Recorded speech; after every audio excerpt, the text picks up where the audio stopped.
Good evening, ladies and gentlemen. We are glad you are watching. Thank you so much for making time to join us on Tembe TV. This is your favorite open forum political discussion show that is geared towards giving you an opportunity to air what is on your heart and mind concerning the latest development on our political front.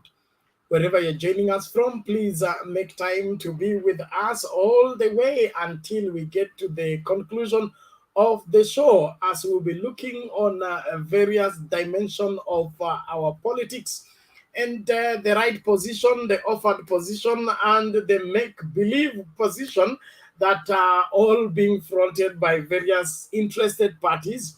But at the end of the day, only the truth will liberate us and make us a better people. So wherever you're joining us from, Karibu Sana. And we pray and believe that you're going to enjoy even as we continue with the discussion. Yes, I am a ghost worker. The DP admits he's been not on duty as far as his assignments are concerned. Something he's been denying all along, but now he has come out clean. He's a ghost worker who has been earning salary for not working. I think Kenyans need to hold him to account on the same, and we need to dive into the same, be able to understand what that means. What are the implications? If somebody has been a ghost worker, does he deserve a promotion or a demotion? Let Kenyans air on this as we continue with the discussion. Time to say as it is. The president comes out clean. He said no more hiding, no more cover up, no more trying to sugarcoat anything. Now we'll say it as it is. I believe it is about time every Kenyan got to know what is happening and why it is happening and how it is happening, and what must we do to ensure that must not happen again, does not happen again, and only what is viable for Kenya, for a better Kenya, is all that is allowed to happen. Let's get down talking. Baba in Nyeri, powerful reception there with the Jubilee ODM rallies warming up of the mountain. Something that is interesting that we'll need also to dive in and be able to chart the way forward. Kenya Kwanza Alliance was in Nandi as they were taking stock of the nominations and giving opportunity for the nominated people to meet the people and be able to air their views. Well, it was also Labor Day, and the Labor Day celebration ended up into minimum wage being raised, and so well, is that something to be happy about, or we are still asking and yearning for more? Let's get down to business. Welcome, everybody. The link to use to get in the studio is right now in the comment section. All you need to do is click on it, allow StreamYard to configure your camera as well as your audio, and you will be able to get into this very space for us to discuss these matters at hand. Tatu Juma, thank you for making it number one today. Azimio Oye, thank you so much. Akengo Omwangu, karibu sana on board from Nairobi. Alpha Juma, Uhuru amefungua roho, thank you so much. Jackton Ogutu, karibu kwa show. Kuna Jerono Chebo Kipsach Ingor, thank you so much. He say you are... I will not read that. It's your opinion, but keep it to yourself. Kuna nani Nikto Nyambane, thank you so much. Kuna Ngige Peter. Okay, thank you so much. Kuna nani Kipchumba T Tarus, karibu kwa show. Anti D naitwa nani Two Mouse, thank you so much. Smith Craft, karibu kwa show. Eric Koth Suarez, he say winning team Azimio 2022, thank you so much. Kuna Guy Peter, asante sana. Why do you also criticize William Ruto? You are supposed to be neutral about state matters. No, there's no neutrality on state matters.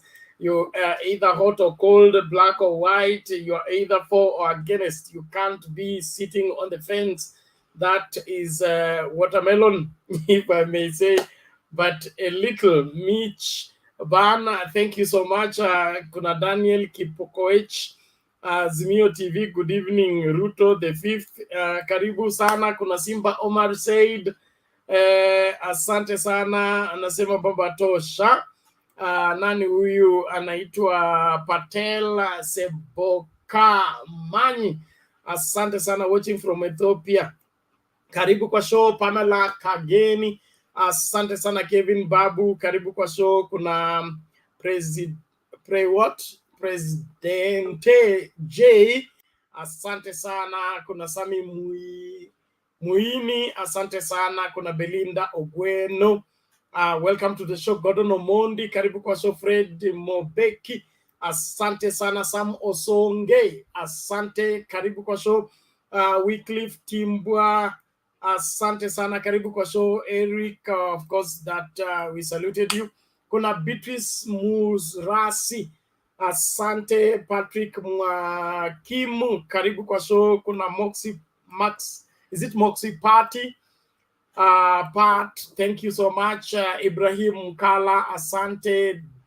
Daniels Kipkoech, read all comments. Oh my God. Thank you so much. Good evening, Abdallah Azmio Ohoye, I am watching. Thank you. Kuna Mark, nani huyu? Macmilla Kelly, asante sana. Kuna Rose, Masha, karibu kwa show. Kuna Emily, Clara, you are all welcome. Mato, Mark, Ndets, thank you so much. Tuko hapa, karibu kabisa. Nani huyu? Jennifer Kerubo, Jennifer, karibu. Kuna Linet Wambomba, thank you everybody. The link, I will share it again. You click on the link, allow StreamYard to configure your camera as well as your audio. You will be in this space for us to talk. Days Kibate, karibu. Kevin Otieno, karibu. Obuya Collins, karibu. Kuna GFHGG, GHGG, hi. Is there a point of correction? It is labor. It's a confusion between the Americans and the British. So whichever the case, let whoever prevails, prevail. Thank you for the correction, though. Abdallah, karibu sana. Paul Tumbes, thank you so much. Unasema uko ndani. Richard Kerongo, karibu. Daisy Kibeti, Baba Tosha, Kim Victor, asante sana. Where did he say it? Wacha fitina kumbafu.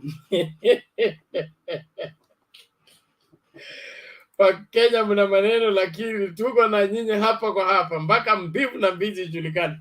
Hii nchi lazima irekebishwe. Okay, Frank Ruto, habari ya leo? Nzuri sana, asante sana Bernard. Yes, karibu karibu. Asante. Mawili matatu kwa utangulizi.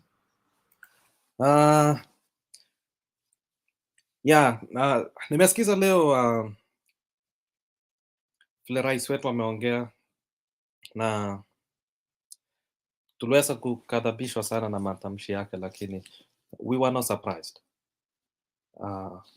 Pia vile tuliona kiongozi wetu ya kwanza vile aliweza kurespond, he was so respectful and nafikiri aliweka kila kitu clear, unaona.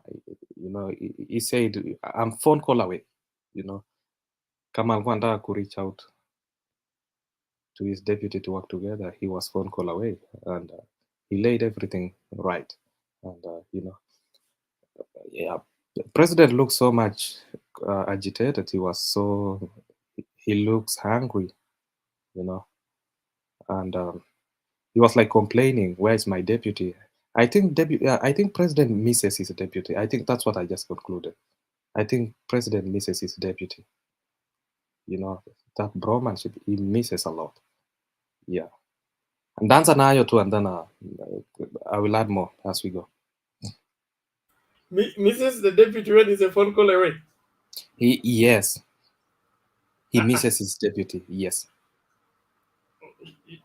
So the phone call, the phones are not going through to each other, or No, the one phone call is person not is going the other refusing way. to call the other. If he has some duties that he thinks he wants to assign to deputy, why doesn't he have to assign some duties and give it? Because remember, his duties was taken to Matiang'i. All of the duty for the deputy president were all transferred to Matiang'i. So Ruto doesn't have anything to do in the government right now. So why is he complaining? Bwana Ruto, Yes, ningependa kukuuliza tu swali moja. uliza Bernard. Ushaisimamia chochote, we kama chairman ama director or any Yeah. Mm-hmm. And you had an assistant. Yes. Were you the one looking for the assistant to give him an assignment, or the assistant was available to assist you? When I have a lot of stuff to do, I assign some others duties to my junior, right? And then So do you look for your assistant, or your assistant should be handy? I think it's two-way, right? How? If you are working together, he has to look for you and you look for him at some point. It depends with how you work together, It's not. Are you talking in really sense, or you are giving a political statement? I'm just asking what.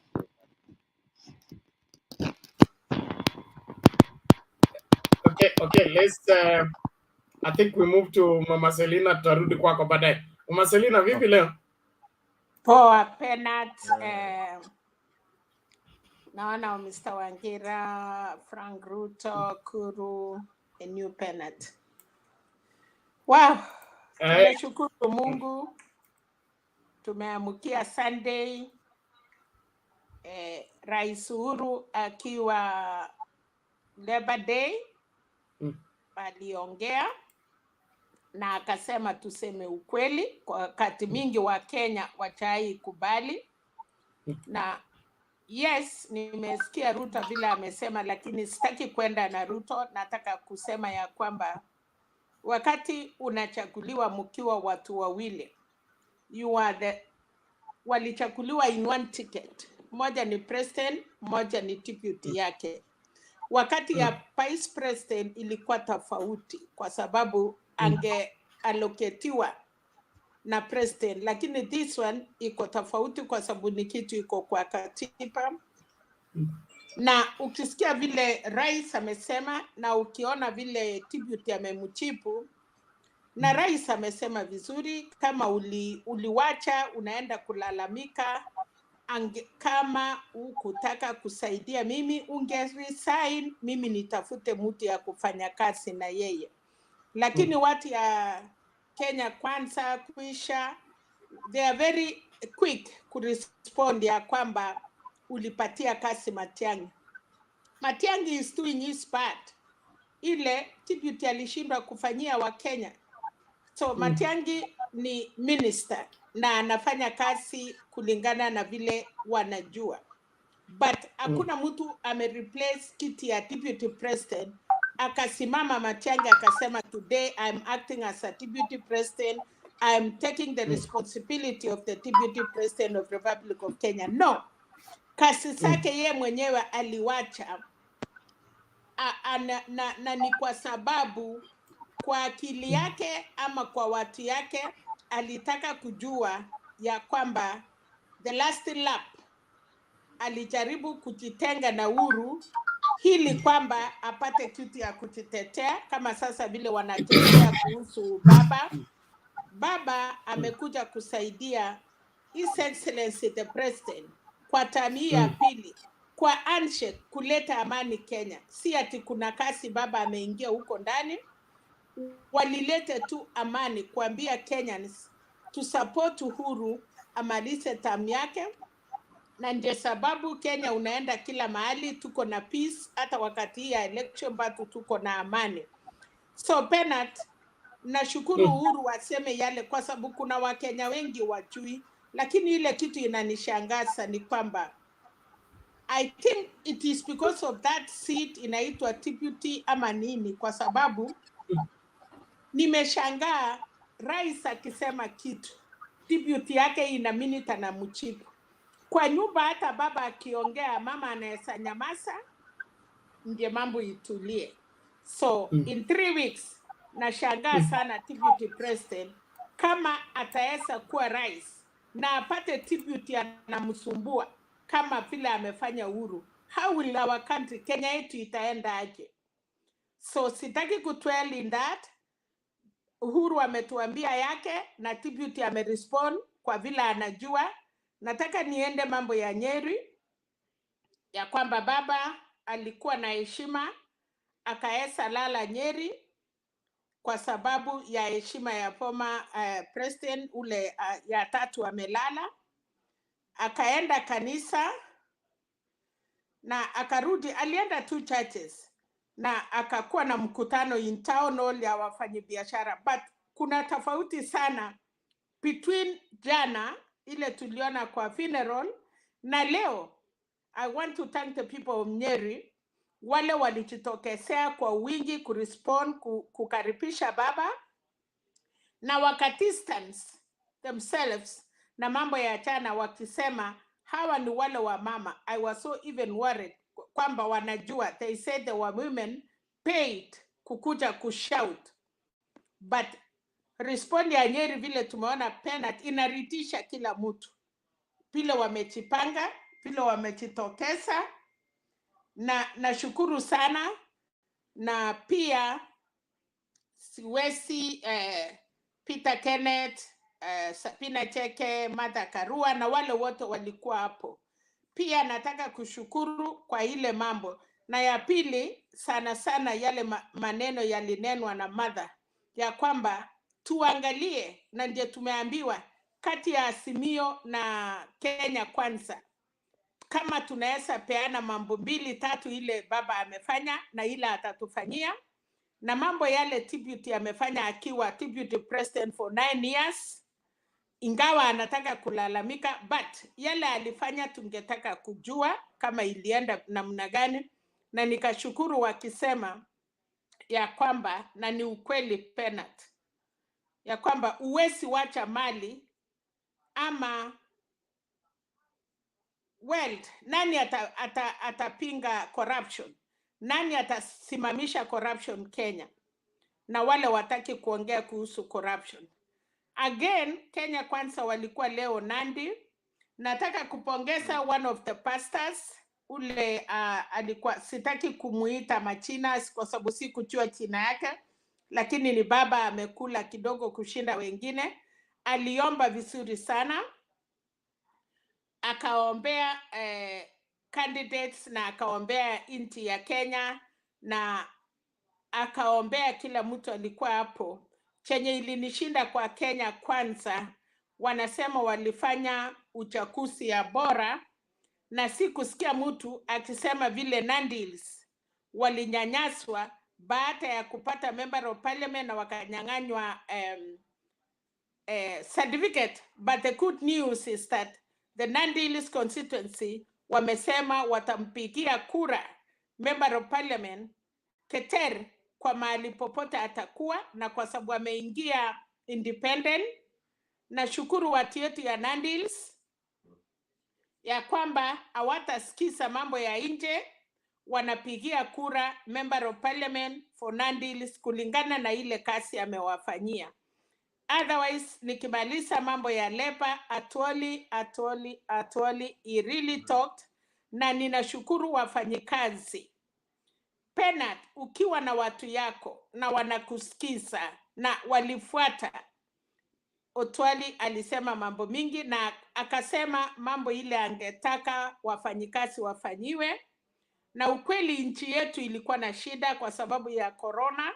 Tukijaribu kutoka kwa corona kumekuja hii mambo ya Ukraine.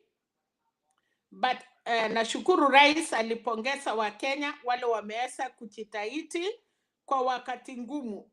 Hata huku kwetu mahali tuko Amerikani imelete shida. Mafuta sahi penalty ni $5.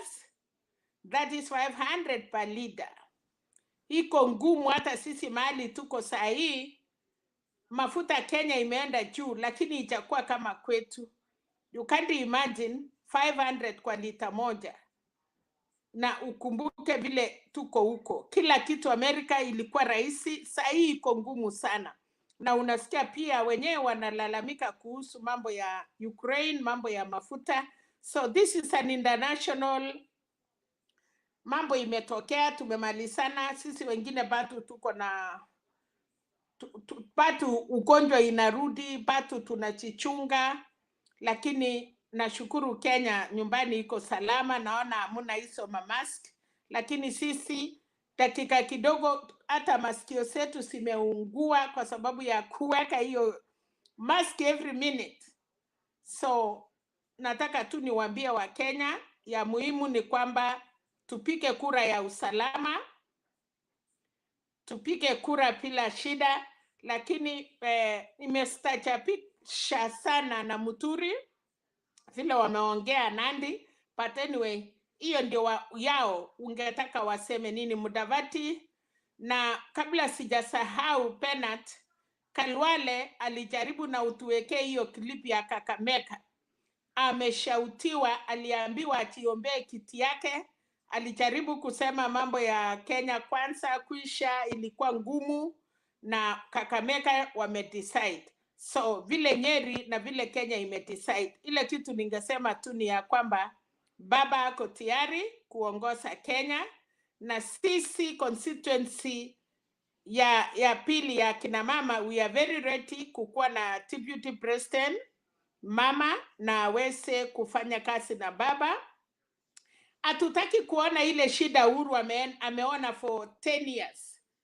We really want somebody who will stand na anajua ni nini anaenda fanya kwa Kenya.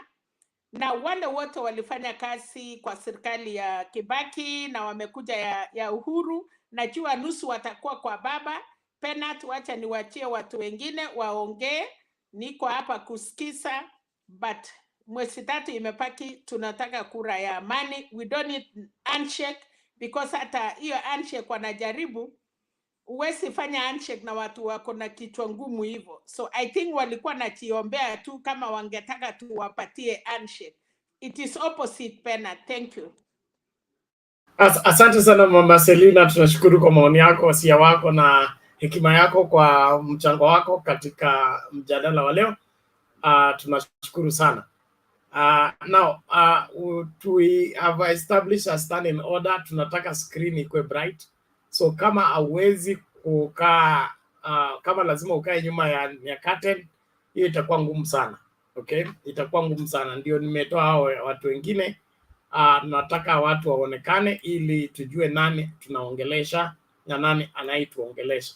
So kama umekuja kujificha, basi itakuwa ngumu. That is just our current standing order, because our videos have to be lively for people to view, and these videos are viewed over and over again. It's not just a one hit and go. So please, let's adhere to that. Secondly, the campaign continues. When you are able to get us, please invite somebody to watch so that we keep up with our views at the top, as we have always done. So invite 1, 2, 3, 4 people to watch.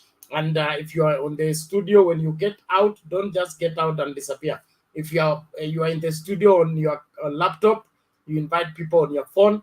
Use your phone to invite people to watch. And if you're on phone, use your laptop to invite people to watch. If you can only access this using phone only, after you make your submission, you get out of the studio. When you are following up as you listen in the backyard, invite 1, 2, 3, 4 people who want to keep those numbers high as we educate Kenyans on how to face this political situation rightly, because everybody's pulling in their direction, but there is the right direction. There is the right thing to do for this great country. No handshake after 9th. We are an Presidente J. There will be handcuffs for sure. Yeah, that you remember my DVD said no, after handshake, let's have handcuffs. I think we will use that aspect after August 9th. Mr. Wangira, namna gani? Mzuri sana, habari yako Bernard? Salama kabisa. Wewe ndio unakaa kama special branch. Tukuachie hizo handcuffs Tarehe 9 utukamatie mbweha wote wanaoharibu misabibu. Habari ya wenzangu hapo studio leo.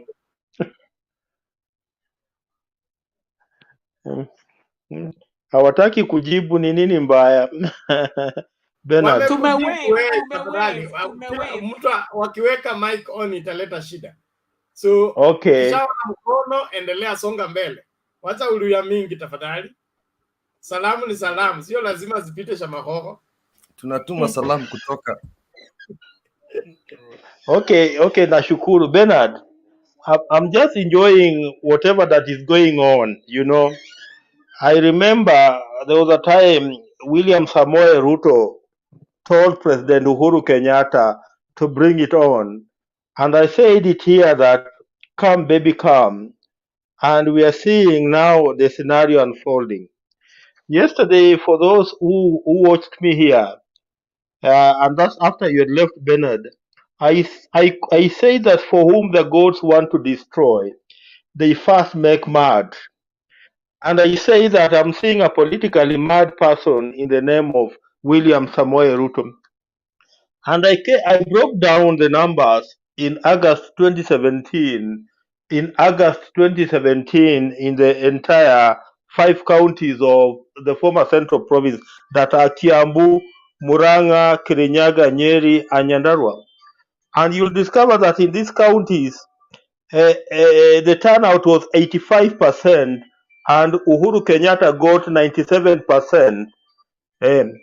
Out of the turnout of 85%, Uhuru Kenyatta got 95%. So Raila Odinga got less than 3% of the votes cast in the former Central Province in 2017. And now here we are in 2022, and just 3 months to the next general election.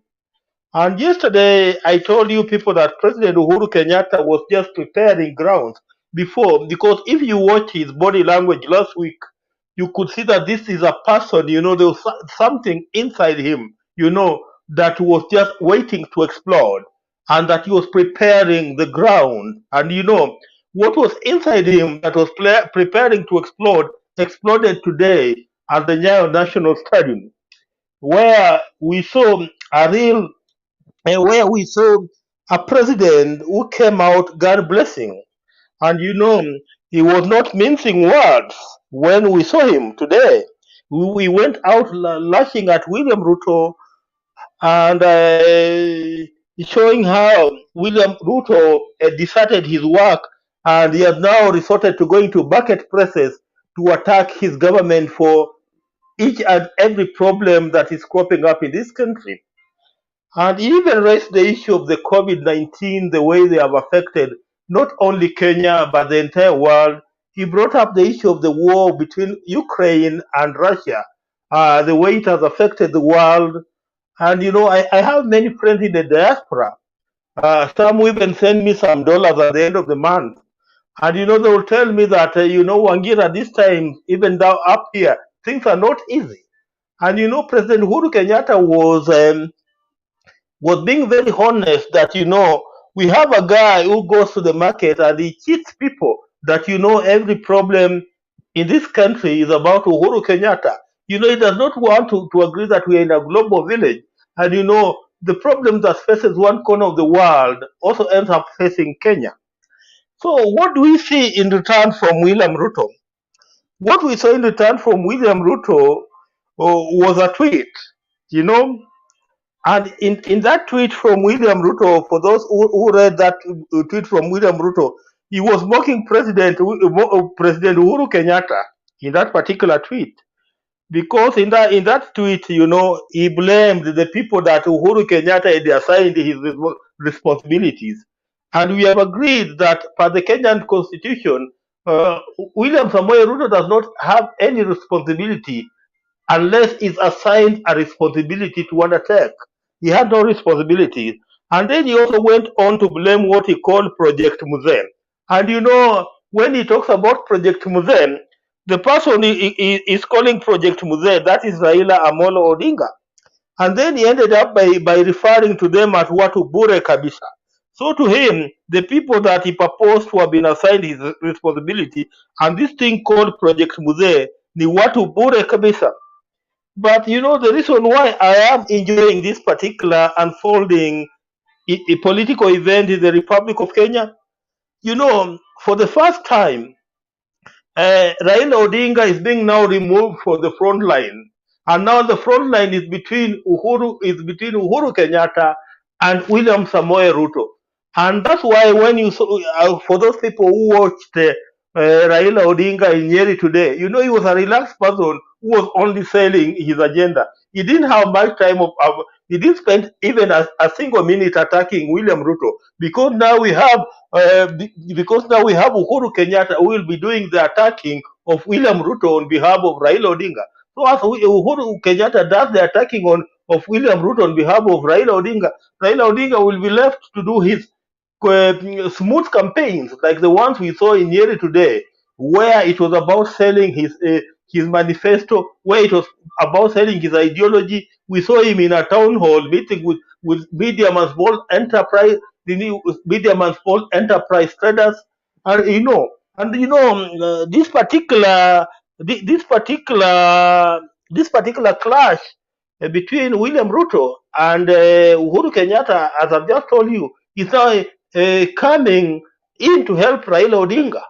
And it's coming in to help Raila Odinga. So Raila Odinga now has a comfortable period to just now sell his agenda and sell his ideology as we move towards the 9th of August 2022. And again, I tend to think that Uhuru Kenyatta is using this particular opportunity, like the one we saw in Nyayo National Stadium, to provoke his people and to pump some senses into them. You know, he's not provoking his people and to make them now come alive to a particular reality that this guy William Ruto, as much as majority of you believe that he's the best, the best is the best to replace me come the 9th of August. But you need to think otherwise. And I think from what the way President Uhuru Kenyatta reacted at Nyayo National Stadium today, there are people, they must be people in Central Province who were pro William Ruto yesterday, but who could have changed their mind to go to Raila Odinga's side today. Because you know, the President of the Republic who comes from a community, if he tells you that this particular person, you know, is not the right person, and is giving you reasons why he believes that he's not the right person, then as much as kutakuwa na wale watoto watundu, but to the majority, there's a good number who will end up listening. And that's why I bring up this issue of the elderly, especially those people who are over 45 years of age in central Kenya, could make the real surprise in this election come 9th of August 2022. Because I see many people of over 45 years and above ending up voting for Raila Odinga. And the reason why they will vote for Raila Odinga is because of the things Uhuru Kenyatta is today saying. Because of the things that Uhuru Kenyatta is today saying. So Bernard, wacha niwachie hapo, mtu mwingine pia achangie, I'll come in later. Asante. Asante sana Bwana Wangira, tunashukuru kwa mchango wako. Naomba tusikilize hii kabla ndio tumlete Bwana Guru. Nashukuru kila mmoja. Let's keep the conversation going on the comment section. Let's keep the respect up. Let's debate. Let's raise our point, not our anger and our insults. We improve on the points as we have always been reminded. Okay,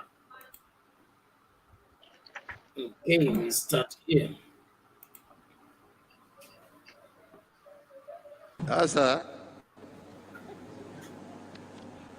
mimi na ndugu Raila tulimenyana hapa, tukazunguka nchi hii, tukasema tupatieni nafasi hapa tubadilishe hii katiba. Kuna vipengele ingine ambayo inasumbua Wakenya.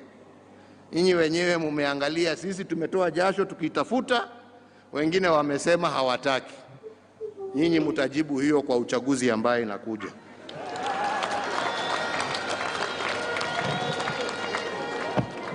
Hiyo ni yenu mujibu. Wale ambao wanaona mambo ni sawa, wale ambao wanaona ya kwamba tuko na katiba mzuri, lakini kuna vipengele vingine ambavyo vinatuletea shida na ni vizuri tuyaangalie. Mimi najua fikira zangu ziko wapi na vile nimejaribu, lakini kwa sababu uwezo ni wa Mwenyezi Mungu, sio wangu pekee. Uwezo ni wenu nyinyi wa Kenya. Uwezo ukaenda ukachukuliwa hapo na koti, na mimi nikasema sina vita na mtu. Mtaamua hiyo kwa mtaamua vipi jameni? Mnataka tubadilishe hii tutengeneze ama mnatakaje? Nataka kuona kwa mikono ni wangapi wanasema tunataka tutengeneze na ndio haki ipatikane. Ama ni namna gani wenzangu? Tusije tuwe watu ambao ni wadanganyifu. Na wacha niwaambieni, hakuna kitu ngumu kama wakati nchi na dunia mzima iko na shida mingi mbali. Shida ambayo inategemea viongozi. Shida ambayo ina haja na viongozi kuwa wanakaa, wanaketi, wanajadiliana kwa sababu ya vile mambo yalivyo magumu. Na mimi nawashukuru wa Kenya kwa sababu mambo yamekuwa magumu, sio tu kwa nchi yetu. COVID sio wa Kenya walilete.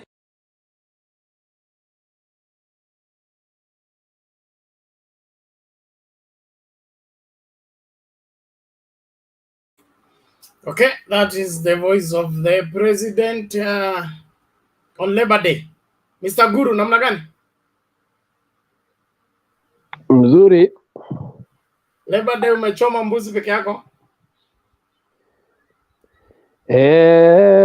Sio peke yangu. Lakini mbuzi nimekula. Na hiyo naelewa. Najua utamaduni. Nina marafiki bana. Kwa nini nikule peke yangu?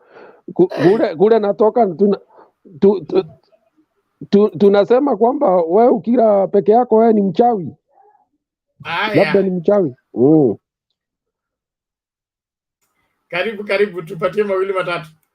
Asante. Sasa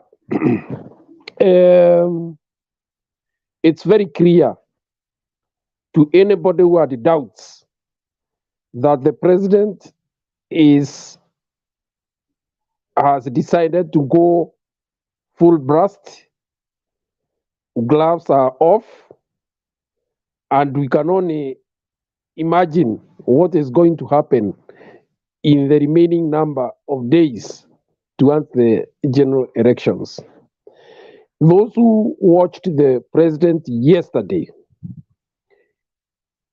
if you looked at his face, he was so annoyed, particularly after he noted what happened, that people could be mobilized to come and make cheers and jeers in a solemn function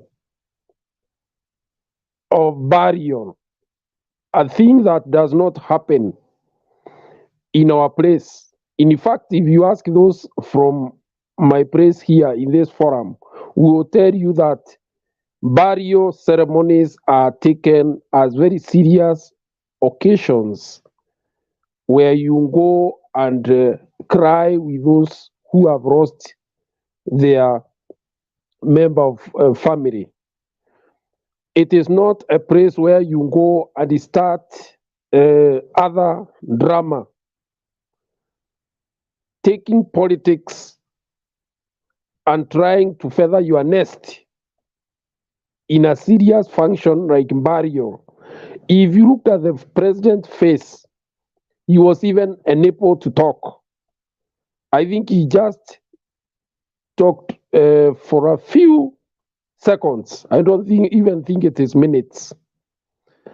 And I knew, and I told those who are close to me at that time, that the president is anointed.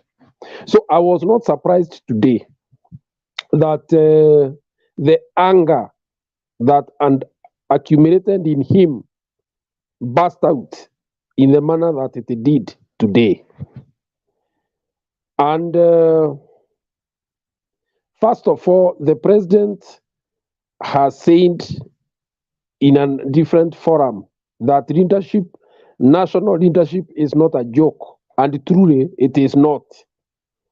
And the manner in which some of people who want to be leaders are approaching leadership is like it is a joke. When you have a situation like the one we have of economic hardships that are triggered by extraneous factors, and then you try to incite people in the country against the national leadership for your own political gain, then that is the making of a failed state. Because you see, we don't understand things in the same way.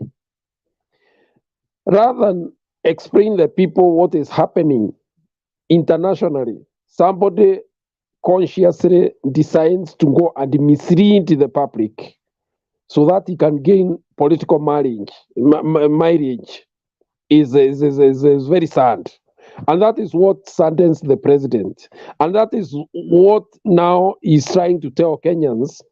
This fellow cannot be a good national leader. He cannot be a president because there will always be problems. There will be political, sometimes socio economic problems, some of which have nothing to do with the national leadership, but the external factors, like the war that we have, which will obviously trigger increase in fuel prices and other commodities. And it is not just Kenya. So my gut feeling is that the president is going to be very hard, and it is just started. And I'm also liking the fact that Baba is also now getting an opportunity to go and sell himself. Bernard, I can tell you this: Ruto will lose massively if he goes with the kind of politics he's doing, even answering back the president in the manner that he is doing, in such a casual manner, na madharau. I can tell you here now, except for those few hot hands, the borders and petty traders who may have very little time to understand the personalities, the right thinking members of the Kikuyu, Embu, Meru communities will desert that man massively if he continues with that kind of politics. First of all, you must notice that Uhuru has influence, and although some people may feel that the economy has pinched them hard, it is not that they have completely written him off. What they want is action, and I believe sincerely, once he gives direction, the people will take that direction seriously. Because annoyance of one day cannot make you make a decision that will affect you for the next 5 years. And that is what Ruto is failing to understand, that temporary annoyance may not necessarily be something that you can count on to get votes, especially in Mount Kenya region. So going forward, I think he should prepare for a hard battle, and it is only him who can lose because he has reached his height, the zenith. So any campaign that will go to Mount Kenya can only bring down his votes, not upwards, downwards. And the way I'm seeing Baba approaching the mountain, this man will be shocked on 9th of August. Now, I think let me first stop there so that others can also. Thank you.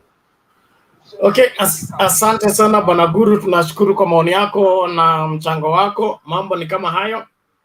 Kila mmoja ajitahidi kuhakikisha kwamba anamakinika kujua mbivu na mbichi, ili uamuzi unaofanya usiwe wa propaganda, lakini ukuwe wa ukweli vile mambo yalivyo.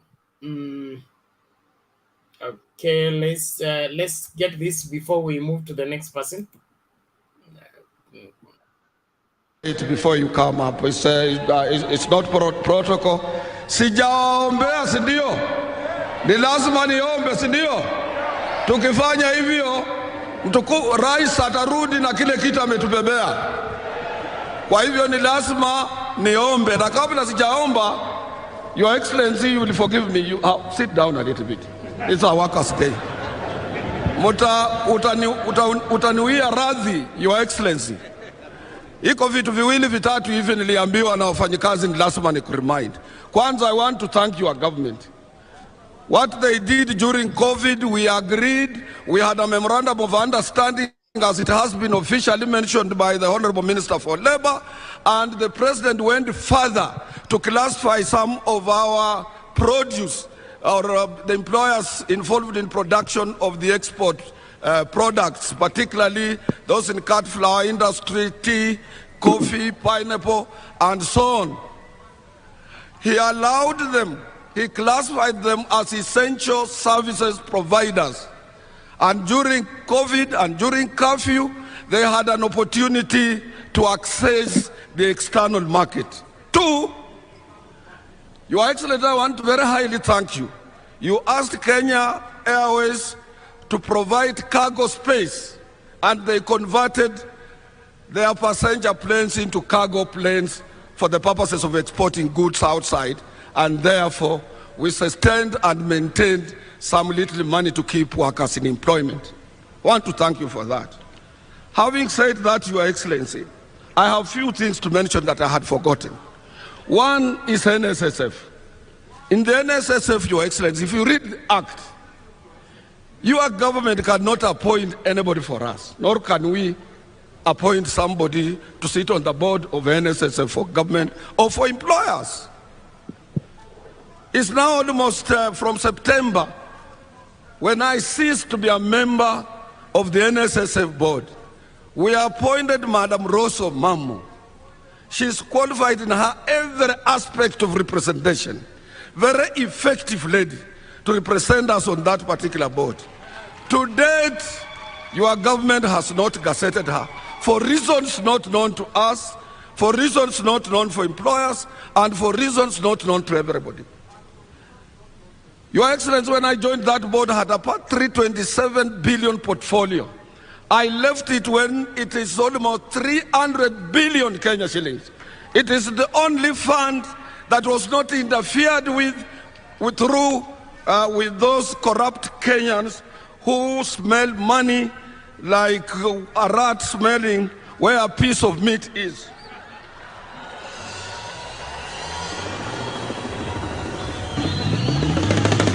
Your Excellency, I want to leave that one for you too. It is NHIF.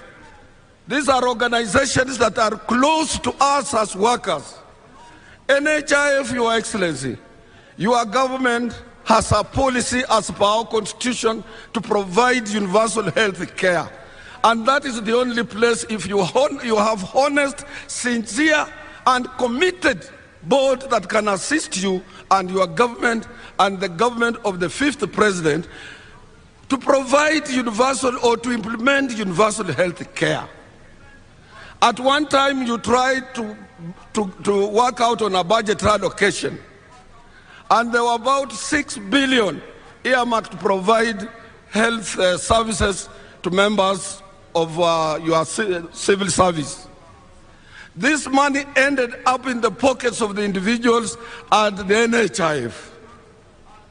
We have said, as you struggle, as your government struggles to provide universal health care, we have constant policy to use the employers to deduct dues from working men and women in this country, and this money is remitted to NHIF without fail every month. Now we require an ardent, articulate, effective representation that can keep an open eye to our contributions at NHIF. Sasa hivi tunaambiwa ya kwamba, tunaomba ya kwamba we must revisit the NHIF Act so that we can have two boards, one taking care of the universal budgeted for from the treasury money, and workers in that particular same board taking care of their own contributions. We are asking for that. And lastly, Your Excellency, ni mambo ya NITA, National Industrial Training Authority. We have tested KRA. Let not KRA collect dues from employers for NITA. Normally KRA, they delay in remitting those funds. We tried them at NHIF, and up to date they have not remitted 22 million Kenya shillings. That NITA will collapse if you leave collection of their dues in the hands of our Kenya Revenue Authority. Maybe they don't have capacity since Waweru left. They are incapacitated, or they don't have means of collecting dues for the parastatals of your government. Your Excellency, I want to talk about minimum wage, mshahara ya chini. Mshahara ya chini kwa kawaida, Your Excellency, it opens up mambo ya CBS. Na hii ndio imefanya nisimame hapa. Na kabla sijaongea hiyo, Your Excellency, let me talk about iko mnyama anaitwa SRC. When we fought for SRC to be in our constitution,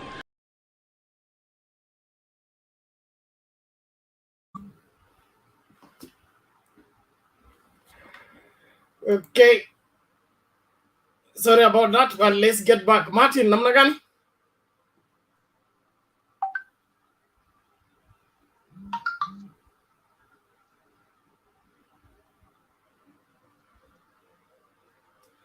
Bwana Martin, unmute and talk now.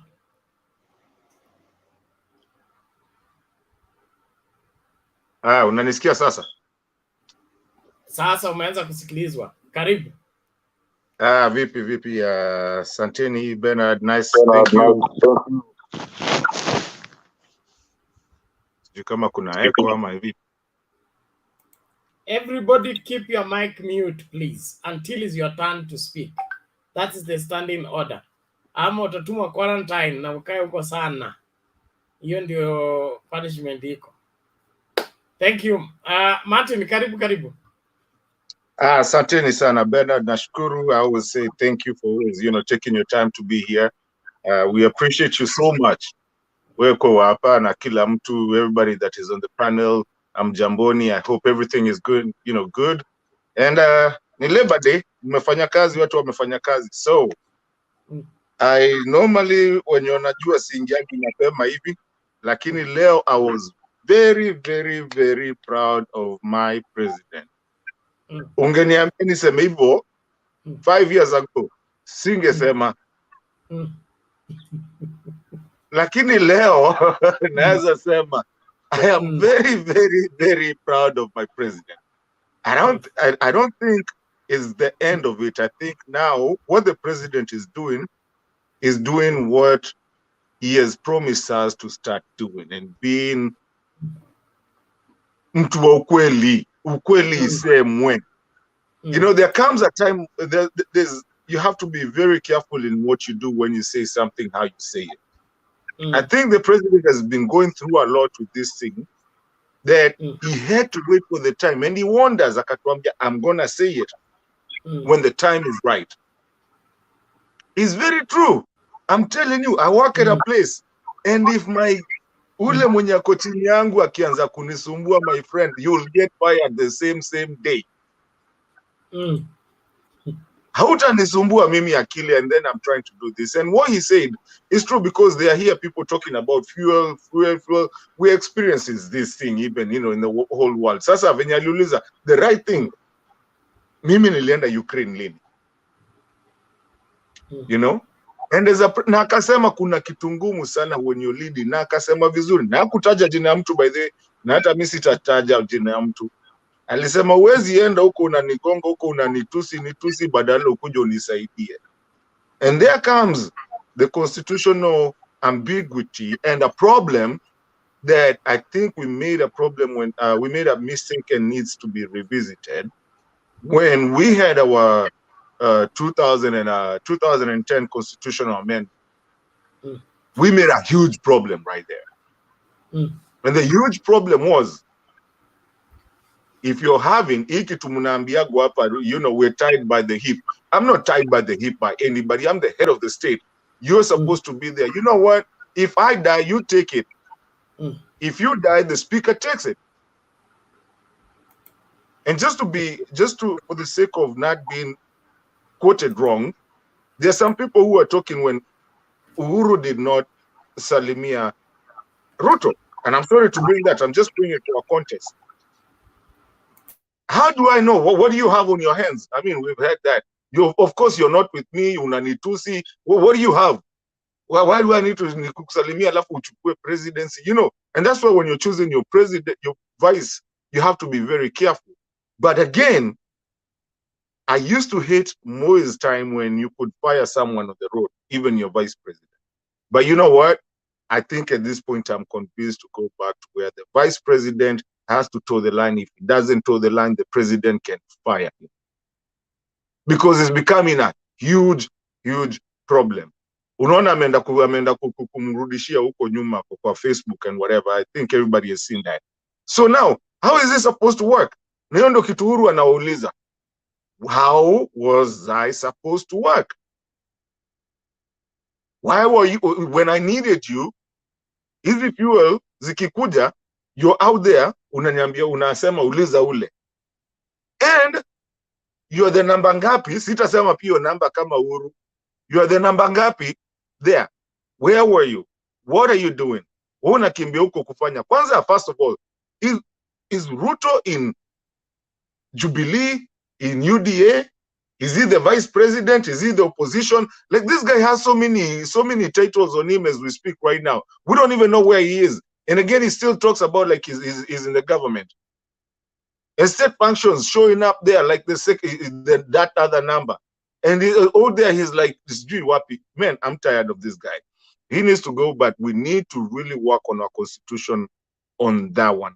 Now, number two, nikona tu mbili naenda nani Bernard haraka, I know it's open. We are looking for a vice president, which I think we already know, and I think panel waliletwa tu ndo, you know, isisukumwe kwa baba asitupiwe kidole. Can somebody tell me where Kalonzo was in when Mother Karua was talking in Nyeri? How many campaigns has he done? Yesterday, as we were eulogizing Mr. Kibaki, our president, Mr. Kibaki, we were told that Mr. Kibaki had an accident, which we all know, coming from Machakos. He was flown to go get medical assistance. But then campaigns still went on, and we were told who went on with the campaigns. Without Kibaki, campaign did not stop. So if you want to be a number two, what have you been doing? At least we can see Mother Karua talking to the Central and telling them, kama kuna mimi nasikiaga Kikuyu akiwaambia nitakuja tutaongea, acha leo tuko na mzee hapa, nitakuja niongee na nyinyi. Now, if you want to be number two, where are you? Kama Raila Ali, what do you call this? Like, he campaigned for Kibaki, even Kibaki was not there. He wanted to be number two. Where are you? I saw Mother Karua and I saw a vice president. And the way she talks, I want that. Last one, Nikifunga, I'll rattle a couple of snakes here. This thing of Gisheru, I watched it now, I followed it up. He's actually turning into be a witness. If he does, who is he witness to? So do you want your country to have a president who is being indicted? And his own lawyer is a witness to him. Are we going back to this thing? Tutaacha Ruto aende afanye vitu zake ama tutamwacha anze kufanya akiwa kama president? That's a question I want you guys to look in and ask for. And Bernard, I'm thankful for the time. All the panelists, thank you for listening to me. Let's keep on moving, keep on talking. If we don't talk, we start fighting. Yeah, thank you, Martin. We appreciate it. Let's, due to public demand, there is this video. Let me see if it is the one.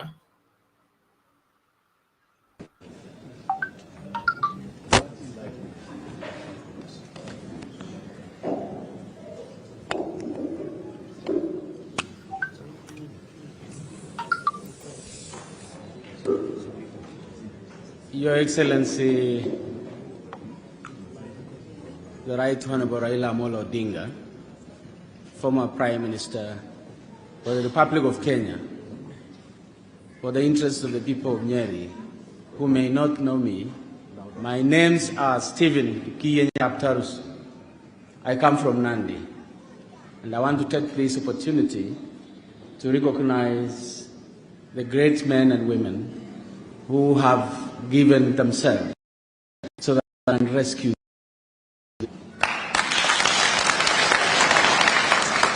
I know you are seeing yourselves as not so many, but believe you me, history will charge you fairly. Because those who are campaigning in this country, asking them the greatest hypocrites I've ever seen on earth.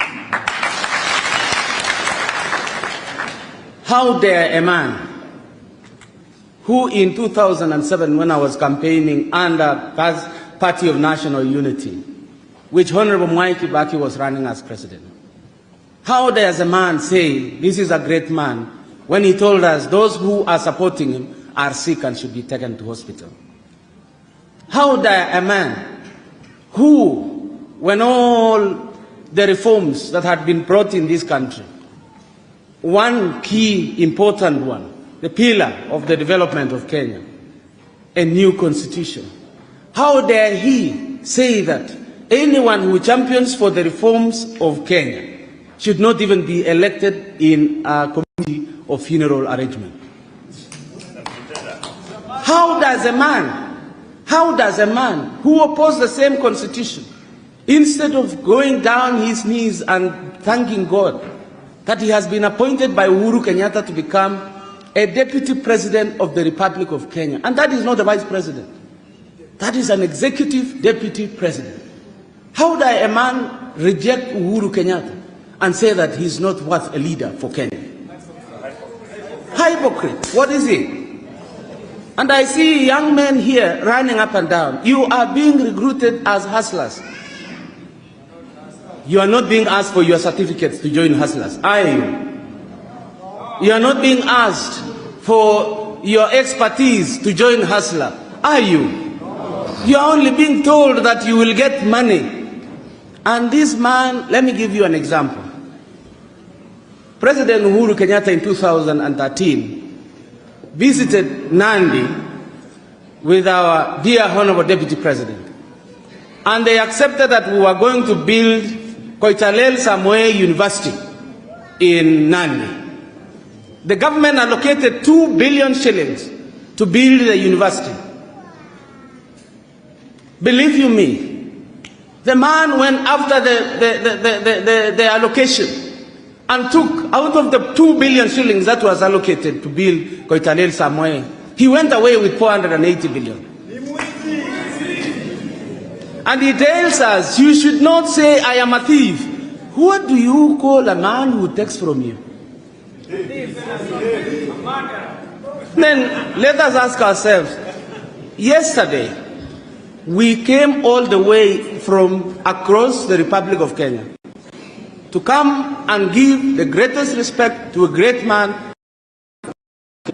a man who inspired all of us to be what we are today, a man who fought for universal education for every child in this country, in recognition of the United Nations Charter for the rights of the child. And then he turned the whole place into his own glory by hiring young women with some little money just to cheer him and cry and wail that, oh Baba, oh Sijui, the great man, you're here. And that time was for Honorable Mwai Kibaki. Am I wrong? So you people, I'm asking you, you are not few. Remember those who fought for change in Eastern Europe, where there was dictatorship. They even used to chat at night when the police. Those of us who come from Rift Valley, we are working hard to make sure that we are part of this movement. We are part of this change in Kenya. Raila Odinga represents reform. Raila Odinga represents honesty. I have never seen betray any friend. He came into NAC and supported him all through until the end of 2007. Isn't that true? And here today, he entered into the Grand Coalition with Honorable Mwai Kibaki and delivered the new constitution. And we need to protect that constitution. I have started hearing him saying, oh, don't accept now BBI now until I become president. If a man can buy MPs not to pass a budget to support healthcare, not to pass a budget to support infrastructure, not to pass a budget to support one man, one vote, is that a worthy person to be made a president in the Republic of Kenya? So as I stand here, I want you to renew your spirit for this country. Renew your faith for the Republic of Kenya. Renew your worth for the future children of this republic.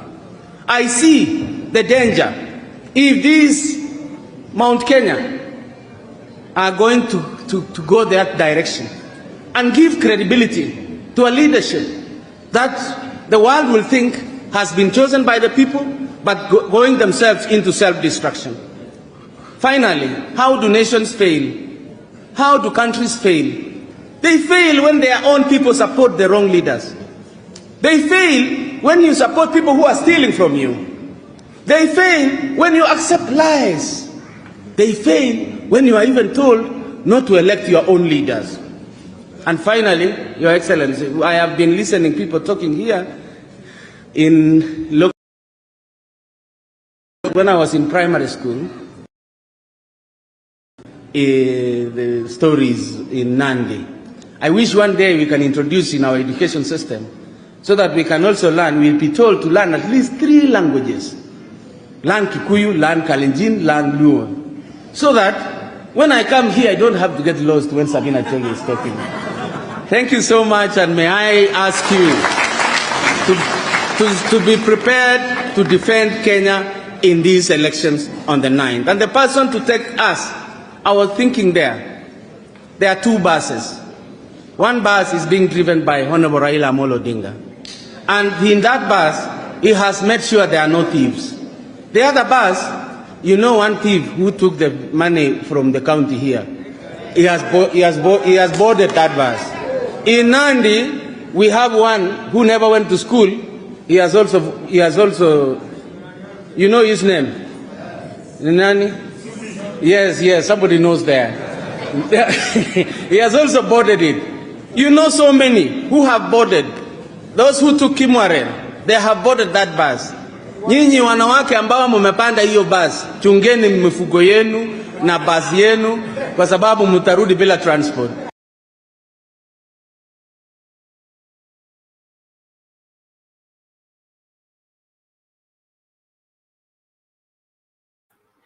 Haya, mambo ni kama hayo.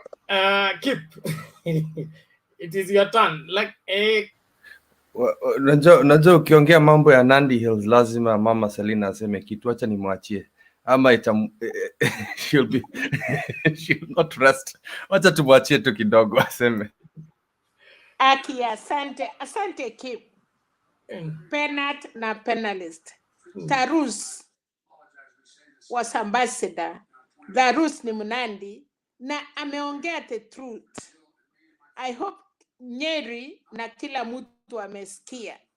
And that was happening na unaona vile walitaka kukimbia Nandi. We still have strong men. We still have those men who believe in our culture, believe in our community. Keep, najua umesikia vile Tarusa amesema, na hayo ni ukweli tupu. Tunashukuru. Nimefurahi, lakini nataka tu niwaambie, wakati wa Kalenjin walikuwa ODM, sisi na Tarus tulikuwa NAK, na ndiye wakati 206 Tarus alikuwa ya Kibaki. Ukweli vile amesema, yes, he was not with Kalenjin. Yeye alikuwa mtu ya PNU akiwa NAK. Thank you so much. Okay, asante. Bernard, wacha niulize Mama Selina kabla aende. Swali moja tu kwa Mama Selina. Please, pole. I don't distract, so nisamee leo. Naomba msamaha. Mama Selina, umeangalia Taruza akiongea, nani alikuwa amesimama hapo on the right hapo nyuma? Hapo unafikiria aje? Unajua, tunajua Martha Karua pia ni rafiki yako. Lakini umeona nani alikuwa amesimama hapo?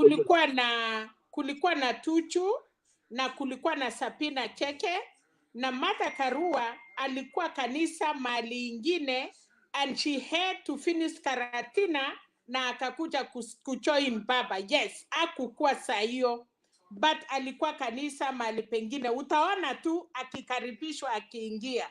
So Tuchu, Sapina Cheke, Martha Karua alikuwa Karatina kanisa pia wakifanya kazi ya baba.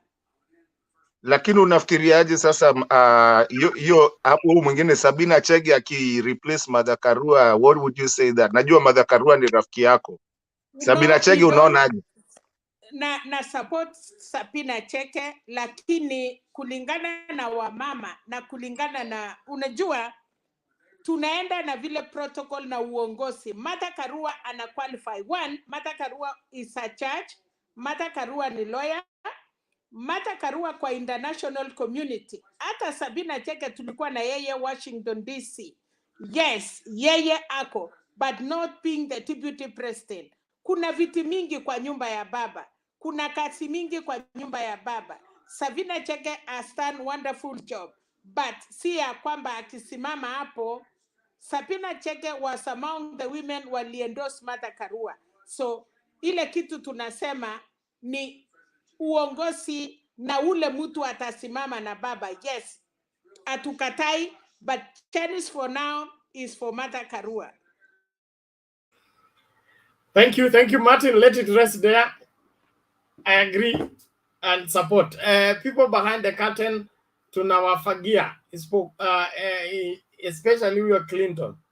Yeye ndo atakuwa hapo kulinda saa. So onyesha sura yako ama tukung'atue. Sasa si unipe dakika moja tu alafu unitoe basi. Na hiyo sio vitisho. Mimi nimeomba bana. Nipewe dakika moja alafu nitupwe nje.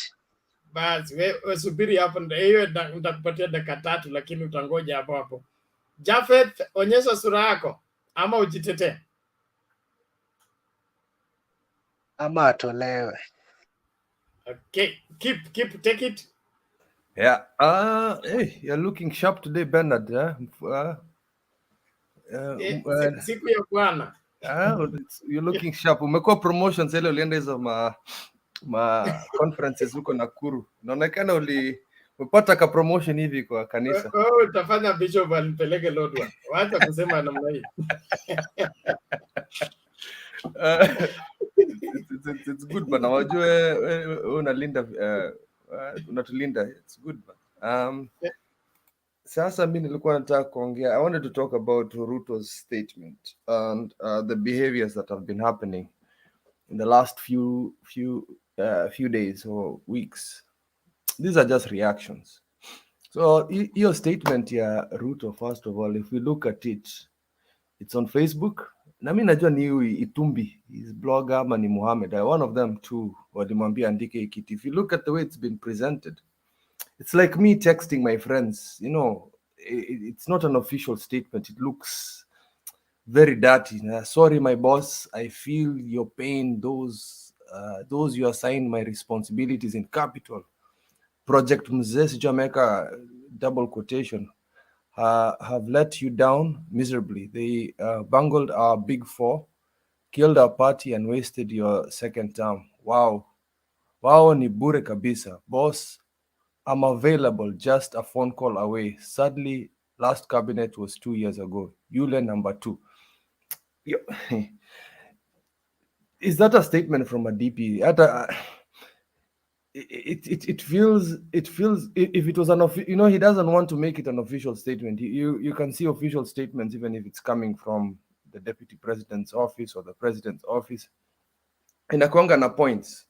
So wakireact your statement ya Uhuru, you would say, okay, Uhuru said this is our argument against that, point 2 blah blah blah, and it's going to be an official seal of the deputy president. Unajua hataki kuonekana, the way the title is hapo imeandikwa hapo, amekubali yeye ni ghost worker. As you can see from his behavior, yeah, he's accepting he's a ghost worker, because if he felt in any way that he's not in the cabinet, he will be asked to quit.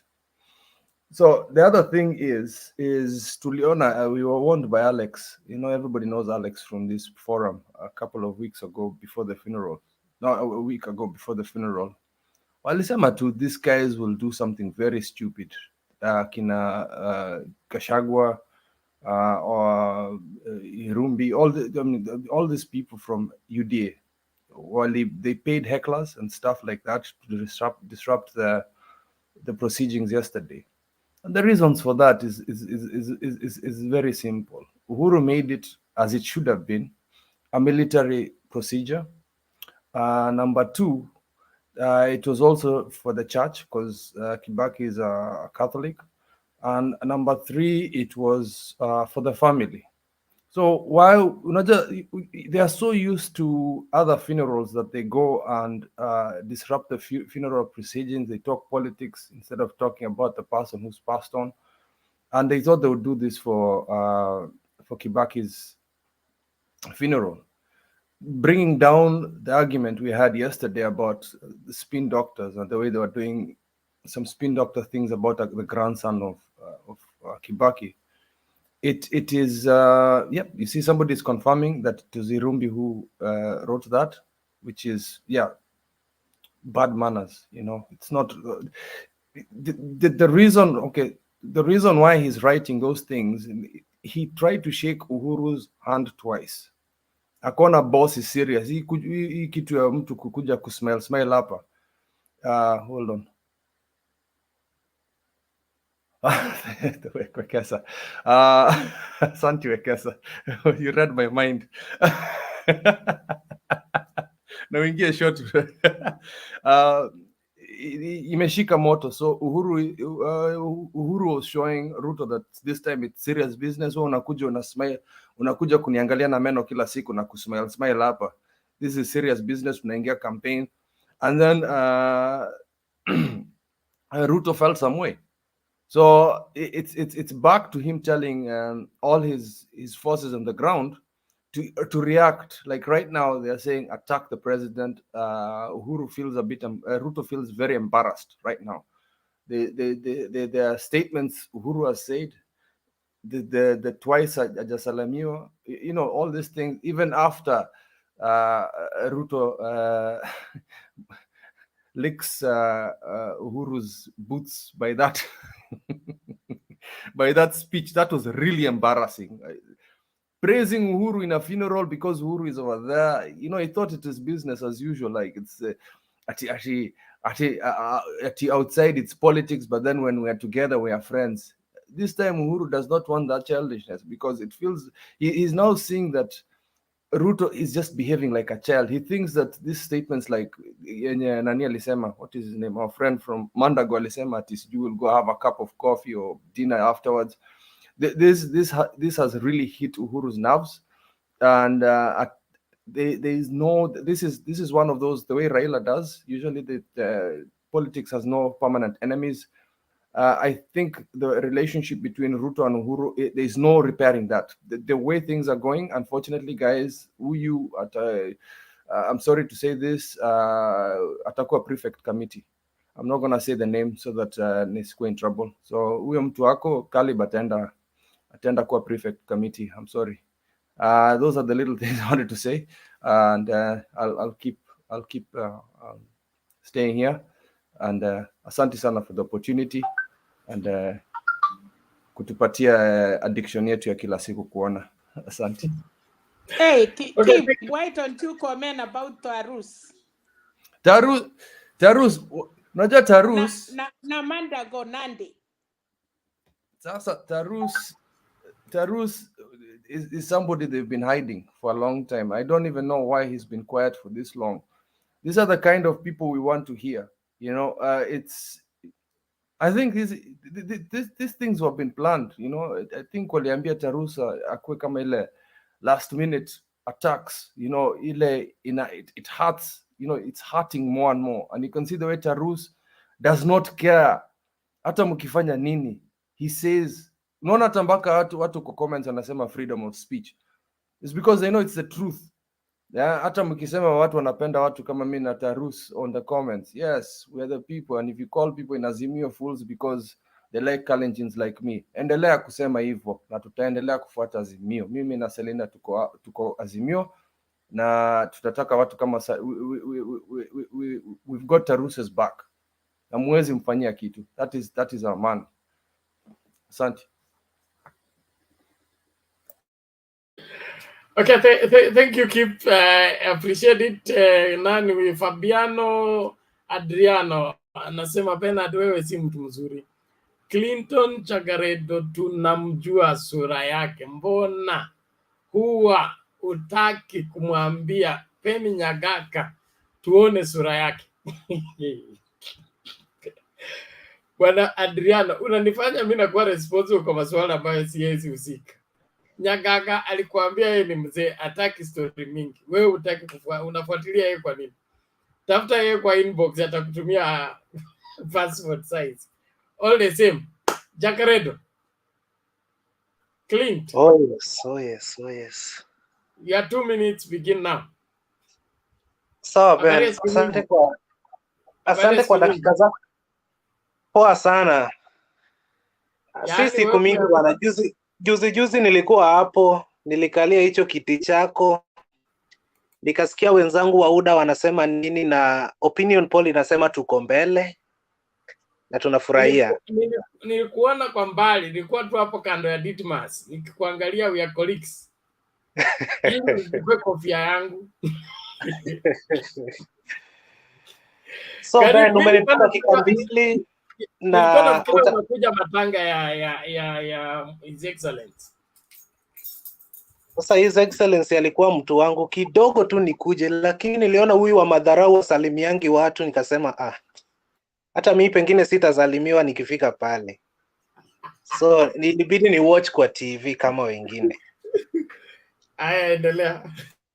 So Ben, asante kwa saa hii bana. Ben, mimi namuunga mkono naibu wa rais kwa kila kitu ambacho kimefanyika wiki hii ama wiki jana, kwa sababu Ruto amefanya majukumu yake. Kuna video tuliona hapo nyuma ilikuwa inasema kwamba kuna nyapara Ruto amewekewa wa kumwangalia kwa kusema kwamba hajafanya kazi yake kama naibu wa rais. Ilikuwa hizo enzi za COVID billionaires.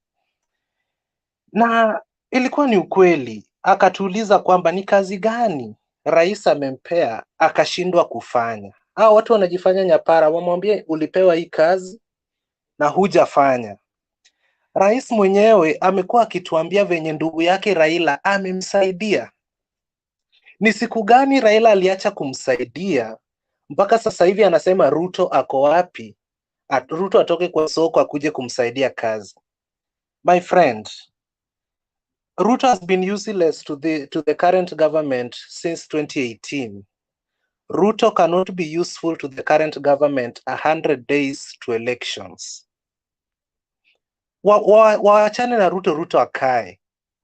You understand? You can't just stamp all along kwamba you've done so much, you've done everything without William.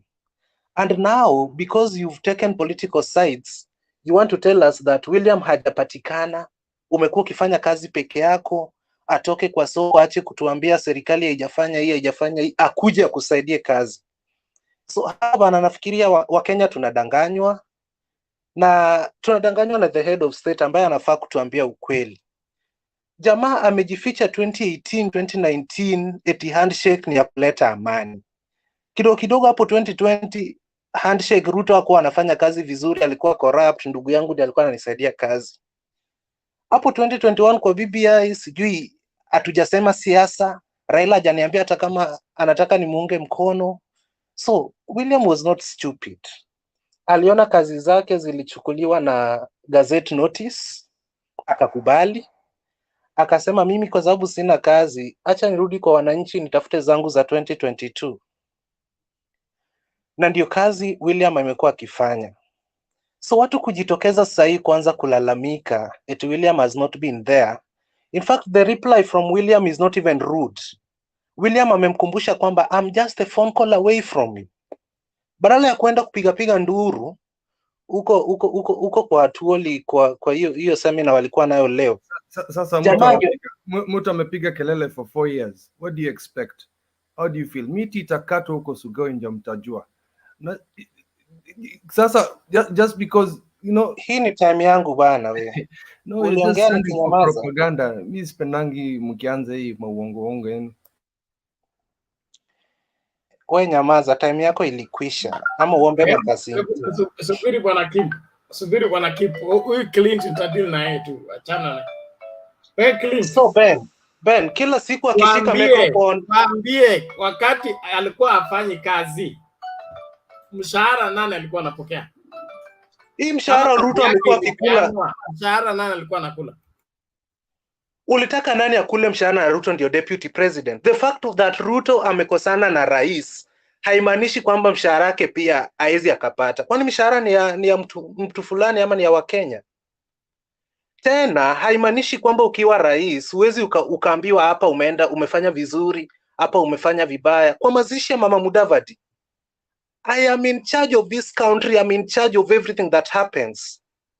Hiyo time Ruto hakuwa Kenya. Kulaunch barabara, Ruto kuongelea project za government yenye ana serve, ilikuwa ni kucompete na rais. Leo hii mnakuja kutuambia hapa eti William hajakuwa kazini, amemdharau rais, amefanya nini na nini. Bana, tumheshimu William, bwana Bernard. William deserves to be respected, apewe time yake. Rais ashachukua side yake ya kisiasa. Let him campaign for his candidate well, badala ya kulimalima William kila mahali. Wewe Clint, hakuna William alitoroka kazi lakini anaendelea kupokea mshahara. That makes him a ghost worker. And he should account to the Kenyan people what he's doing in office, earning salary, enjoying all the allowances and not working. Now that he has accepted he has not been working, apange vile atarudisha zile pesa amekula miaka 5. Ben, I think kitu ambacho kinamuuma rais zaidi, pengine alipanga hii second term akuwe akibadilisha manaibu wa rais kama presidents walikuwa wanafanya awali.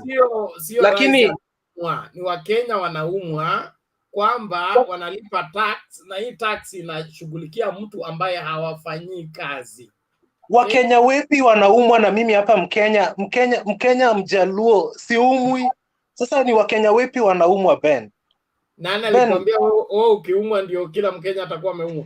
Wewe inaonekana uko pamoja katika hiyo cartel ya kuaibia Wakenya huku ukiwapulizia ili wasione uchungu. Ben, let me finish na hiyo story na William. Najua leo niko hapa na nyinyi bana, siwaachi muingilie naibu wa rais ama rais mtarajiwa hivyo. So Ben, wakati Kibaki alikuwa pale parliament, tumeenda kumpokea, unaenda kufanya kazi yako kama naibu wa rais. Jamaa tumemngojea bana, alafu huyu afisa wake anakuanga na earphone, ama zile vitu huitwaje Ben, ana communicate na hiyo gari venye inakuja, sijui akaambia rais mtarajiwa eti ni kama ataki umpokee. Rais mtarajiwa akatoka hapo kwa hiyo line. Kidogo rais mtarajiwa kurudi bana, tulikuwa tunafikiria hata tutaona kahag fulani. Ni tu zile stories za COVID za 2019. Alafu wengine wanasalimiwa kwa mkono. The same thing happened in kwa hiyo stadium Kibaki akiwa pale. Wengine walisalimiwa, Ruto alidharauliwa. Pengine alifikiria tena leo Ruto atajipeleka pale, sasa asomewe hii Korani yote Ruto akiwa ameketi. Lakini intelligence ya kijana ilikuwa juu. Amefika huko akakuta amelakiwa na kina Atuoli. Na hii ndio uchungu alisikia. Another uchungu ilikuwa ile ya jana, Ruto kushangiliwa. Hata ukiona alivyokuwa akiangaliwa, man, William Ruto has done his part. Na kama ni kuvumilia, William amevumilia. Hii mateso yote, kumbuka Bomas, wakati wa BBI, Ruto alifungiwa nje, wakati rais na Raila wakiingia kwa room fulani. Wanataka kusema Ruto should continue trusting the guy. Those are sentiments that emotional weeping appeal. Have nothing to do with principles of leadership, and therefore they are not helping this country at all. Let William Ruto arrange on how he's going to refund the money he has been earning in office for having accepted today he has not been working. What has he been doing for 5 years? The president did not give him responsibilities, but he's been earning allowances, living in a government house. Tumelipa stima yake, chakula yake, wafanyikazi wake, mpaka askari tumepeana kwa kuku zake. Hizo pesa zote combine pamoja arudishie wa Kenya. Sasa hii maneno ya kutetea mtu ambaye anataka kuharibu nchi eti lazima ashughulikiwe ndio wa Kenya washughulikiwe. Kwani yeye ndio nani? Ben, the null and void brothers pia warudishe pesa ya BBI yenye walitumia kwa BBI. Bernard na Clinton, can we have some order, please? Can we have some order in that conversation, please? Can we have some order in that conversation? Because it is only two of you who are speaking. Although tell this guy to give me my time, I finish. Can one of you speak first, then we respond? Order, David. So Clint, achana niyo maneno. There is no more defending of somebody who is emotionally unstable. No, Ben, but yes. let us tell Kenyans that believe in William Ruto's presidency the truth. They don't need to. They don't need to. If you believe in William Ruto, follow him. But me believe in his presidency and other millions of Kenyans. He should tell us where he has been, who he has been working for, and earning salary from Kenya.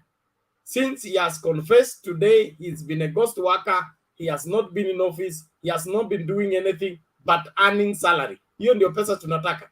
Na kama umekula pesa bila kufanya kazi, wewe ni ghost worker, unapaswa kukamatwa, ufungwe. Sio utafute urais. Hata ukitafuta urais mpaka tukunyime. So okay, kamilisha tafadhali tusonge mbele. Okay, I'm finishing. Ben, those of us who believe in William Ruto's presidency, we have a right to protect him whenever we feel that anaingiliwa kiuongo. Kwa sababu kwa hisho nimesikia mara kadha wa kadha mkisema kwamba hata mnatumianga picha ya rais ya 2013 na ya 2018. Ya 2013 alikuwa amekonda kama Clinton hivi, lakini after amepata Raila alifurafura kidogo. Mnasema stress ilikuwa inatoka kwa William. Kuna vitu mingi mmesema kuhusu William. Lakini sometimes inafaa tuambiane ukweli. Tulisikia order ya 2018 hii yenye ilikuwa inapandisha Matiang'i cheo. Tuliambiwa hapa ni ya kuchukua mamlaka ya William. Reasons, William is corrupt, William hajamheshimu rais, William hajafanya nini na nini. Lakini leo venye alitoa makasiriko William akamjibu. Mi naona ni 50-50.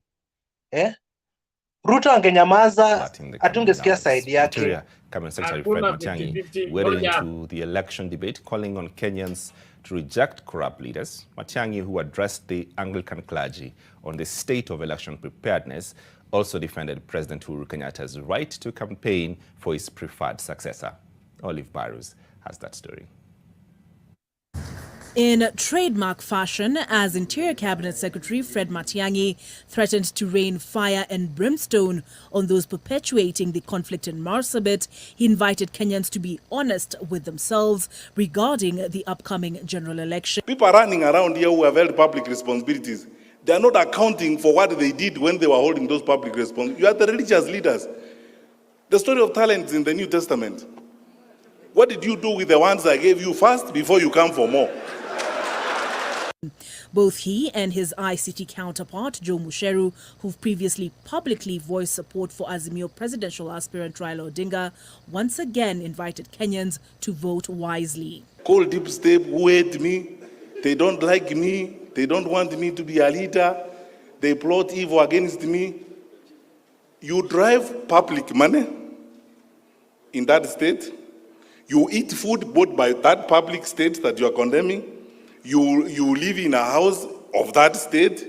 When does it become deep and deeper than you?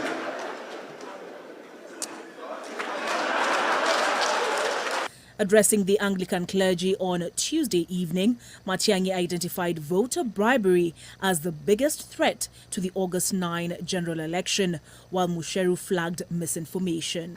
By the time we are done with this electoral cycle, we will have laundered criminals into our elective institutions, even up to about 40%. Money launderers, wash players, criminals, drug dealers, and all those, because they are the only ones who can access that amount of money. We do not have access to the servers. The church leadership taking IEBC and the Office of the Attorney General to task on their failure to implement Chapter 6 of the Constitution by allowing persons who do not meet the integrity threshold to contest elective office. You, have abdicated our respective roles. The work of the IEBC is to conduct fair elections, not to prosecute those who enter through the back door. And when taken to task on the president's open support for Raila Odinga over his deputy as his preferred successor. What are the threats to the electoral process when a sitting president, the symbol of unity, is directly involved? You saw President Obama, before he left office, on the campaign trail for the Democratic Party candidate. Did that happen or it did not happen? But even as the security officials sought to instill confidence that they've done everything in their power to secure the August 9 general election, they acknowledged that reforms in the sector are a work in progress. Olive Barrows, NTV.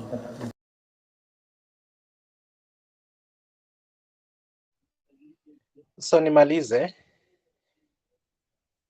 Huwa ameongea for about half an hour na nitakuwa strike mpaka aache kuongea kwa Ai sababu manze Jo, hujamaliza? Niliambiwa ningoje hiyo video ishe alafu nimalize. Nikangoje 15 minutes bana. Ngoja Clint. Hold on. Bana Guru, what is it? Bernard. Yes. I think I will remind the forum. I think one of the things you have said here is that we should not dwell on propaganda. Let somebody give facts as they are and provide evidence. We cannot now listen to propaganda here for almost 30 minutes. If you arrange something, provide evidence. It is very sad. Right now, I will say this. One of the greatest mistakes that we made as a country is to defend personalities in our constitution to a level whereby entitlement of a personality seems to be more important than the duty that that person should accord the Kenyan people. It was very wrong to put that it becomes difficult for the president to sack somebody who does not help him in his duties, because essentially a deputy president, the role is to assist the president carry on his functions. So I do not even see where this conflict should come from. Yet the constitution is very clear that you are there to assist the president, and you are supposed to work according to what he wants, not that you go and start your own programs, even going to launch projects where you have not been authorized to do, and doing campaigns with the same projects. Today we have very many so-called commissioned projects that have never taken off because somebody was doing campaigns. We have them in Mount Kenya, and there are some of the reasons why they have created bitterness in the community, because they feel that they were cheated. How do you run a government like that, honestly? So these young men who are talking here must be forthright. We need a country that is working, not people who have entitlement on themselves. How do you eat salary for 4 months, for 4 years, waking up every day to go and campaign, and then you expect us to give you the presidency? My foot, it can't work. Bernard, take it. Take it easy, Mr. Guru. Thank you. Now, Bwana Clint. Go straight to the point. Conclude your submission. Let's move to the next person. Okay, Ben. No. I think I have just defended William from what happened today, yesterday, and the day before yesterday, and I don't have apologies to make. I will continue doing so because nimeongelea reply yenye amepea rais, cause reply imetoka leo, so singeweza kuongelea reply jana na imetoka leo. Another thing nikimalizia ni kwamba nimeona video umeplay ya Tarus. I can say he's just a bitter man, maybe kwa sababu Ruto alikataa asichaguliwe na PNU hiyo time, but the bitterness hiyo tunaelewa. Alafu pia jamaa mwenye aliongea wa kwanza nikiwa hapa alikuwa anaitwa somebody, alisema kwamba we need to relook into the constitution ndio naibu wa rais kama Ruto hivi aweze kutolewa na rais, alafu rais achague mtu mwingine. I would like to remind the guy that we don't make constitution for individuals. Saizi anamchukia William, ndio maana anasema at least Uhuru angekuwa na power ya kumtoa. Kesho ni mtu mwingine, na pengine rais mwenye ataletwa after constitution ishachenjiwa ndio atakuwa mbaya na naibu wake akuwe mzuri. So let us not change the constitution because it is William in this situation. Kesho ni mtu mwingine. Asante. Thank you for conceding that William is the wrong person in that position. The position is not a problem. And I really appreciate it.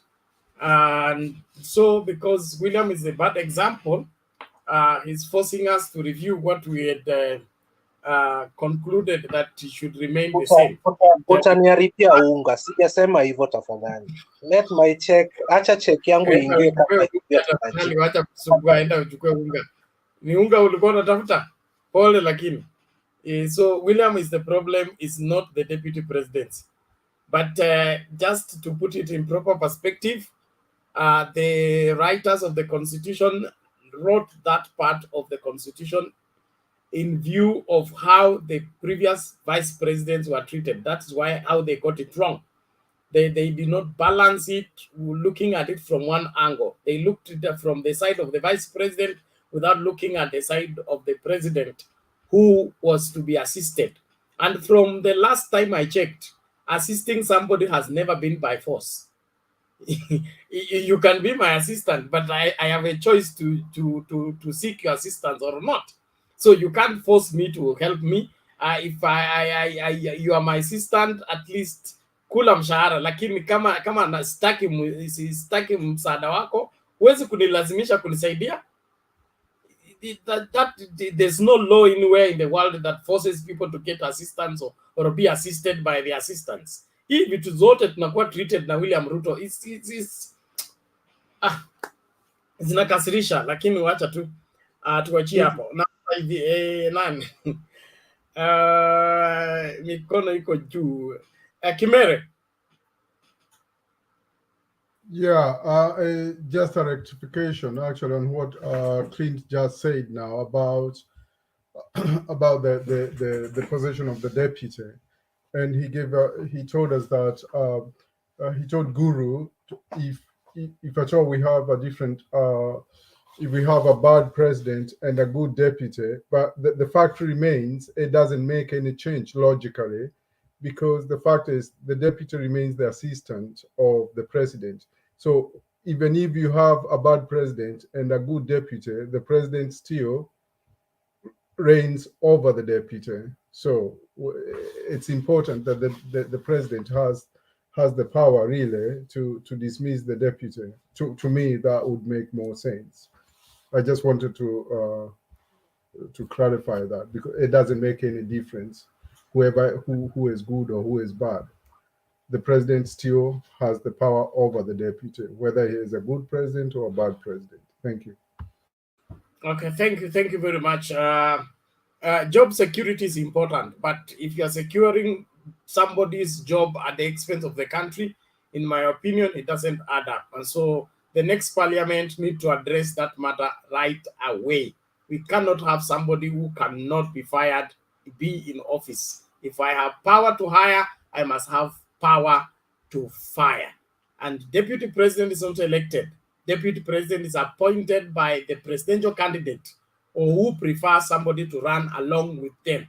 Let nobody deceive us that we shared the ticket, we shared that and that. If Uhuru did not pick on William Ruto would not be deputy president.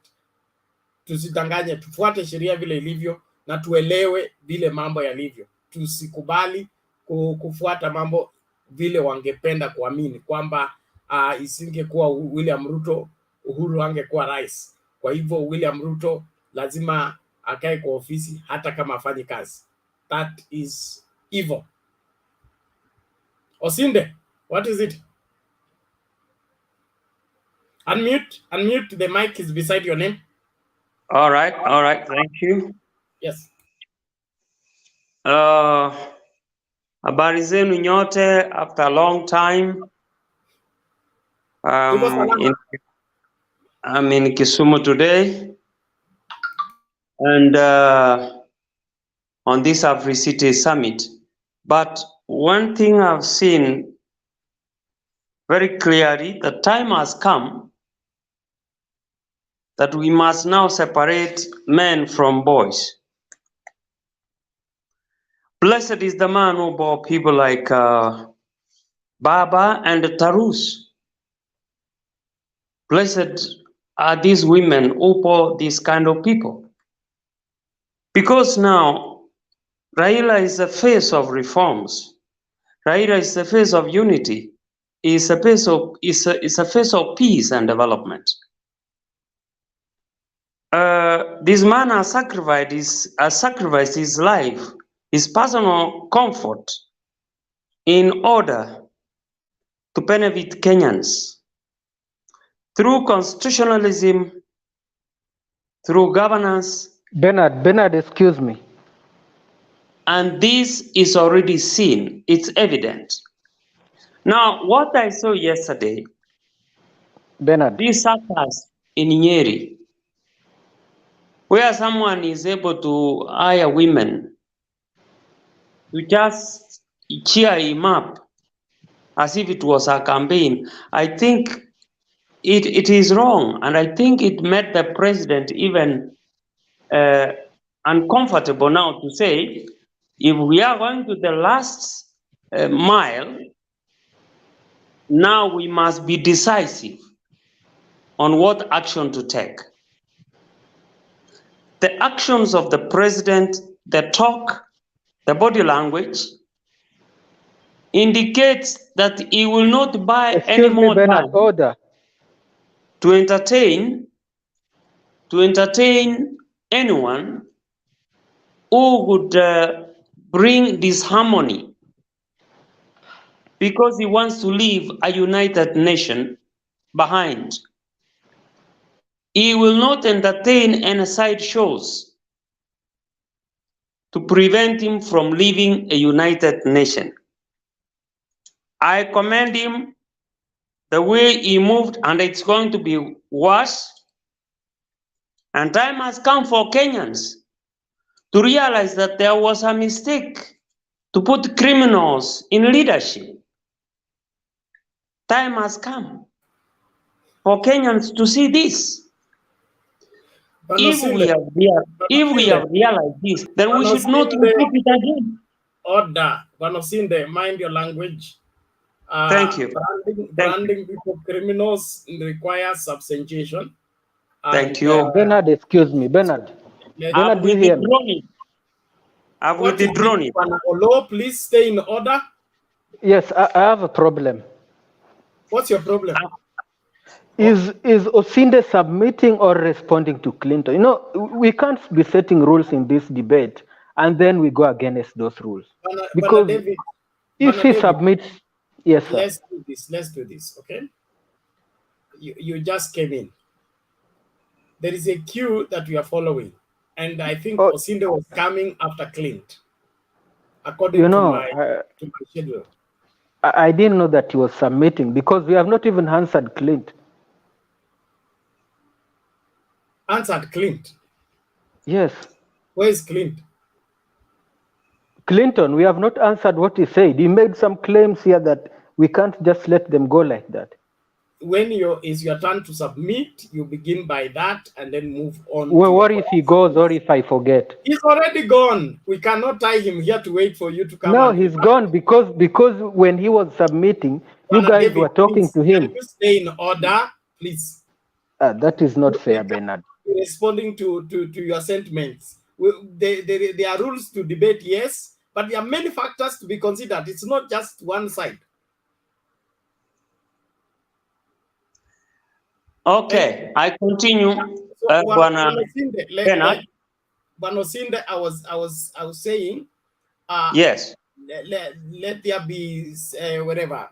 Let's do justice to the debate. Number one, do justice to the debate at hand, and then execute whatever that we're executing properly. If you want to use an example, but don't brand people criminals without substantiation. Let's not whip emotions. Let's do debate so that we appeal to Kenyans by ensuring that we give them the required information that will help them make an informed decision. Thank you. Noted with thanks. I want to proceed like this. That time has come for Kenyans to choose wisely, not to be misled by a face value rhetoric. Kenyans should choose from history. Kenya should follow. If someone, we must see the history of someone and what he has done and what he has done for Kenyans, so that we are able to choose carefully. Lately, there is this euphoria that has gone around the country. Someone just starts propaganda of this thing that is not even understood clearly, and hoodwinks the young generation to dance around the country on hot air. These Kenyans ought to understand that the devolution is the greatest thing that has happened to transfer wealth to the people at the grassroots. And that those who have opposed devolution are enemies of people at the grassroots. It has to be put very clearly. It has to be put very, very, very clearly that if there is anyone who is opposed to devolution, like at my place now, there are roads I can go home at midnight. In Kisii, I never used to reach home. When I'm from Nairobi, I never used to go home past 10 when it has rained. Now I can even go there at 3 o'clock because of devolution. Therefore, let us look back at what someone has done for the country before we choose leadership. If someone's origin and history does not support the aspirations of Kenyans, is just a midway kind of gains. Someone wants to just has gained from the midway, and he wants now to champion democratic principles and say now is now the origin of democracy. Kenyans should open their eyes, Kenyans should open their ears, and they should be able to see that between the two, who has really stood for Kenyans. And then they choose carefully, and we choose a leader. The constitution will be reviewed severally because it's not a Bible. It will be reviewed severally to fit the situations that are emerging. Otherwise, that is my submission tonight. I've missed this forum for long, and I'm trying to catch up and see how far you have gone. Thank you very much. Okay, thank you Bwana Osinde, tunashukuru kwa maoni yako na mchango wako. Tuzidi katika kuelimisha Wakenya na kujadili mambo yanayojiri. Bwana Kimere, sasa naomba tuokoe muda. Olo ananifugia kwa sababu hajapewa muda ya kupiga vita Clint. Lakini naomba tu to make submission mbio kama uko na rebut, make it within the time limit so that we don't keep people on the queue. We are already finishing the second hour and there are people who have not said anything. So please, let's mind time and mind others who are still on the queue. Bwana Kimeri, karibu kabla tulete video ingine and then tusonge hivyo mbio. Okay, hi. Hello panelists. Hello Bernard. Nimefurahi kuona Buzz. Jana ndio niuliza Buzz alienda wapi, unaona amerudi. Hi Buzz. So, quickly actually, Corredian, alikuwa anaitwa Corredian. He is deluded anyway. Clint. Anaitwa Clinton. Yeah, Clinton. Okay. Amesema mambo ya ati tunafikiria William Ruto ni stupid. No, actually I don't think Ruto is stupid at all. He is a fox. But and he know what he is doing. However, and he knows that actually that he has been getting salary for doing nothing. That's a fact. Kama ni wakati wa kuambiana ukweli, tuambiane ukweli. And Buzz knows that, I'm sure. But he will try to defend him. But Buzz is an intelligent man, so he knows the truth and the fact. Uhuru, Tomboa, tuambiane ukweli. Yeah, I think it's time that we say things as they are. As we always say, no one is perfect. Hata Uhuru akona makosa yake, kila binadamu akona makosa yake. But what he is saying is true, because sometimes we need to find solutions other than crying wolf.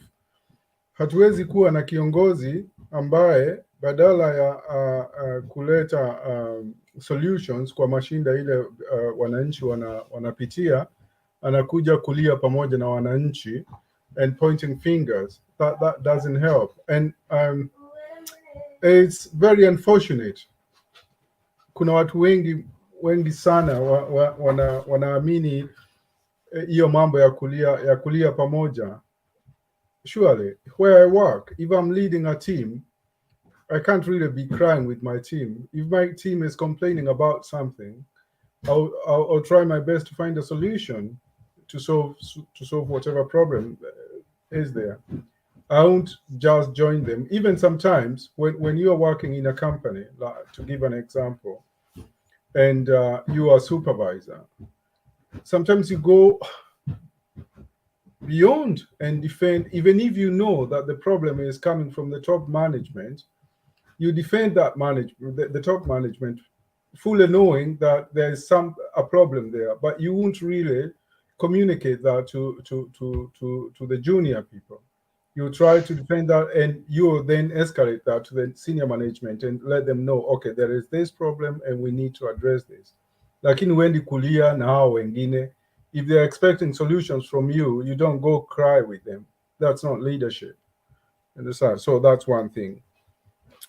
Baba Nyeri, actually, I'm very happy about that. What I saw today made me happy, especially Baba being in that Anglican church. And you know why I'm happy? I'm happy because the excuse that a lot of Mount Kenya people give, and I've spoken with a lot of people, is they have believed until now that Baba is a devil worshipper, he is an unbeliever. And now we start to understand, because you don't really need to broadcast wherever you go to church. Not everyone goes to church and makes it public that everyone has. Lavinia, can you slow the noise a bit, please? Thank you. So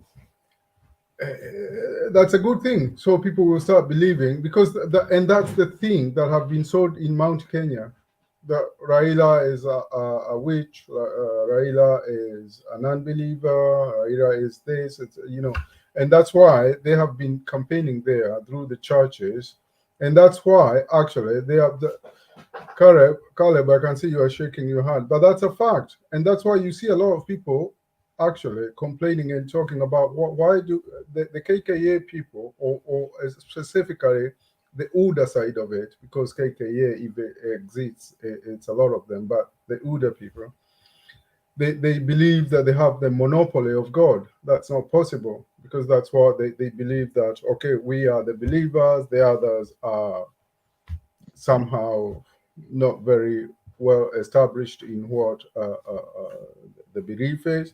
So that was a good thing.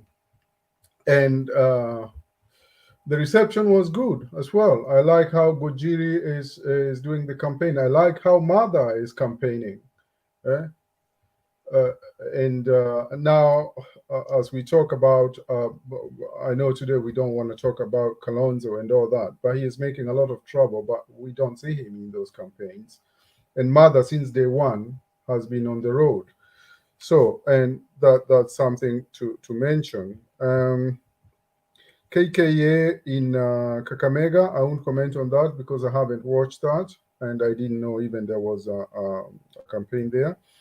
Labor Day, I think it's a good thing. The workers, they have hope, and the increase of minimum wage is a good thing. Obviously, that one they will have to negotiate that with the employers, but it's a good start, because it's always important to have that, what do we call it, a system that tries to defend the workers, and giving those guarantees is always important. When it comes from the state, obviously, the workers have a backup and have a reference when they go to negotiate. So it's a good thing. So it's a positive thing. I think I'll stop it for now, and unless there are any questions, and I might come up later. Thank you so much. Baz, it's good to see you again. Okay, thank you, Bonakimere. We listen now to this video before Caleb comes in, and let's keep the conversation civil. There are people on the comment sections that are trying to mess up the chat. Please stick to your line of argument. Don't come here to insult people. It is uncalled for. And the issue of mchawi na mwizi, all those titles are answered to I am a Bible teacher by Satan himself. So you cannot prefer a thief over a mchawi and you're telling me you are okay. It doesn't make any okay, because the thief is Satan, okay? Na yeye ndio baba wachawi na hiyo maswala yote. So jaribu kitu ingine tafadhali. Na kama if we really want to compare things, let's compare things that are comparable, not to try to pick one evil over the other, and you are claiming that you are here for the good. It really disappoints, especially when you're a mature person and with all your senses working.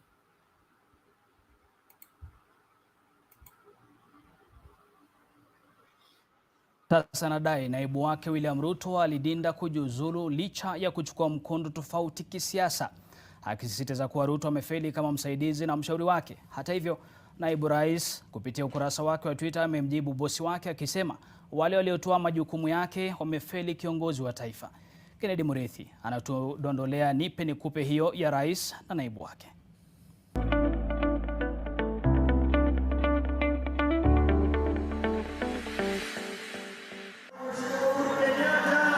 Uhusiano kati ya Rais Uhuru Kenyatta na naibu wake William Ruto unazorota kila kukicha, huku mlango wa maridhiano ukiongezwa kufuli.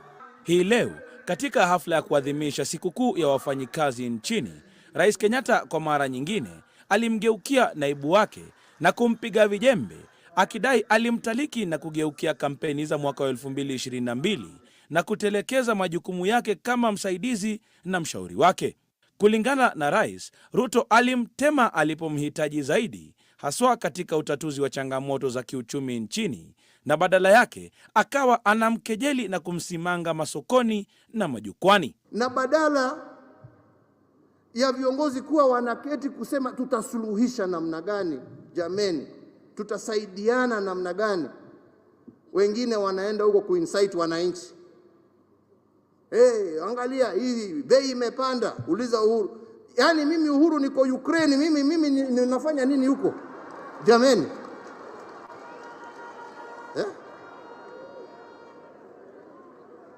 Mimi COVID nilikuwa huko kulea kutoa mimi. Badala ya kuja kunisaidia, kuniambia niko na mawaidha hii na njia hii na njia hii, njia ambaye tunaweza tuokoe watu wetu wakati tunagojea mambo haya yaishe, wewe huko kwa soko na matusi. Uhuru ambaye alionekana amejawa na hamaki, amesema ingekuwa bora iwapo angekaa kando na kumpa nafasi ya kutafuta mtu mwingine wa kumsaidia kutekeleza ajenda zake kwa raia. Na wewe unajiita kiongozi na unajiita ati wewe ndio sijui namba ngapi katika nchi ya Kenya. Uko wapi? Badala ya kunisaidia kuondoa hiyo shida, wewe uko kwa soko kusema ulizeni ule. Basi si ungewacha uniwachie mimi nitafute mtu ambaye angenisaidia jameni. Uhusiano baina yao umekuwa ukizorota kila kukicha, huku rais akisisitiza atajitokeza kumpigia debe kinara wa Azimio One Kenya Raila Odinga, ambaye alimfaa wakati wa dhiki. Wakati unafika lazima watu waambiane ukweli. Wewe unajua hii shida sio ya mtu. Hii ni shida ya uko wapi wakati mimi nakuhitaji? Na ndio mimi nashukuru huyo mzee. Huyo mzee at least hata kama alikuwa na mambo yake alikuja kunisaidia. Na hiyo ndio ukweli wa mambo. Ruto hata hivyo amemjibu bosi wake katika ukurasa wake wa Twitter, akidai Rais Kenyatta ndiye aliyemtema. Ruto amesisitiza yuko tayari kumsaidia bosi wake akihitajika kufanya hivyo, na kwamba simu yake iko wazi pale atakapotakiwa kutoa ushauri wowote. Ruto ameonekana kuwalaumu wapambe wa rais, akisema waliotoa jukumu yake kama naibu wa rais wamemfeli kiongozi wa nchi. Matusi ndio nawaambia. And empty promises take you nowhere. But hard work, the labor of your hands. Na hiyo ndio Mwenyezi Mungu alitufundisha, na hapo ndipo tulipo. Support your Azimio aspiring candidates without fear of favor. Aidha, Rais Kenyatta amesema anasikitika kuwa mchakato wa BBI ulisambaratishwa mahakamani. Mimi na ndugu Raila tulimenyana hapa, tukazunguka nchi hii, tukasema tupatieni nafasi hapa tubadilishe hii katiba. Kuna vipengele ingine ambayo inasumbua Wakenya. Nyinyi wenyewe mumeangalia, sisi tumetoa jasho tukitafuta, wengine wamesema hawataki. Nyinyi mtajibu hiyo kwa uchaguzi ambaye inakuja. You being young, there is no anywhere you will hide. You will not hide. President Uhuru will not hide. We will be there. We will come to you for advice. We will come for you for support. Huku ikiwa imesalia miezi mitatu kabla ya Wakenya kufika debeni na kuwachagua viongozi wapya, Rais Uhuru Kenyatta anasema sasa yu radhi kuambia Wakenya masaibu ambayo ameyapitia chini ya naibu wake William Ruto. Kennedy Mureithi, NTV katika uwanja wa Nyayo, kaunti ya Nairobi.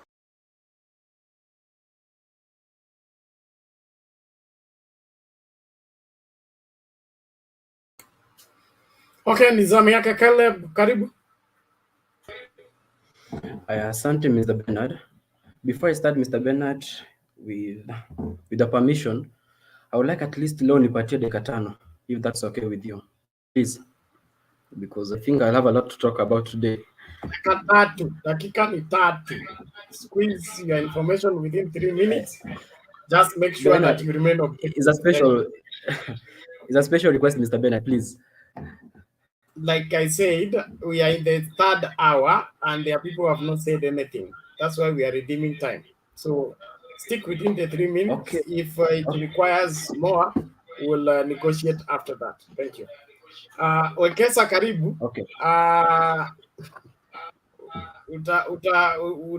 Utashikilia lakini ngoja kila mmoja aseme moja alafu tukikuja round ya pili ndio utaendelea.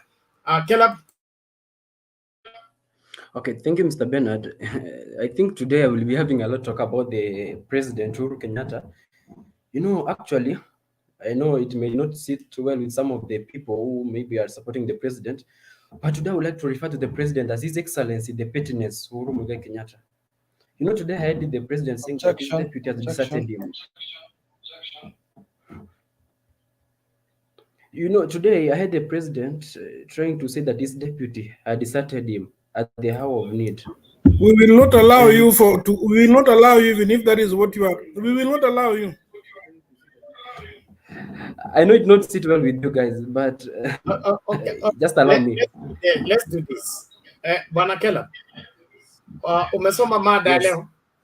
Bas, respond to it. Nimesoma. Be objective to the same. Let's move on.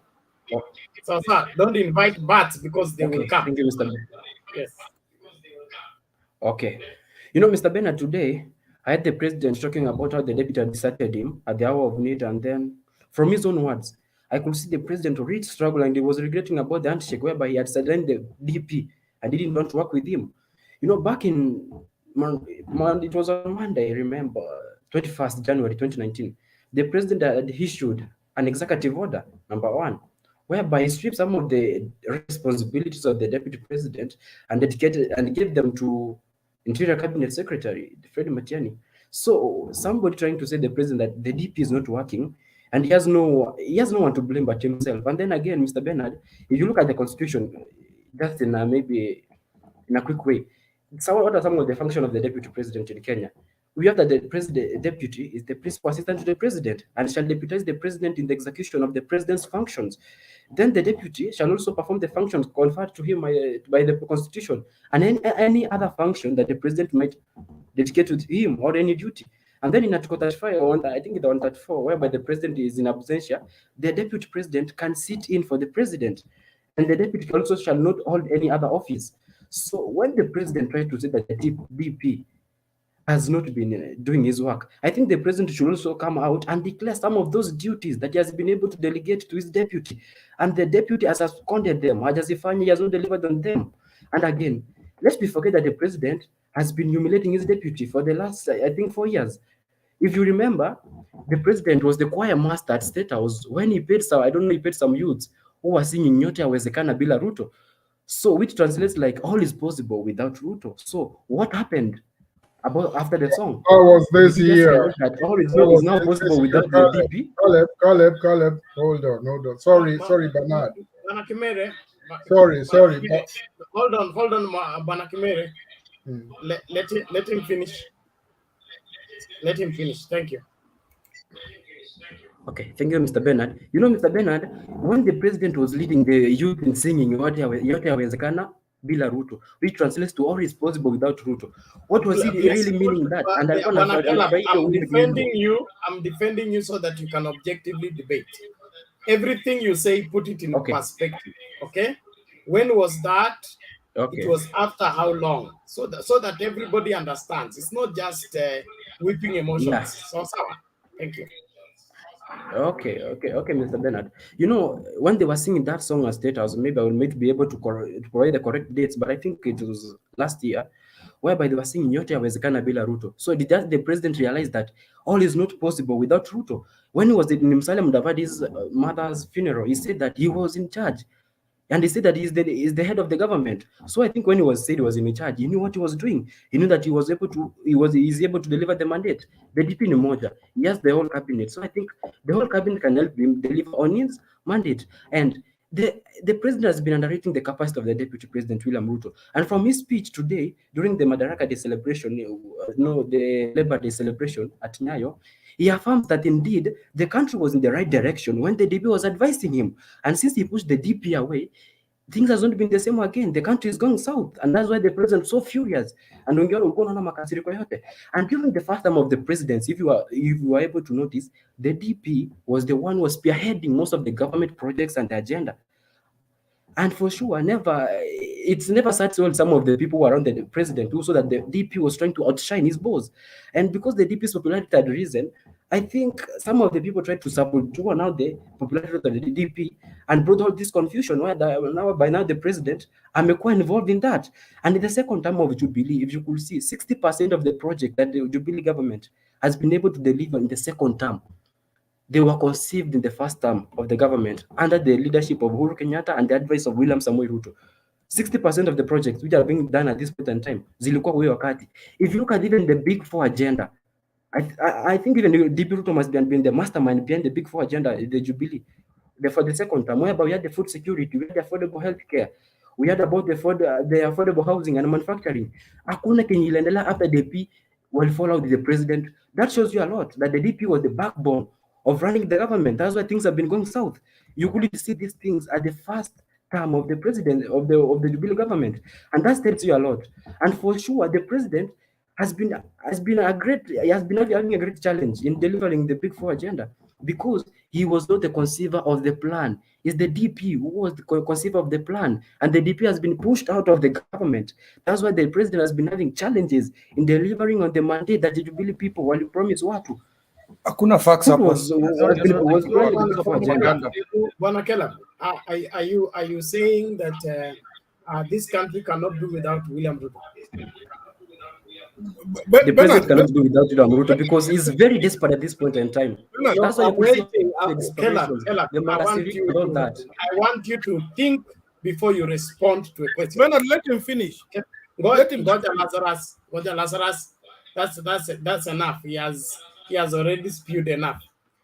So you're telling us the Jubilee government cannot function without William Ruto. William Ruto is the constitution. William Ruto is the backbone. William Ruto is the oxygen. Without him, nothing should take place. Confirm that.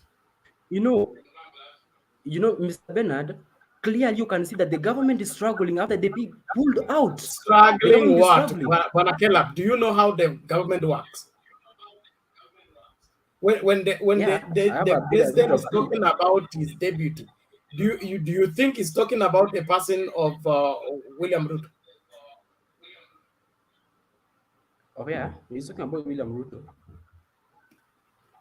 Let me put for you in proper perspective, okay?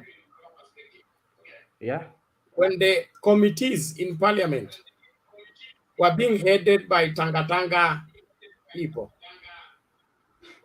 the government policies and government proposals were being sabotaged in parliament.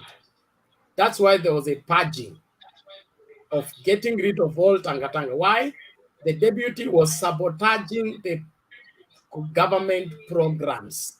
Okay, that is why after the purging of the Tanga people who are serving in committees in parliament. Okay? Bernard, can you tell us which program was sabotaged by the Tanga team? Just be clear also, so that we move ahead. So the president is complaining about having an assistant who is sabotaging his agenda. He's not You are talking saying about the programs was being sabotaged by the Tanga team. Can you name one or two projects which were sabotaged by the Tanga committee? I am not talking about a specific program. I'm talking about the functioning of the government.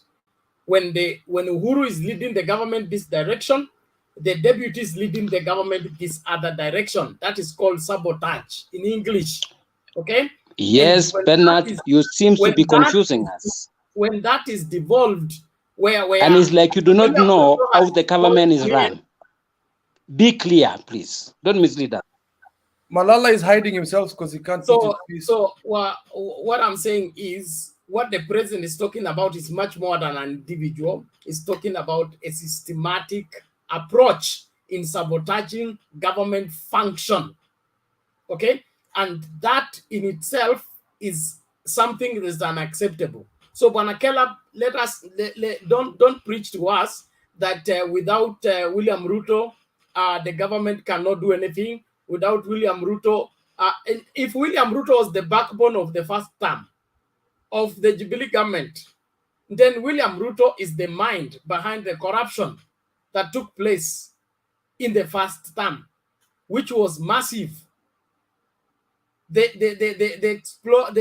blowing up of the SGR, cost of constructing SGR, all those other things that took place, even including the raising of the debt seal and all that. So if that's what you're telling us, that was how William Ruto was spearheading the country, hey, congratulations to you, and I wish you well in that country where William Ruto will be president. Be the deputy president to him, but I don't see that happening. Thank you. You know, Mr. Bernard, I think some of the sentiments might not be sitting well with some of the members, but I think from the opinion of Mr. Bernard, sometimes some things are clear on the wall. So some people are ignorantly What is clear on the wall? What is clear on the wall here? They are looking at the, I don't know what to call them, the shadows, Kela, maybe the shadows. The president talked about the war in Ukraine. Did we have the war in Ukraine during the first term? No. The president talked about COVID. Did we have COVID during the first term? No. So what are you talking about when you're talking that when the deputy president left? You're saying exactly what the deputy president said, okay? He thinks everything revolved around him, and without him, nothing can take place in Kenya. And that is the deception he is in, which is going to throw him in the ditch by itself. This country has been in existence before William Ruto was born. It will be in existence when William Ruto is gone. So it is wrong for him to build the country around himself. That makes him unfit. Let that matter rest there. Can I comment one? Let me finish. Yes, Wekesa.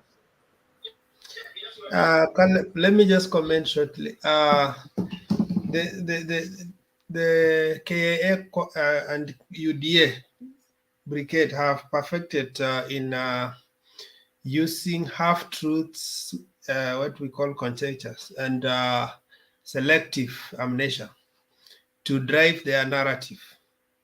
You see, the way they are talking passionately, you can think that actually it was the president was in need of Ruto.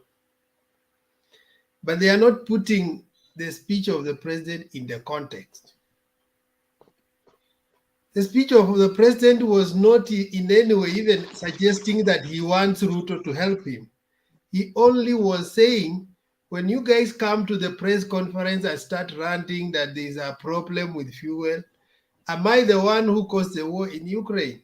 When you come to the press conference and rant and talk about issues with the raised cost of living, am I the one who brought COVID-19 that has wrecked the economy across the world?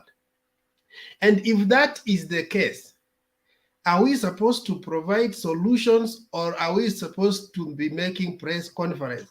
After all, we are showing up on the national events and showing that we are the deputy president and we want to be accorded that respect. So he's saying, in one hand, you want to demonstrate. I think he used the word that you are claiming to be number two.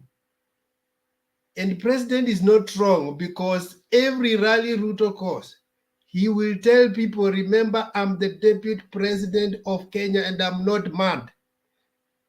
So when he's looking for votes, he is the deputy president of Kenya and is not mad. When we demand services, I was chased away from the office. Come on, we are not fools.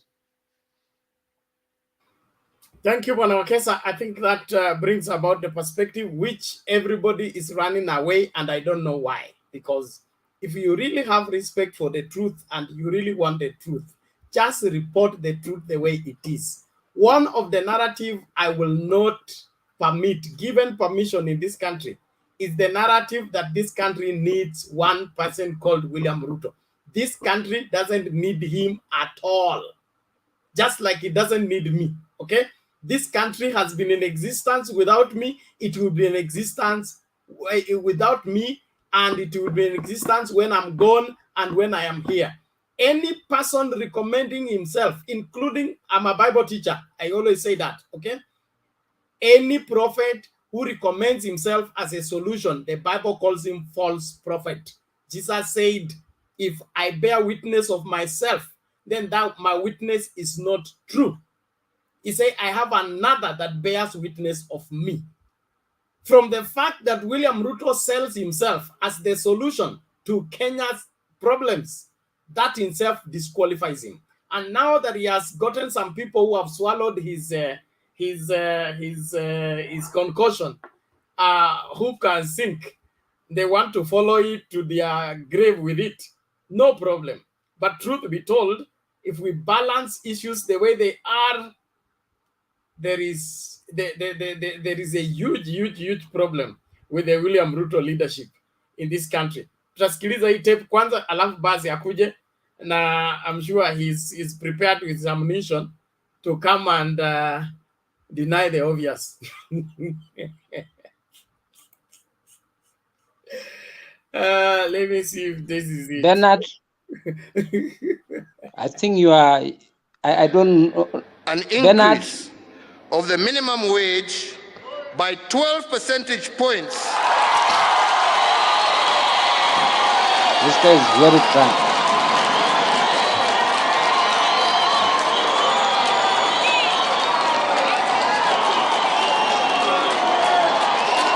With effect,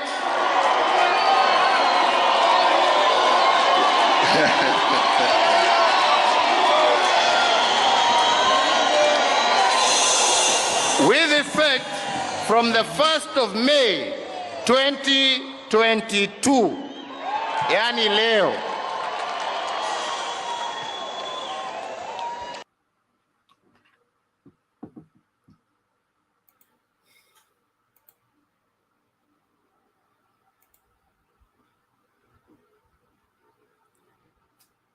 Yes, Baz.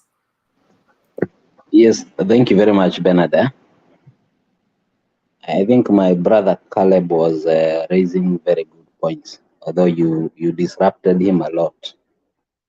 I think one thing today we have to look at it is the response from the DP. And not the first part, but the last part, which he said, we have not had a cabinet for 2 years. That is a very serious information, if not allegation, because that means the country was being run as a one-man show. Without a cabinet, I don't know how the budget was considered and adopted. So this could be one of the reasons why we are in these problems that we are today. So, Baz, just before you go any further, okay? Yes. Who said that there has not been cabinet for 2 years? Matiang'i is not part of the cabinet. Peter Munyi is not part of the cabinet. I think, Bernard, did you listen to me? I said, in that statement of response, he said, the last cabinet was 2 years. And I said, if it is allegation or it is the truth. No, Roger, you said the deputy president's response. Okay? Yes. So yes. The whole deputy president claims that the last cabinet was held 2 years ago. Yes. Yes. And you take it, his word as what? Is it a verse in the Bible? I have said if it is true or allegation. Can you rewind and listen to what I've said? It indicts him. You need to ask him, are you for it that you are deputy president of a country that has been in operation since 2018 and you have not had cabinet for 2 years and you are coming to tell us on Twitter? Well, Bernard, I think your question is unanswerable because this is a response from an allegation on TV, and he responded to it and said, if you look at the flow of the statement, he said that before that he said, I'm a phone call away. But remember, the last cabinet was 2 years ago. That means that we could have spoken. I would have helped you in cabinet if it was there. Cabinet but meeting since it wasn't, cabinet meets every cabinet meeting, yes. Weekly meeting for the cabinet. It's the only thing that changed is that deputy president no longer chairs cabinet. It's Matiang'i who does. Okay?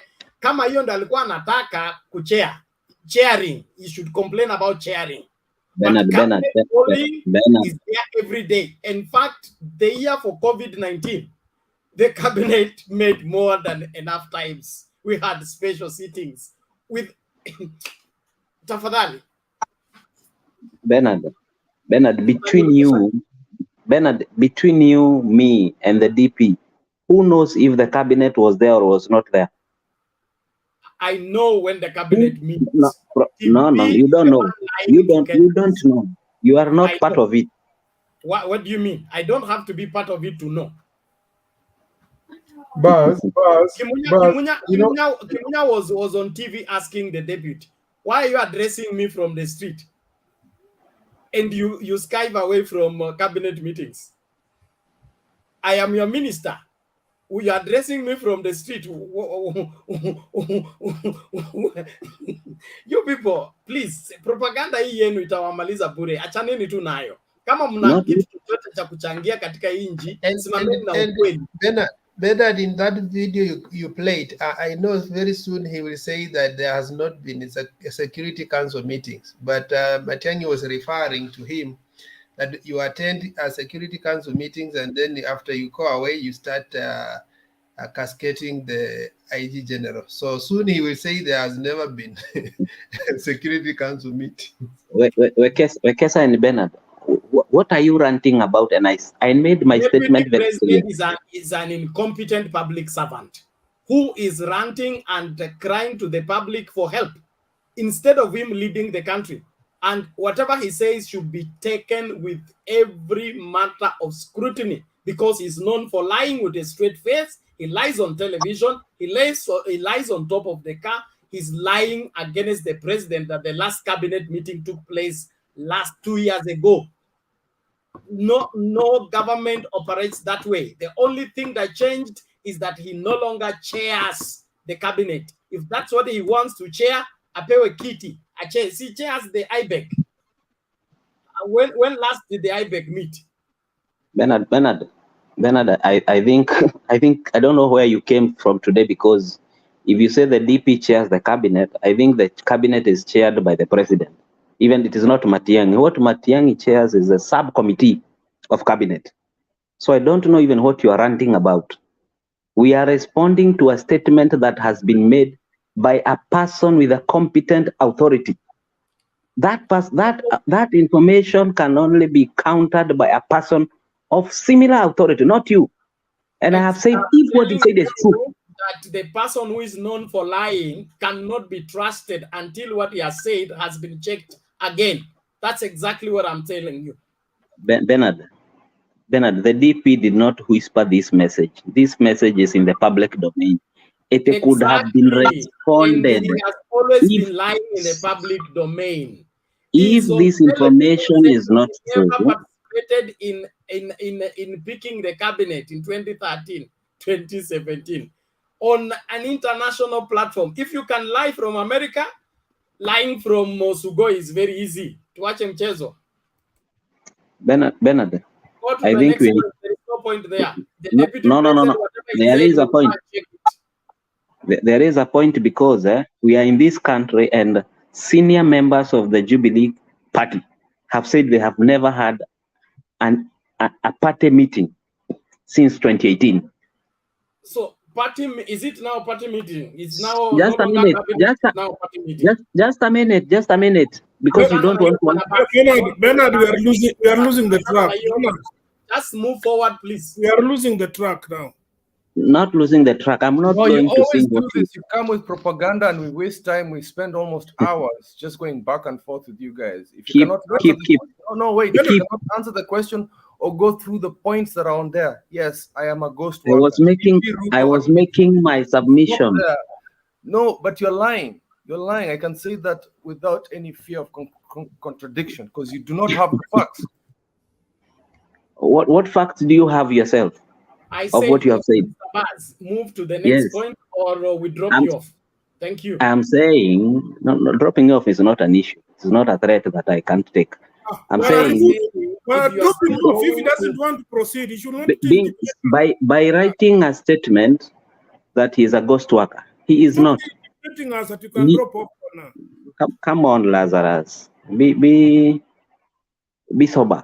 We'll tame you like Caleb. No, Caleb amekuwa tamed. Goja, you have your time. What do you mean I'm not sober? Wacheni hasira. Kama mlima imekuwa ngumu, hasira zisiwapande ni ngumu. Order, everybody. Order, everybody. Lazarus, mute your mic. Thank you very much. Let me speak. Let me speak, Bernard. Go to the next point, okay? Yes.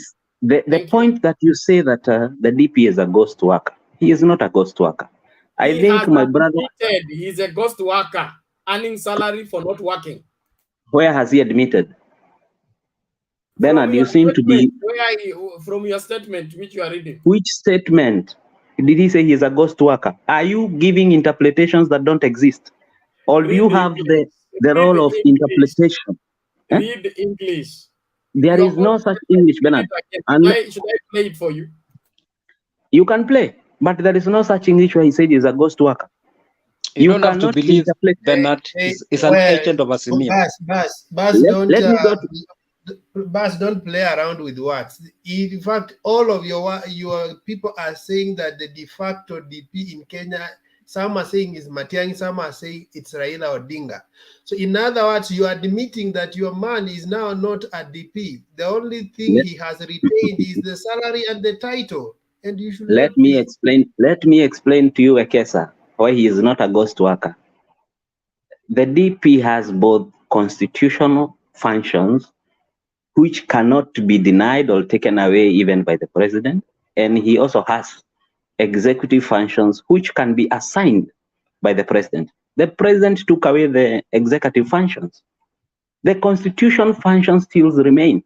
He is the deputy to the president. That is why he invites him in all national celebrations, or we can say ceremonial functions, ceremonial powers. He still retains them. The president is not... Uhuru at Nyayo? Who invited Uhuru at Nyayo? Where? Today? Nyayo and Nyeri. He spoke immediately after the DP. Nobody spoke after him. Invited, not who spoke. Speaking, anybody can speak. In fact, there were so many speeches. Wekesa, the burial was not a national. It's a straight question. It is a straight question, but it is hypothetical because you know that was not a state function. That was a burial, and it was a church function. Jesus! I want burial of a president is a state function. Church burial, not a state function, not a public. Wekesa, the holidays too. Wekesa, let us wait for Madaraka Day. Then let that preacher come and invite the president. Then tell me the difference. Burying a former president is a state function. Are you kidding me? It is both a family, a church, and a state function. Both mix. Come on. So what are you saying? Hey, we're done.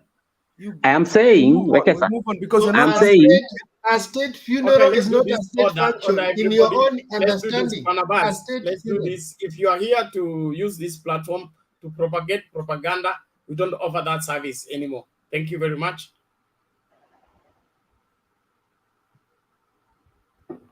Should I finish? Finish propagating? No. No, I'm not propagating. I'm raising a very serious matter. You're telling us that the president's burial or service is not a state function.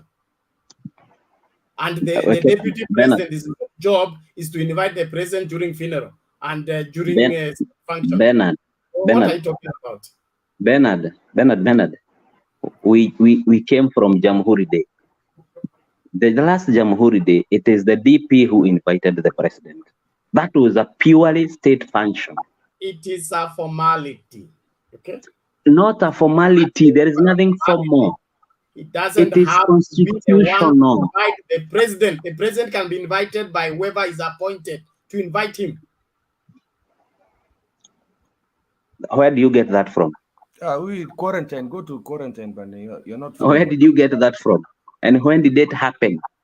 Okay. When the deputy was president, who invited the president to speak during the Jubilee and DC? The DP was not there. So when the DP is not there, who should invite the president? The president should never speak because the DP is not there to invite him. Are you getting my point of argument, Bernard, or you just want your point to be correct? That's what you're trying to teach us, which is fake. I am not trying to teach you. I'm saying you are a smart guy. You are a smart, intelligent person. Stop swallowing this nonsense that you're being fed with, and state matters for Kenya, not Bernard, for UDA. Kenya Bernard, is bigger than UDA. Bernard, in that case, I would ask you to stop being a sycophant. And I'm please, not a sycophant. reason with a fact. Yeah, you are so much into sycophancy that you have lost your mind in understanding Kenya and appreciating Kenya. You're so much into pushing Ruto's agenda that you can't think beyond Ruto's sentiments. That is selling. Bernard, we know you are an agent of this Raila Amolo Odinga. Can you be fair to everyone here in the forum? We are agents of Raila and we have no apology. Let this Bernard be fair. This is not. I know you are an agent of this assembly. We have no apology. I'm going to do worse than put you in quarantine. Thank you.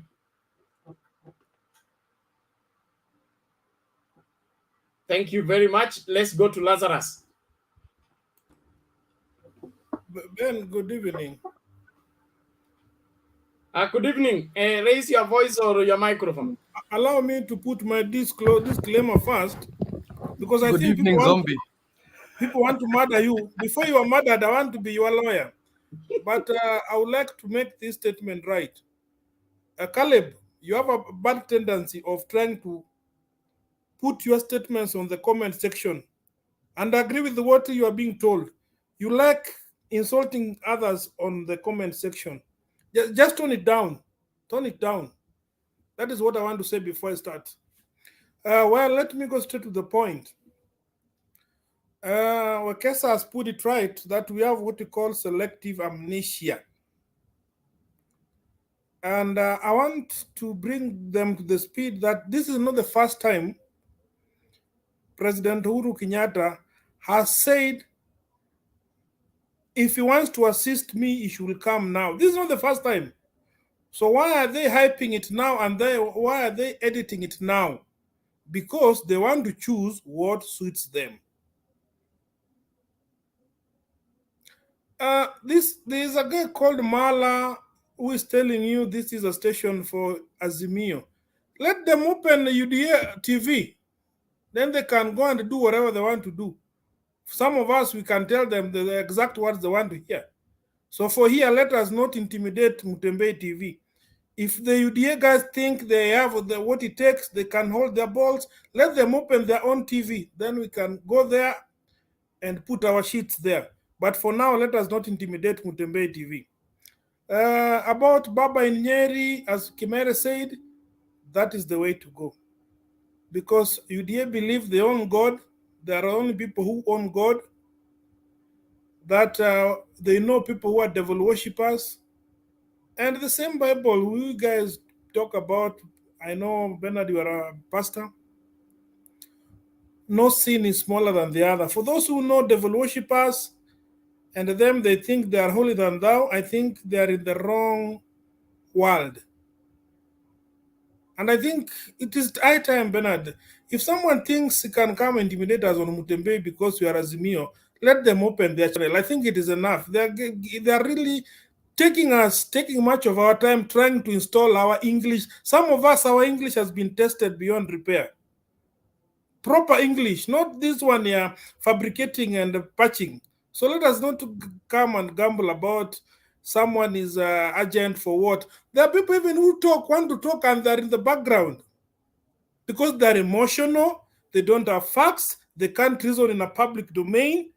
A gentleman or someone who is presentable, present his mind here, not going back on the private chat, trying to argue. Guys, reasoning is being brought in a public forum where everybody can listen to what you say.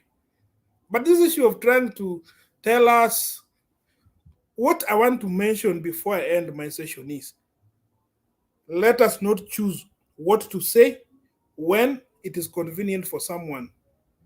Whatever Uhuru said today, I'm not defending Uhuru in a way. At no any point, if you understand, and I'm talking of Queen's English, there is no any statement he made requesting for help from Ruto. Those are called, those who study English can tell you those who are, how do you call them, keep?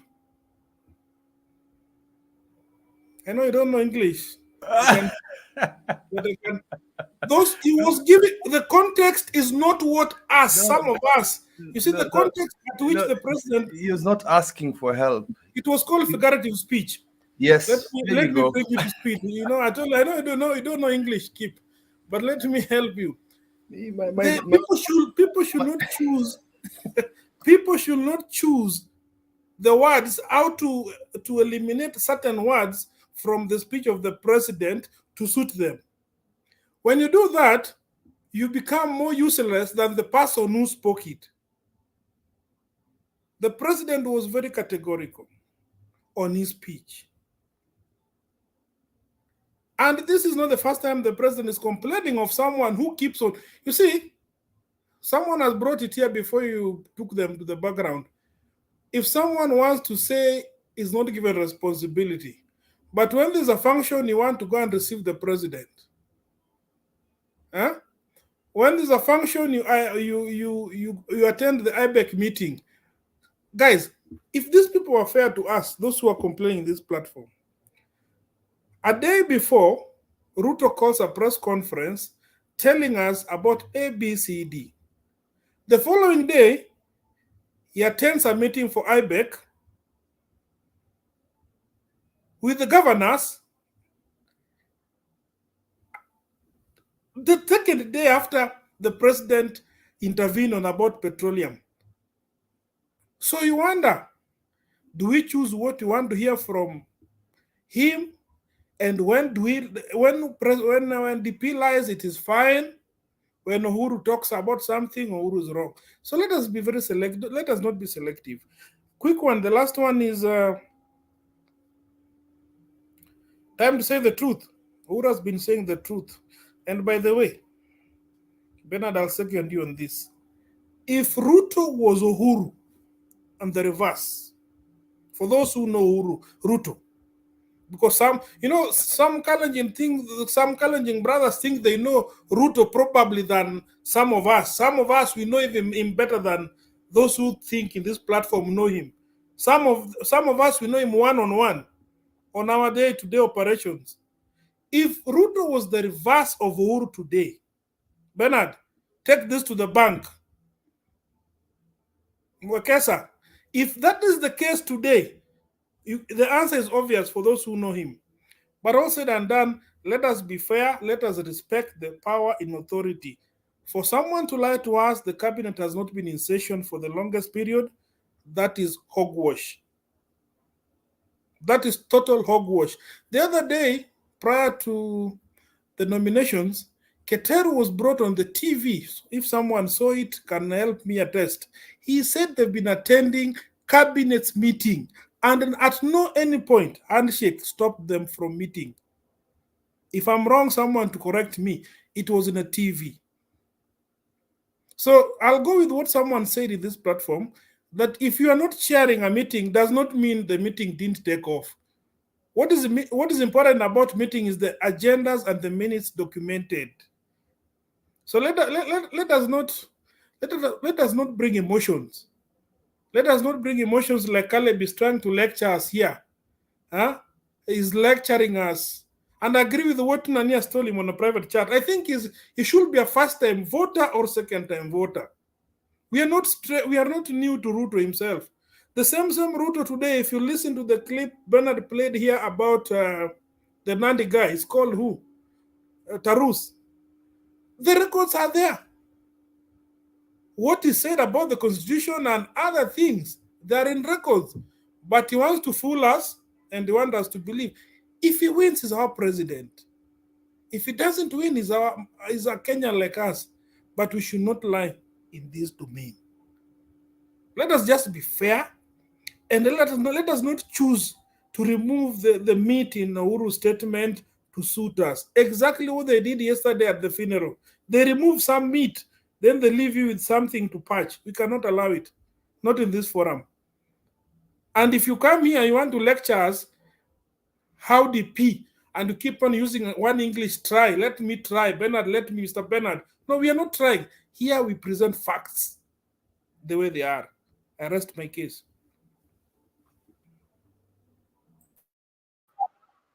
I come back to you.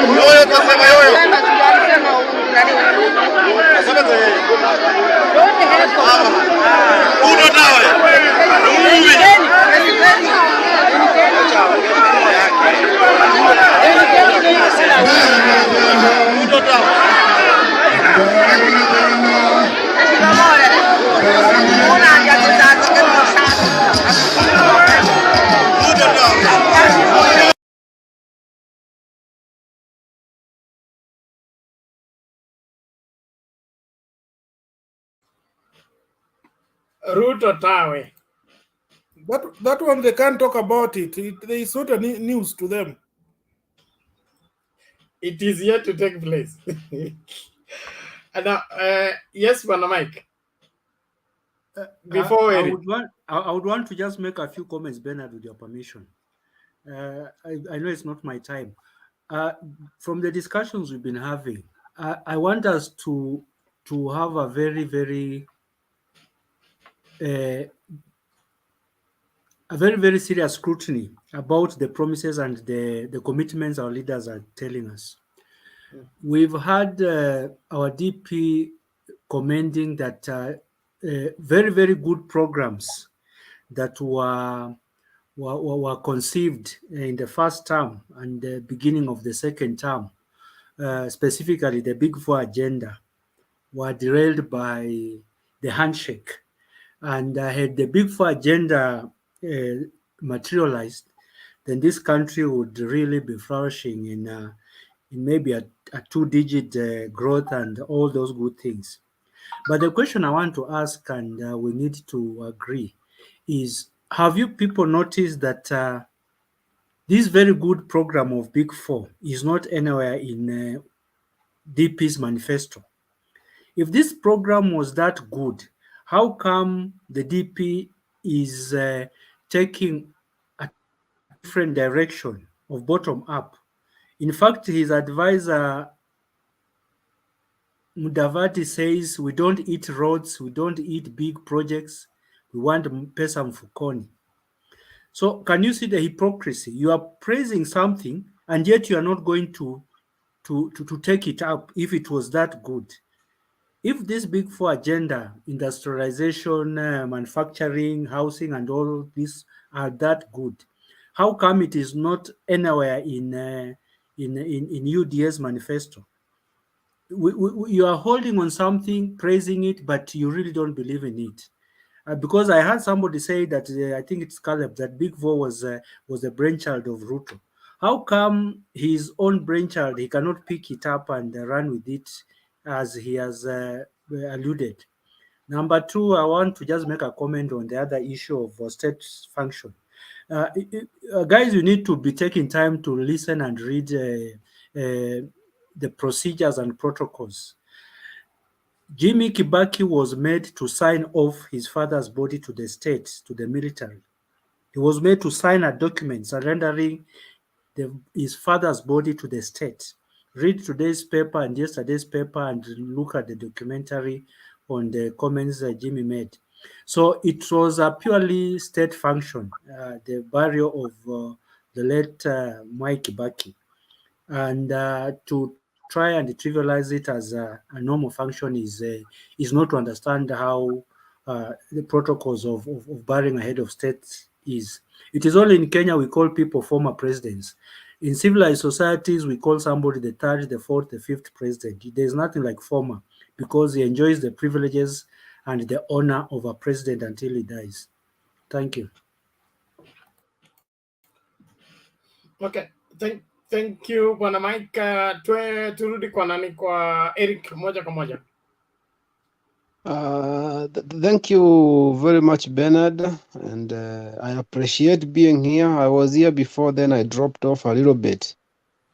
So let me just say hi to everyone who is in this platform. And my first thing, I would like to go back to the comment section.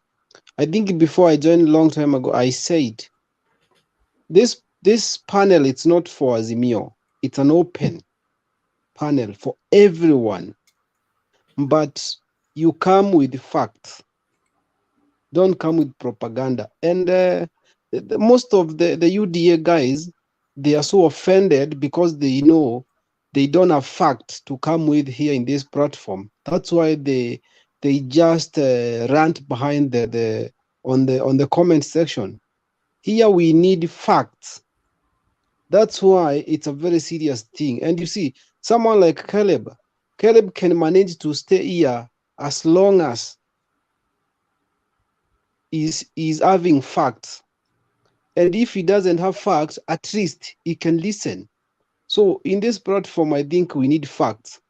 So let me just go direct to today's topic.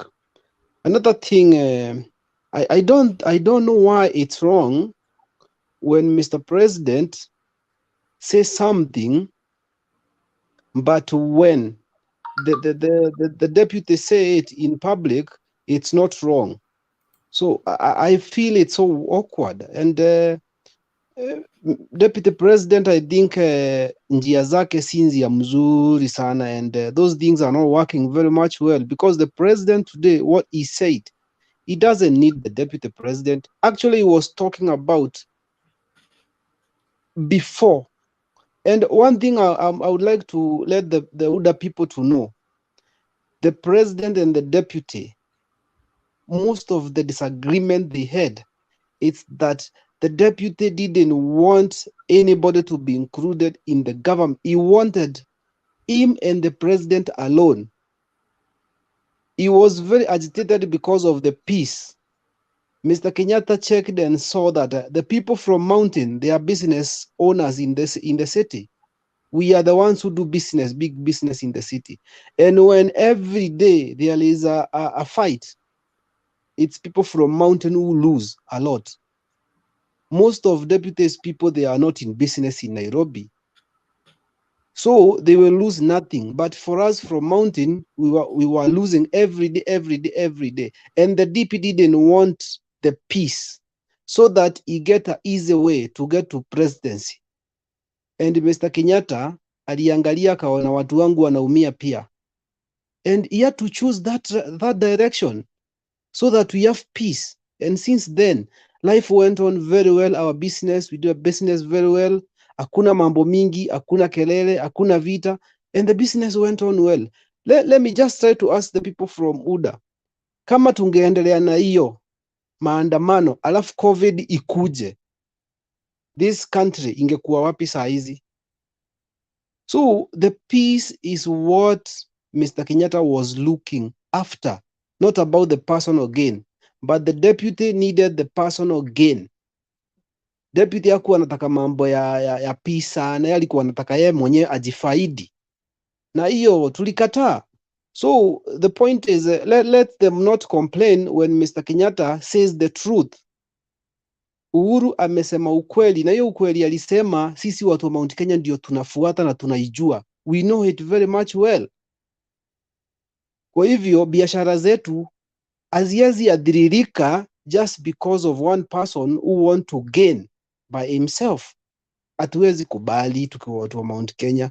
So for that purpose, let them not complain when Mr. Kenyatta says something and they don't want us to ask anything when Ruto says something. So they should forget about that. About Ruto is a ghost worker, and he could have done an honorary thing. The day he felt that he cannot work with the government, he could have resigned. Atoke huku nje aanze kutuambia maneno ya serikali akiwa nje. Atuonyeshe vile ametoka kwa hiyo serikali juu haifanyi kazi ya maana, inafinyiria watu.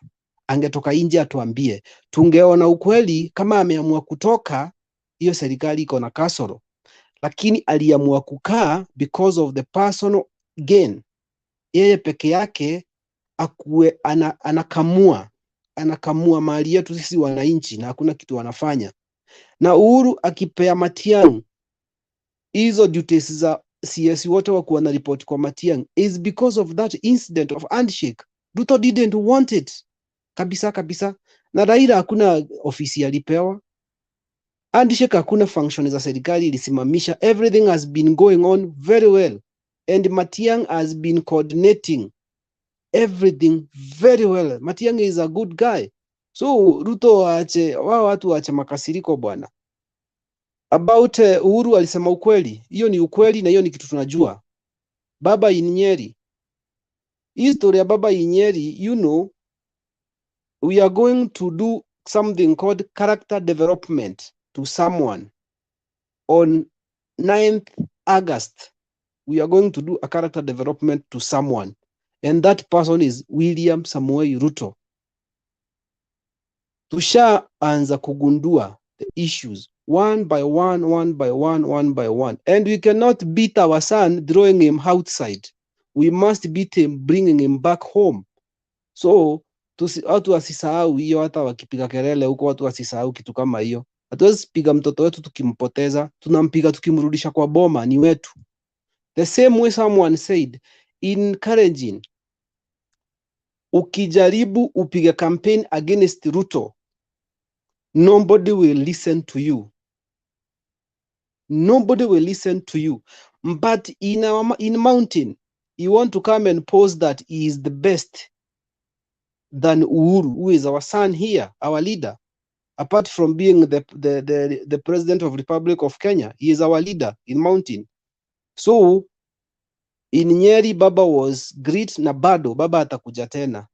Hii mambo ya KK hiyo ya UDA mimi sishindangi kufuata sana, because I got tired of propaganda. Everywhere they go, they talk of lies. They cannot say something today and say the same thing tomorrow. They say different thing. And if they want to run from Baba, the day Baba started campaigning, the 10-point agenda till today, it's what Baba talks about, nothing else. So people should understand on that. About the wages raise, it's good, though I saw some UDA people complaining, saying that they are increasing the wages at this time, there is no money. I think these people are meant for complaining now and then. They are the opposition in the government. So Mr. Bernard, I think these people, they should think, tutawanyorosha, tunaenda kuwanyorosha vibaya sana. They should be prepared. Thank you.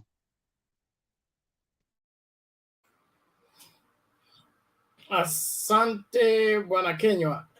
Yes, Alex? No, Bernard, for the disclaimer, I wanted to thank Kinywa, because Kinywa alifanya I learned something that I didn't know for a very long time. There was a debater here who used to come from Central. Alikuwa anachukia Uhuru sana.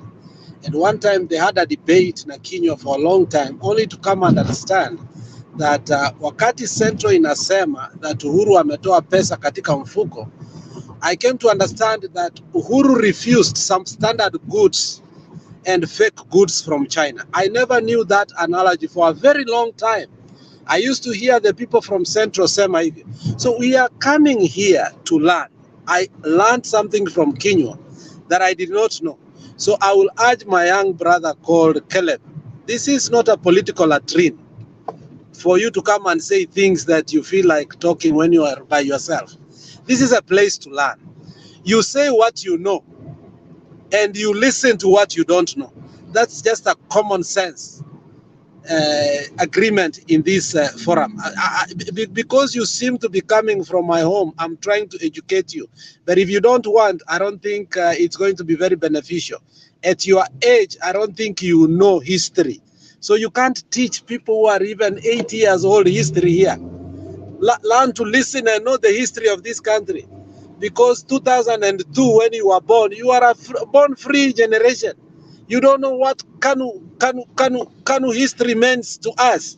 When we see somebody like Ruto with some proximity of Kanu-ness in him, we chill out, we fear. Do you know what Kanu means? Where you used to have a permit to have a radio, and today you are coming here to listen to Mutembei here and you are so happy. We used to have a permit to listen to radio. So relax when you are being told things. You couldn't even come here to Mutembei. And Uhuru is so good, and Matiang'i, to have forced this digital thing to go through, that Kenya today we can have a debate. Niko hapa America, mwingine, I don't know where you are. We are all over, and we are having a debate, a cogent, persuasive debate about Kenyan discourse, not propaganda. Not propaganda. If you are full of propaganda, please, Dennis Itumbi has a platform. But if you are here to learn, and I'm here to learn, then let's learn from each other. But I think 99% of what you have been saying here has been pure propaganda. And learn that, because it's going to affect you. Listen to what you don't know. Say what you know, not what you hear.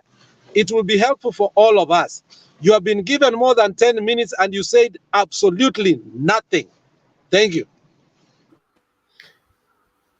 Bernard, I think it was my time to present to watu wawili wameenda before me, Lazarus and Kenya. I wanted to play a clip on the first day Uhuru talked about Tangatanga, and then I make my presentation.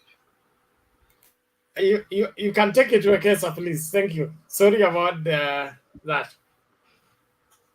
Mwakesa, I'm sorry for taking your time. No. I'm just reminding the moderator. Unajua the problem with the moderator, ukikuja ukujangi on the line, inakupeleka juu, so he can assume usha present. But unajua mimi na wewe na Alex tunaendelea mpaka masaa, so we are here. Yeah, lakini lazima ni Lazarus, that means I have permission to go. Kabla paende. Mchungaji uendi hivyo. Unajua ni Labor Day kesho, una excuse. Kesho ni Labor Day, uendi kazi. Mchungaji, wacha. Lazima tusikie the bullfighter mwenyewe aongee kwanza. Wekesa bullfighter.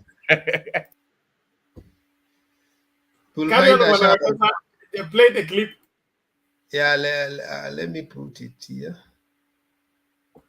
And always remove the clip after it has played, huh? Because it blocks the additions. Okay.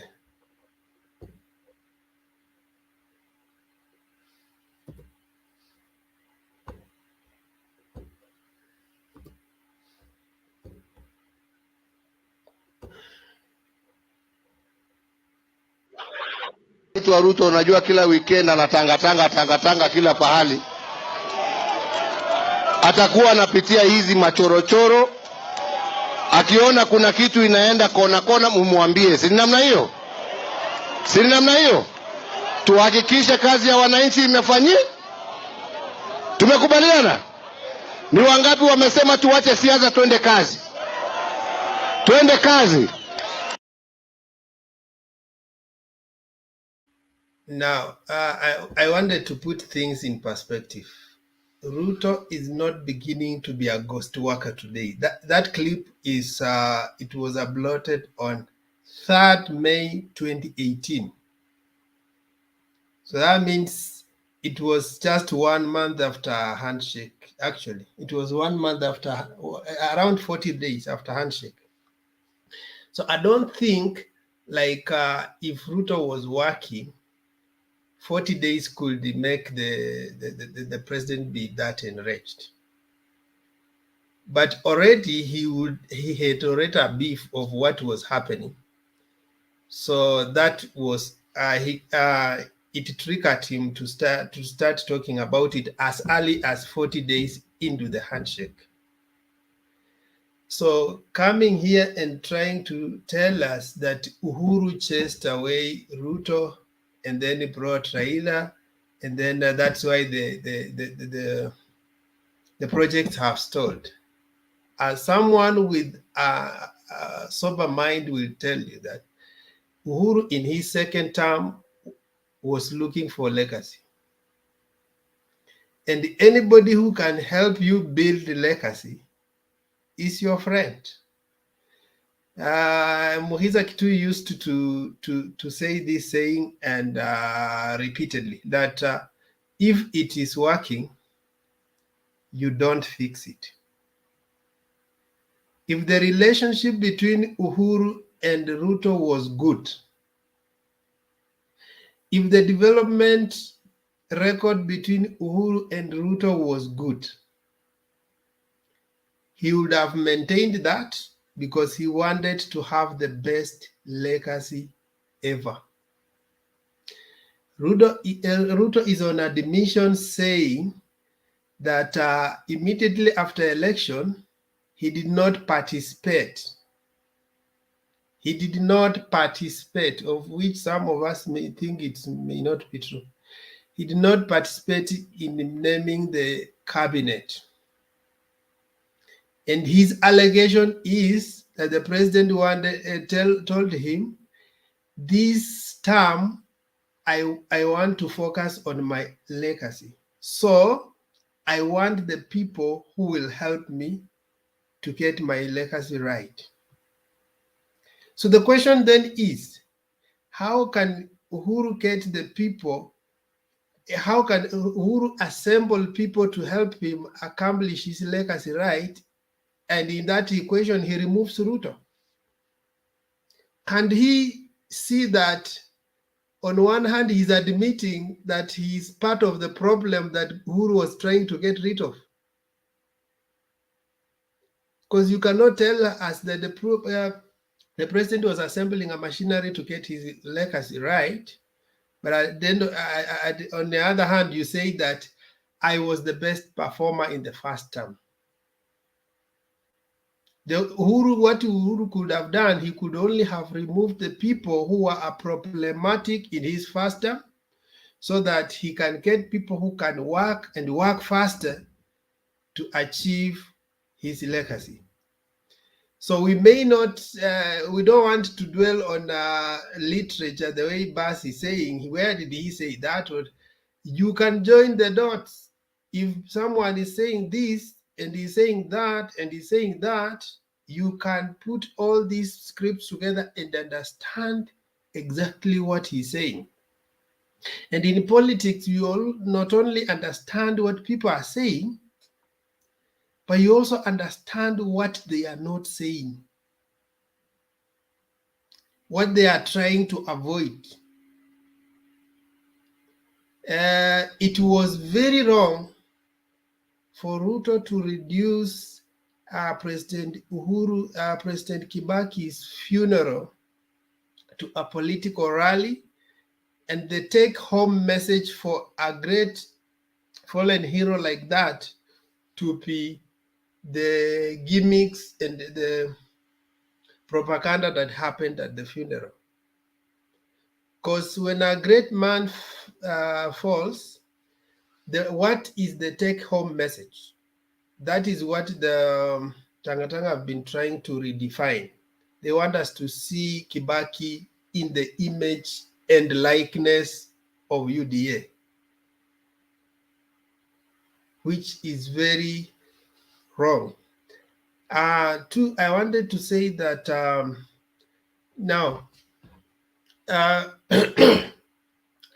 today I have watched Team Tanga Tanga, and all of them, as if they have been dispatched to attack Uhuru Kenyatta. You can check on their walls.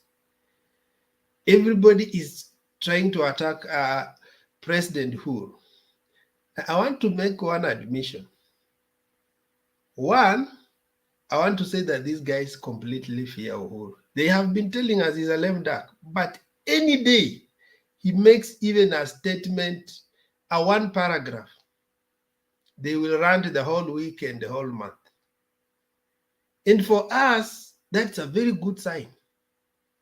It's a very good sign. And I can tell them the way, Bernard, I don't know if you play the clip of Dr. Brother Francis Atwoli. He said that you need to campaign and you don't have to fear anybody. I think it's high time. Has been tested and proven that Uhuru irritates them. He needs to step out more and more. And it's high time he goes the same way Raila has been now on Mount Kenya 2 days. It's high time Uhuru just goes back to his village for 1, 2, 3 days, just there.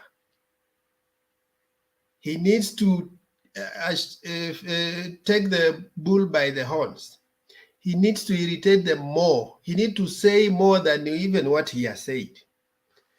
Because we cannot be on the recessive side. I also want to admit on this channel, we are not here neutral. Bernard is not neutral. Eric is not neutral. I have here and I have a stand. All we want on this channel is maturity. But whoever you support, it's your own problem. We don't care. But don't come here and start redefining what Bernard should say, what Eric should say, what Kip should say. Kindly come with your facts. If you are supporting a candidate, you are supporting Ruto because you are a sycophant of Ruto. So there's nothing wrong with Eric being a sycophant of Raila. And we owe nobody apology. Everybody should try to bring up the issues that you think your candidate starts the best chance to lead this country. And when you are trying to sell your candidate and he is not being sellable, stop being emotional and stop now attacking the panelists and lose the debate. When we sit here debate and have the headline, don't come with your own sideshows to attack panelists so that you derail us. And as if they meet somewhere and practice Bernard. Because most of the time, you will find that they come here and distract the whole topic. And not only here, it is now seen in everything. Like even when they go to a national function, they reduce it to them. The entire function was no longer about President who departed hero, it was about them. And they come here, it has to be about them and not the topic that is scrolling down there. We are privy to that, we are aware, and everybody will stand in the gap and ensure that they are doing the right thing. Yeah, thank you, Bernard. I just thought I have to put the record straight so that we can know where we started when we talk about issue at Tanga Tanga. It started almost a few days after the promulgation of the handshake. Okay, thank you, Panawakesa, and that is very helpful. It helps us get into the right perspective of looking at this entire thing. One thing that we need to work hard at is to ensure that we remain in the middle of the road, no matter how much we are pushed to go to one extreme. But truth be told, you are right. One nightmare that UDA has is called Uhuru Kenyatta. And the Uhuru Kenyatta they don't want is the aggressive Uhuru Kenyatta who is I watched a movie many years ago by Schwarzenegger. It's called The Most Dangerous Man to Meet is a Man Who Has Nothing to Lose. When the agenda is to make the agenda is to do what? Make Uhuru afraid to go and campaign publicly for one Raila Odinga because he's afraid of being embarrassed or losing an election. So they want to instill fear and use that fear to cripple him from doing what he can rightfully do and he's capable of doing, and it will overturn the table against them. So they are crying out loud so that Uhuru can retreat. And that is why I believe he needs to listen to Atwoli properly, go out there and campaign. Losing an election is not death sentence. And there is nothing to lose because Raila Odinga has no opponent, in my opinion, from where I sit. He has one novice who is trying to be present for the first time. He has been in this thing. This is the 5th time. He can have a walkover as far as this election is concerned. So Tanga with their agitation, they can go whenever they want to go, but they should stick with the facts. You can't be coming to class 1 and you want to be the head boy of the school. Haiwezekani, lazima ujifunze kukaa class 1 kwanza, class 8 watakufundisha jinsi ya kukaa kwa shule. Na si monolization, ni ukweli wa mambo. No, naomba hivi keep uko na swali? Ni tu naja nitangoja, nitasubiri kwa sababu lazima uende the full round. I know there are new people who have come and I know it seems unfair, but I understand. We are now headed to the mix and match. Mix and match. Wakale na wapya wachanganye kwa sababu sasa hatuwezi fuata kururo tena. Nilikuwa tunataka kusema just very quickly. Quickly, please. Very quickly. There are two types of people who come to this platform that are there are people who are brave like Caleb. Caleb, you ndio appreciate for you. You're brave. Then you've got the black screens like Mala. And then Mala huwezi ona atakuwa anajifichanga. Alafu utakuwa na mtu kama who was this guy we're arguing with?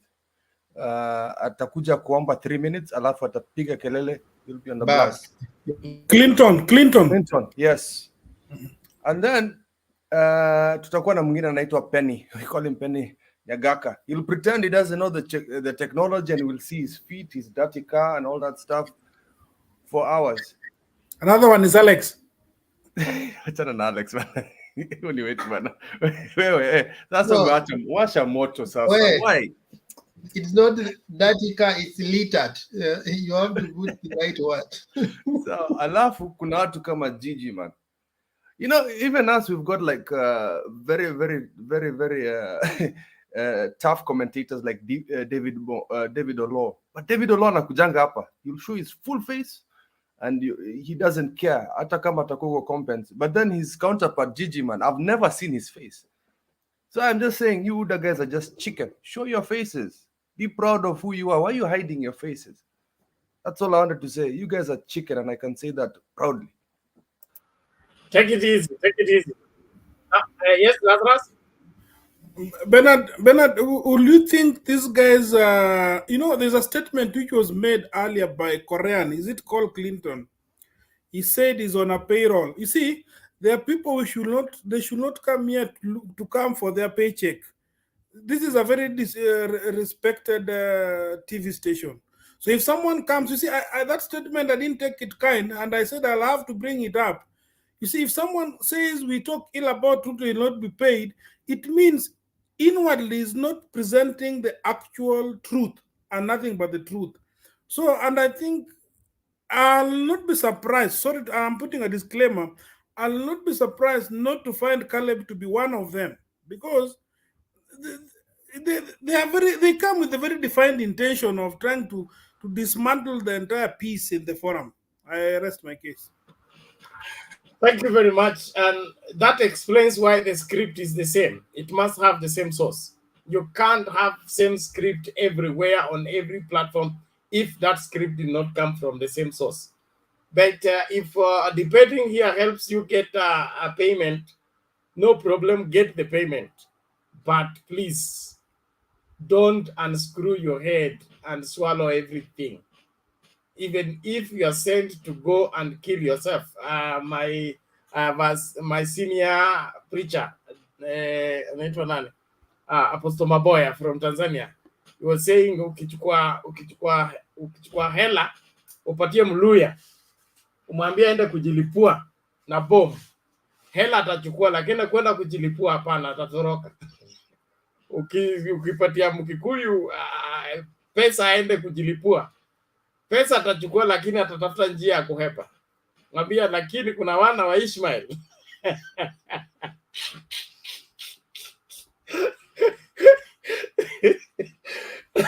ambao wakipewa hela wanaenda kujilipua bila kufikiria. So wewe chukua hela lakini usiende kujilipua. Hiyo ndio usemi wangu. Tena hiyo ni kali. So don't go and lynch yourself because you've been given money. Take the money, yes, but save yourself, save your little brain. Don't go and sell it completely to the altar of UDA where brains don't matter. Thank you very much. Naomba hivi Bwana Wekesa, you will take the chairing and then bring in Andrew. Utaanza za kumix Andrew, Roba na Bantu hajasema chochote, and then so unachanganya wakale na wapya. I'm around. I'm only heating up my coffee, although I will drop out later. Thank you. Mimi nataka kurudi kudebate. Sasa nime resign from chairing. Yeah, unakuanga leo tutakuweka quarantine. When you are a debater unakuanga sumbua. You are another Caleb. Where are you? Sawa tu. Bantu warrior, a long time. I'm good, Wekesa. How are you? Asante sana. Thanks. Nashukuru, naona mambo ya Wanyomba, Kinywa na Roba, Bantu. We Andrew, Wekesa alikuwa anaongea kwanza. Andrew, umeanza kuongea na mzee ndiye alikuwa anaongea. Wewe sikiza Rex. No, ni Andrew anaongea. I'm taking the order in which they can. Tunapenga wazee priority, so Bantu wote kama Alex, hata Andrew ni mzee mdogo. Sawa. We kwa hii entry Bantu wote ndiye amekuja sasa hivi. Kindly wacha Andrew. Sawa. Okay. Alex, wacha kutuonyesha kifua basi. Sawa basi, karibu. No, father of the house. Bantu warrior. Sasa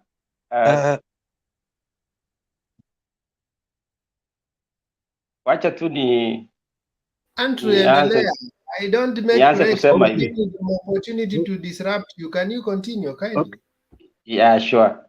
Let me speak on something that which came up in at least yesterday, but I went back to think about it, and as we said earlier, that this place we learn. When you hear something, and before you make any conclusion, you want to try to do research, and it will depend where you do your research. For me, what I believe and how I've grown up, I go to search some research in the good book, and I found this thing is there very clearly. That as we say, there are two people. There are those who knows that false is true for them, and those who knows that there is truth. So for your truth is false to me, my truth to you is false. So now, how do we go about it? So which means there are certain things that we don't agree, even if they are facts. Why I say that? I found also that we have wisdom concerning poverty. There is also wisdom concerning riches. Now, why this thing came up, when we saw what happened in the funeral of the late, our third president, not everyone is just forgotten about that. People want to think about it because it's unusual and it's not supposed to happen like that. Then one of the panelists said, "Would it be a spirit that is going around and entering us? We don't know." But in the book of James, it is like it's there. That is what we call obsessment, unnecessary excitement. And where does this excitement go? Who ends? Paid. If there is a really genuine happiness, that is joy, you believe in something, and you know, there is some kind of spiritual, energized, to care for one another, listen to one another. But when you don't listen, then this one becomes something that you don't even know yourself. Is it scary? How safe are we?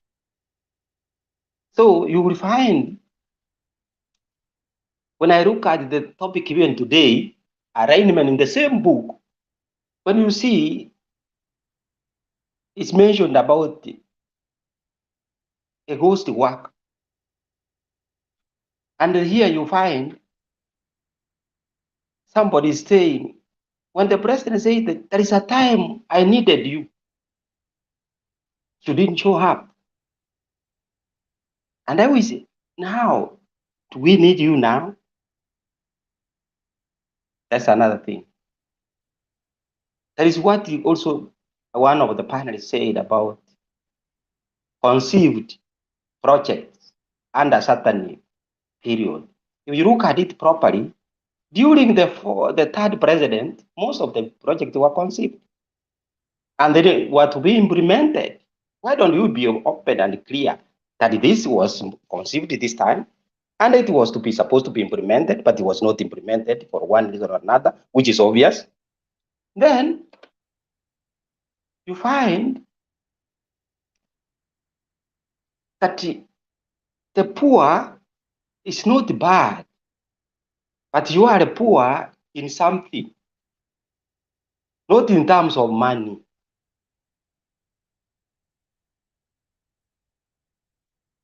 Not in terms of rich, in terms of money, but there is something that we are poor of, spiritual. So if we come to the actual thing, even being rich is not bad, but don't overlook. Do you are what you're supposed to do. Everybody you hope for heaven, whether you are rich or poor, everyone want to go to heaven. But now you are being poor does not make you to receive some things which make you miss the point. Why I'm saying like that? We are all want to be well-being. We live with our basic, we live with our means. We continue to grow.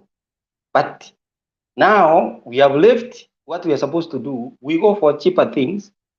Like, for example, ask yourself, how do we get the data, all the units, all the money that you can stay for 7 hours? And what kind of job are you doing? And if at all you are working, that's wonderful. If you are not, then we need to ask a question. So I wanted to just give a view that not only Google, even the good book, it has the answer of what we are suffering from. If we try to look, I'm not telling that everyone has to go there, but if you want some answers, get it. Everything is available depending on where you research. So thank you so much. And if there's any question, you can bring the new issue. Yeah, I found you mixing us up when you are telling us that your perspective of truth and my truth may be different. I think truth is the same. Maybe there are only facts can be different, but truth is the same. No, okay. What I meant there is that there are some people. Yeah, what I'm saying this: there is someone you can tell the truth, but because the stereotype, the printed you know, before printing the photocopy and other things, we used to make what you type on a steel, and then it will print the same thing until you change the printing type. You correct what it is. So if it was false, it will remain that. So unless you remove this typing whatever from somebody by the truth, it will continue to do that. That's what I meant. That's what I was saying. So there are people who are programmed with that. Even if you tell them the truth, they will not accept.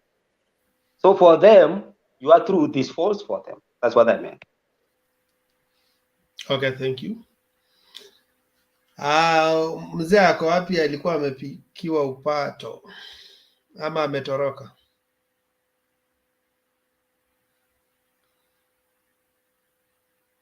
So let's have Roba. There is Lazarus with a question. Yes, I have a question, Wakesa. I don't know if it's a question or a statement I need to make. I find it a bit sad when people who are learned, who are able to distinguish between what is right, wrong, choose not to in reference to today's scenario. I've gone through a lot of the social media handles for the entire crew for UDA. You realize there's a certain group of governors, certain group of senators, certain group of MPs, combining an effort to respond to Mr. President. And you see, they're not even now trying to segregate the context at which the president was talking. It is making me sick. It really makes me sick. No, Lazarus. It's all hands on deck right now because Ruto's ego has been busted.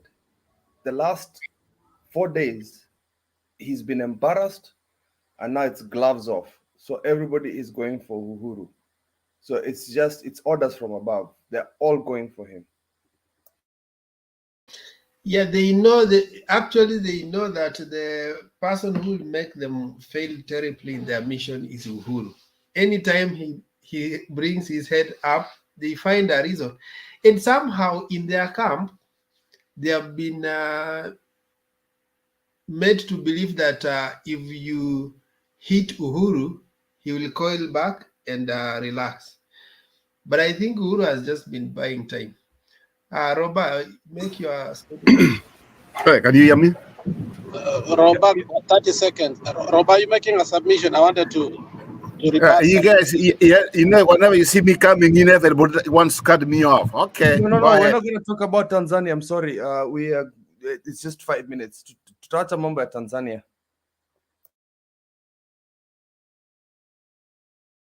Alex, your 30 seconds are almost over. No, I don't want to cut him. You know, you don't even know what cutting is. So He has said it's okay. Anakuanga na roho safi, sio kama. I was afraid that he thought I was cutting him. So, Roba, relax. Nobody's cutting you. Maybe jump is a better word. I want so kuana manganao. No, what I was saying is that you know, we know some people like Baz, we respect them because Baz has facts. And when Baz really wants to make his comments, he can. But when Baz just comes here and says that nobody chairs the cabinet meetings except one person, you can't start saying now we should differentiate between facts and truth. There is nothing factual and truthful about that thing. There is only one truth and one fact about that. So you, my friend Morias, you can't come here and start saying truth depends on a person. I mean, that is then we cannot debate. If truth depends on a person, everybody should come here with his own truth, and we can't debate. The reason we debate is to come into consensus that this is the truth. Thank you.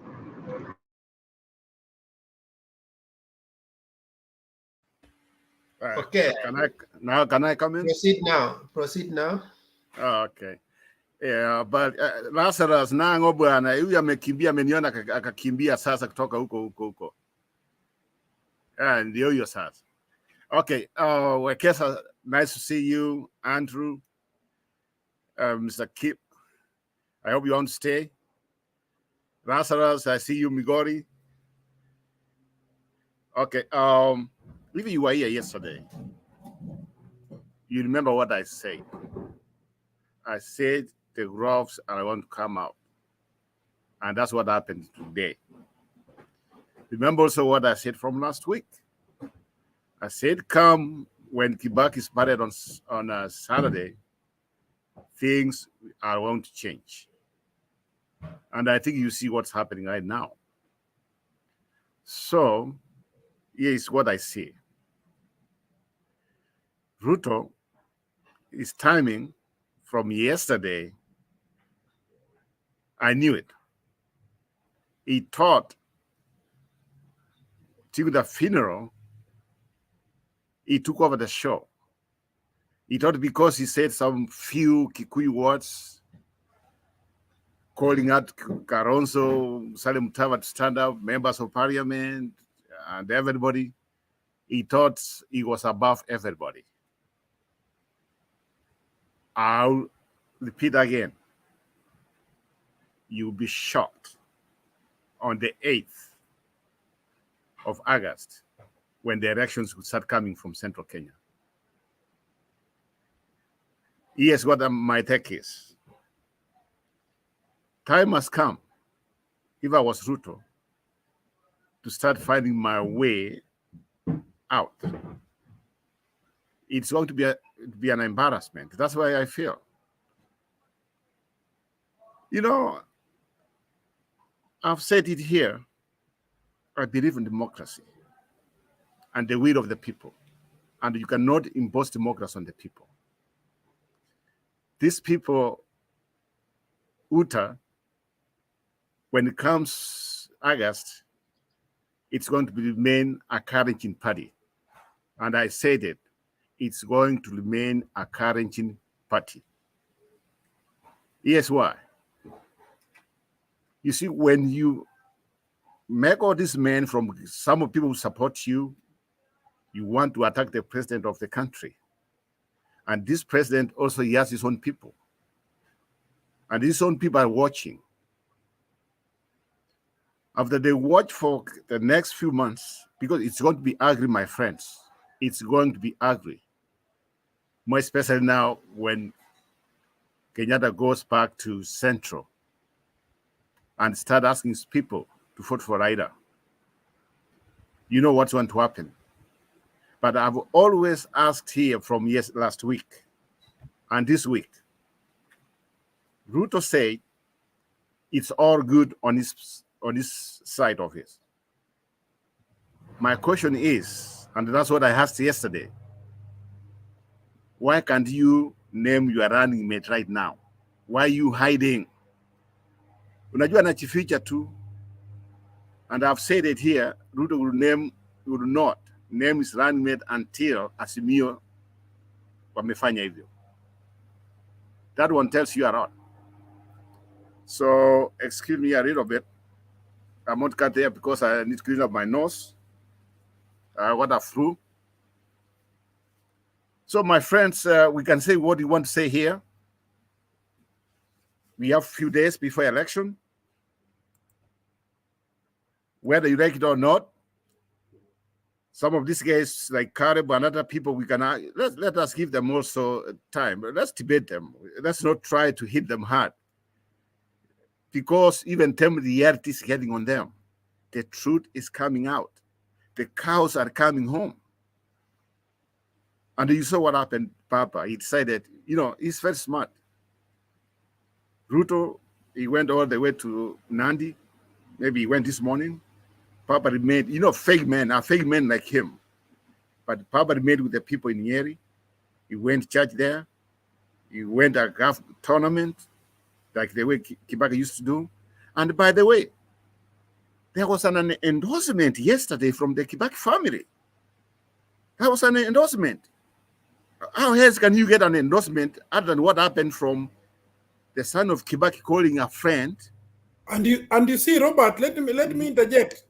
Yes. On the same note, that thing it was deliberately planned. Exactly. If you're very smart, Uhuru is aware of what was being said, Because you see, it is a state function, military function, then you break protocol, then you read already something already prepared prior. Exactly. Bernard, I hope you saw that, or you were in charge. I saw it live. Thank you. Yeah, that's what I'm saying is that was an endorsement. Then when Ruto stood up, he tried to counter, party just make it to reduce it, but it came flat. To me, that's how he lost his presidency. You know, guess what? It's not him. In Kakamega, I saw a clip where Mr. Smart Senator, who wants to be a senator of Kakamega, he was speaking like he was trying to say Ruto. People are yelling at him. I'm just like, it can't get bad for these guys. And these guys who come here like Black Carib, I'm sorry. I feel you. I feel your pain. I feel your pain. But if you don't switch, you will have more pain before the 9th of August. I'm telling you, watch. This is going to be a land strike. It's not even going to be crossed. It's going to be a land strike. Watch out, guys. Thank you. If you have any question, I can take it. Robert, you've been challenged by Kiprono. He's saying that point of correction, that it's a North Rift party. We explained to him that South Rift and North Rift, there are a few counties at the bottom and at the top that are not with Ruto and Bomet and Kericho are slippery. You know what? I concede and say you are right. That's why I say it's going to be a landslide. You know what? Even the Karenjin land, they are going to run away from him. The cows are coming home. Panya imeshikwa na mtego. Sahi kuanzia days to come, utaona ile kapanya kamewekwa shimo vile itataka kutoka. And you tell me what the consequences is. Thanks, man. Thank you, Robert. Mr. Kamau, it's long since I saw your face. Why did you decide to be a curtain man? Bibi amemkataza. Alichoma uso, acha kusema mkataza. Kumbe hivyo inaendeleanga huku kama ziko. So Mr. Kamau, come. You are the next person. All right. Can you hear me? Yes. All right. Sasa, but to be honest, hold on, Mr. Kamau. To be honest, umeacha Bantu Warrior hapo. That's not fair. All right. Now, Kamau was here before Bantu Warrior. Kamau just came in. No. Kamau came and left, but let us give Bantu Warrior. Guys, Bernard and Wekesa, that's their job. Let's not dispraise them. That's Wekesa and Bernard. Let them do their job, please. You see, even yesterday, there is someone who was in the comment section and every time was saying that you have not given Rachel. And Rachel took almost 15 minutes explaining her vision. I think Bernard was there. But according to them, when they come there, they see Rachel has not spoken. They start pushing for her. It's only that there are people who are sometimes, they choose to be orderly. They don't want to comment on every person's presentation. So you may think they have not been given chance. But actually, behind the scene, there is also an order in which people are aligned. That is what we follow. But sometimes when somebody has dropped off, he disorganizes. And Bantu Warrior had dropped off, I've just realized. So kama ungojea kwanza Bantu Warrior aende, alafu we come to you next. Kindly. Asante sana, nashukuru sana. Nawasalimia nyote kwenye platform. Mr. Bernard, chairman wetu, Wekesa, asante sana. Keep. Lazarus, love your Ramadan Karim. explanation. Na wengine Kinywa, Wangira, Kamau, Roba, Andrew, Alex, Nilikuwa busy sana na siku drop kwa sababu ilikuwa network kidogo nililetea shida, ilibidi ni fight kurudi hapo ndani. Natoa condolences zangu kwa sababu ilikuwa sikuwahi, kazi zilikuwa mingi. Natoa condolences kwa famili ya Mwai Kibaki na Kenya kwa ujumla, na nashukuru kupatiwa nafasi hii. Ni wamisi sana, lakini kazi imenizidi. Yangu ni haya ya kusema kulingamana na hii mambo inayoendelea hivi sasa, imezidi kupanda moto, na sisi wananchi ningeomba tuwe defenders wa hii nchi yetu. Tumwachie His Excellency Uhuru Muigai Kenyatta na wengine peke yao. Tunatakana tujitokeze zaidi kwa muhanga to defend this country by all means, in any way. Na we don't have any mercy, kwa sababu sote watu wa UDA, watu wa chama kingine, sote ni wa Kenya. Lakini inapokuja kwa kuongea mambo ya ukweli na facts, we don't have mercy for anyone. We are not going to be friendly now for anyone. We have given them time. We have been so nice in this platform. Mr. Bernard, many, many times, he tries to defend them and give them a chance, but they come with no facts. Na nashukuru sana Bwana Lazarus ametaja, na Alex pia. These guys vile wanakuja hapa, inaonekana kweli wako kwenye mission. Hawakuji hapa kwa kudebate kama vile debate inavyotakikana. It looks like they have been pushed or been paid to come here na kutuletea propaganda, na wanaweza kuwa pia ziko kwenye notes wameandikiwa, waje wazungumze mambo fulani. We cannot tolerate and give them time, people like that. And we are not going to be friendly anymore. We are going to fight hard. Ikiwa huna facts, afadhali uende mahali pengine. Hii platform ni ya kila mtu, si ya ODM. Ni platform ya kila mmoja aje aongee ili Kenya yetu iendelee mbele. Sio Kenya yetu inakuwa 1 step forward, 3 step backwards. Hatuwezi kuacha nchi yetu. Mimi nasikia uchungu sana. Hatuwezi kuacha nchi yetu nzuri kama hii, ambayo mimi nilipokuwa skuli nilikuwa na sifu, na ilikuwa ina sifa nzuri sana. We were the most peaceful country in Eastern Central Africa.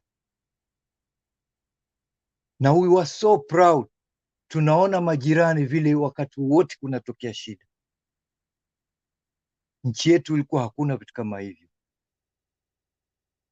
We can't let our country, our beautiful country, inaosifika all over the world, tuachie watu waingize kwenye kisima.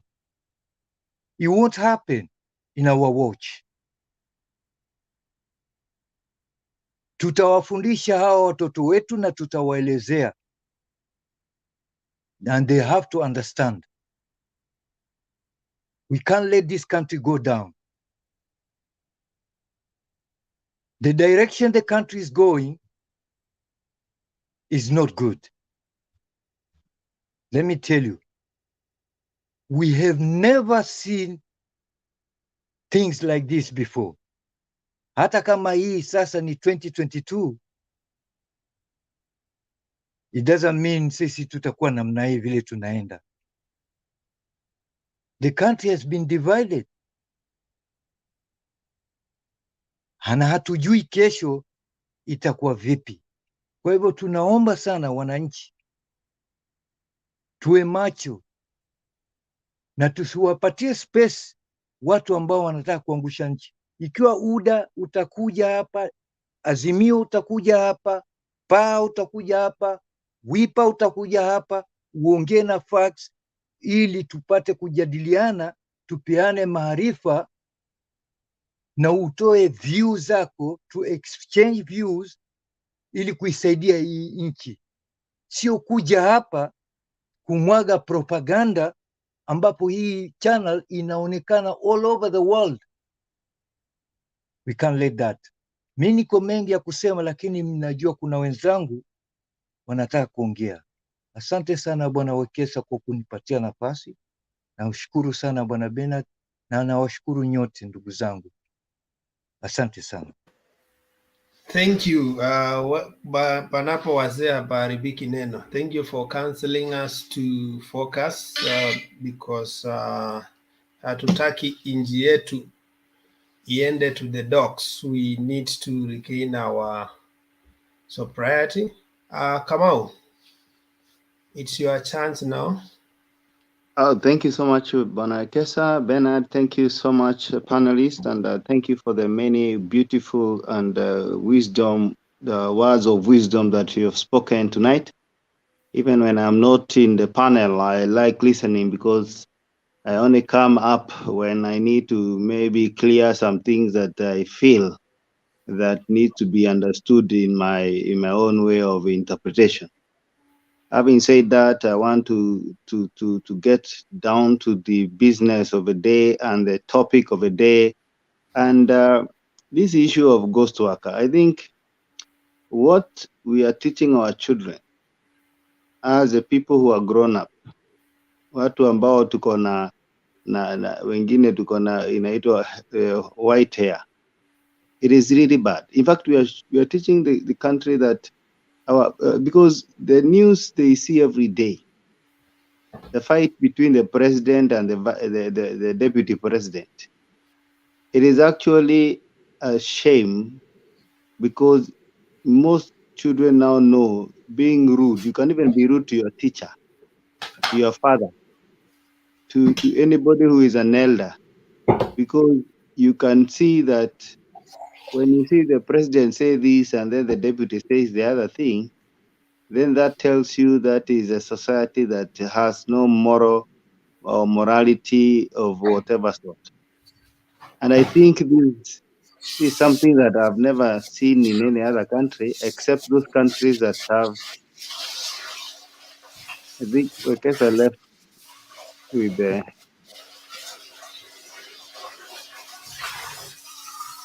So,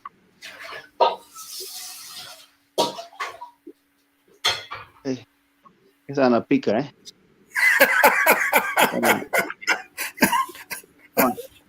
Chai kidogo. Ni wakati wa chai.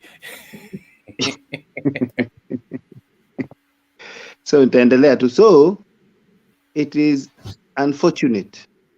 The only place I've ever heard of the deputy and the president having problems and then the country goes into war, it happened in Sudan, where the deputy president and the president were not in good terms until other people come and help them to be in good terms. But you can understand Sudan, because one of the things it is growing, is a small country, and they don't know what is tolerance. But our country has been in peace and of course in democracy for many years. And I wish Ruto knew something, that sometimes it's good to. I don't say that Uhuru has no weaknesses; he has his own weaknesses. But I think as sorry, this Jose person should stop abusing me and Roba. This language is intolerable. Unatuambia mamako hapo. What language is that? You don't abuse people's mothers here. Please stop that. as Kenyans, we're very sensitive about such language. Tafadhali, stop it. You can see now Kenyans how they behave, because we are in an unruly society. People want to be unruly. They want to not tolerate each other. And we have been shown by our leaders, the topmost people and the topmost leaders in this country are actually speaking at each other, not with each other. And that is what is causing all the tension that we see. I see people who are from UDA saying that he has a right to speak back to the president. But then let me ask them. This is a person who is elected as the deputy president of Kenya. In fact, the reason why he's the deputy president of Kenya and not the vice president is because the word deputy now there gives him executive powers. He's a part of presidency. And if he says that he has no duties to do, in democracy and where people have grown in democracy and mature democracies, people resign because of principle. He's not going to go hungry. He has messed. He has a lot of money. Today, I even had Taru saying that there was a university that was supposed to be built in Nandi, called Koitalel University. And once the money was dispatched, your guess is as good as mine. You know who went for the money, and the people of Nandi have no university as we speak. So he has a lot of money that he can spend.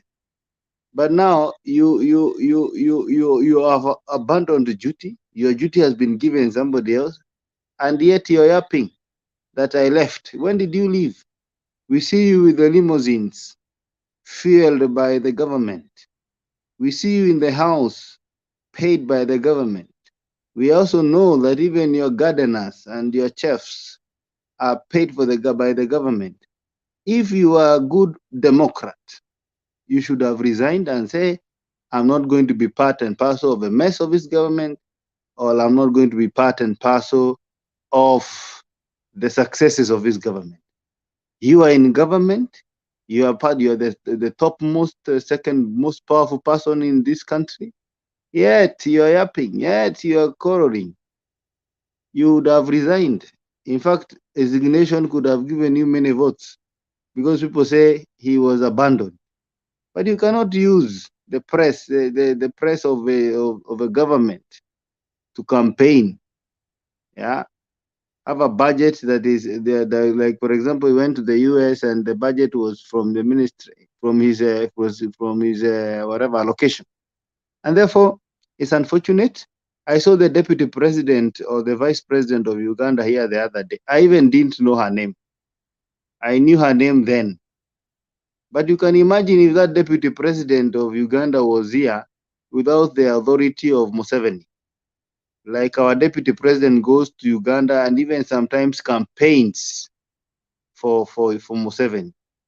You know, it's sad. What the deputy president has done to Uhuru, I think, and of course to the people of this country, is very unfortunate. And I pray to God, this is a personal prayer to God, that he may not even never get near that seat, because he seems to be a confused person and is going to confuse this country to a point. Because, like even saying in a funeral that that there will be no handshake. You know, handshakes don't come because people are bad. They come because people want to give an intention of peace. But when you say there will be no handshake, what happens in the event? And we know there will be problems with this election. We know that. What happens if some people feel disgruntled? Do we continue fighting like what is happening in Ethiopia and in Congo and part of Uganda? Forever fighting for no reason, women and men dying because one person has said that there will be no handshake. Handshake doesn't mean that somebody is weak. It only means that somebody has seen the country is bigger than himself. But going to for lack of a better word, spew that language in a funeral, it was unwanted. It was sad.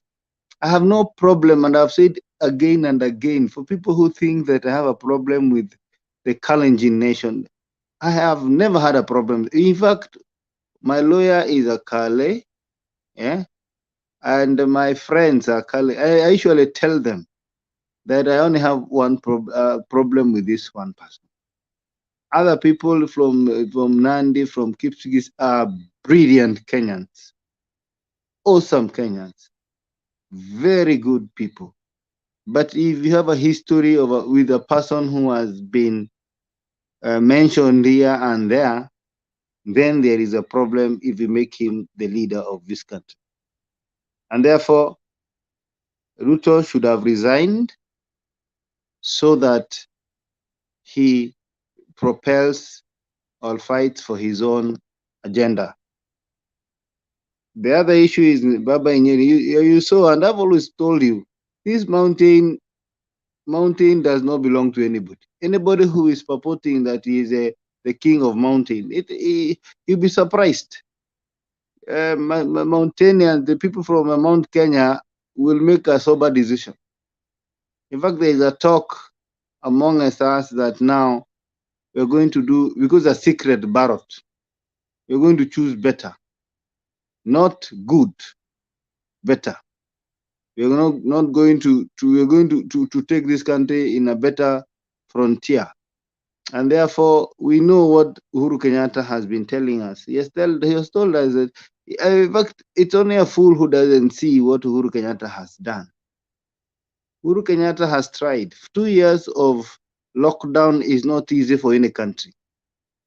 It's only those people who do not travel, as we say in our language. Wale ambao watembei wanafikiri mama yao tu ndio anajua kupika. But the truth of the matter is, get out of this country, go to a neighboring country, Uganda, and find the poverty and the problems they are undergoing, and TZ, and of course, even all over the world.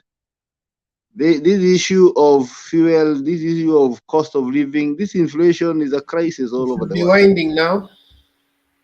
And therefore, as I finish, it is a sad thing as the people of Kenya to hear the deputy president answer the president, thinking that will make him the president.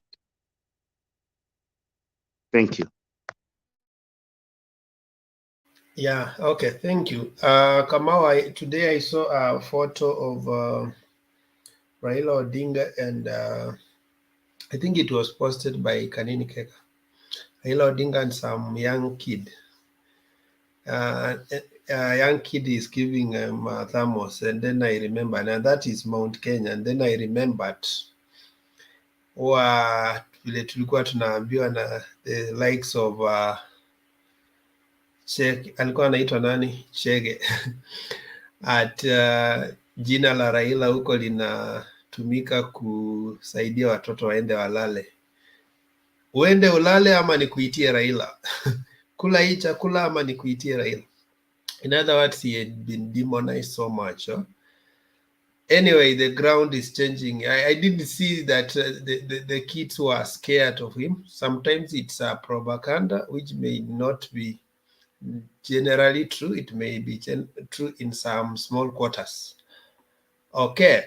You have a... Yes, on that, Wekesa, do you remember there was even a time somebody started a brand of alcohol called Raila Oragwambo, and it was banned right away. Okay. Yeah, Bernard, had you made your submission? Bernard and Alex, you had also made a submission. Okay, Lazarus, what do you want to say? I have not made the submission, but I wanted to just say something on what Kamau said. William Ruto cannot resign, not because he doesn't want to, but because he will be nothing thereafter. The only thing that is giving him relevance is that office. Without that office, he will be so forgotten that the world will revolve and finish the axis without him being felt. So he has to hold on that office no matter what happens. That's the only thing that is making him feel important in the first place. That's why he keeps on reminding us he's the deputy president of the Republic of Kenya. So that deputy president is a very important thing for him. He got it accidentally. He never anticipated it, and he doesn't know how to get it back if he loses it. So he cannot resign. Don't expect it from him. It is not going to happen. Secondly, on what Bernard, msinisahau after. Tafadhali msinisahau. Nimengoja kidogo. You had also not submitted. Let me ask you, you had also not submitted. To mix old and new. Sasa hii ni inaenda round 2, by the way. This is round 2 we're going. Yeah, I'm done with the Alex, usinigonge. I have not submitted at all. I know. Tu wewe unaingia unatoka. So what do we do? Yeah, in my own understanding, nimebaki na Bernard na Alex, and then I come to you guys. Yes. Bernard, before you submit, Lazarus jia akona nini? Unataka kusema nini Lazarus? Wekesa, I will second what the gentleman who has been away for some time said, but I'll go back to what I'm challenging still what were UDA on how they choose what to say. There's something President said today, and it has come back to my memory. On the entire speech where the issue of someone calling himself number 2, the president said they've been making noise, they go to the market, and nobody can talk about the road running up. You remember, akisema kuna barabara inapita juu. People don't see all those things. So that back to what I was telling you initially still pains me is, you see, the entire context, they removed specifically what they wanted to escalate for the entire nation. Hiyo kitu bado inaniuma sana. Because the president said they make noise, they say this, they go to this, but nobody talks about that road running up. Hizo mabarabara zinakimbia juu. So unaona, and that is one thing which is now making me understand that these guys are on the payroll, and again they choose what to tell us. Secondly, there's something I want to clear before I forget.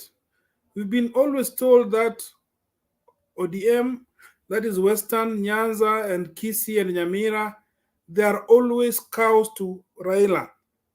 Now, today it happened that it was said in Nandi that we rigged Keter out and we will not win on the independent ticket. I don't know if someone had that clip. Ben, if I'm wrong, correct me. I don't want to have a pending case. Not only they say they Farouk posted on his page. Yeah, I heard that. I saw that clip. It was said today in the meeting where the Speaker of National Assembly is there today, and they said we rigged him out in the nominations, and we will rig him again even if he comes with independence. Yet you are told all people supporting ODM, they are sycophants for Raila.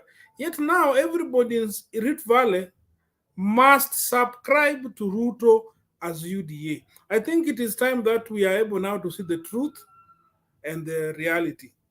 And those who lie and those who want to lie conveniently. That is what I wanted. It was eating me. Sorry for interrupting.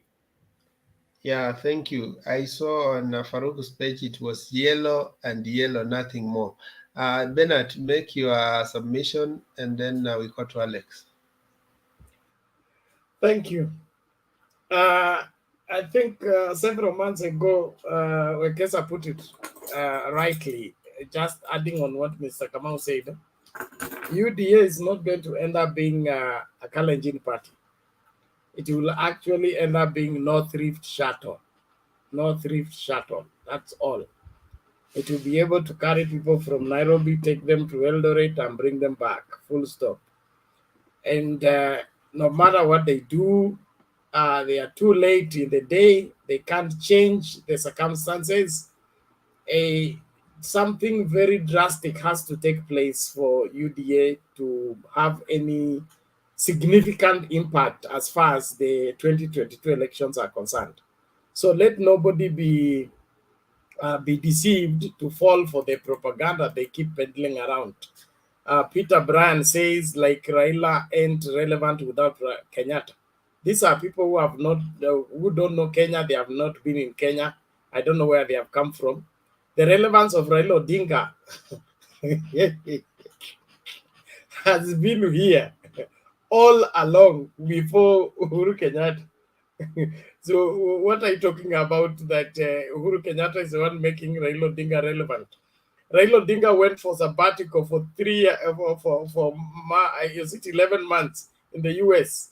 Away, he did not contact anything. But when he came here, the whole country was shaking. What are you talking about? So please get your historical facts right before you begin to compare. I keep insisting this is going to be the easiest election Raila Odinga has ever participated in because he doesn't have a competent opponent. He has a schemer who is scheming with everything, including funerals, to try and remain relevant. That is not the way to win a presidential election.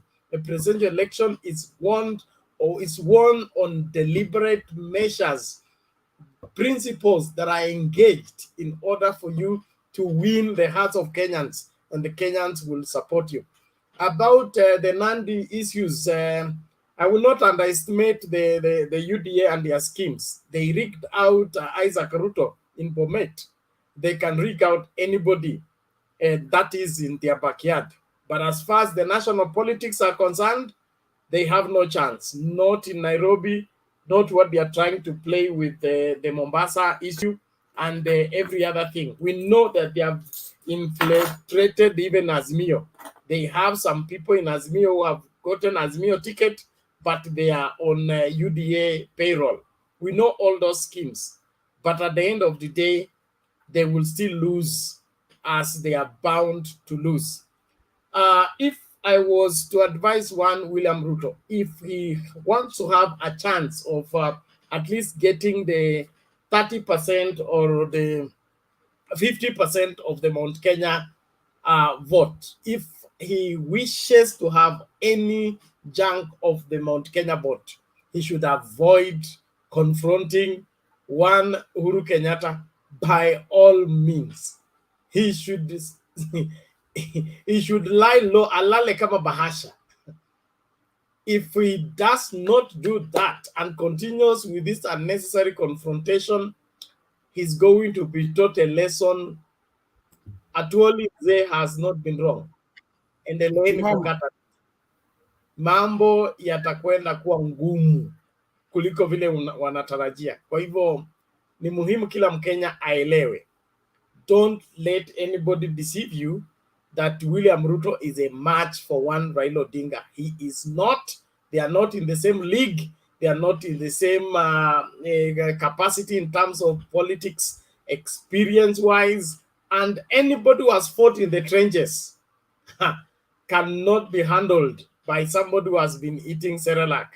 So William Ruto ndio anaanza kujifunza siasa ya opposition. Haelewi mambo vile huwa inaenda. Handshake, he thinks the handshake is the easiest part of the politics. He doesn't understand. By the time the handshake is called upon, is when all other avenues have been exhausted. So he's talking about there will be no handshake because he's naive, he's greenhorn, he doesn't know how a country is run, and so he thinks the country runs on his head and on his sentiments and on his preference. He has no idea of the diversity of this country and the complexity that makes this country function in its diversity. He thinks he can think for Kenya, breathe for Kenya, chew for Kenya, and make Kenya swallow. That Kenya doesn't exist. He needs to change and go and check again. So this country is going to recover, and it will recover from where it has fallen. But one William Ruto, He's working so hard to keep away from the future of this country. And in my opinion, he may just delete his name completely from the list of the people that will never feature on the list of the people to lead this country by his conduct, misbehavior, and continued antagonizing of the president. Unamjibu rais kama nani? Afadhali Sudi angejibu, afadhali hawa backing dogs wangejibu, lakini wewe mwenyewe and on your Twitter handle you can't even deny it. Bwana Ruto, umepoteza hii kabisa kabisa. No, Bernard, I have an objection to what you just said. Carry on. Handshake for what? Handshake for what? Because what I believe, I'll ask the question because I think people are mistaking what a handshake is. Handshake for Uhuru and Raila was because the country was broken. Kikuyus could not trade in Kisumu. Luos could not come to Central. The handshake was there to bring the communities together. Raila said that. What handshake is coming on the 9th? No. You get it wrong. I did not say there will be handshake. Right. I'm saying the deputy president is trivializing the handshake in the funeral of one Mike Kibaki because he doesn't understand the complexity of what brought about the handshake, and he thinks by participating in presidential election you will always end up with a handshake.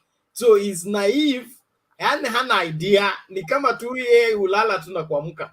Kama mtu anaelewa Kenya na vile Kenya inakuanga emotive na kama mbaya ni mbaya, like that time I was in Kisumu, I was doing a meeting in Kisumu, and the negotiations were still underway, and there was this group who went to put up a billboard that had Uhuru's picture on just at the bus park, and no sooner did they arrive and open the banner than they were surrounded. I say, you want to mean that you have come here to put a banner of one Uhuru Kenyatta? Those people dismissed it.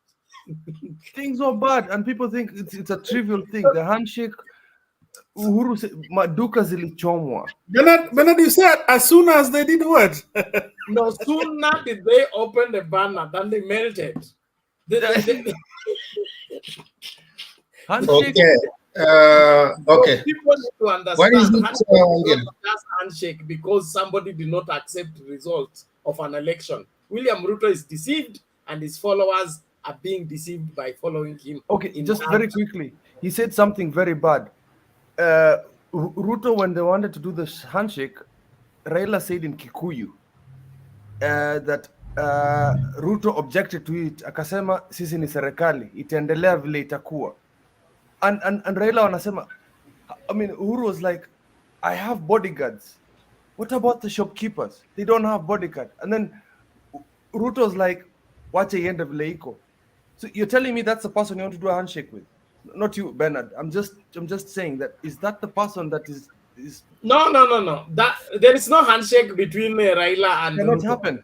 It will not happen. There will be nothing to necessitate for it. No thrift shuttle zinafanya kazi kila siku, kwani kuna zinasumbua mtu yeyote? UDA is going to end up being a no thrift no thrift shuttle. It cannot disturb this country anything.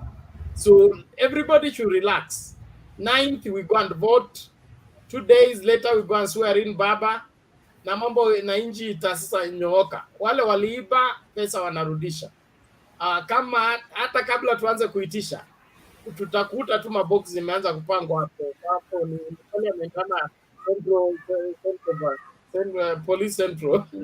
Central Police Station committee kwa sababu when power changes. Bernard, kuna mkono ya Wangira. I don't know if he wants to ask you a question. Robert, you also want to ask Bernard a question because we want him to summarize. Okay, can I? Yes.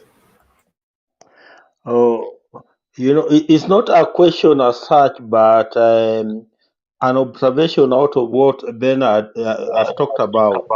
Wangira, observe the 2 minutes of rebut. I know you can go more than that. Then see, put off your mic then. Bernard, you have talked of the confrontation between Uhuru Kenyatta and William Ruto. Me, I tend to think that if there's any person who is enjoying this particular confrontation, it's Uhuru Kenyatta himself, because this particular confrontation is helping William Ruto to get exposed. So as far as Uhuru Kenyatta is concerned on this issue of confrontation, Uhuru Kenyatta is just being deliberate, and he wants to see this confrontation go as far as it can go, so that it can expose this guy called William Samoei Ruto. My 1 minute is over, Alex. Thank you, Thank you. Robert. Exactly what I said. I said if he wants to have any part of the Mount Kenya vote, if he listens to counsel, he should avoid confrontation with one Uhuru Kenyatta. That is free advice for one Deputy President, William Ruto. If he wants to have any section of the Kikuyu vote for him in the basket, he should not touch Motamaki. He should alale chini kama bahasha. Olenti mama alisema akilala chini kama bahasha ataokoa kura kadhaa, lakini akiendelea tit for that, you do me I do you, push me I push you the North Rift shuttle is going to be a reality sooner than later. Hata itafika August, itafika to June. By mid-June, anything yellow will not be crossing North Chania River, just this Kidurai route. Thank you. Robert, quickly. Bernard, let me just add what you just said. Remember what Kinyua told us. Kinyua said the one thing why Ruto never wanted a handshake, or he doesn't want a handshake, he wanted our country to be in trouble so that he can win the election easily. And also remember what Kamau said about the president, the vice president of Uganda being in Kenya. Nobody knows about her. I don't know him or her because I don't know. In fact, last night or yesterday morning, your local time, our local time at home, I was with a friend of mine from Tanzania. You know, he was telling me, what's this vice president of yours who thinks he's a president who can run the country? That's how much people know about Ruto. Let me tell you my own opinion. If Ruto really wanted to win this election, if someone could have advised him, now it was the time he could have come out of his hole where he was hiding behind Uhuru Kenyatta. But he never did it. He wanted Uhuru to disappear so that he can take over. Arakaraka aina baraka. Okay. Bernard, I don't think you want to respond to okay. Yeah, let me just play this video alafu nitaacha muendelee. Kuna video mbili hapa. Now we have Alex. So yeah, after the video, where is it?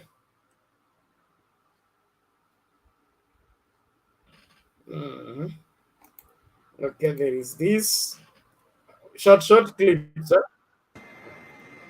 Kama muko na shida na Wakikuyu, hamuko na shida na Wakikuyu kuliko sisi wa Kalenjin. Tuko na shida kubwa zaidi. Sawa sawa? Lakini ikifika mahali unatofautisha maneno, unaweka maneno ya tofauti za kijamii kando, unatafuta serikali kwanza, kwa sababu ile serikali itakusaidia kutatua matatizo ulio nayo.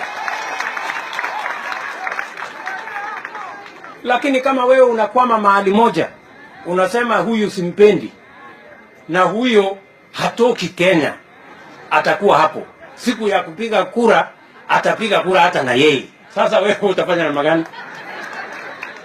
Mimi nataka niwaambie maneno mnayoona umuhumu isiwatie wasiwasi. Isiwatie wasiwasi. Tutahakikisha ya kwamba Kenya hii inazidi kuwa ni Kenya ya amani, Kenya ya maendeleo, Kenya ya umoja na Kenya ya ushirikiano. Hatuwezi kukubali Kenya irudi mahali pa ukabila. That one I want to give you my word.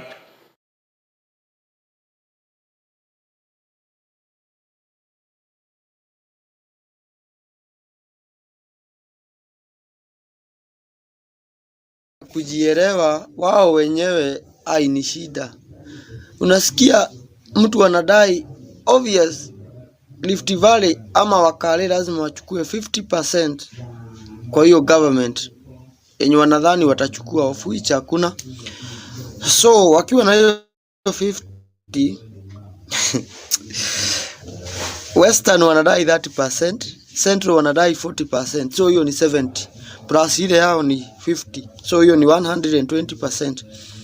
Sasa hizi region zingine nao wa demand pengine 20, 10, 5%.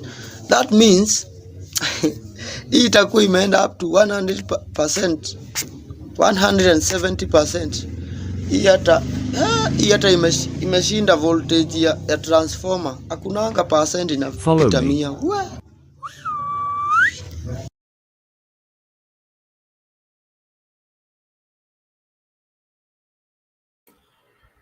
Okay, one last one. 170%. I like that. That is amazing. You are cutting me. Roba, somebody's cutting me. Wapemba sisi wa Unguja.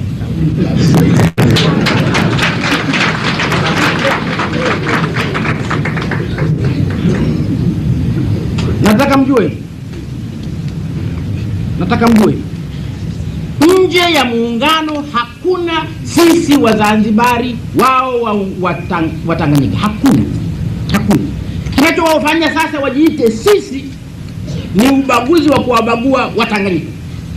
Wakisha kuwabagua Watanganyika, ile dhambi ya ubaguzi haifi, inaendelea. Dhambi ya ubaguzi ukisha kuitenda inaendelea. Ni kama na sawa na kula nyama ya mtu. Kila nyama ya mtu utaendelea kuila.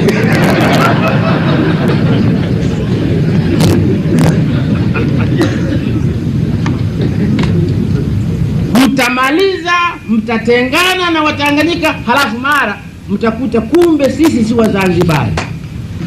Kuna Wapemba, kuna Waunguja, mtakuta. Wapemba watapata msukosuko kidogo, mtakuta kumbe kuna Wazanzibari na Wazanzibara.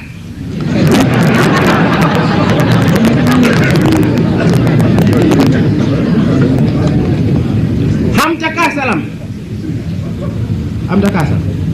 Hamwezi kukaa salama baada ya kutenda dhambi ya kubagua watu wa nchi yenu ile moja.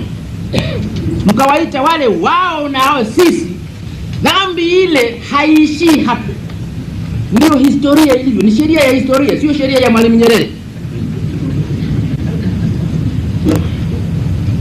Huwezi kufanya ubaguzi wa namna hiyo, halafu dhambi ile ikuache hapo. Hapana, itakuandama.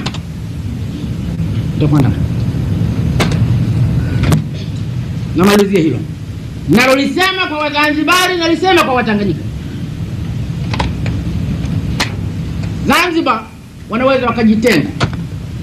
Wanaweza wakajitenga hivi kwa ujinga, kwa ulevi, hasa ujinga wa viongozi wao, wanaweza wakajitenga. Wanaweza wakajitenga hivi.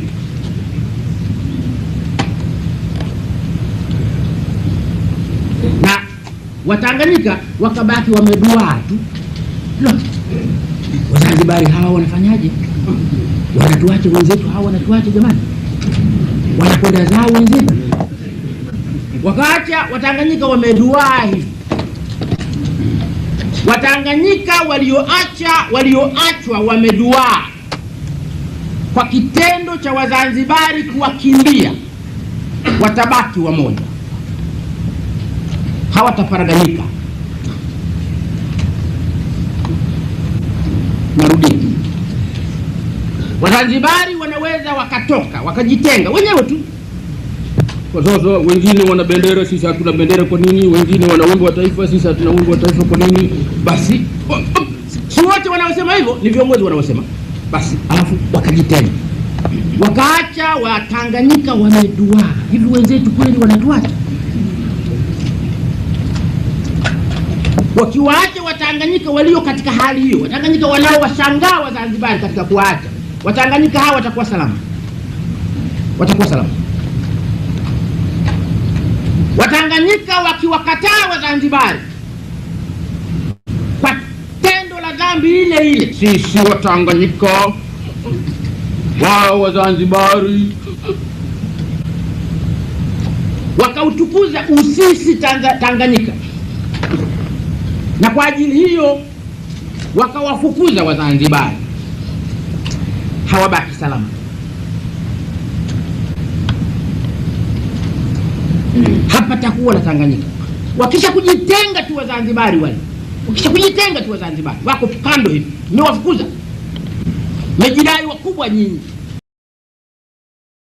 Magakuyo, kwa miaba ya watu wa Mount Kenya, kuna wakati Kenyatta senior alikuwa akitaka mtu anaweza kukalia hiyo kiti, na watu wetu walianza kupigana. Sasa nimesema Murathe hakujuagi bagi.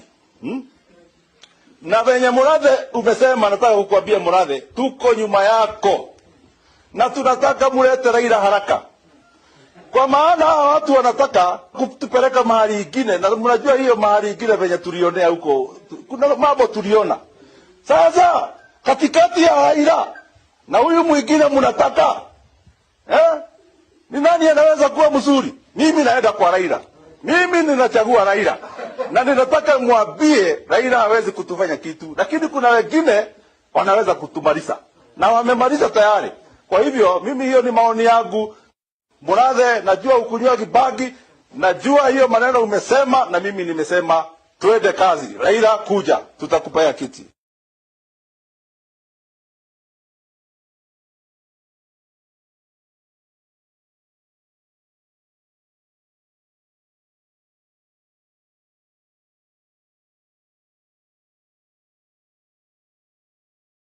Okay, thank you. Yes, I'm done. I think that's all. Do you have any comment before you leave? I want to continue.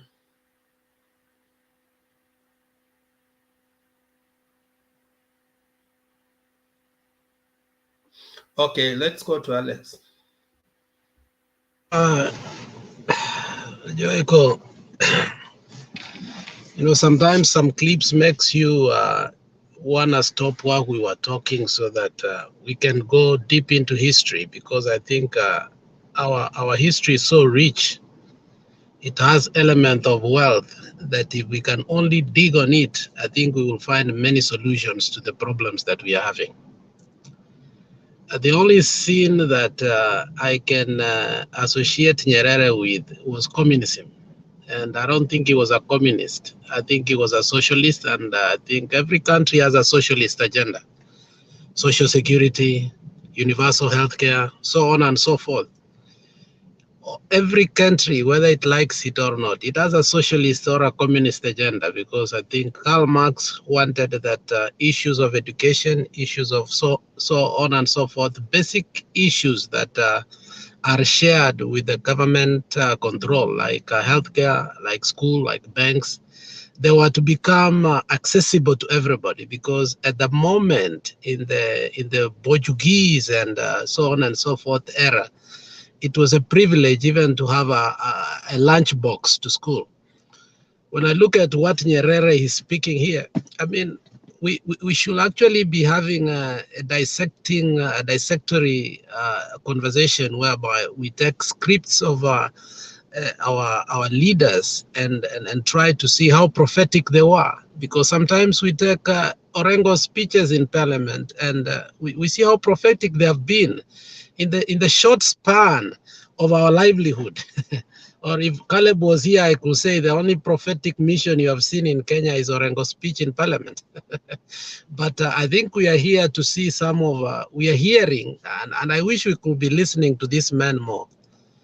Wale Sisi, I mean, that was a classic way of describing of what the Kenyan society has become.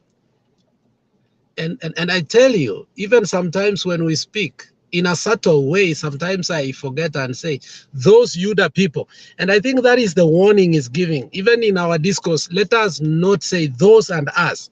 Let us remember that we may be differing, but we are one unit. If we remember that we are tied with one umbilical cord of our mother country called Kenya, I think, again, we'll put our country first. So I hope I'm going to learn when I speak to my brother like Penny Nyagaka, who irritates me every day because he has to say my name.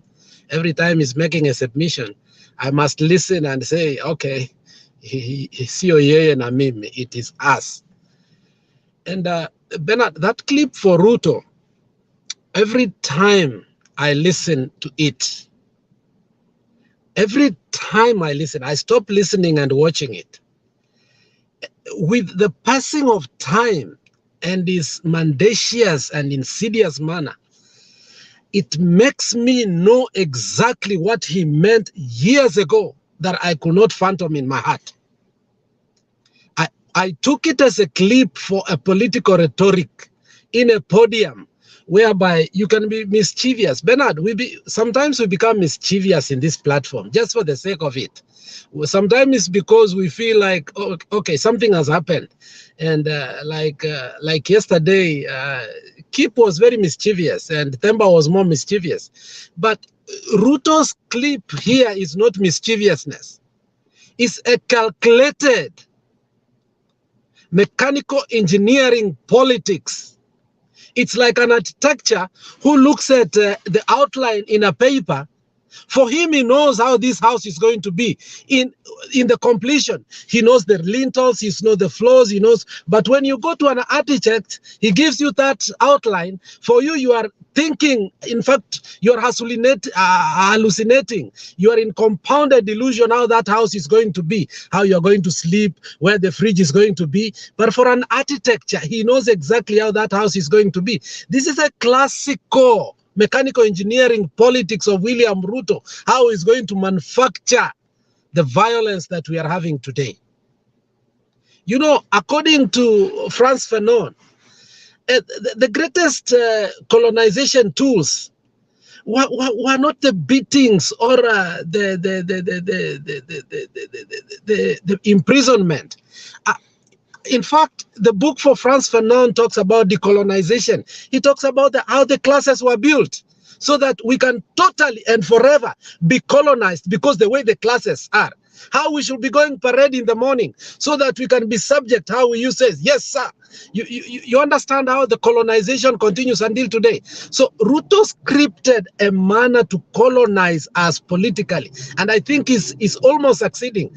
But thank God that history that is rich always comes back to haunt us and tells us, oh, let us wait. Our enemy is not those people who have followed us. They are victims of circumstances.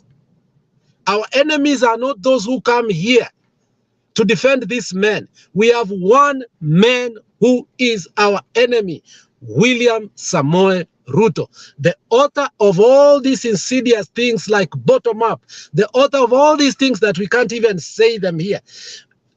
And we must focus on that. When the man says, sisi hatuna shida kama nyinyi, sisi nyinyi. And that is what you hear Mzee saying here. He has dissected us. So I think we must change the discourse to decolonize some of our brothers, because Kimere did a good job in that facing Mount Kenya. He spoke to the heart of one guy. That guy came here and said, what I saw in Raila is not what I'm seeing today. I think we should have a mission. And our mission is not only to win the election. Our mission is to take our people out of the deep, deep slavery from what we are seeing. Lastly, Bob Marley said, we grew up listening to Jeff Mwangemi and Obachi Machoka. When it was music time, you remember we ordered our eyes to the TV. You remember those times? And Machoka bana tukumbusha long time bana. Do some people remember that? Mwangemi ukisikia music time, no, reggae time, wakati Don Carlos anasema, alikuwa anaimba. But there were conscious message music. For example, Bob Marley used to sing, "Rise, O falling fighters, rise up and fight again. For he who fights and runs away will live to fight another day." Our fathers did not live to fight. They ran away, some of them. Today we are fighting the wars of our father. If we run away, anyone you are giving birth to is going to fight your war. That is evil. Let us finish our wars and finish them so that our children can fight their wars. Look at America, look at Singapore, look at Malaysia. They fought their wars of poverty, of inequality. And today, their children are fighting a war of technology, where to advance themselves to something else. Our children can't be fighting wars of pandemics and homelessness and famine in Marsabit at this age. No, we can't. Let's stop that together. Let us agree to disagree agreeably, like it's evil to have famine in Kenya, whereas we are having 3 million rallies each day. It is evil.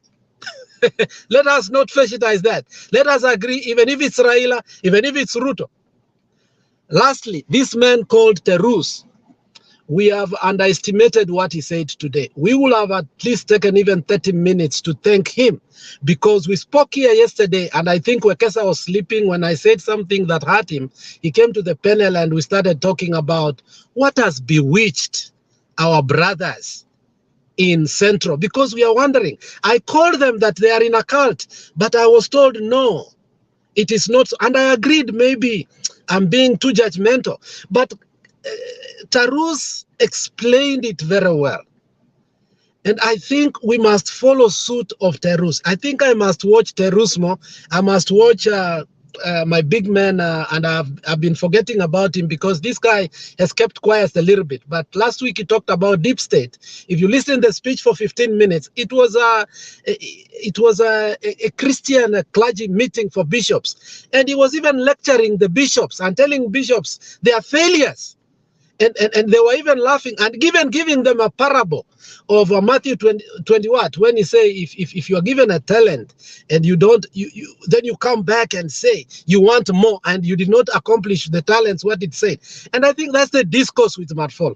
This man Matiang'i, I think, is underrated. I wish Baba was to retire early, and or there was a succession politics whereby we force somebody to take over.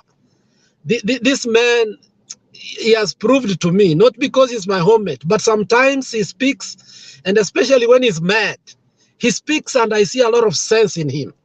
And I think these are the kind of people we are not putting their clips here, so that these Yuda people who are our people now, okay, I shouldn't be call them these Yuda people, our people in Yuda anyway, so that they can see and understand we have a collective problem that needs a collective solution, and that collective solution is good for the posterity.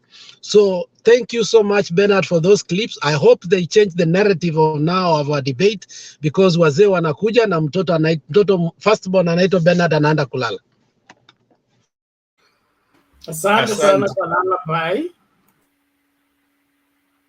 Yeah, Mr. Bandu, what is it? Asante sana bwana Wekesa. Kabla Bernard hajakwenda, nataka kumsaidia ndugu yangu Governor Alex. Governor Alex, Agwambo. Utafanya Temba atoke nyumbani akuje hapa kudispute. We usiite Temba hapa bana, we acha. Ugavana sio shida. Which county? The Agwambo, the stone the builder reject. He has become the chief cornerstone. Is the most important stone for many years, but nobody saw it. The builder refused that stone. Agwambo, asante sana. Yeah, and I think maybe it was meant for a particular dispensation, such a time as this. Alex, I've listened to you, and you've also made me to remember when Ruto is talking about he doesn't want the handshake. And I remember the greatest speech that has ever been recorded is the speech of Martin Luther the King. And he said, I have a dream that one day sons of the slaves owners and the sons of the slave will sit together on a table of brotherhood. And to me, that sums up the handshake at the Ministry of Reconciliation. That while great icons envision a nation where handshake and reconciliation is permanent, some others see it as an event that should never even recur. Because ideally, we need to, and that is the reason why Raila and Uhuru initiated BBI. They not only wanted handshake, but they wanted it permanent. They wanted to create solution out of that and put it in a constitution so that whatever we went through, we will never go through it again.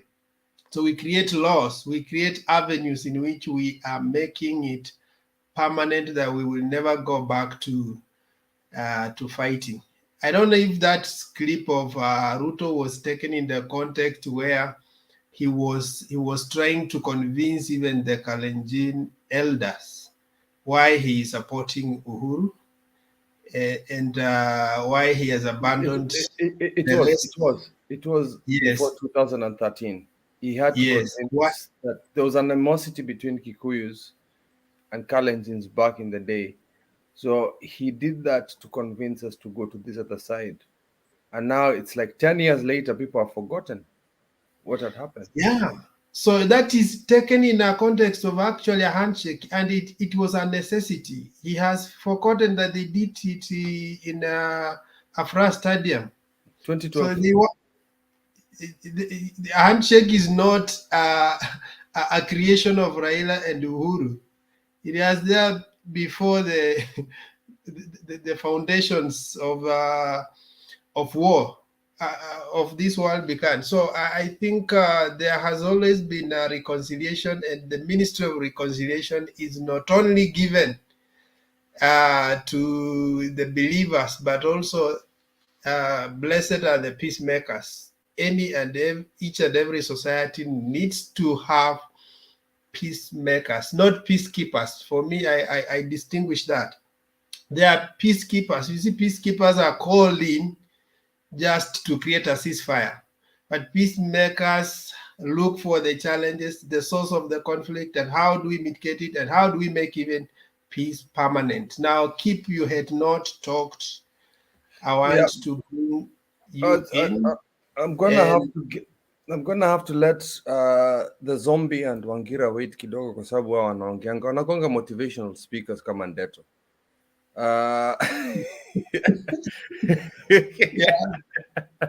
Wangira, don't worry. From Keep we come to you. I know how the pattern is going. Lazarus, Jesus raised Lazarus from the dead. So najua huyu zombie wetu hapa hatuwezi kumkubalisha. No.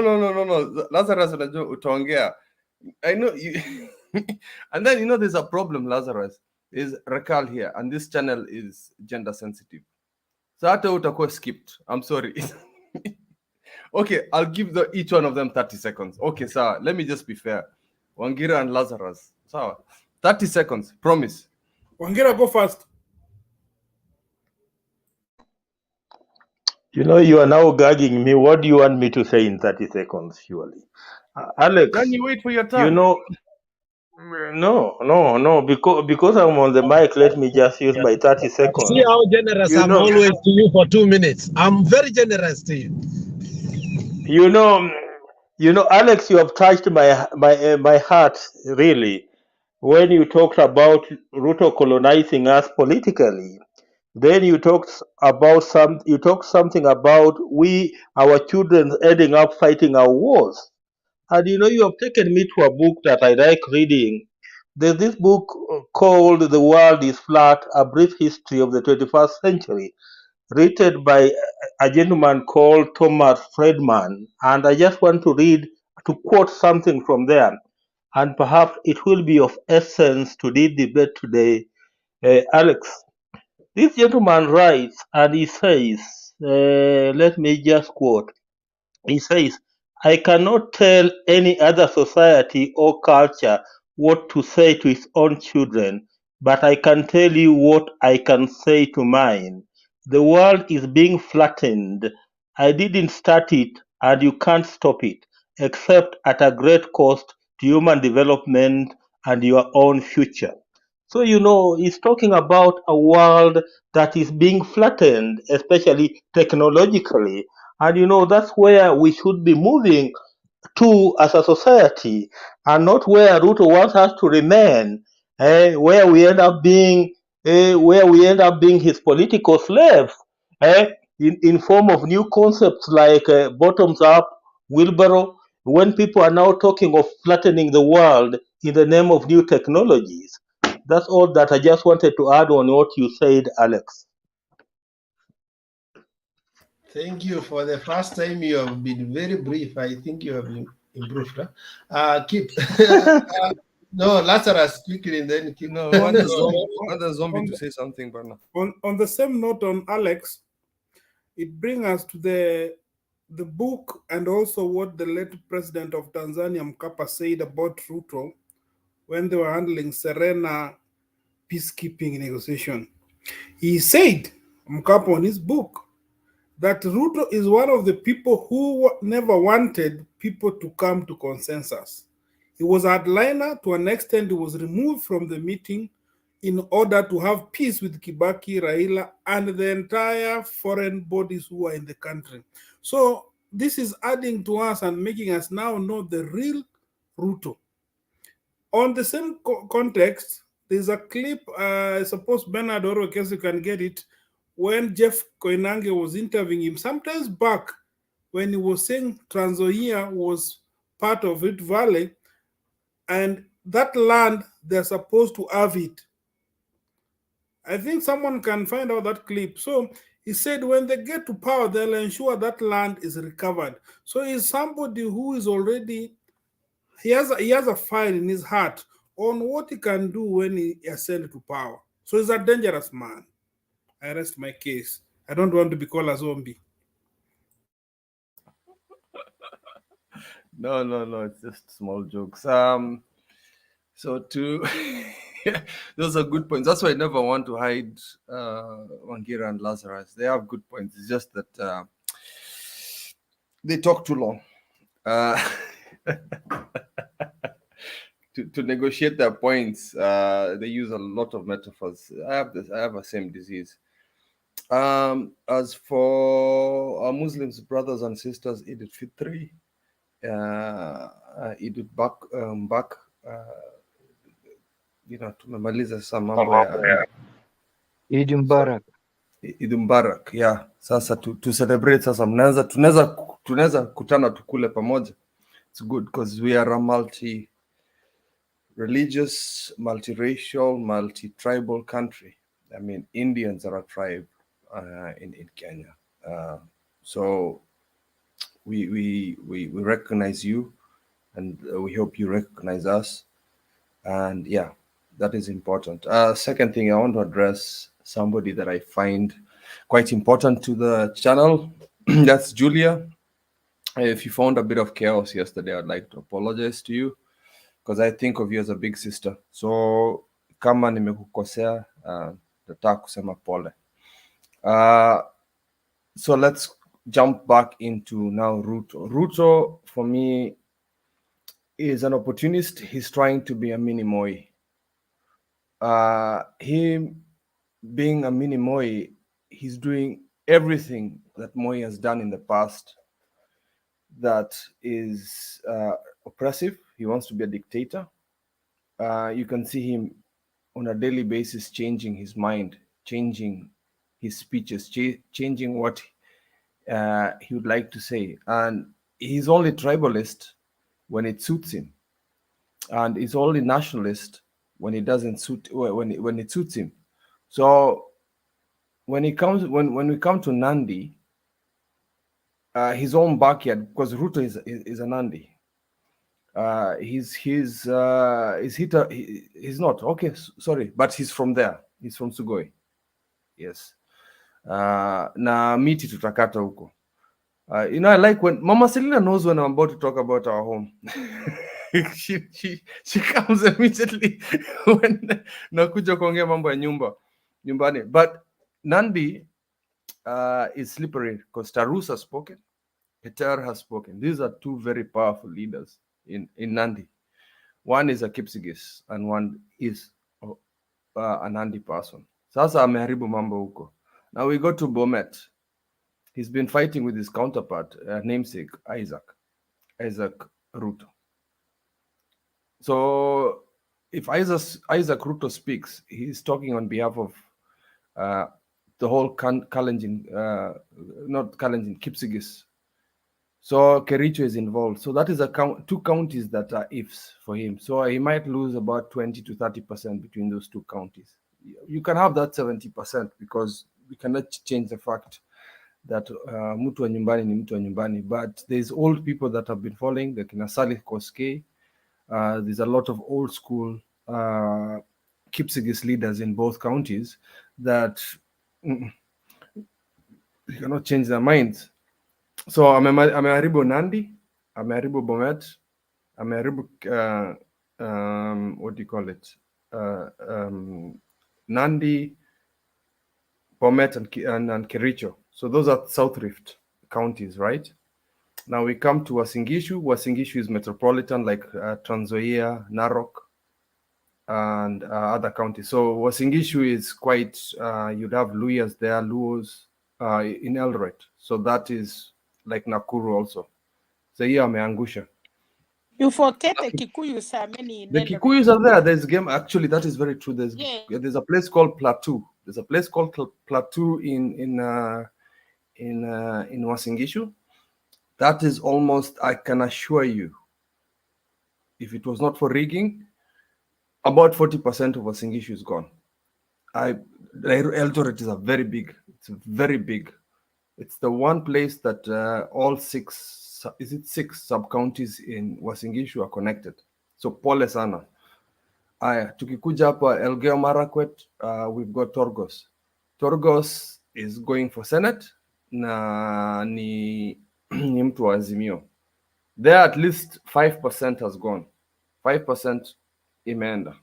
Tukikuja Baringo is a county that is full of Samburus and other small ethnic communities that have disappeared, and it's the Tugans, smaller community. So when we talk about the Kalenjin community, it's actually split between North and South Rift, but I call it Central, and I keep trying to emphasize that it's North, it's Central, it's Central Rift. Because ukienda North Rift, kuna Turkana, kuna Pokot. Kuja South, kuna Kajiado na, which is the other one? Kajiado and? Kajiado na Narok. Narok. Those are Masais. Ukikuja huko juu ni Samburus, Pokot. Yeah.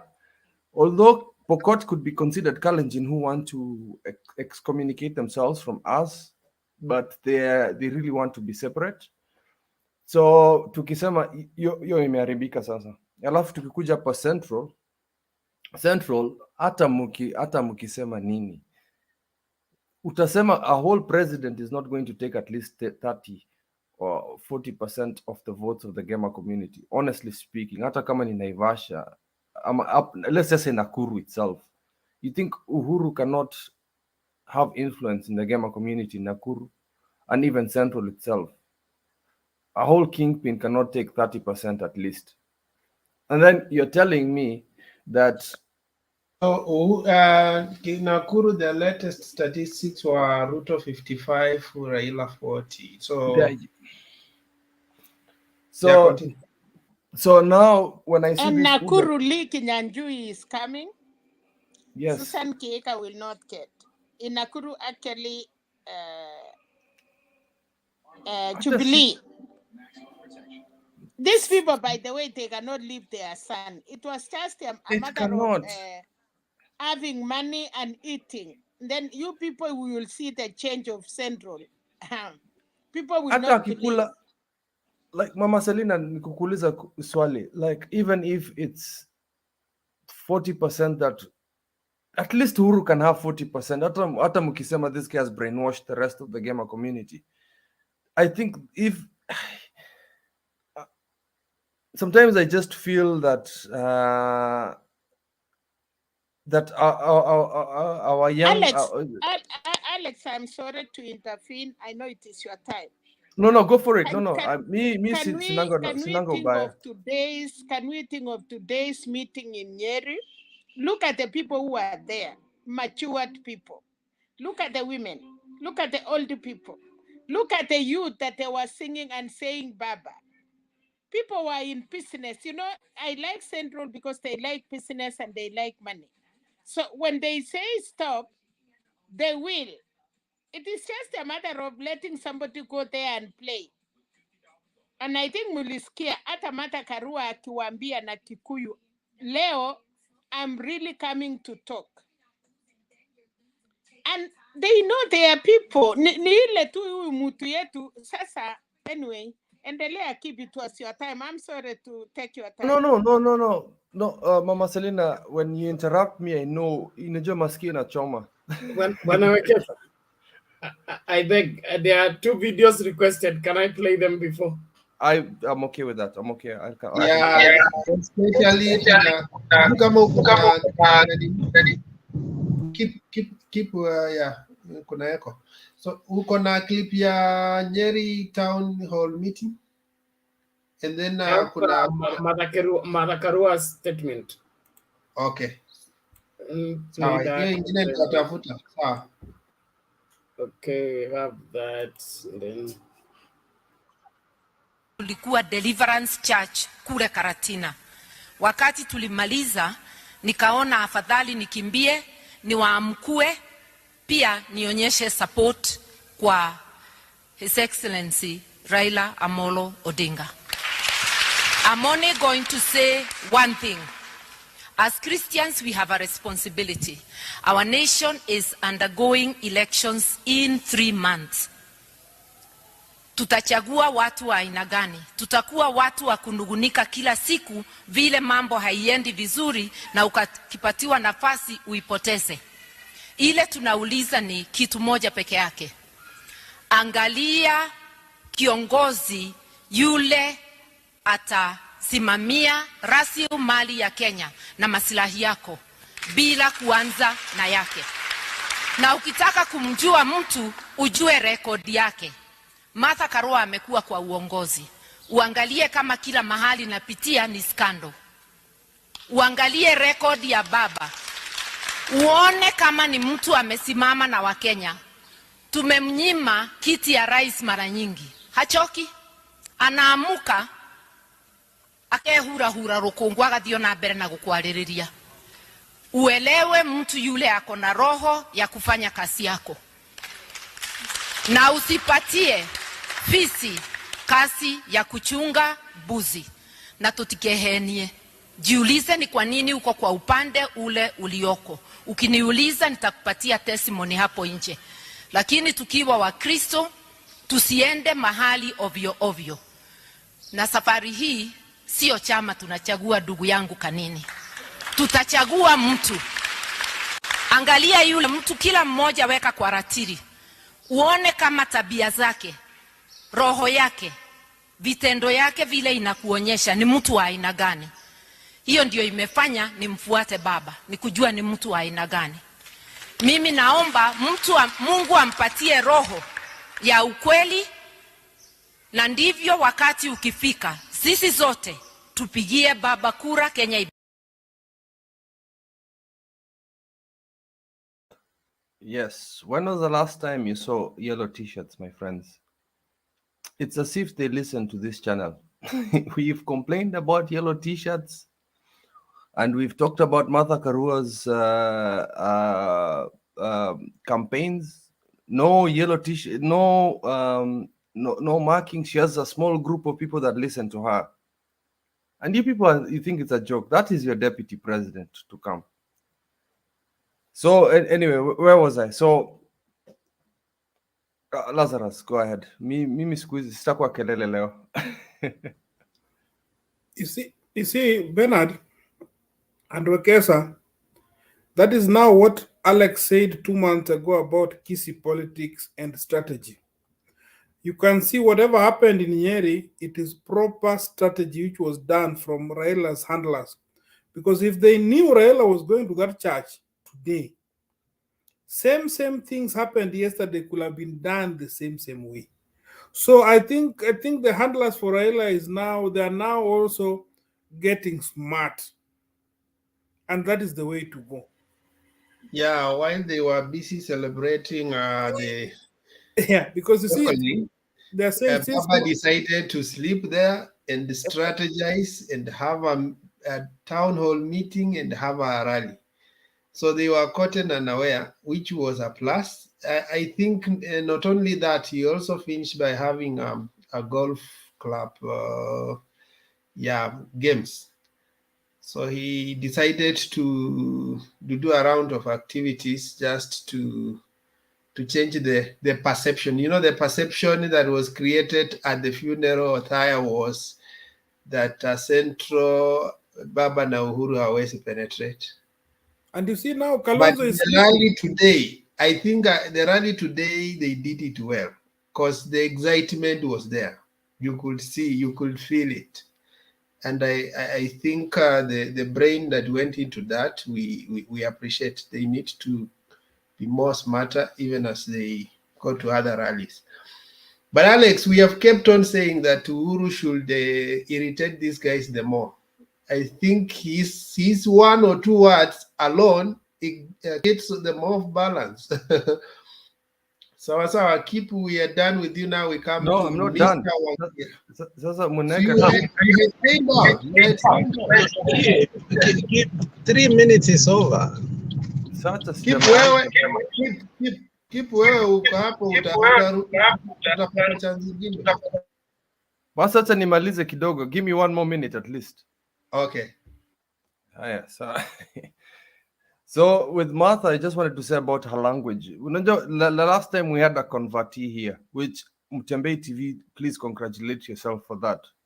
And he was worried about the language that is being used, metaphors and stuff like that. You would understand this coordination within Azimio, even within language towards different regions.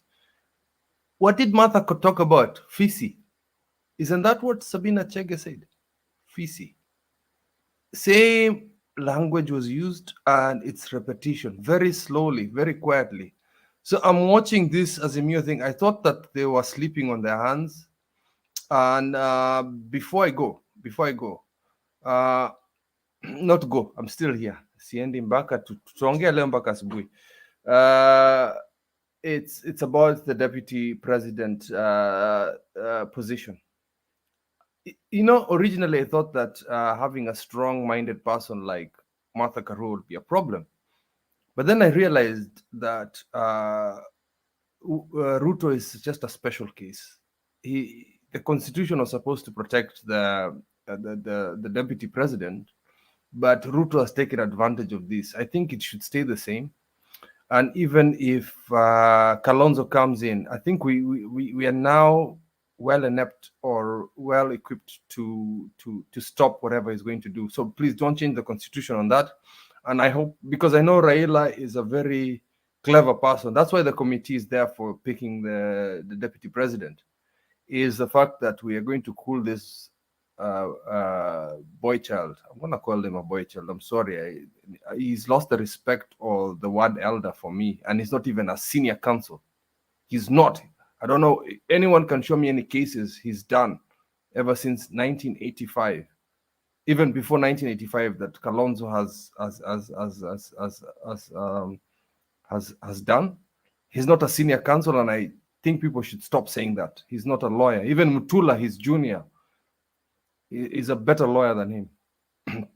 So hata akijaribu aje akiwa lawyer, akiwa deputy, buaende. Martha Karua is a chief magistrate, which is equivalent to a level 2 judge in the UK.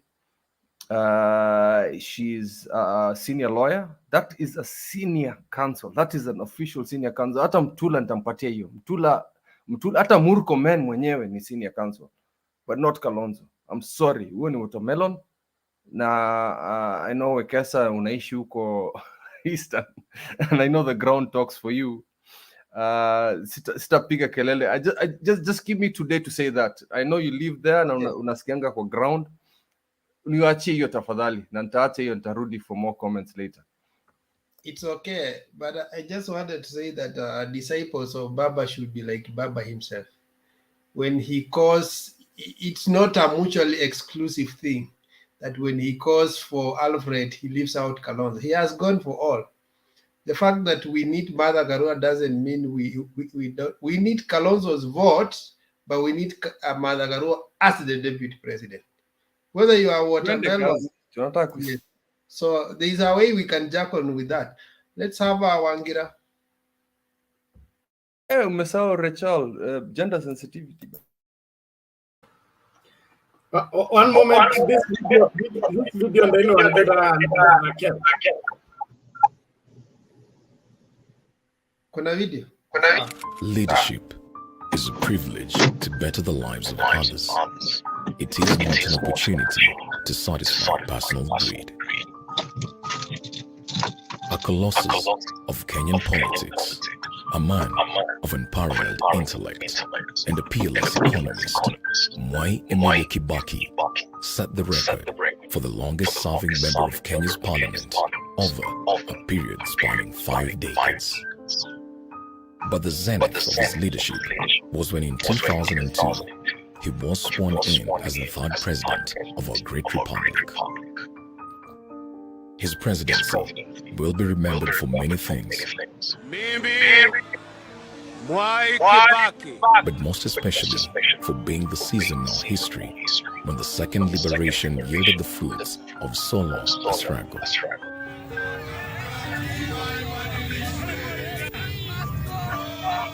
For this reason, his contribution to the furtherance of Kenya's multi-party democracy cannot be forgotten.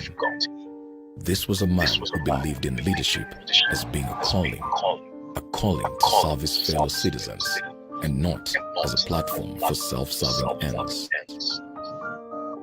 What many may not know is how exactly he entered politics. Mwai Kibaki was ushered into politics in 1962 when he first served as the executive director.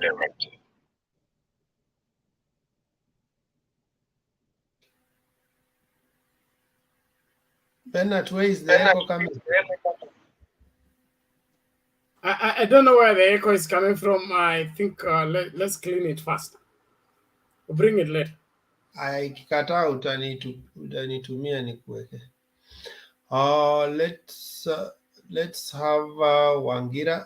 I think keep things that Rachel came before Wangira. Wangira came earlier than Rachel. No, it was gender sensitivity. Can I have 30 seconds rebuttal to keep, please? Then I can donate my time to Rachel. That's okay. Okay, yeah. So, Keep, I'm a little bit disappointed with you today in the manner that political narratives are set in the podium, but the discourse is set on debates or in a dining table or in the kitchen. When Tarus was given opportunity to speak in that forum, and he's not from there, there was an intention, there was a purpose, there was a national purpose for that. He's not from there. But there was an intentional purpose that the people of Rift Valley should have a debate about how they have been lied to. And one critical thing that he brought out is that you people's money has been taken for a university, and therefore your children may not be having the alternative or the privilege in the future to have a university that has gone to somebody's belly or to people's sadaka in Central. whereby hiyo pesa ikapelekwa huko. I'm not saying you comment here right now, but in your private time when you're speaking with your Kalenjin brothers and sisters, you must not discuss about Mother Karua. You must discuss about the 400 million that was taken from you, that now you don't have a university because one man is greedy enough to decide to put a whole university in his pocket. That is a discussion that you people must have. Don't comment, but go in your private meetings with your friends and ask yourself, what is the posterity of your people? If one man puts a university in his pockets and you as an intellectual, a data research analyst has kept quiet here, it is disappointing. You don't have to comment. You don't have to comment if you are wise. If you are wise, you don't have to comment. No. But if you are not, you can comment. Keep your mic does not synchronize with Alex, so if you put it on, there is a lot of echo. We can't even hear anything. I have to.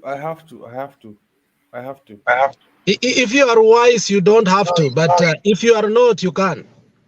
Kindly allow Rachel to make her comment. Alex, that is pure manipulation. Let's have Rachel. You guys will come in later.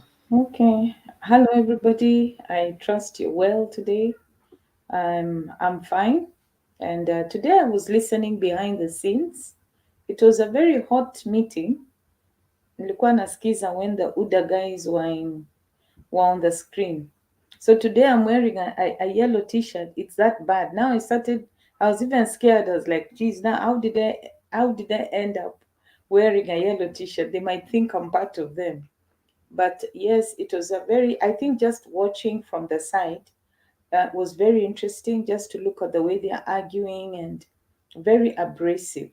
I want to say two things. One, I think when the deputy president said publicly and without batting an eyelid that he will not do a handshake, I think for me that was a very big red flag.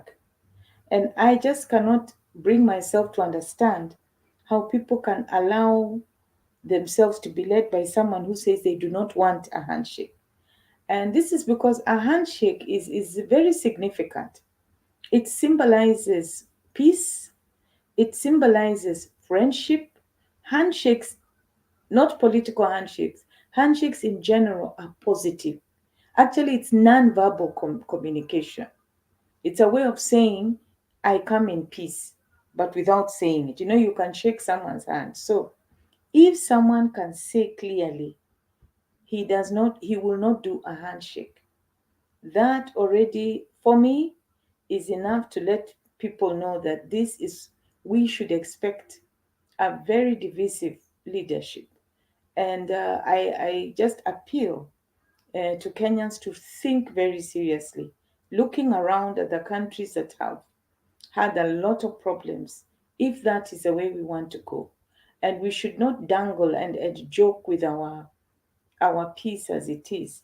And just on that note, still, just the whole thing of like, even during the state function, which is supposed to have certain protocols, just being reduced again to some sort of local political space. So I was asking myself, what kind of president is this? I thought a president has certain decorum. And it goes again with all the hatred and the negative insults, the way that guy Choi, the Choi insults, those ones have Guinness record. Those ones now, nobody can break that record. And for a leader to be surrounded with such people and to feel confident and comfortable, that is another red flag. So for me, those 2 points of just a leader who is surrounded by people who endlessly insult. They insult the president, they insult his partner, they insult other communities. They are just very abrasive. And on top of that, for him to basically say, I do not want. Normally, even if you don't want, you don't say. Actually, you pretend. But this one is telling us point blank. So for me, I really feel that Kenyans should understand that this is actually a flag, a red flag that we are being shown to the fact that we will end up in a very bad situation if we proceed with electing such a leadership. And for all the sycophants and the people who spew that horrible insults which go beyond, in my culture, you can engage with someone in terms of this, like say insults, but you don't go now to their parents. You don't go and insult a mother. And then in African culture, there are certain things you don't talk about, like the ones Choi was talking about. So it's like they're just breaking every rule, and the leader is just okay with it. So personally, I take this opportunity to express my firm reservation and disagreement with the conduct of a leader who is supposedly God-fearing. Because the Bible says you will know them by their fruit. So if I were in the position of WSR Samoei Ruto, I would have been so nice. In fact, when the handshake happened, can you imagine a scenario when Uhuru and Raila shook hands? And imagine if Ruto came up and said, guys, I'm in this thing. I also shake hands. Just imagine if the three had shaken hands. And if Ruto had said, you know what? You guys are right. Count me in. And if they had continued like that, the three of them, just as friends and as brothers, in unity, and they would have been maybe joking, because there's always a political joking. That, I think, would have been more godly display of character than the kind of hatred and divisiveness. So personally, I submit that the conduct during the state funeral and the statements declaring, because for me, I'm in communication. If you tell me you do not want a handshake, I read there's something else you want. You may not say it, but for me, I assume if you do not want a handshake, there's something else you can go for. So I just want to really support what you guys are saying. The debates are very encouraging. I'm learning a lot. And I think we should have more of these forums, not just amongst ourselves. These discussions should go to our younger people. Thank you. Asante. Before I bring in Wangira, Selina, you had a comment or a question? Yeah. Alex had said something about Arus, and then he told Kip to think about it. Remember when Baba was in Eldoret? The Arus and the other guys, they were the ones spoke. And the Kalenjins, people know what because people know what is going on with Deputy Ruto, and that is why he has scared a lot of people. Not Rift, I'm a Rift Valley. There is no freedom of choosing parties. Amelazimisha kila mtu aingie UDA, and if you are not UDA, huwezi simama. Isipokuwa that Alfred Keter ameonyesha, na I hope the NANDI community will do that. So mkiona mtu analete dictatorship, amemaliza Gideon, ataki kusikia Ruta Chebalungu Isaac, then Kenyans, I don't know what they think. Kwa sababu mtu ampo, unaangalia mtu kulingana na kwake nyumbani.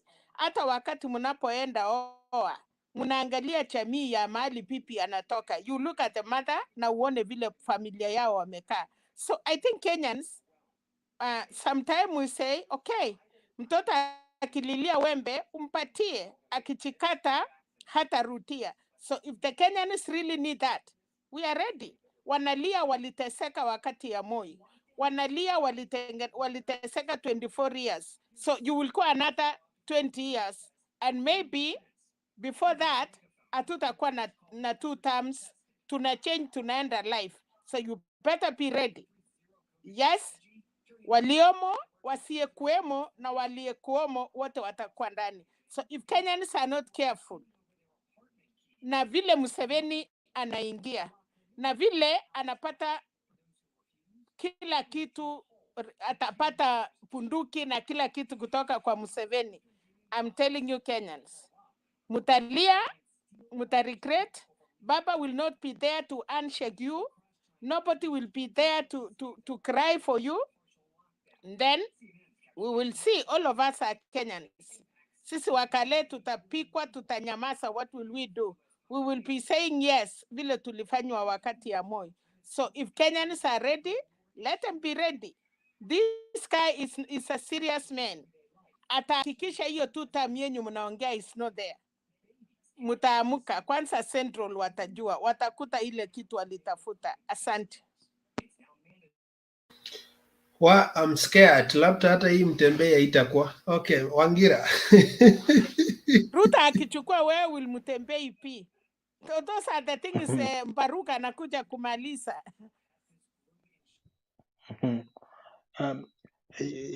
You know, Wekesa, I've listened to both Rachel and Mama Selina, and you know, there something is ringing inside my mind now, because I'm just trying to analyze this guy called William Samuel Ruto, because today we saw the type of behavior that was exhibited on the social media by his lieutenants.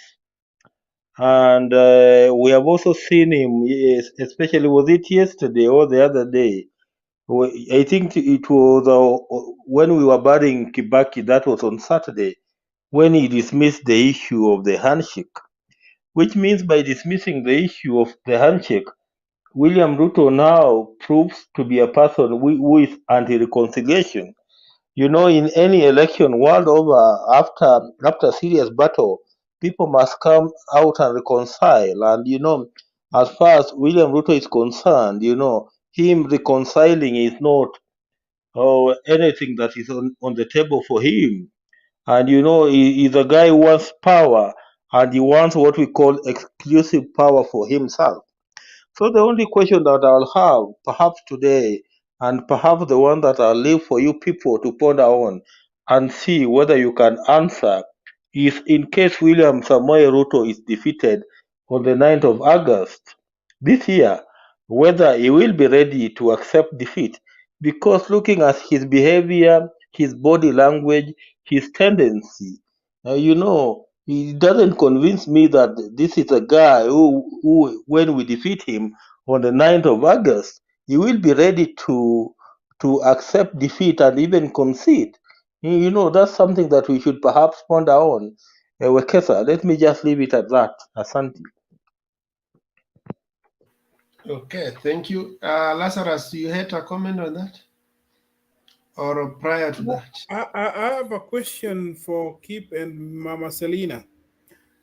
Just remind me or refresh my mind regarding what Taru said. Is it the same Kwetalal University which was between, it was supposed to go to Bomet or it was to be constructed? Was it the same university which had issue? Which side was it to be fitted, to be constructed? No, Koitalel Somoye is in Nandi. Yes. And the one for Kericho, for Bomet, is another one.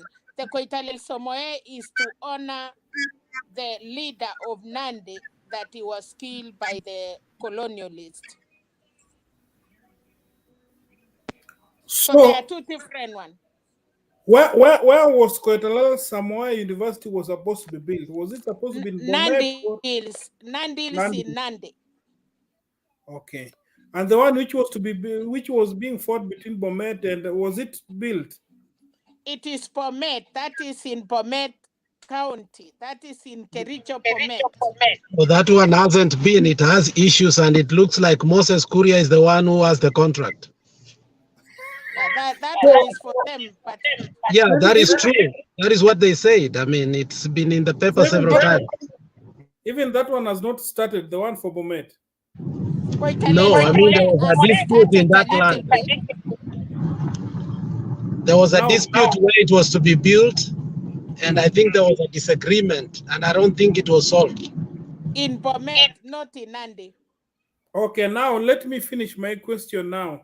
Now I'll take the issue for Koetalel Samoe and I'll add it to the fertilizer factory, which was officially launched by the DP.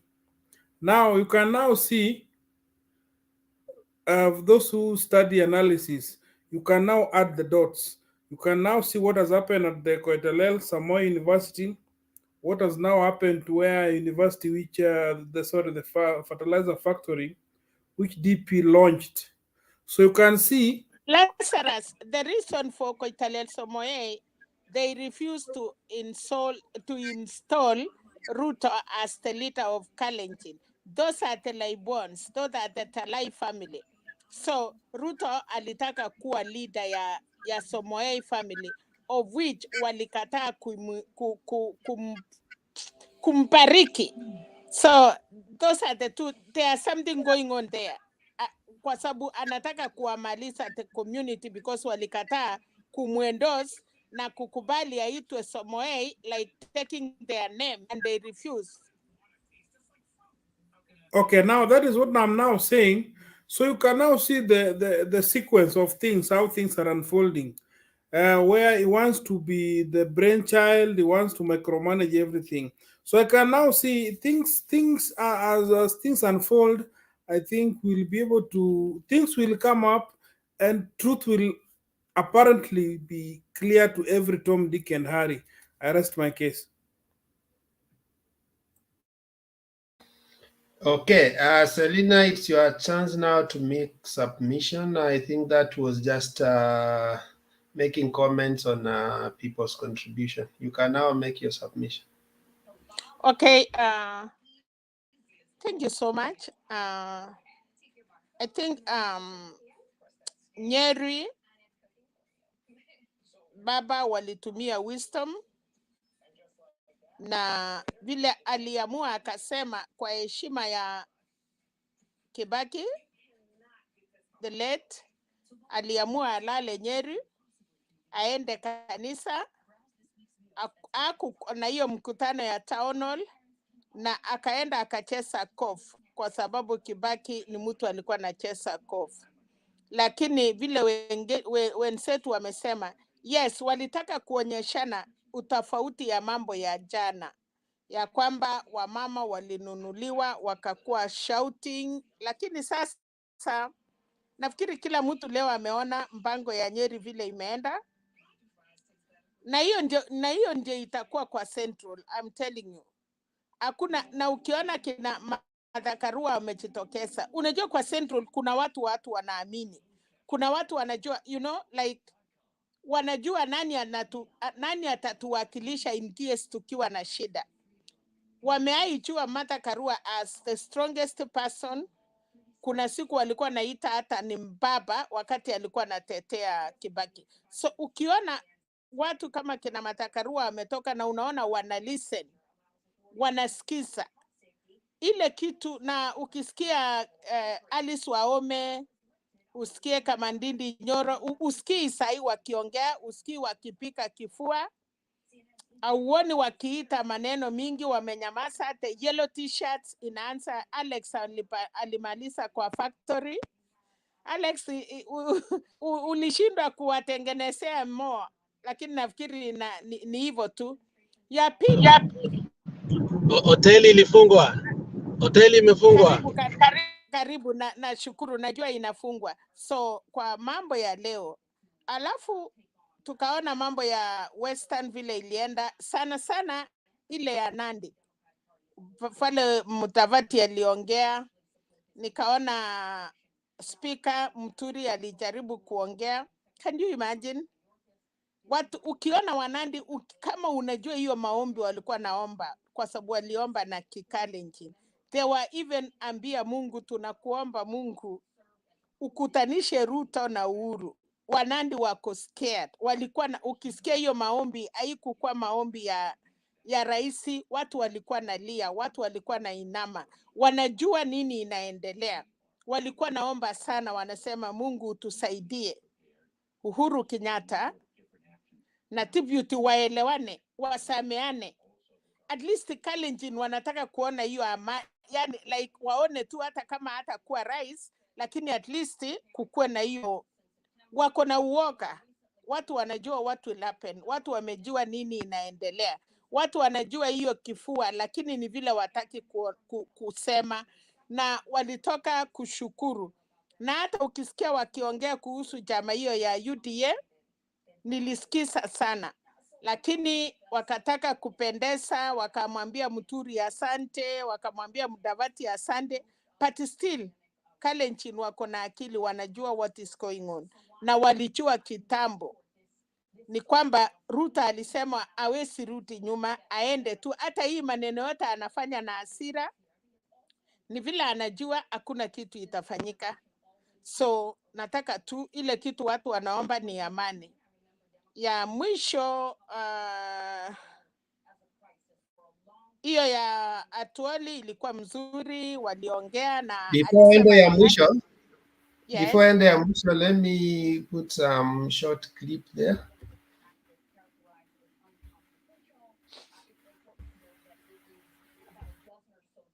Ukipata hiyo ya Nandi, they first make you mad, they make you crazy. I think kuna wazimu imeingia mahali. So I think it's late in the day for people to start complaining now.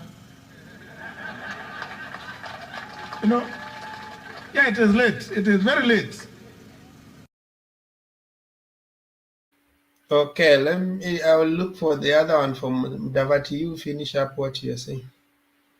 Okay, yes, unaona vile alikuwa nasema Muturi out of all people anaweza enda kusema ati Uhuru amekuwa mwenda simu ama it is too late, too little wakati aliongea.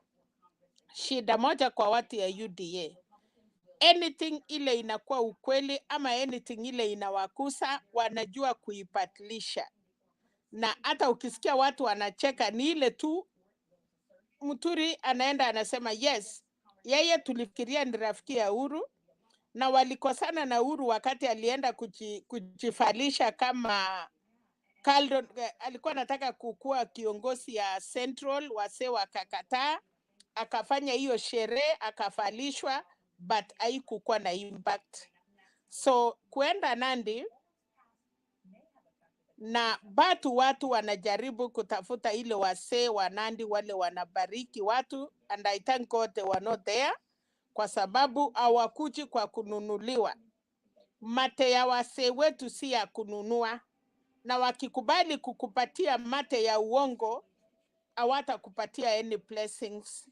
So hiyo ndio walikuwa na jaribu, but I thank God nobody was like them there, na wajaifanya kitu kama hiyo.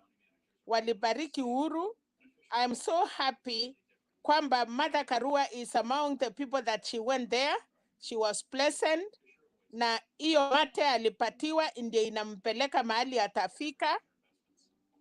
Na mimi nataka kusema tu Penat, Mandako alijaribu kuongea, na unaona Mandako ako very clever kwa sababu hataki kuingia hiyo mambo sana, so watu wanajaribu kukuja polepole.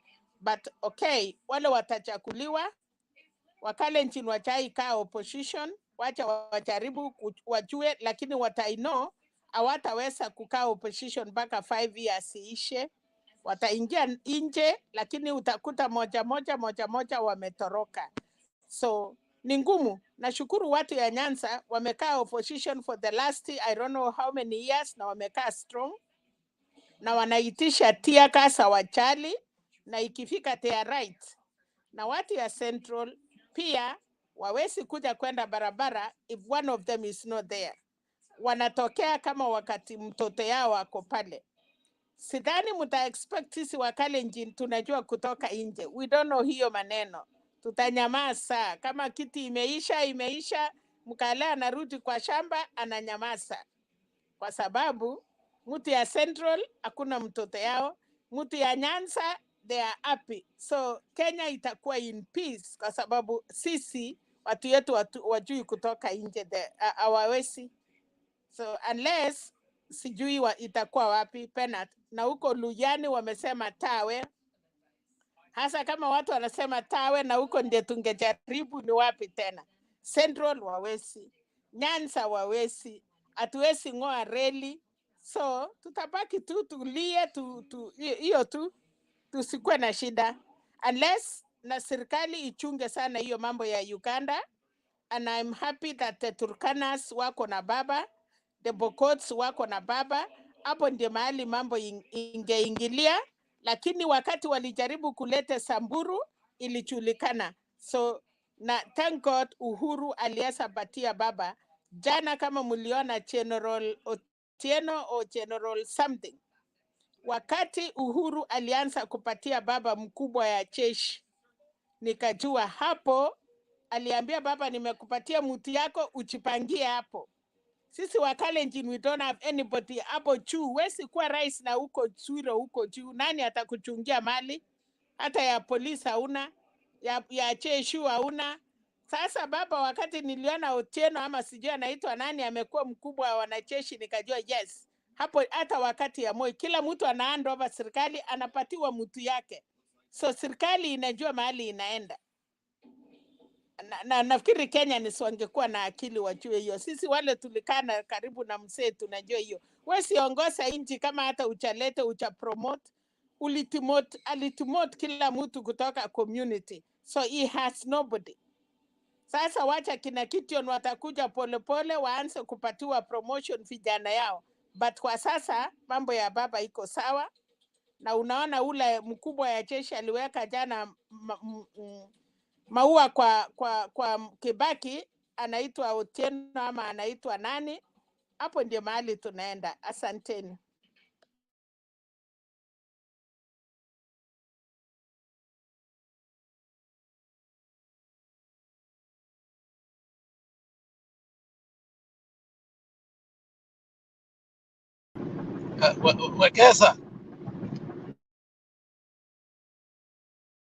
Wekesa ni kama Wekesa ni kama Mama Celine Ebu direct debate. Wekesa ni kama ameenda wapi? Okay, sasa sijui Wekesa ako, lakini ilikuwa ni nani after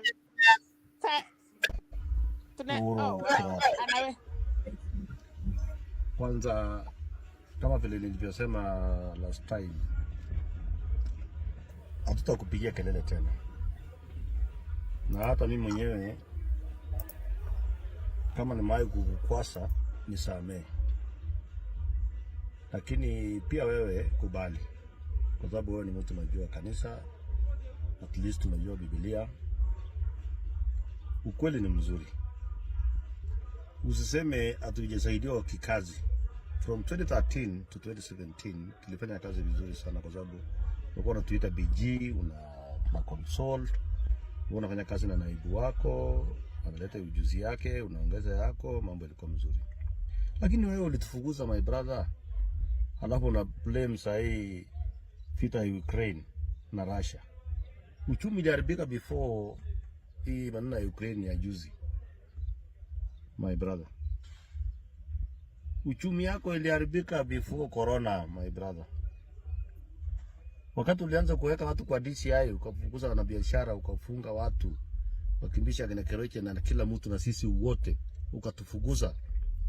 Ukaita naibu wako ukamwambia unataka kufanya kazi peke yako. Sasa mbona unadanganya Wakenya ndugu yangu? Wakenya ni wajinga, wanaelewa penye shida iko. Wacha ni kwa advice. Kwa roho safi, omba msamaha watu wako.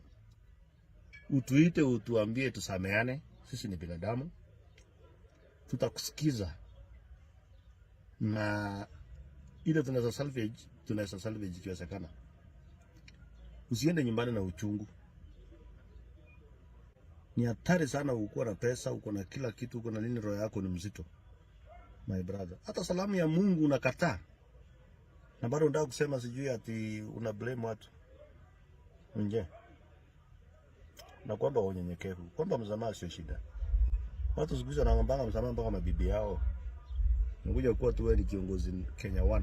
Si useme tu jameni, kama nimekosea tusameane na tuende mbele, kwa sababu ni kama vile hata mtu anataka zingine, hata mtu kutaka zingine akisikia mwili yake sio mzuri, hata mali yake kataa Yesu kabisa na akataa Mungu, lakini nafikanga mahali anasema nimeokoka, na baadaye wanasemanga kwa mazishi yake mtu aliokoka na anaenda mbinguni. Hata wewe kama unaenda nyumbani, sema tu jameni, nataka kwenda nyumbani kwa njia mzuri, Kama tumekosana sisi wote hapa na pale tusameane. Simple as that. Wacha hii kelele unapiga haitakusaidia. Watu wanaumia, hawana school fees, hawana chakula, hawana mbele wala nyuma.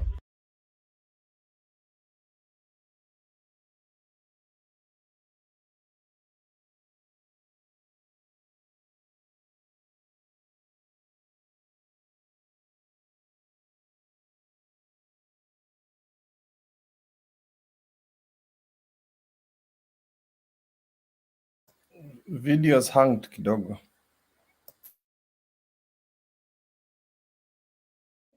Yeah, wacha waongee polepole. Huyo anaitwa Profesa Sudi. Yes, wacha wamejua. Unajua ikifika asubuhi Wanandi wanasema saa ile watoto wanaenda chondoni, watu wako na mori. Ikifika saa 9 ya usiku hiyo mori inaisha, maji inajaa kwa tumbo. Saa hii watu maji imejaa kwa tumbo. Na hii unasikia tunaambiwa rais aombe msamaha, ni ya kwamba hiyo tu siku moja Uhuru akifanya hiyo makosa watatumia hiyo kwa kampeni ya kwamba rais ametusamea. Wanajua mahali wamefinya na wanajua mahali nini inaendelea. They are not stupid. Wanajaribu. Ukiona suti akirudi chini hivyo, unajua Wekesa, saa hii wamejua. Unajua kuna kitu inasemekana imefika asubuhi haiwezi patilika. Unahesabu, unajua bado ni saa 9, unasema ni, lakini ikifika asubuhi unajua sasa hakuna namna ingine, lazima ikuwe asubuhi. Hivyo ndio imefika hawa. They are now trying, wamejua yote. Walikuwa nafikiria Uhuru anacheza. Sasa wamejua it is real. Hakuna kitu rais anaenda hasara akienda nyumbani. Hako na Wakenya, hako na serikali, ako na masista yake, ako na watu. So baba Raila na Uhuru akienda nyumbani, baba ako kina Sabina Cheke, Martha Karua na kila mtu wengine wa Kenya, they are there. So hakuna vile Uhuru anakuwa na uoga ati nikienda nyumbani itafanyika nini. Na kama inji imeharibika, deputy alikuwa wapi na rais?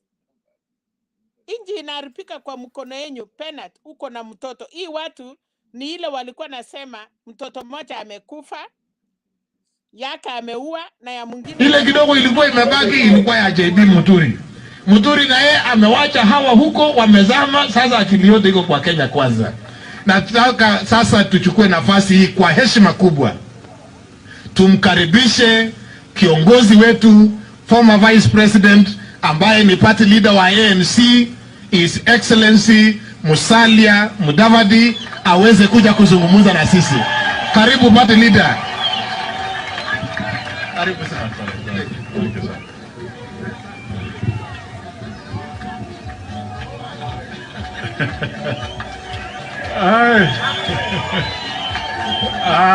Asante sana. Unajua tuko kwa kanisa sasa, nimeogopa.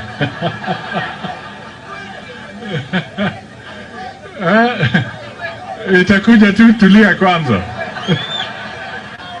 Mnataka kusikiza earthquake? Haya, weka mkono juu, zungusha, sema earthquake. Asante sana. Earthquake imefika Nandi, lakini earthquake kubwa ni ya Mwenyezi Mungu. Na mimi natoa shukrani kwa sababu viongozi wetu wa kanisa, Chumba, Dr. Korir na Bishop Rob na wenzao wote wametuongoza kwa maombi ya kitaifa hapa Nandi, tukiwa na ndugu yetu Sang na mke wake Mandago na viongozi wote. Tunatoa shukrani kubwa sana kwa Mwenyezi Mungu kwa sababu ni siku kuu na mvua ikanyesha na mvua imepita na sasa the road and the sky is clear.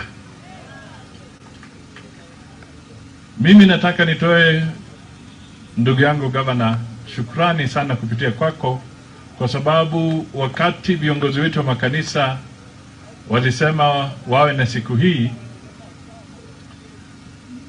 ndugu yetu William Samoei Ruto akaniuliza pia na spika wetu ndugu JB Muturi kwamba tuje hapa tuungane nanyi na tulete salamu zake. Mnazipokea? Mnapokea kabisa? Tukirudi tumwambie Nandi iko sawa. Si namna hiyo? Asante sana. Wameomba kwa njia ya kipekee. Wameomba juu ya familia, maombi juu ya uchumi, juu ya watoto wetu na elimu, maombi ya kidini kwa wale wa church leaders ama religious leaders, na maombi kwa ndugu zetu ambao wanapeperusha habari, na pia taifa nzima na viongozi. Walichagua kila sehemu baada ya kufikiria kwamba tuombee hizo sectors pole pole. Kwa hivyo tunasema thank you. It was a very calculated message kutoka kwa kanisa. Hata sisi tukapiga hapa magoti, na kusema ukweli tulivumilia na tukaumia kidogo, lakini tukapiga magoti kwa Mwenyezi Mungu na tukasema amen. Sasa tunajua ni lazima tufanye exercise ya kupiga magoti zaidi, ama namna gani JB? Sasa mimi nataka tu niseme mafupi kuhusu Kenya yetu. Mimi ni jirani, mnajua, na mimi nitazungumza kama jirani, kama rafiki na kama Mkenya. Jambo la kwanza, leo ni siku ya wafanyikazi ulimwenguni, Labor Day, na pia ni Jumapili, na pia ni siku ambayo tunakuja kwa sababu kesho tutakuwa tukisherekea nadhani ile Eid ya wenzetu Waislamu. Kwa hivyo ni jambo la kushangaza kwamba haya yote yanakuja this specific weekend. It is a special weekend kwa Wakenya na watu wa ulimwengu. Na kwa Labor Day, kwa sababu waliombea uchumi hapa pia, siku ya Labor Day, 1st of May, ni siku ya kupeana hope kwa wafanyikazi, kwa sababu uchumi wetu katika taifa la Kenya umekuwa na shida. Gharama ya maisha inatufinya zaidi sisi wote hapa, hakuna yule ambaye ana nafuu, na Wakenya wengi wamepoteza kazi kwa sababu ya hali duni ya uchumi. COVID ilikuja ikachangia, lakini hali duni ya uchumi imezidi kutusumbua, na wafanyikazi wengi wamepoteza their livelihood. Kwa hivyo hii ilikuwa siku ambayo tulikuwa tunategemea kwamba wale watasimamia siku hii, akiwemo Rais wa Jamhuri ya Kenya, awe anatoa hotuba ambayo itapeana tumaini kwa Wakenya, na tumaini kwa wafanyikazi wa Kenya, na tumaini kwa wananchi wa Kenya kwa kijumla. He should have been giving hope to the people of Kenya, to the workers of Kenya. But I am sorry to say, today we were listening to a speech from the President of Kenya, who is not giving hope to the workers of Kenya, but he is giving them a litany of his problems.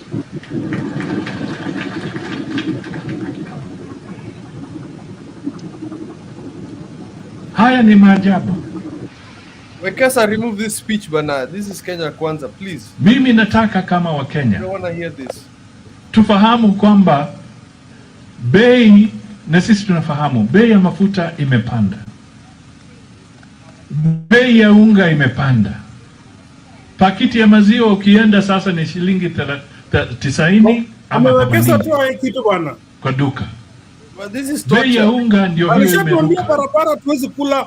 Hata wale wa mama ambao wanajua kutengeneza chapati karibu na mjengo hawauzi chapati. Hii mtu amelipa na Mudavadi. Tena anaweka ingine. Hii mtu nini bwana? Hiyo ni bodi. Hiyo ni remote control.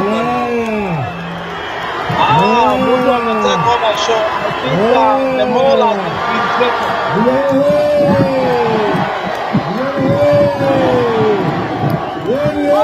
been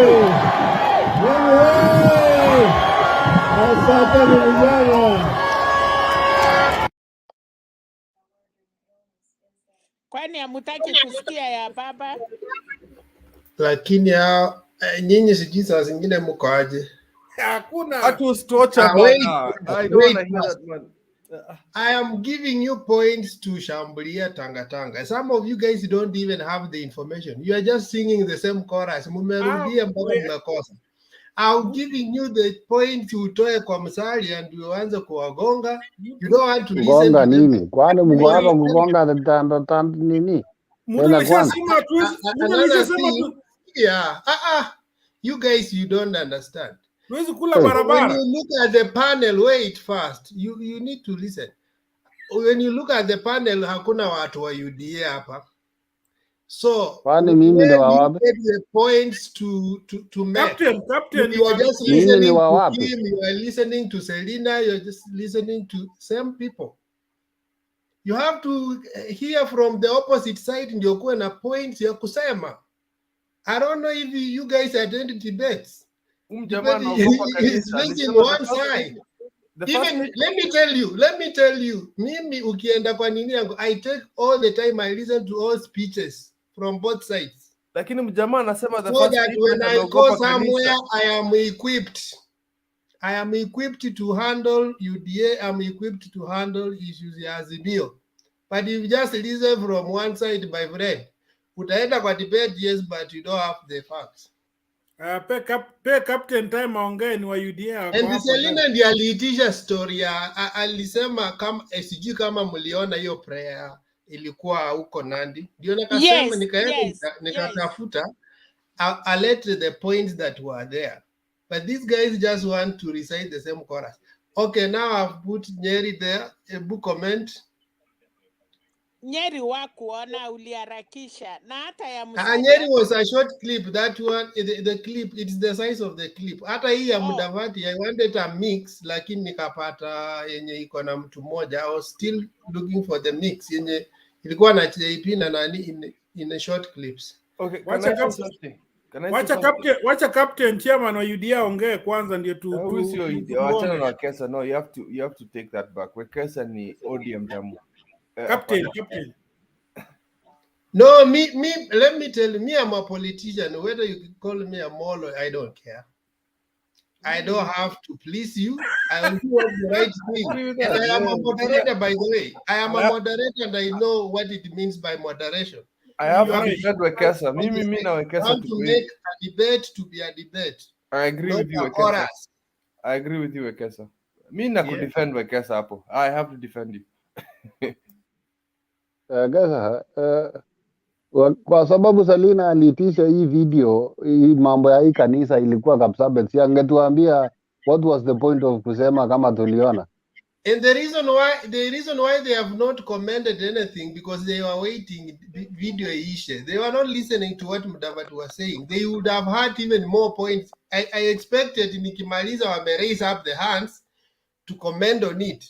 Sasa mtu akianza speech na akisema naogopa kanisa, tutasema nini sasa? Ameogopa kanisa. Nimekuja kanisa nimeogopa. No. Kwani alisema nini? Kuna wimbo ilikuwa inawekwa ya kudance ambapo si ya hiyo kanisa bwana.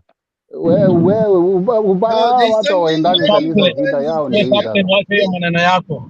Wewe wacha hiyo maneno yako, huyu mnangoja buti inakuja walipwe huko, au unakuja siasa There's huku? something important he said. Captain, hiyo maneno yako wacha hapa bwana. Wewe wacha Alex, hiyo Alex, maneno wait yako first. hiyo. Alex, wait. Let's not engage in that back and forth. It doesn't help.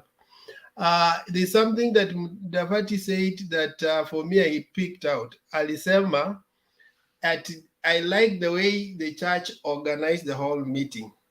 Even the prayer items were synchronized with the Labor Day. And then like they were synchronized to bring out the message. Now it advances the script we have been saying that UDA have been using the church to advance their political agenda. And actually for me, I found it very weird that you tell us that the prayers were organized to send out a particular message. So you are not praying for God to answer issues that Kenyans are going through. You are praying to send a political message. Good point, Wekesa. Alex, Because Wekesa, but Wekesa. mama, nilikuwa nataka kusema very quickly. Uliona hata walikuwa nataka kudisrupt funeral, na hiyo ni mambo ya kanisa ya Kibaki. Mama, ukiona mbona walikatazwa kuongea mambo wanaongeanga kwa mafuneral zingine, lakini hii ya Kibaki walikatazwa. Mbona? Na ni mambo ya kanisa pia. Mama Selina, waambie. Wekesa, nilikuwa nafuata vile mapastors wale waliomba wakati ya Nandi. Mudavadi ameshangaa because nimekwambia hata waliombea rais, waliombea amani ya Kenya, waliongea opposite vile wangetarajia. Mwenye alikuwa naomba, nimewaambia wenye waliomba. Ya pili, ya kwamba naona captain anasema Selina angetuambia. Yes, na nikasema Nandi, especially Nandis, walirik election, na ile tune walikuwa naye leo kwa Nandi, it is not a tune they always have. Ya kwamba watu wako baridi, mambo si mzuri, na maombi ile walikuwa naomba, it is yes. Alafu ule sang pia alikuwa anatakikana atolewe. Sang ana celebrate kwa sababu wenye walikuwa hapo wakutaka sang apite, walikuwa na watu yao. So Wanandi wamerudisha exactly watu wenye walitaka wenyewe. People were fighting that governor. Alafu yeye ndiye ameitisha hiyo maombi na hiyo group wamepita. So ukiangalia hiyo mambo, hata story ya UDA ilisemwa kwa ubaridi, si ati ile kurashia vile ilikuwa, hata vile Mandako aliongea. So I was saying for today, hiyo maombi ilikuwa sawa na waliombea kila mtu, na ile watu ya kanisa ama wakalenjini ile kitu wanataka, vile unaona Suti ameongea, kuna vile wanalia sana Ruto na Uhuru wasalamiane, wasameane, kwa sababu wakalenjini wanajua na wanaamini ya kwamba mtu akikataa kusamea wewe itakuwa ni mara ya pili. Moi ameenda bila kusameana na ijalete vizuri kwa tribute. Ndio huyu Uhuru anaenda, na msisahau Uhuru alikuwa pleasant na alipatia baraka na wasee wa Nandi. Lakini so, Mama Selina, Ruto alikataa kusalamia Moi before Moi died. Sasa no, keep ilifanyika hivi. Si Ruto alikataa kusalamia Moi. Wakati Ruto alikosana na msee na akaongea maneno ngumu kuhusu Moi na familia na chama, Moi mwenyewe ndiye alikataa. Ruto alienda Kabarak several times na anarutishwa kama helikopta iko kwa msee. Alienda mara mingi sana. So si Ruto alikataa, ni msee mwenyewe alisema hapana. But then mbona Martha Karua alikubalishwa? Martha Karua, baba aliita Martha Karua, aliita Raila, aliita Kalonzo, kina Mudavadi walienda, wote walienda.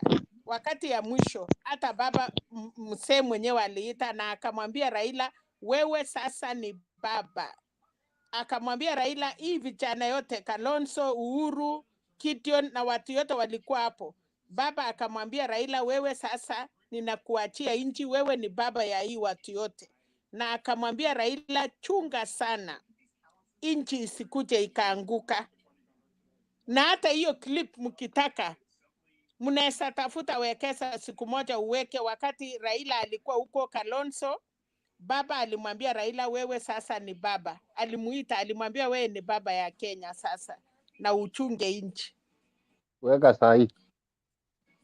Weka sahi nini? Sawa, Kwani wewe ulikuwa sawa. wapi ukijua? Hiyo clip. Okay, Kwani ni Watatafuta makosa wataweka. ni makosa nikisema iwekwe sahi Selina? Why Mbona sahi? unaongea na ukali sana? Tumesema itafutwe. No, Captain, that is not the target of our debate. Let's focus on issues more than But that's how Ngeno is in the comment section. Huyo ni Ngeno. That's how he does it in comment section. You cannot Just put it now for clarification. heshima si Okay, utumwa. sawa. I want us to have Wekesa, people who have not sahi contributed. hawezi weka. You Tuliambia cannot disrespect the mother of the house. You know Mama Selina is the mother of the house. Tumeambia Wekesa. This is a debate, bwana. This is not someone's house. Guys, now let's have some order. Lazarus, what do you want to say before I bring in Captain? I want to bring you in. I'll come. Nani Wekesa, there's one thing I find at times it makes some of us lose confidence in church and church leaders. You see, there's a perception, and the top leadership of UDA have been running amok, that they are so holy than thou. By the way, it is really sad that they always think they are shareholders to the Son of Man, which is Jesus and God. You see, I heard that statement before the statement from Mudavadi in that clip, trying to relate the complaint for Uhuru vis-a-vis what was the list of prayer list. And you see the way they're trying to merge the list vis-a-vis what has been said by Uhuru. And they want to look, they are the people who are now perfect. And I've come to understand something about life. You may work hard to help Wekesa, but it's the same Wekesa who will belittle you at the end of the day. Why do I say so? See someone like J.B. Muturi. J.B. Muturi was picked by Uhuru Kenyatta from the dustbin. You know, the bottom of the dustbin, brought back to life. Now, suddenly, he's saying Uhuru is kuna wenda wazimu. Because he's now only seeing one thing. Ruto is going to be the president. I pose this question to him and to you. In life, we have two scenarios. Let me be in this situation that in an event that Ruto doesn't win the presidency, and it happens that it is Raila, what will he say? Because these are the people who were forgotten with, like this the group like Maura, Shebesh, call them the people you try to help because you met them in Mutembei TV, like you meet Alex, Keep, then suddenly after you guys are at a certain level, you suddenly forget. It is sad that we try to relate things which are not part to what you are discussing. For me, Mudavadi, I won't take him serious because since the day he said we don't eat roads, and I went to his village, I went to his home area. Okay, so I'm saying this, you can take me to court if you have a good lawyer. From the main road to where Mudavadi's home is, the road is horrible. My lawyer is Skip. Huh? My lawyer is Skip. That is easy for me. So if you hear someone saying people don't eat roads, I now add up what he meant. I now understand why Mudavadi say people don't eat roads. You wonder, you've been a DP, you have been a vice president, and the road leading to your own home is as worse as, even Migori roads are better than what I saw. But all the same, let us learn to respect people in authority. Me, I didn't vote for Ruto. I didn't vote for Uhuru.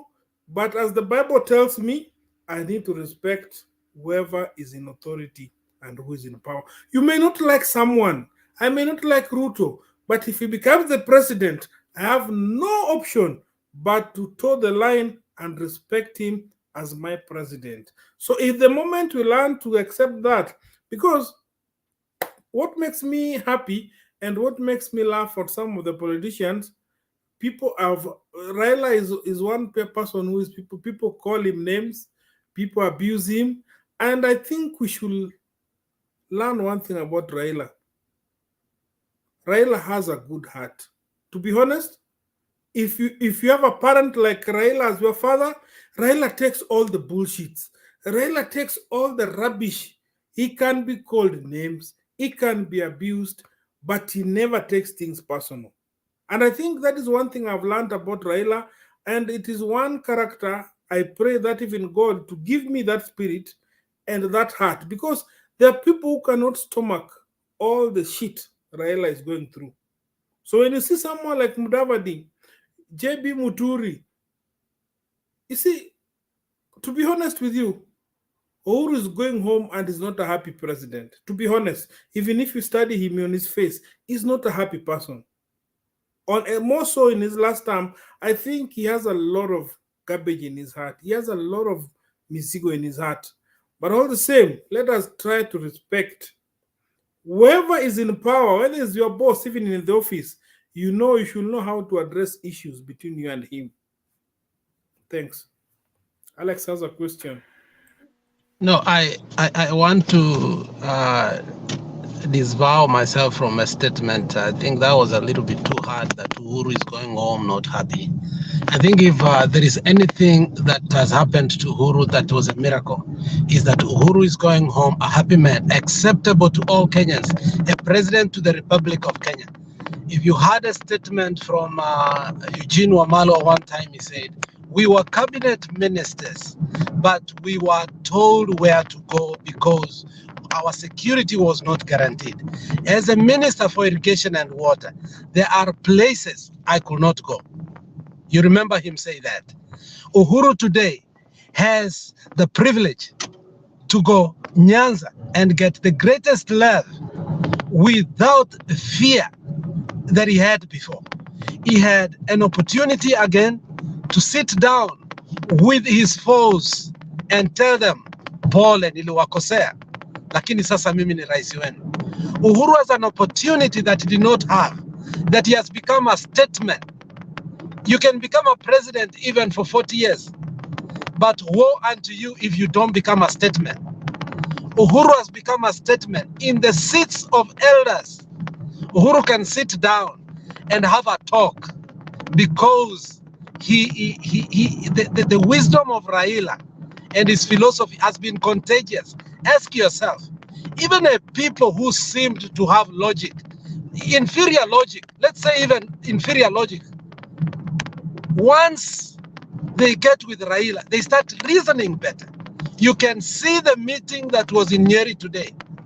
You can see how people are speaking, agitating, to a point that yesterday I said, the Kikuyus have cornered us because they know how to speak to each other. Yet look at the people in Kalenjin land where Ruto sometimes is in a meeting. They don't talk like even people who have gone to school. Look at Muturi. You can be disappointed. You can't even, I don't want to use some contemptuous talks, but I want to guarantee you one thing. A man that is going home happier than when he came to presidency, Uhuru Kenyatta. He came with a backlog that he is going to The Hague. He has left a legacy. And if it was possible, this is the time that Uhuru starts to be a president. But no, he has finished his term. He has done his part. He can continue to lead his people, but he is going home happy. Don't say that he's going home. All the elements of stupidity and silliness and whatever you may call it, hollowness, has left him. What has remained of that man is wisdom.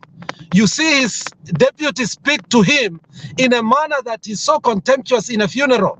He stands up and speaks less than 3 minutes and sits down. Is that man not happy?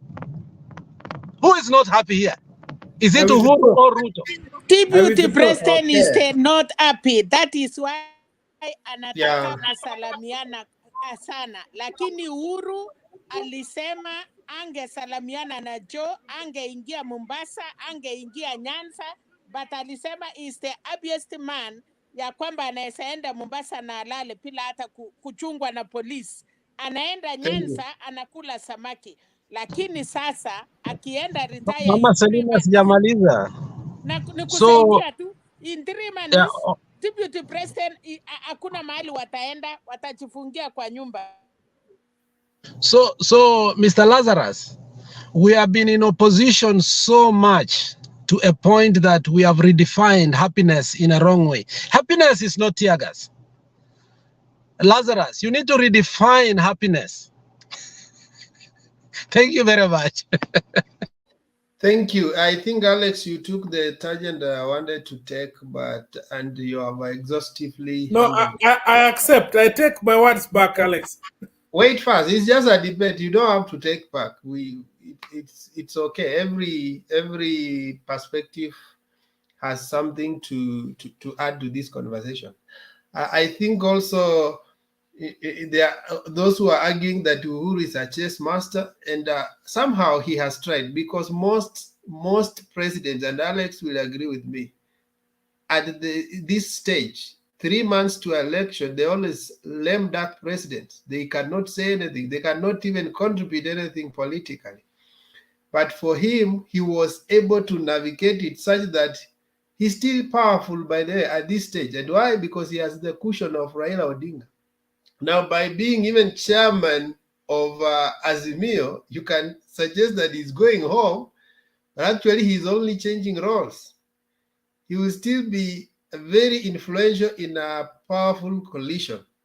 So he skillfully navigated that and found himself a place to continue with what he wants to do. I want to bring But Wekesa, there's one thing we need to accept. More so, like the young generation, we should always not and never, I use the word never dismiss the power of the elderly. Just see the leadership, see the clique Uhuru has, the elder people like Raila, those wazes, vis-a-vis Ruto. Even the way they deal with issues, instead of, and I think we need to respect Waze. That is why even in this forum, we always acknowledge Mama Selina. And I think the Ruto crew doesn't understand. Mama Selina and me. Yes, and Alex. We should always respect. No, Alex ni kijana. Mama Selina falls under the female gender. No. Let This me is a young finish. lady, bana. Let me finish. She's young, but you see, let me tell you something. Mimi ni mzee Chakindu Pay. Keep. Let me say something. Let me finish. No, before you finish, Lazarus, I think there's something. The UDA mindset has created a perception in this country that being old is something bad. In fact, everyone wants to be, old age was regarded with wisdom and maturity. But the UDA kind of politics has reduced it to look like it's bad to be old. That's why they have been abusing their assets. Let me say something. And this is one thing I think my late grandfather once told us. And I think it is one thing most of us, the young generation, I'm 40 plus now, yes. But I think there's something which we lost. And I think it is one thing which you should always remember. An elderly person does not need to be your relative. Anybody elder than you should accord respect. Whether it comes from Turkana, whether it comes from Elgeyo Marakwet, from Sia, anybody who is elderly, try and give him respect. You see, like now in this forum, Olara, Mama Selina, I'll give a disclaimer for Alex, Captain, and Andrew. They are elderly. So the moment you don't give them the necessary respect, even if they are wrong, we should always have that small element of accepting their elderly. Like Penny. You see, like Penny Nyang'aka. Penny is an elder. No. Penny is an elder. Yeah, respect Penny. Yeah, he's an elder. Penny na Mama Selina na Chakendu Pay. So in this forum we have Hapana, ngoja Penny anakuanga, the elderly anakuanga na huyu ni mkorofi bana. Hapana. Huyu ni mkorofi. Hapana, no. Huyu wewe unatudanganyanga. Unajua wase wakaanza kukudanganya. Keep wacha nimalize. Huyu hapana, no, najua utamaliza, lakini Penny anakuanga mkorofi sana. This one naweza mweka age mate yangu. Hata kiwa mkorofi ni elder. So we can Alex, umeambiwa you are old inside. So mambo ya Alex ni matured. Yeah, I'm an elder by proxy. Thank you very much, Simon. You see one thing. Let me finish. Mbona unapatia Alex pembe bana? Let me finish then I can allow someone else. Nataka kwenda kazi. So I was saying, in 1 minute, Lazarus finish. I'm finishing in less than 1 minute. We need to bring in Captain and then Olara. So what I was trying to say, we should always, and this is across the board, we should always acknowledge the elder. The moment you do, you see, they may not be people of the caliber you anticipate to be, but always listen to what they say. You see, like when my mother tells me, wacha siasa. Mama yako akikwambia keep, nimeona penye unaelekea ni mbaya, you may ignore that, but in the next few times utasema, mother told me this, Selina told me this, Alex told me this, Olara told me this. So let us always respect the elderly, regardless of where they come from. I rest my case. Thank you, Lazarus. Asante, Lazarus. First, let Captain have a comment. He's going to work, so we respect that. Captain. Asante sana Wekesa bwana. Sijui kwa nini Selina ananichukia hapa sana, mpaka anahesabu wazee wote ananiwacha na mimi ndio mzee kumuliko hata kwanza. Sijui kwa nini. Hata sasa unaona huyu Lazarus amesema Uhuru boyo tuoneshe sura. So. Atujui wewe ni kijana ama ni mzee juu ni kisa.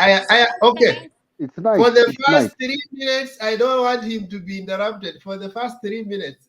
Yes, don't have to interrupt me. Lazarus, I like the fact that you say that you will accept whoever will be the president.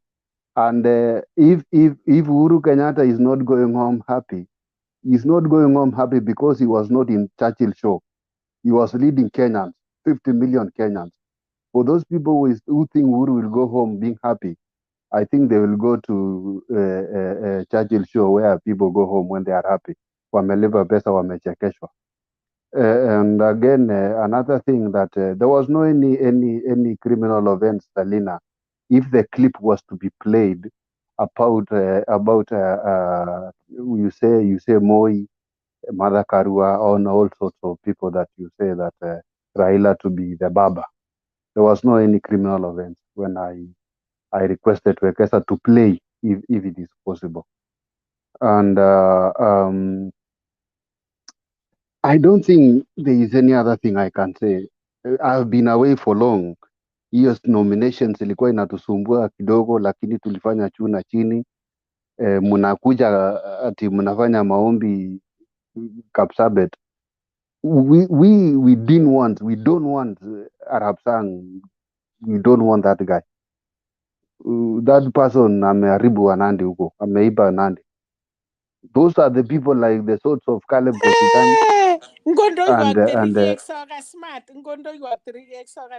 No. You in fact you don't know the politics of area. You don't know that politics. You are the ones bringing those people back. Like Sally Gosgei is one of the delegate, and you see the way Nandi is there right now. We don't want the prayer that was happening even today in Kapsabet. The people even who are in the prayer were counted. They are not the real Nandis who are there. You see? That is why I We say, si nilisema hivyo, si ungenisupport, nilisema no. Even if you didn't support or you are supporting, I don't. For us, we don't like. Even how right can I now, we don't support know. na mulitupa The religious Keter? extremists should be stopped. Olara, what are you saying? Kwa nini mlinyang'anya Keter? Ndio sababu hakukuja, alituma Muturi na Musalia wakuja asikie vile mnaongea Wanandi nyinyi pure. You see what, Selena? Let me tell you one thing. Mimi, I was for Keter. Let me tell you that. Keter was voted for by the people of Kenya who are in Nandi. And he was supposed to be given the certificate for nomination. Because of the ubebari ile William Ruto ako naye, lakini bado nampigia kura ya urais. Anakuja na interfere na hizi kura za nomination. Hapo ndio tutakosania sana. Hatuwezi piga sutu, tunapiga juu president, hapa chini tunakanyagana vilivyo. Naona. Captain. Yes. Baba akishinda utakubali? Hawezi shinda. Wa nini wewe bana? Tangu lini baba anashinda kura? nauliza Wewe utoka nchi ya nani hiyo? Utoka siku gani hiyo wewe unasema hiyo? Nchi ya nani hiyo wewe unasema hiyo? Captain, imeje kelu uongo? Imeje kelu uongo?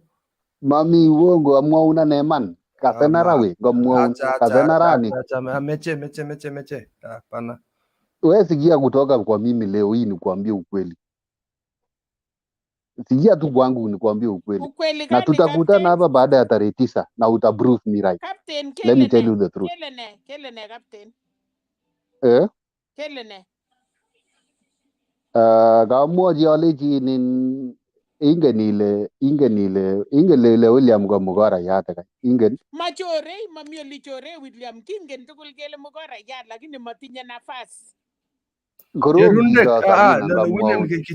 Selena, let me put it in Swahili. We know. We need you to bring a translator. Let me put it in Swahili. Let me put it in Swahili for everybody to see. But he will not. Pana. William, keep the translator. Keep. Sema basi tutasikia bana. This is just an advice for me and you, and maybe Lazarus, because I see Lazarus is somebody who is literal. I want you guys to go back to the drawing board and restructure your house. Let me say something. Let me tell you that William Ruto is not easy. William Ruto is not easy. Wacha nimwambie Captain, tunajua ameweka darling, tunajua ameweka nini moja huko Uganda, tunajua what he has planned with Museveni, tunajua hiyo maneno yote vile anataka kufanya rigging, tunajua yote imeshikwa yote. Wacha nikwambie ukweli. And Selena, if you know that, what can you do? What will you do? You yourself, Selena, tell me, what can you do? Oh, because you personally, Selena. Not Selena. Okay, this is what we just said. We are degenerating. We come here to say anything thinking it's sweet. Why me? You think the thing is very Captain, you are to give your perspective and not interview people. You are creating a debate within a debate. Huh? You see, these guys were they are distracting me in the middle of my submission. No, we cannot allow that. The only person who allows people to distract him is when your ideas, maybe you seem to have run out of ideas. If you have ideas, you will stop them. Will say, ngoja nimalize kwanza. That's how most of so Selena, please wait. But I finish. For you are happy to invite those because I finish. adding flesh to what you want to say. Captain, I want to see you after election. Captain, where are you? Uko Kenya ama uko hapa? Nitakuja kukupeleka kwa nyama choma uko Swahili village. I think by that time I will not have even time of eating nyama choma because we will be celebrating. Niko New York hapa, kama unataka kuongea na mimi ongea na mimi pia, lakini don't interrupt people like that. No, I know. Mama Selena, we need to invite Captain. We need to have one for. So keep on Mama Selena. Allow Captain to say what he wants to say because I think Captain has nothing to say here. Okay, I was unajua the more mnaongea ni anachukua a lot of time. If you yeah, leave Captain, exactly, he will just talk exactly, 1 minute and he's done. Ideas exactly. In fact, I'm supposed to finish now. So I But, was talking of Wekesa, just to take note before he finishes, I would rather engage Captain rather than Mala, who will come here and shout, then disappear. So if he's coming back, let him present his ideas on this No, forum. it's my turn. It's my turn. It's my turn. Yeah, no, I'm not referring to you, Mr. Lara. Lara just wait. So Captain, finish. Have you noticed these people have dark screens? I said this earlier on. Mala and Captain, we don't see your faces. You're embarrassed about who you represent. No. It's Alex because it's late at night, Alex is driving right now. Where na Mala munajifichanga? Alex, I can it's see late that at it's night. Captain's teeth. For Captain, I can be able to see his teeth. So proceed. Man, okay, so now Kwani Captain, sura yako ni mbaya, utaki watu wajue? ni usiku sana na watu wanalala hata hapa na wapigia kelele. Tumelala. We know Captain. Captain has always been here. Ameonyesha sura. Captain has never hidden himself. I mean, unless nyinyi ni wageni. Captain, and it is today. Tomorrow knows you'll see my face. Tomorrow you'll see my face during. I'll be on light. Today, let's be dark like that because I'm in a friend's place. And William Ruto is who is the president to be is has been interfering with UDA nominations because after nominations I've never seen William Ruto to come out very clearly to address the nation how the nomination was. I've never seen. And the people in his region where mostly nominations were done, they are really crying. People, they are coming out in large numbers from the independent candidates, governor, senator, member of parliament. There was no any transparency during nominations. That is why some people like Sholei, who was not even campaigning, is there on the ballot on UDA.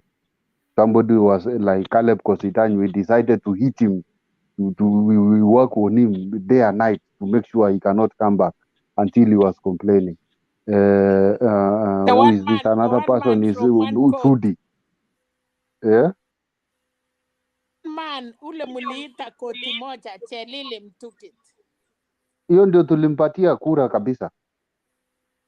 Because munalia ati tulikuwa mimi mwenyewe nilikuwa supporter wake, nilikuwa ninaambiwa ati watu wa Kano ati Chelili ni mtu ya Kano, but no problem, wacha akuwe wa Kano, but we voted him. He will be the next governor, not unless otherwise they do another thing from independent. Another person who used the county government resources is Mandago. Alitumia resources ya Wazingishu County kuiba kura. Unapata kura za senator zimetoka kwa region moja, primary school moja, senator amepata kura 800. Governor amepata kura 400. Total vote ya hiyo region haifiki 500. So you wonder how comes senator amepata 800 votes, governor amepata, ambapo ni Jalila amepata 400, lakini voters ni less than 500. Anyway, so sometimes we have to accept hiyo UDA ni yetu, lakini hapana, tumpee tu Ruto kura, lakini hapana.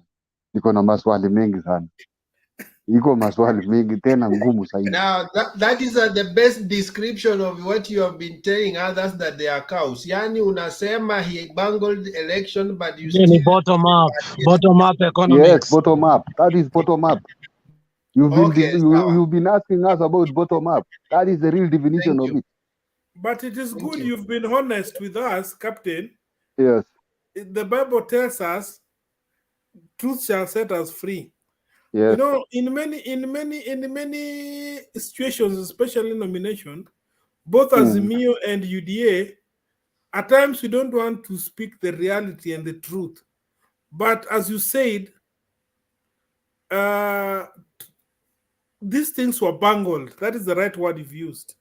Exactly. Not many can attest to what you've said from UDA, more so from the UDA side, because some of us in Azimio, you are told we are cows, and you accept. But you see, for someone to be sincere like you do, someone like me, I have a very close relationship with Kalajins. In one way or the other, I cannot disclose in this forum. So it is not very easy for someone to be open and honest, because they believe Ruto is another Raila. You don't go against what he says. But thank you for being sincere. Thank you for pointing what was not right. And let us listen to now, Lazarus, don't qualify things that don't make sense. One, he has acknowledged that elections were bungled, but he's also saying that he's going to vote for the said man. When the Bible says truth shall set you free, it means you act on the truth that you know. It's not just knowing the truth, but act on it, use it. Kama captain Truth cannot liberate you just for being aware. No, kama amesema tutapiga independent kama Keter na wengine, kama watu watapiga independent mostly Nandi, which means wacha kwanza waanzie independent, lakini ikifika hata hiyo ya juu anajua vile anapiga, because kama wangelasimishiwa na watupe hiyo watu yote ametuambia wanakuja independent, hiyo ingekuwa wrong. Hata mimi nimeongea na watu ya nyumbani na wengi wanapiga independent, na kupigia MP independent ujue hata hiyo ya juu hawajalasimishwa, kwa sababu kwanza wako na hasira. Leo wamekuwa Nandi, yeye mwenyewe amekataa kwenda Nandi kwa sababu anajua ile kitu amefanyia wa Nandi, which means vile captain anasema ninamsupport, wacha aseme hivyo kwanza, apige independent MP. Hiyo ingine ya mwisho itaenda tu vile anajua, si lazima upige hapo. So hiyo ni swali ya kwanza, amekubali. Kwa nini alituma Mudavadi aende Nandi na yeye mwenyewe hakwenda? Mko na hasira. Ametuma Mudavadi na amelete. Thank you. I want to bring in Olara. Mko na hasira. Wekesa. Thank you. I want to bring in Olara. Ngoja kwanza Wekesa wewe wacha haraka bwana. Lakini wacha tuulize swali before let Olara. Wewe ngoja kwanza Wekesa wacha haraka. Kindly, it should not be an exchange between two. I agree. Can I bring in Olara? Proceed. Just wait. No, kindly. You told me you are going to unaenda job, kama ilikuwa tu uongo. So niambia unaenda job nikakupatia chance. Lakini sio Wekesa, usiniingize kwa katisha hao wengine, wacha wamalize tu. Mimi sina haraka na hao, lakini ya Wekesa, niko na swali before ulete Olara. Uliza swali haraka Lazarus. Let there be order now, kindly. Olara amekubali tuulize swali. Wacha niulize captain ni swali. Ngoja. Lazarus, you've been dictating this panel as a mediator or whatever. We only allowed Madam Selina aongea zaidi kwa sababu anaongea mambo mengi. If you look at even the viewers are complaining, to lose the direction. Sasa okay, nikupatie Lazarus 1 minute. On the same, okay, so thank you, Mr. Olara. Captain, I'm addressing the question to Mr. Captain. Captain, yes. You see, there's something suspicious about today's function in Nandi. You see, you said the current governor was also being, according to what was on the ground, he was not people's wish, correct? So exactly. He's trying to play safe. But above all, your party leader is playing safe because he knows exactly. Huyu jamaa na contribute mara nyingine bwana. I stop, Olara endelea. We have those people who are there in this UDA, my friend, who they better kill you, and their mission is succeeding. We have most of them. I know them. I cannot mention them by names here because this is our media, and I don't want the Wekesa Akuji Wekesha Asubuhi. No. So those people, even you, some of you guys, we've been here before. We've been talking about them. They interfere everything. And as I wanajipanga, sijui nasikia mpaka sasa muko Uganda. But all in all, what I can say, we are tired. We don't want war. There was war in Uasin Gishu juzi kwa nominations. and I see something will Is happen, which is not Kaplan good. in order So to speak about wars, and the topic today is not about wars. no, we just wait for your time. You will tell us something.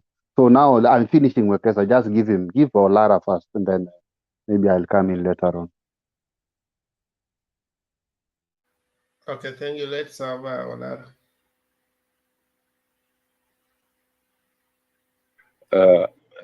Thank you, the panel, and especially the chair there, who has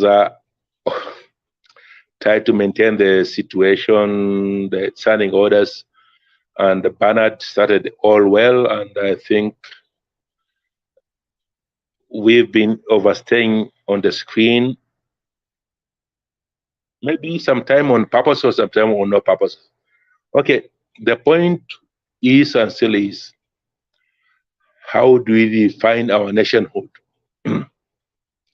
Okay, we've been speaking about, okay, the vice presidency, the presidency, and we've been arguing about for the past 6 hours, maybe months, maybe, but there's a clip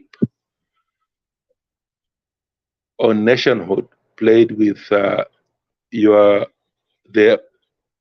Mr. Bernard about how separations and how discrimination happens. Most of the arguments here, if you go back to that clip which was played about Mwalimu Nyerere, could have solved, or at least could have instilled, notion of what we should be discussing now. Okay, we've been discussing, okay, deputy or presidency or whatever president supported. We, as a panel here, should not lose focus, especially Madam Selina here. I like to hear her voice after I finish my little. I don't speak up or down. I want everyone to understand. Nationhood is built upon principles, and principles are not defined by anyone. It's defined by the processes. The process is nationhood. Mwalimu said one compelling element. No, now we are all nations of 43 tribes, 78, maybe 59, or I think the chairman can define or can have privilege to say at least by now we are defined by that number of nations. The moment you may find it a little bit arbitrary, but if you conceptualize in how we manage our country from onset, then you can understand what I'm saying. We started off by wazalendo wanapigania ardhi, mwishowe ikawa wazalendo wamechukua nafasi ya ambao wanakandamiza. So hiyo bottom up, find it from there. Ruto is not stupid. He just tagged that because if you listen clearly to what Ruto started, he started by hustlers. By hustlers, he meant, like, I don't want to interpret what he said, but eventually it means tulifight kwa ardhi na tukapata ardhi yetu. No, this is my interpretation. You can just define it anyway. What but is the I'm still definition in of a Azimio. hustler? I'm still in this Azimio. No. Hustlers are just the founders, the Mau Maus. For him, is that. No, but what is the definition of a hustler in the dictionary? No, you cannot defend it politically like that. You are just you'll be naive. You'll be naive. You'll be naive. It's not I naive. think you are a panelist. You have to analyze what is being propagated.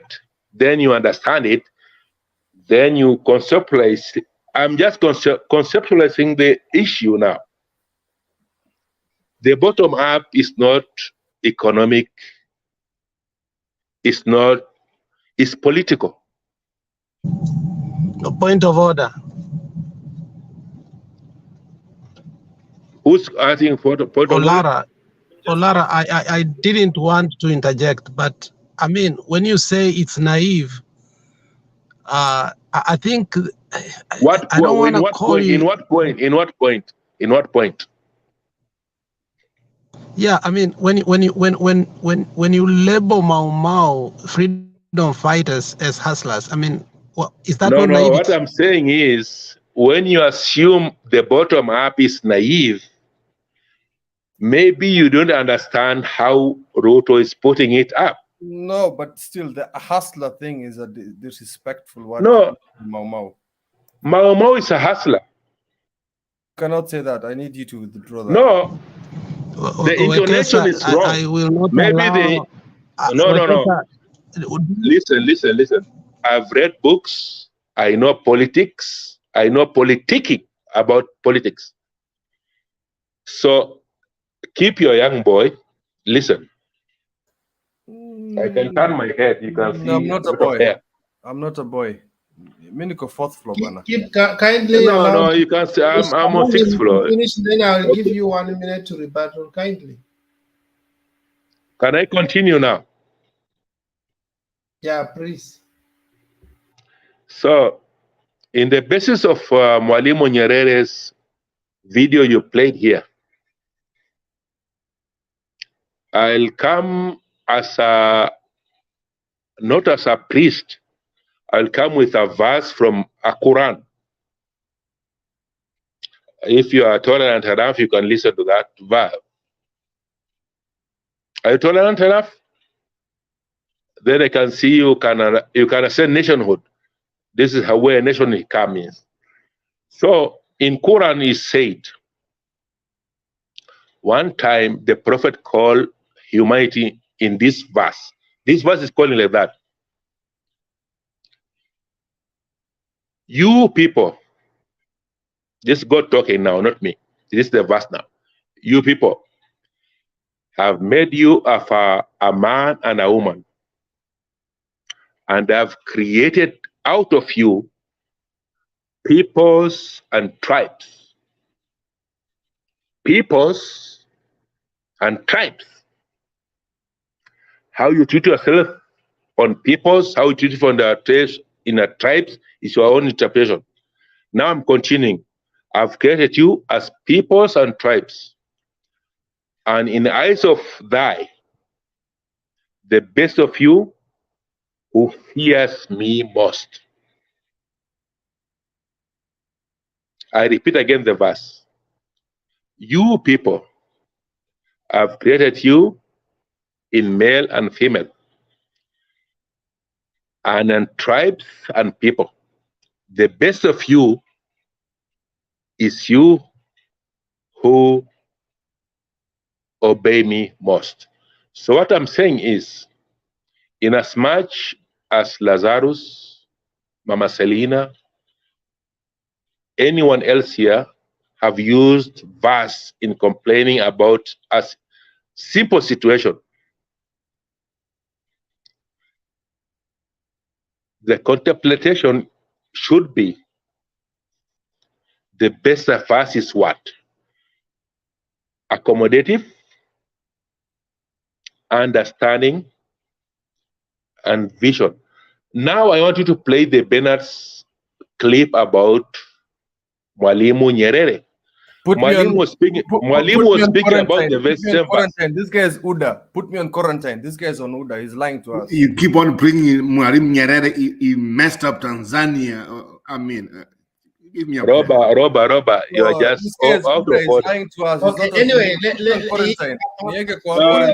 you see, when the concept is not understood, that's why this revolvers shooting at me. You should understand the concept. The concept is. Wait first. Okay, sir. Let him explain to us in a simple language. Yeah. Olaro, when you are a good No, I'm teacher, Olara, not Olaro. Olara, yes. A good teacher should not show the students that complex things. You should simplify it so that your students can understand. So if we are not understanding, it's not our problem. It's the problem of the teacher. Good. So you No, should not bring very a good, very good. You should not bring up complex idea here and blame us for not understanding. It's your duty to present an idea and then make it as simple as possible so that we. But what is complex there? Don't make the guy feel good that what he's saying is complex. No, I'm just using there's his no own word. civilization in lies. There's no civilization in lies. There's no complexity in lies. You should not use literature to explain a simple, direct word in English. Okay. Wekesa, how can you let this slip off that Mau Mau is a hustler narrative that we must understand I that? was going to What give you 1 minute, 1 minute to rebuttal. Are you guys allowed? Because and we start tagging that it's a complex thing. I was not leaving Alex. I was going to give you 1 minute to keep 1 minute and answer us 1 minute. I wanted just him to finish. Guys. But he has to stop his philosophy. Okay. Should I start over? Robert, should I start over again? Now you have 30 seconds to wind up. Kindly wind up so that we respond to it. I will not have very. No. I was giving you a verse because I've seen Lazarus, I've seen Robert, I've seen you, Wekesa, many times. I've seen people using verses. Now I'm just giving a verse in context of what was played earlier. What I was saying is, in Quran, Allah mentioned one thing, a verse. The verse said. We have already had the verse. What is the verse? What is the verse? What was the verse? Can you repeat the verse? That's not. You were talking about the same thing as Genesis. That is about not creation. Important. Olara, kindly. Wekesa, can you repeat the verse? Okay, if you are done, okay. Let me give. No, I'm not done. I'm not done yet. Okay, because I'm thinking about the verse now. Because you are clerical. You want to cut me off, right? Okay, Alex, respond and then keep respond. I think he's just going in circles. There is nothing. No. I mean, my good people in Mutembei, we cannot be lied to that when Ruto says Hustler Nation, he means Mau Mau. That is being contemptuous. That's being stupid and silly. And I'm sorry for using those words. I mean, that is why I would like us to repeat the speech for Tarus today. Why nation fail? It's because why will Mutembei fail? It's because of hearing people like this. Thank you. I was trying to be kind to him and he's taking my kindness. The first thing is he lied to us and he stated that I am Azimio. Then he slowly moves down to saying that he starts giving us the hustler narrative. And I'm trying to say, and you know what offended me is these are our forefathers, and these are people who fought for, and you cannot use the word hustler. I know what the definition of hustler is. Lazarus, being hustler is not a problem. But it is a problem to me because hustler is a thief. Yeah, I'm saying being a hustler is not a problem, but the issue is he's not presenting his ideas in a logical and consistent manner that you can understand him and his stand. That's where you are right. He's using a lot of philosophy. He can't just tell us, we are here from we wanted to hear something saying that's what he wants to say. He's just going corner. Okay, thank you. Let's now do this. I want to bring in now. Let me check. Yeah, I think Mala has not spoken. Mala, are you around? And you are in darkness. No, before Mala speaks, Mala came here and said that Raila said Thika Road is a tribal highway. And we agreed that unless he apologizes or he brings that clip, we are not going to allow his nonsensical waffling here. If he cannot substantiate those remarks, we agreed that he must recant them or get the hell out of here. You cannot say that Thika Highway is a tribal highway, that Raila said so. We gave him time. This is the 4th day. He cannot speak without substantiating that Thika Highway is a tribal highway, and Raila said it, and it's on YouTube. We agreed on that. So Mala cannot keep speaking here after making such kind of remarks. Thika Highway is a brainchild of somebody. And he can't come out and say the same person says it's a tribal highway. And we stand with that, Wekesa. Him and Caleb must bring that clip, failure to which this must be passed to Themba. My ruling is simple. Yes. Okay, wait. My ruling is simple. I treat each debate as independent. You guys don't carry your yesterday debate to here. Whatever is going to submit today, look, they promised, Wekesa, we did not tell them we will carry it. They said they have the clip. Let's proceed, guys. Okay. Give them a chance. Okay. Maybe they have it. No, we cannot proceed. We cannot proceed because a clip like that, for somebody like me, maybe I wanted to change to Raila. How can a road be a tribal highway? Maybe I wanted to change my vote from Ruto to Raila. How can a road be tribal? Can we substantiate that I cannot change my vote from Ruto? I remain from Ruto. No, my friend, we are serious here, my friend. We are looking for a leader for the country to be the president of Kenya. We are not here for a joke. Okay, this is what I'm going to do. I'm going to put you guys at the backstage because I have to remain with people who are complying with the standing rules. I did not set the rules. It was a collegiate agreement. So you have to comply. And nobody is, by the way, nobody is sacred here. Whether you think you are as me or you dare, if you're not following the rules, I'm going to throw you out. I am also wasting my time. I need to sleep, guys. So we have to follow order. So you don't just take over the debate and you start doing the way you want. So I'm saying that for me, the rules are independent. You don't bring for me a debate. I was not there. So why do you want to rope me into a debate? I was not there. That is personal and you can do it on your own. I was not there. If I was there, I can continue with it. So let's have Mala, kindly. And you guys have to tolerate people who are in different political camp, even if you don't agree with them. I am not a mole, but I stand to defend them because they are here to participate in a debate. I don't want choruses. I want a meaningful debate where all sides are given time and opportunity to present their ideas.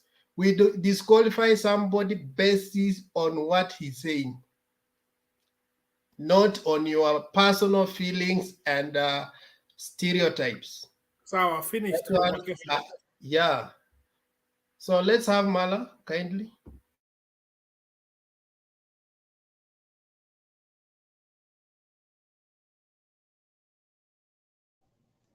Thank God the guy is drunk.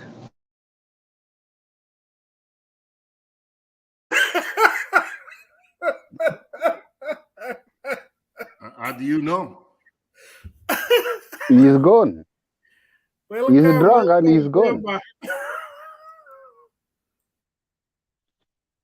Another Wekesa speaking alone. You are muted, my friend. Being contagious with Mala. Unatetea Mala hapa. Unatetea maziwa Mala. Alex, I'll throw you out. No, I was reminding you are muted, Bana. You are I'm muted. good, but sometimes I can be bad also. When people misbehave, I can. Julius nigonge leo tafadhali. Julian najua utakuja kutuchapa leo. Things are thick. Julia, tafadhali. Let's have Roba. And keep Lazarus and Alex. You have dominated the debate so much. Can you allow others also to speak kindly? Thank you. I spoke before, and I want to speak a few words here. I know I saw somebody was writing about. I don't care what you read about me or what I say. I don't know what. Also, I saw Captain was scared that he doesn't want somebody to pick up. Who is going to pick you up? There's nobody. Time is running out for Ruto. That's the bottom line. Nilisema sasa imekuwa unajua ile mtu unaweka ukiwa na ile mtego. Unaweka mtego ndio panya imeshikwa kwa kichwa, kwa mkia ama kwa mguu, we don't know. Sahi, that's what's happening right now. Like I told you, what he did in Nyeri, what he did is unacceptable. And now a president speaks, then if you see what he reacted, the way he reacted, is full of crap. I mean, a vice president, you can't even, that's not the way you answer. It's as if they are competing. The best thing he could have done is to step down. Then he can do what he's doing right now. We can't have two people, the president and the vice president, exchanging on the news media, exchanging on right on the social media, as if Kenya is a small country. And this one is big. So, my friends, some of us come here, we are just kicking about the bush. Some of us just telling us some things like I saw, I don't know, Carl, I don't know, Mr. Brack, where they went to. That's fine. Come here, tell us what you think, let us debate, but accept a reality. Up to this point, I've been speaking here and nobody has proven me wrong. I predicted yesterday, growth of today, and that's what happened. Things are, just wait, even before the end of the week, you see. If you are a Ruto supporter, just be ready. Mtabomolewa in terms of politics, because nyinyi mlikuwa mnacheza. Sasa ile mlikuwa mnasema ukiona sijui Simba imefanya nini? Simba sijui I don't know, unafikiri ni paka, something like that. I don't know. Simba imenyeshewa, unafikiri ni paka. Sasa ile Simba imeamuka. Simba ya Mount Kenya inanguruma na Saudi. Ruto sasa nitaona mahali tena kujificha, shimo gani tena kujificha. Now the campaign starts. Let's guys, we can give them airtime, let them come. We are ready to debate them. We have evidence. We can show them evidence. We are not scared. We are not scared to debate them. Don't be scared. Let them come here and they tell us whatever they feel. But at the same time, we cannot accept anything which is being said without a backup, without giving us evidence about it. Thank you. Thank you.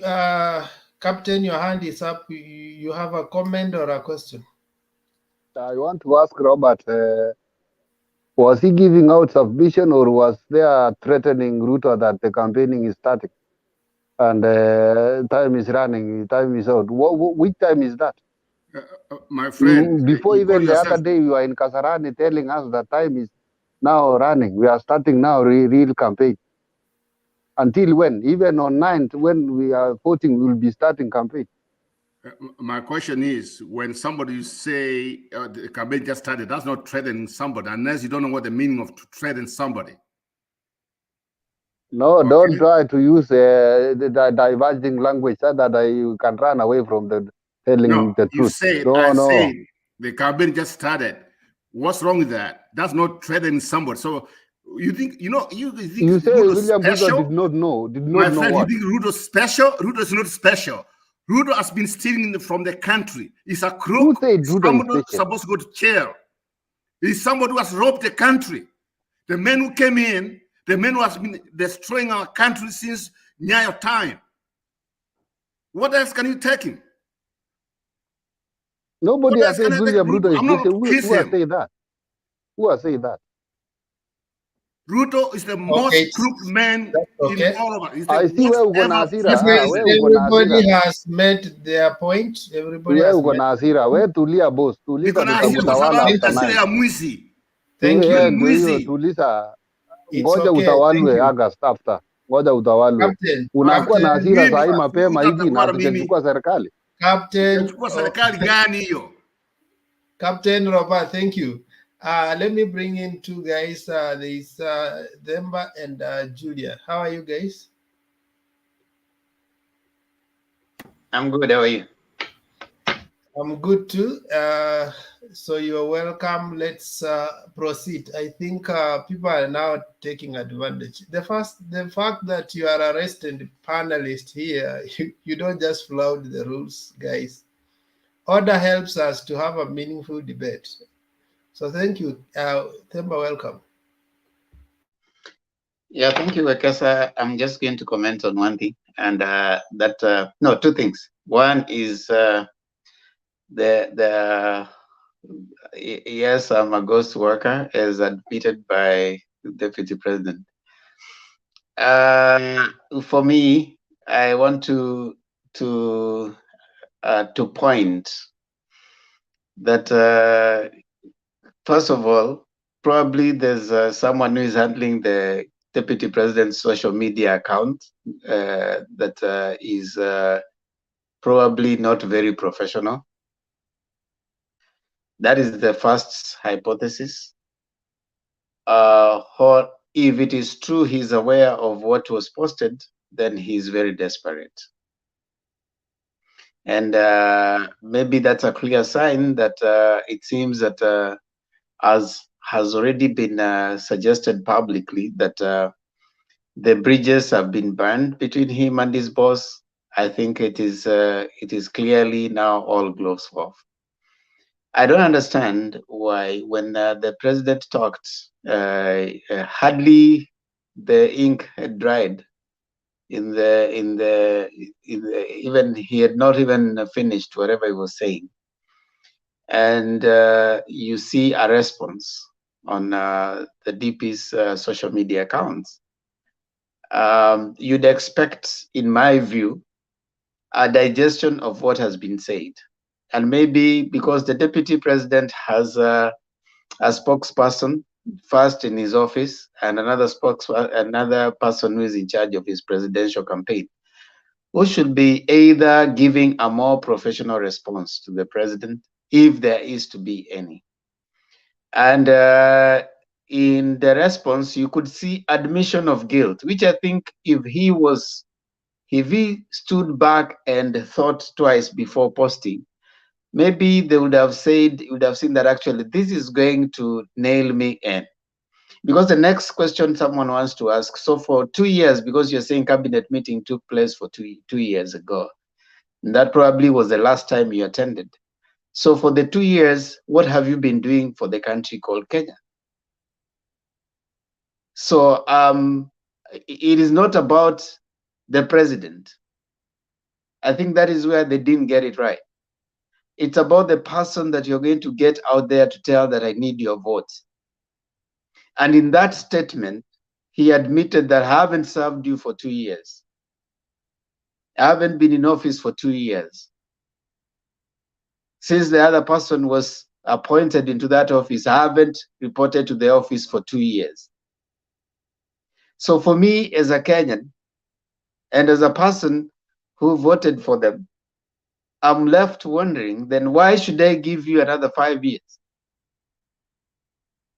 Show me how you have worked for the 2 years that you purport. In fact, that 2 years is what you are purporting, that you haven't worked. So why should I give you another 2 years?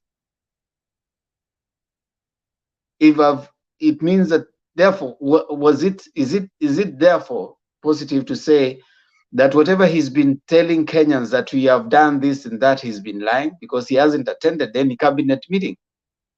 Where has he been getting the information from if he hasn't attended any cabinet meeting? So for me, I want to submit, yes, it's embarrassing first to the deputy president, and of course the jury is out there. I mean, some of them will look at it like the president probably ought not to have talked. The president should have kept quiet. Then you end up by saying that my line is open. You know, that's kind of so childish, in my view.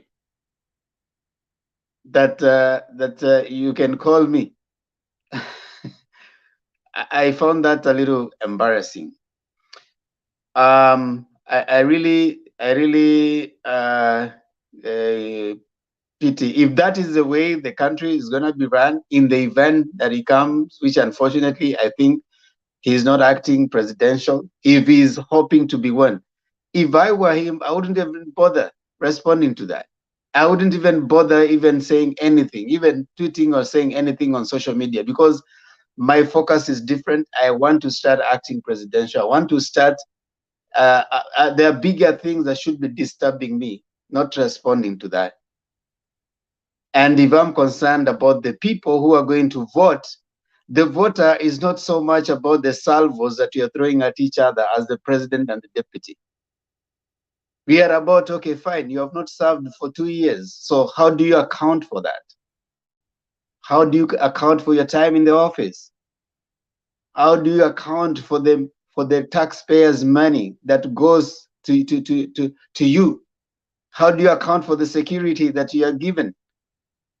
How do you even get the audacity to stand and say that I need you to give me 5 years?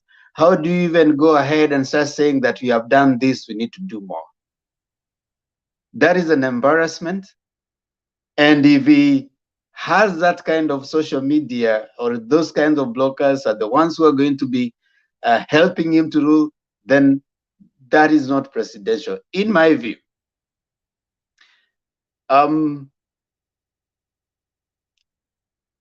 I felt a little, low, especially because of that. I felt like Kenyans, we are being treated to some circus. And I read something that says, do not blame a clown for being a clown, blame yourself for going to the circus. So when we see the clown, we don't blame the clown for being a clown, because they do their play in the circus. So it's you who went to the circus that you're supposed to blame yourself. So apparently, maybe as voters, we are that stupid. Because if you're still going to imagine that that person can make a president and is going to be doing such kind of a response, then I think there's a problem with us as Kenyans. I want you to contrast. There's no day that the president, Raila Amolo Odinga, has done any response on social media to any particular individual. They have said all. Say what? No. I thought someone wanted to say something. Kuna mtu alikuwa raise hand? Ama? Anyway, maybe let me ask you, Themba. I'm a sales and marketer guy. So for us, we normally talk about for every product has a market segment. And I want to put a political, maybe political messaging as a product with a particular market segment. Having Ruto taken like 4 to 5 years just radicalizing Central, I think every defiant and arrogant message, it's fodder to his already disciples. And I think that is why the word Spangwingwi was popular in his a constituent. And he thinks by continuing firing salvos and defiance to the president continues to massage the egos of his followers. I may be wrong, but that's my perception, that he's still appealing to the already radicalized. Well, be it as it may, I think there comes a time, while as a voter and a Kenyan, you need to start having a better conversation, because I don't think in my view, the behavior of the deputy president is representative of what you'd want to be your president for the next even 1 year. That behavior is, in my view, if indeed we would still want to support such a person to be a president, then I pity, for one, our country, which we are saying 70% are young people, and we are looking at the future. So if you're looking at voting for a president who has such a kind of bad manners, that is bad manners. I mean, have a little respect for the person who is your boss, someone whom you say that that's my boss. And he kept on saying that my boss, Uhuru Kenyatta. If that person is actually your boss, then you need to have the simplest and smallest respect.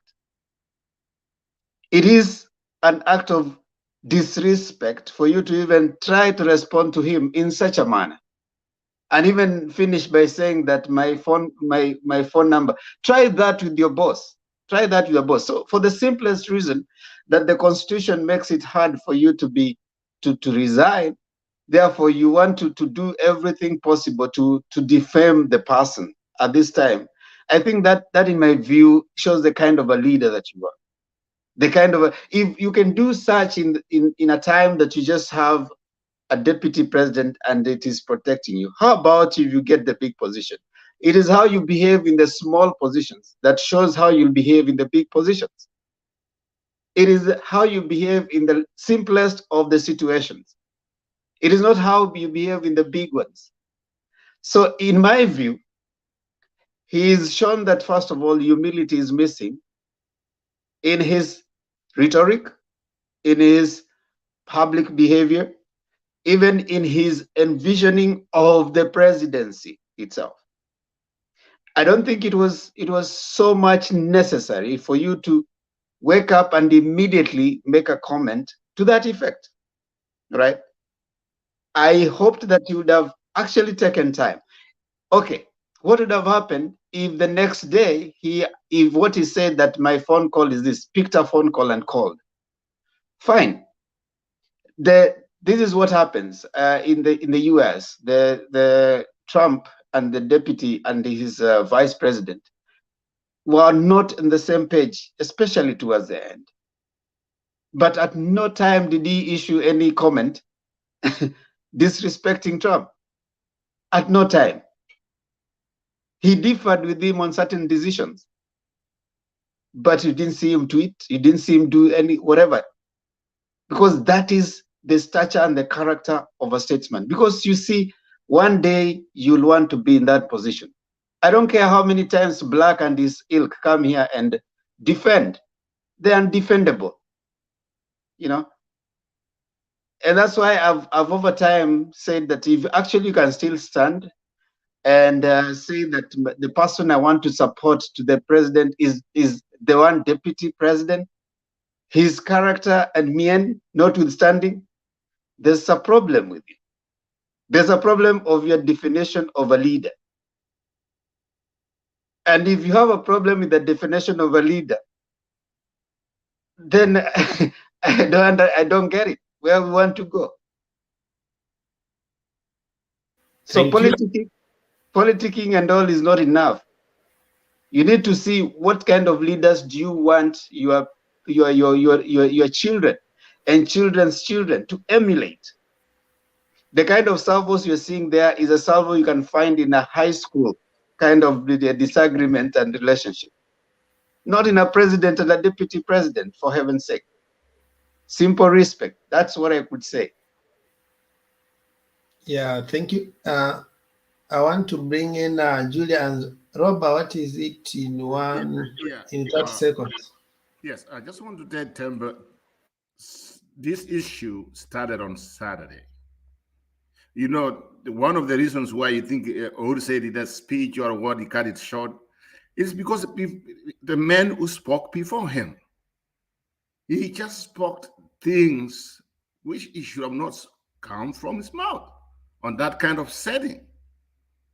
To start just lecturing the president of Kenya and the whole world is watching, then the president started to be, I mean, just cool it down. I don't have no speech.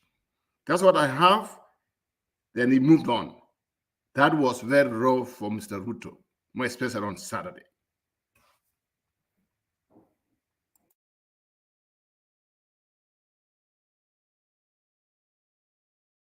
Also, now,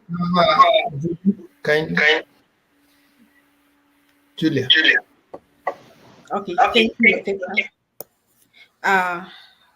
This debate is interesting, and as Julia comes in, keep nobody put you in quarantine, guys. Let's not spread propaganda here. I think we are becoming petty. No, it was a joke, Mekasa. Don't take that seriously. Sorry if you thought that.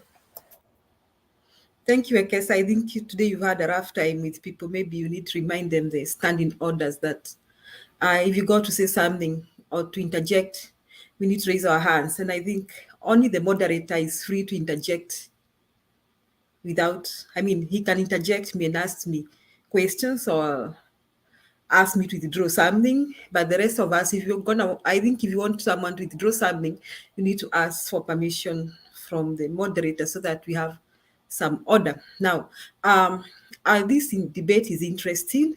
I was not able to comment about what happened yesterday. I'm going to include that because I see it's connecting to what we have today about Ruto saying that he's a ghost worker. I don't think he actually said that, but I happened to see the message that was on the media. It was some response from some blogger, probably representing Ruto. And I'm just connecting this with the behavior of Ruto in the recent past, even in the past.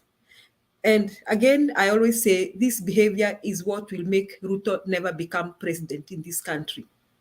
We're not just talking about 2022. In fact, this man, you can take it to the bank, he'll never become the president of this country. Because I was looking at the demographic, I heard them talking about it, and I saw that fortunately or unfortunately, I think 49% point something of Kenyans are 19 and below. So those are not even voters, those are children.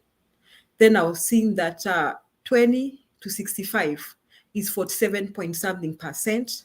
Then the less than 3% are above 65. So the voters are 47 point something percent and above. So it means in this age group, we have some group of young people who may be ignorant, and we have some mature Kenyans who understand where we're coming from.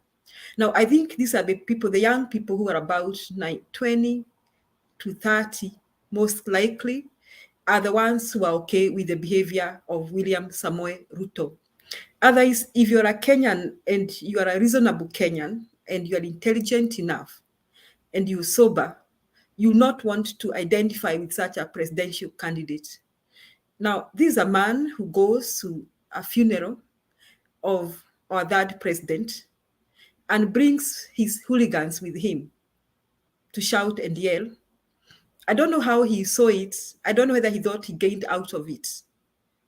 And even before Saturday, we already had the news that this had been planned by some politicians in Nyeri, and it actually happened. And everyone who watched that drama could see that this was not cheering, it was hooliganism. And then the guy stood to demean his own boss, calling, I think, vice presidents and all the people he wanted to recognize. And like Robert said, it was wise of President Kenyatta not to say much after that, because you don't argue with hooligans and fools You don't buy what they're doing. You take a different direction as far as your speech is concerned. That is what the president did. That was a good thing. And I think going for that is what the president should do, because like Themba was saying, I think we are looking for a presidential candidate. If you want to achieve anything in life, you got to start behaving like that is what you are. So unfortunately, our deputy president doesn't behave like a presidential candidate. I can describe him with so many words here, but I think I'm a very disappointed Kenyan that he's our deputy president and that we ended up having such a deputy president. So if he says that he's a ghost worker, he doesn't have to say that. And he doesn't even have to respond to everything the president says and in the way he responds. That also shows the kind of character he is.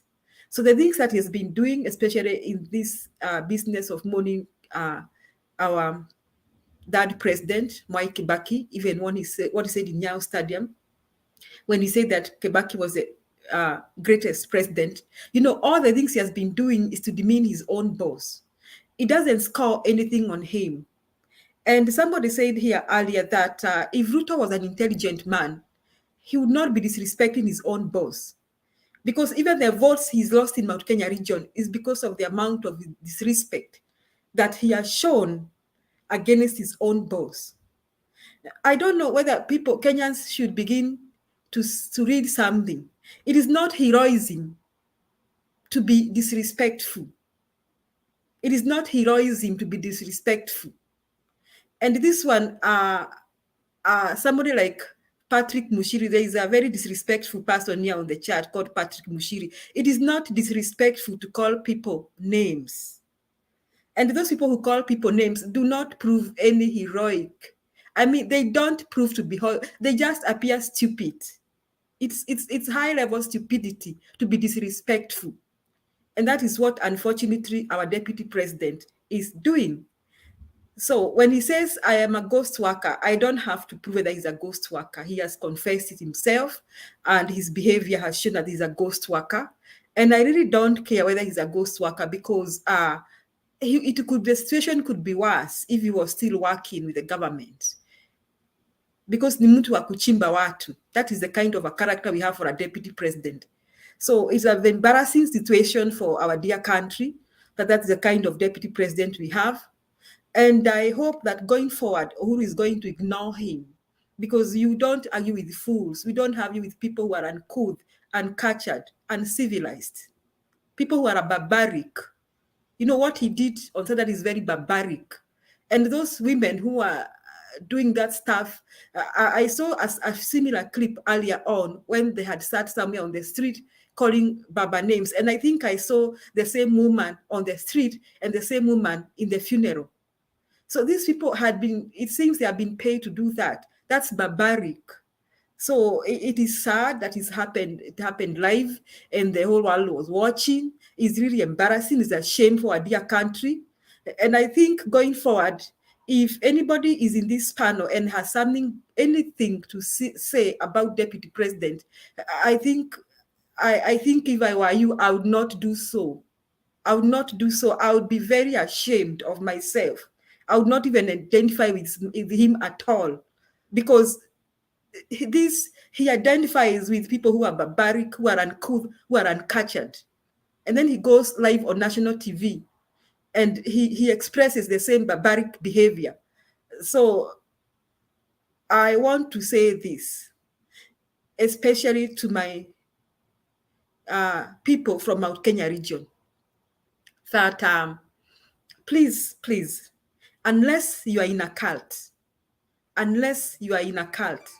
that makes you still identify with deputy president, I think it is high time that God helps you to see clearly and come out of that cult, because it is only cultic going forward that any normal Kenyan could go ahead akitetea deputy president. What happened in the funeral is barbaric, is uncouth, and I think that's such an uncultured behavior. And I hope Kenyans going forward, we are going to be looking forward to look for people who have presidential behavior, who have leadership behavior, who can lead people the right direction, who can tell people not to call each other names, who can respect one another, who can respect their seniors and their elders. That is going for, those are the kind of people we are going to look for. And those who have children like me, please talk to your children, because I think these are the youngsters who have been misled and they do not understand what respect means.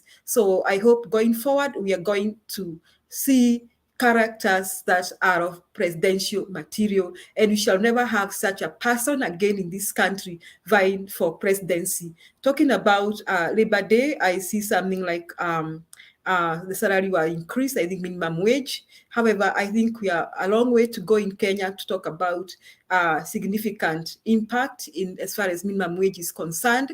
Maybe when the economy improves, we shall look forward to that. Now, KKK in NANDI, I just had something like prayers were there, and I didn't pay attention to that. So my take is, I am a very embarrassed Kenyan to see the behavior of our deputy president in a public arena, especially when we are burying our third president. So thank you, Wekesa, and thank you, Mr. Demba. Thank you, Julia. I want to urge those who are in the comment section, try and be civil with each other. And let's equally allow expression of your views. Don't attack anyone individually.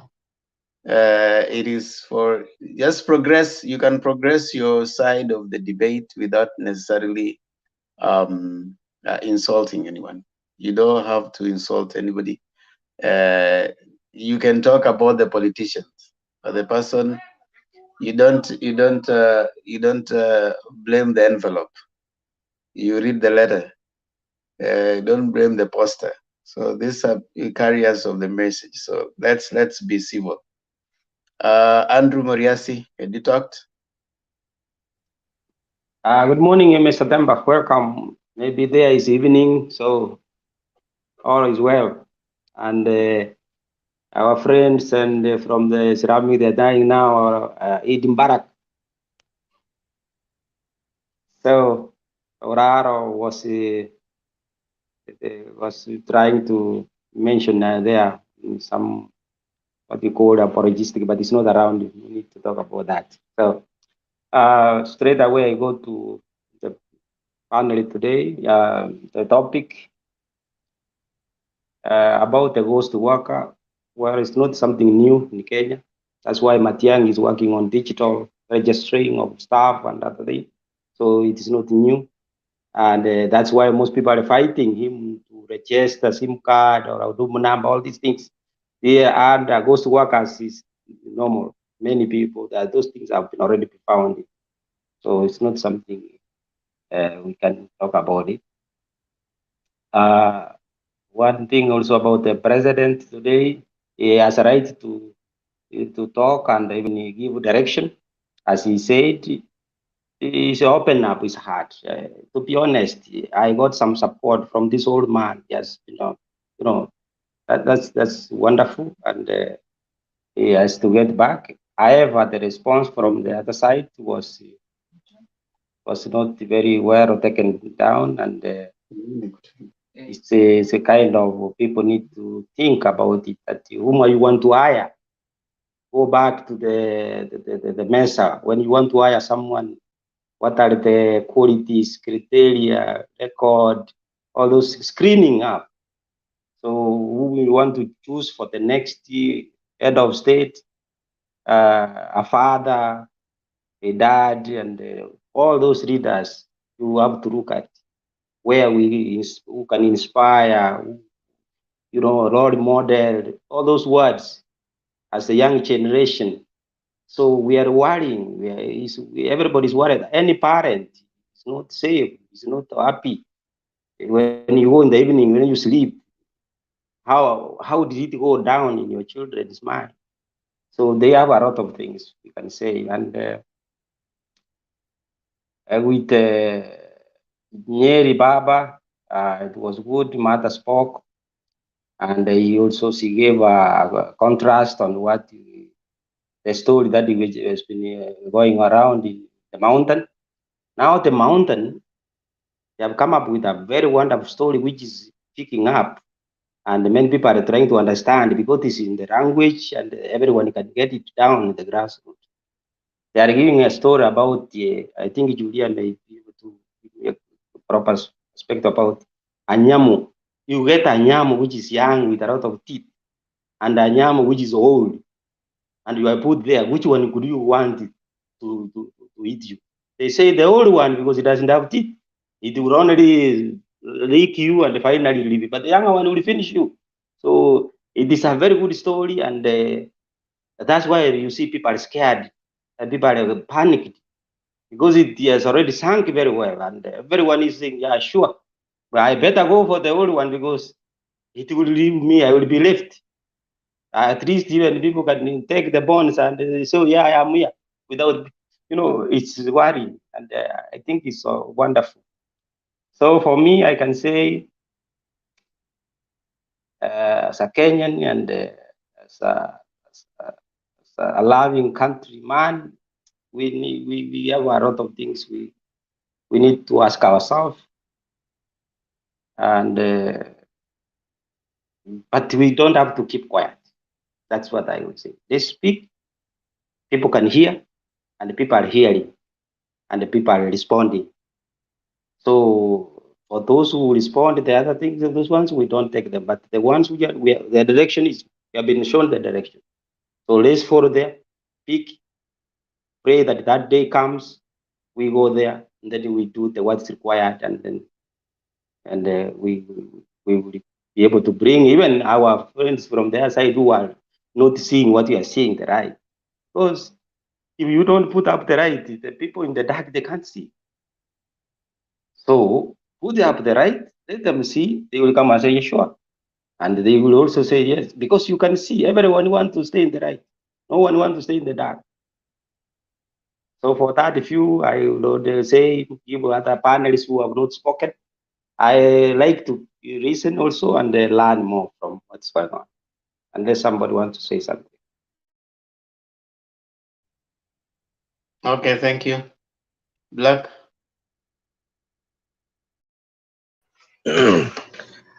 Hello everybody, my fellow panelists. It's been a long while. Na kwa wale wengine wote watching wherever you are, amjambo. Karibu Black. Keep smile bana. Stop wacha kunja sura bana. Keep. Now I have to be careful with you because we're not spreading propaganda. I want to hear what you have to say. Very well. Let's see. I want to hear what you have to say. Okay, mute your mic. Thank you. Kabla nikatize katikati. Number one, kabla niendelee. Moriasi. When you say that hii toe example ya kwamba kuna mzee na kijana, an old one has few teeth and the young one has less teeth, bring a comparison, who will bite you more and who will bite you less, or rather who will eat more and who will eat less. In short, what you're trying to tell us is none is good, because the bottom line is the common denominator there is they both eat. That's what you're saying. Wote ni wakulaji. I say just the that old you're one saying doesn't moja have teeth. He cannot bite. That's what I say. Come on. So what do they eat? How do they eat? Because they have to eat. They do eat. So in that aspect, I think they swallow. They swallow. So they still eat, right? Roba, in the long run. Whether they swallow, they chew, they still eat, isn't it? So none of them is good. It's just that they eat differently. I have found your game plan. You ask rhetorical questions that are leading. Can you just make observation?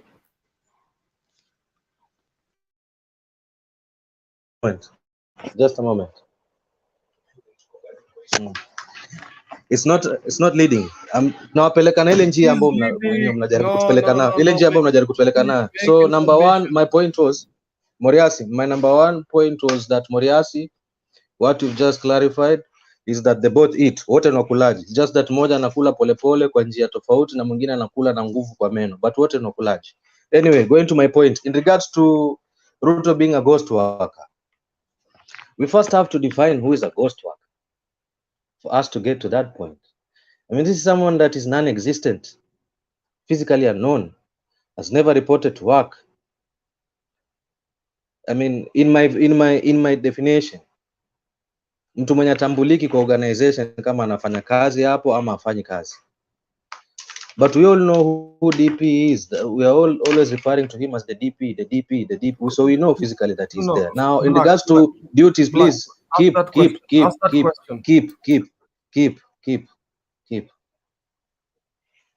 So in regards to kwamba ete hajakuwa akifanya kazi, we should ask ourselves, which is this work that he's supposed to do that he's not doing? Now, we all know that his duties, his main duties, zilipeanwa Matiang'i. We all know that. So what else was he supposed to do? I mean, at times when we are arguing points, let's debate on things that are practical. For the duties that are compulsory for him to do without Matiang'i and cannot be assigned to Matiang'i, Ruto has performed them. One of them being chairing the meeting of the Intergovernmental Budget and Economic Council. That is mandatory. He chaired it. And he did it in 2021, I think it was around November. He performed that because it is mandatory. And in attendance was one and truly Professor Anyang' Nyong'o, a governor of you know where. He's with Azimio, but he was present there. And in that very meeting, he spoke about how the curves, the curve of revenue collection by the counties, especially in the time leading to elections, the curve has always been going down.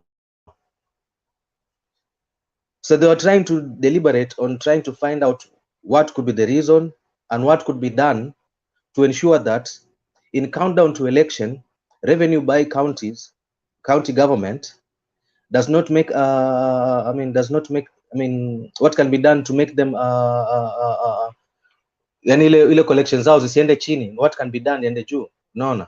He also encouraged the county governors, not only should they depend and rely on the budget allocation given to them, but at times when they see that kuna vitu ambavyo they need to do and accomplish wamalize, and they are unable to do so with the budget they have, they are able to borrow from, they should be able to be encouraged to go and borrow from the central government.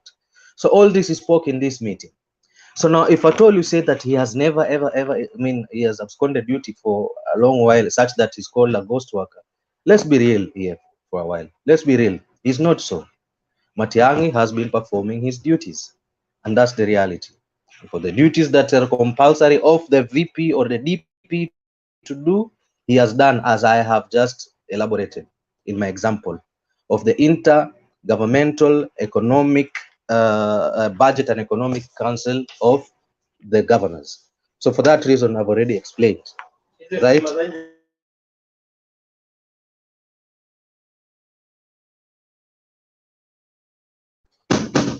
So, sorry for that.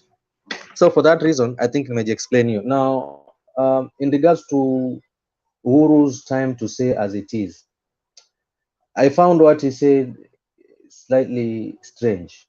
Why do I say it is strange? The examples he gave in regards to kwamba eti mafuta shortage, COVID yen, kwani yendo alileta COVID, kwani yendo alileta vita ya Ukraine, I think it wasn't making sense in my view, in my opinion. Why am I saying that? We should realize that hii vita ya Ukraine imekuja sawa, but it is in record that the CS Energy himself said that there is no shortage of oil in Kenya.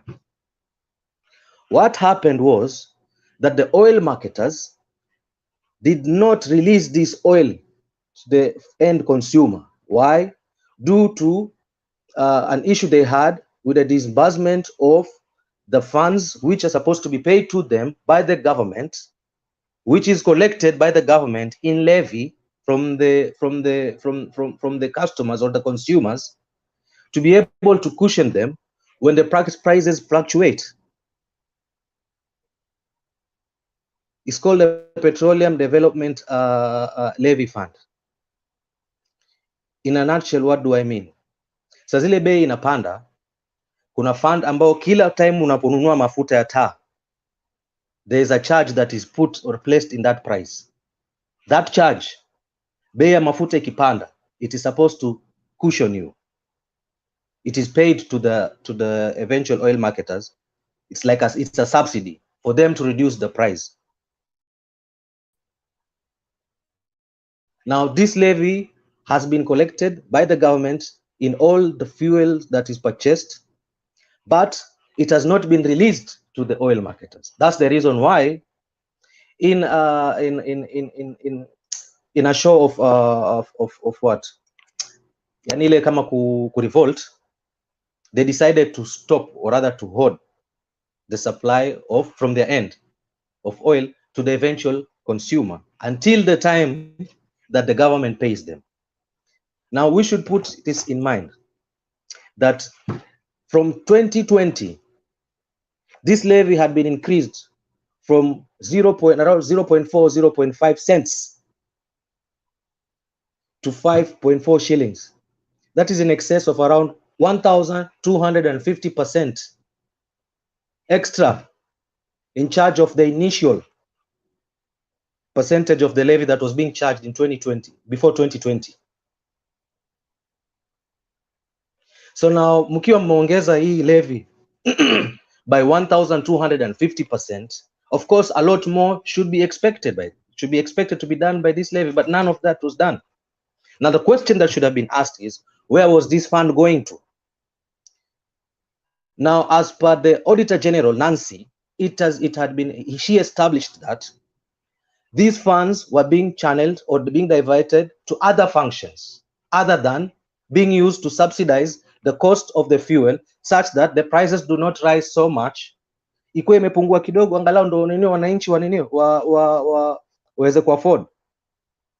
So the problem was not that there was a war in Ukraine. No, the main problem is that hii pesa ambayo ilikuwa inafaa iende ipunguze bei, wale wauzaji wa mafuta waweze kupunguza bei yao, wanapewa subsidy kutoka kwa hii fund ambayo inakuanga collected, haijaikosa kwa collected, waweze kulipwa wapunguze bei, but they are not being paid. So this narrative of saying that it's because of the Ukraine war that the prices, no, shortage, no. The CS for Energy himself and Petroleum discounted that. So for that one, I fault my good president. He should have gone down deeper to go and say exactly what happened. Now, the question was, where was this fund being channeled to? The Auditor General said that there were no documents tabled to the Auditor General clearly stating where those funds, or rather how those funds had been used. So here, let me ask you the question to all the panelists by this explanation. Temba, Makiadi, anyone feel free to answer me. Roba, Julia. How is the Ukraine war involved in this?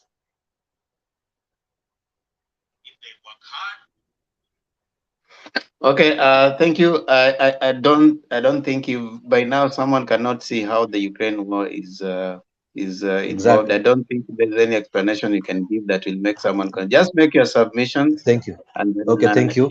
Now, moving forward, in regards to Baba's visit to Nyeri, first of all, I must commend the people of Nyeri for their patience and their tolerance in allowing Baba to exercise his right to go and sell his manifesto or sell himself as a presidential candidate, even when inafaa kama Wakenya tuwe tunaweza kukubali watu wote bora ni Mkenya ana haki ya kwenda kujieleza mahali popote kwenye nchi. It does not necessarily translate to him being accepted there.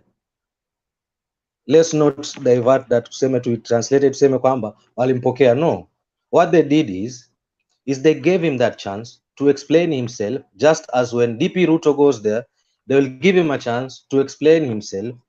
But at the end of the day, come 9th of August, they will decide who they will vote. Whether they will choose to vote the DP, fine. When they choose to vote Baba, fine.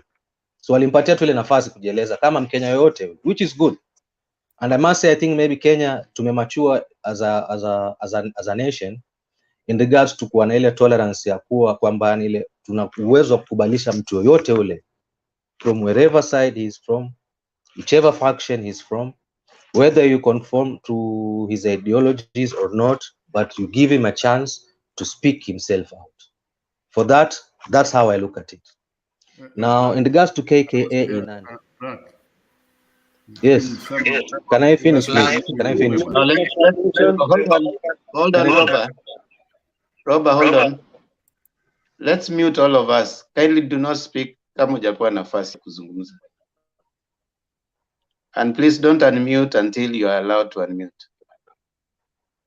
I think it's just a common decency that we allow everybody as they're speaking, they finish, then we are given time. Black and Ellen. Asante. In regards to KKA in Nandi, I think they said what they've said everything. I mean, I don't need to get into that.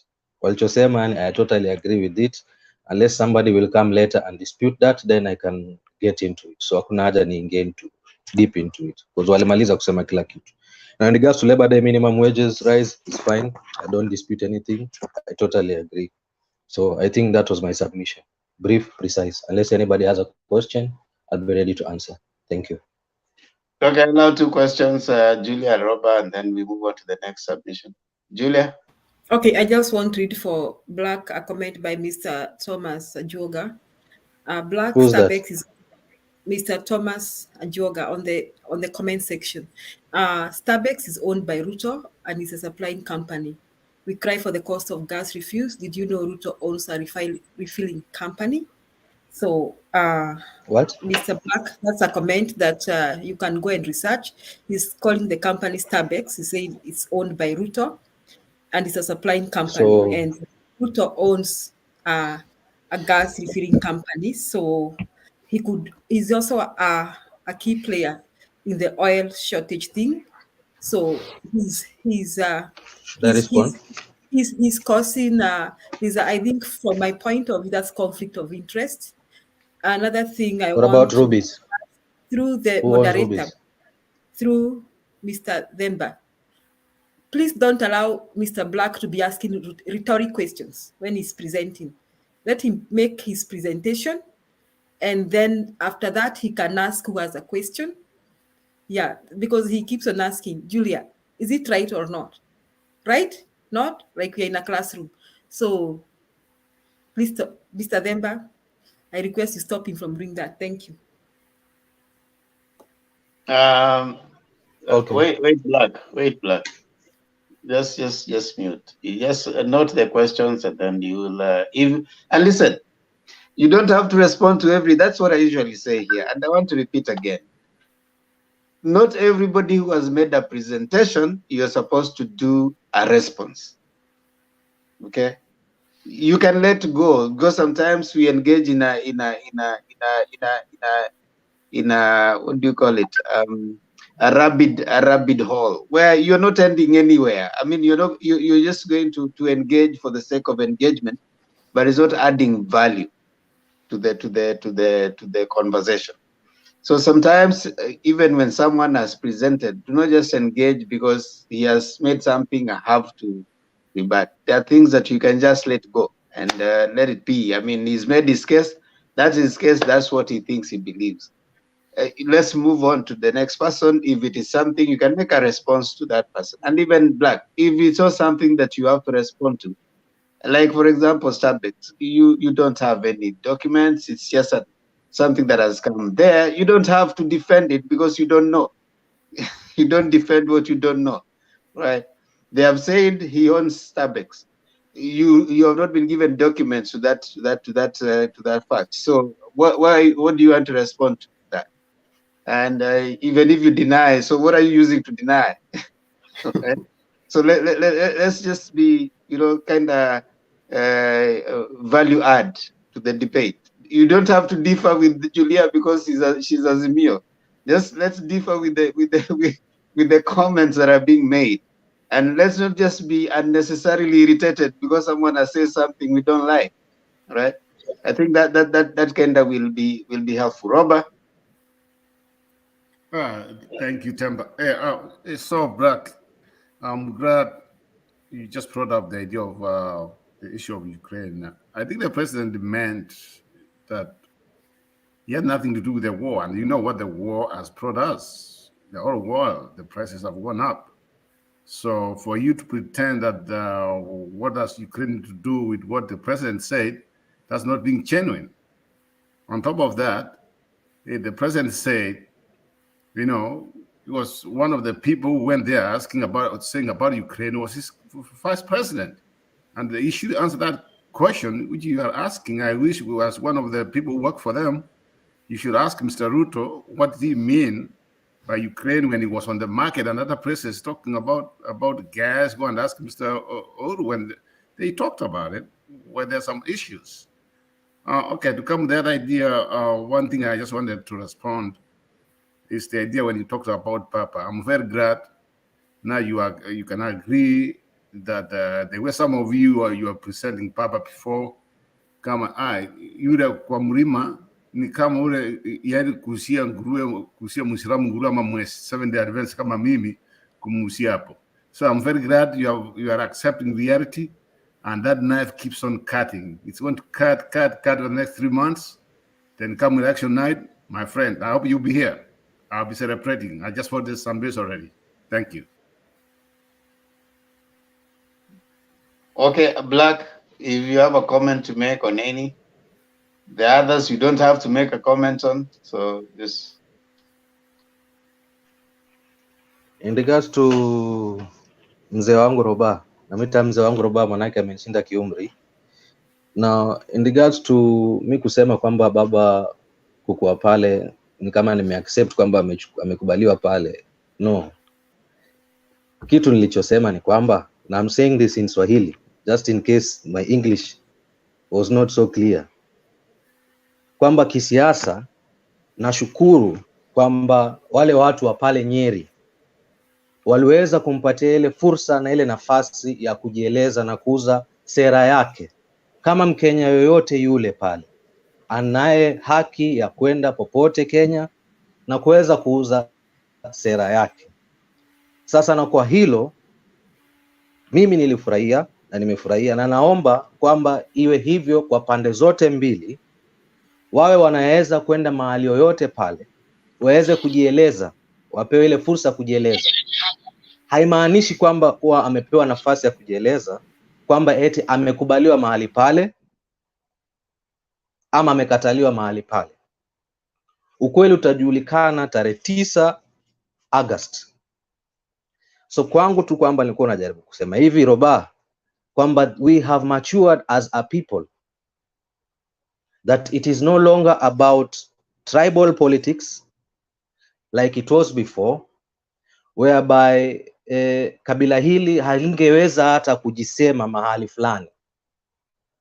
Now for that maturity as a people when it comes to politics, for that reason I congratulate the people of Nyeri and I commend them for that, and I pray that they may continue practicing the same, and all the other people in the country should follow that example and be tolerant of whichever presidential candidate visits them, regardless of whether they conform to his ideologies or not. Now for that reason, ndio hivyo nilivyosema kwamba, but sikumaanisha kwamba eti kwamba amekubaliwa atapigiwa kura. No. Kidogo umesonga mbele kiasi. No. Now in the yes. No, Robert. No, thank you. Thank you. Let's move on to someone else. Ricky Makiadi. Asante sana Ndemba.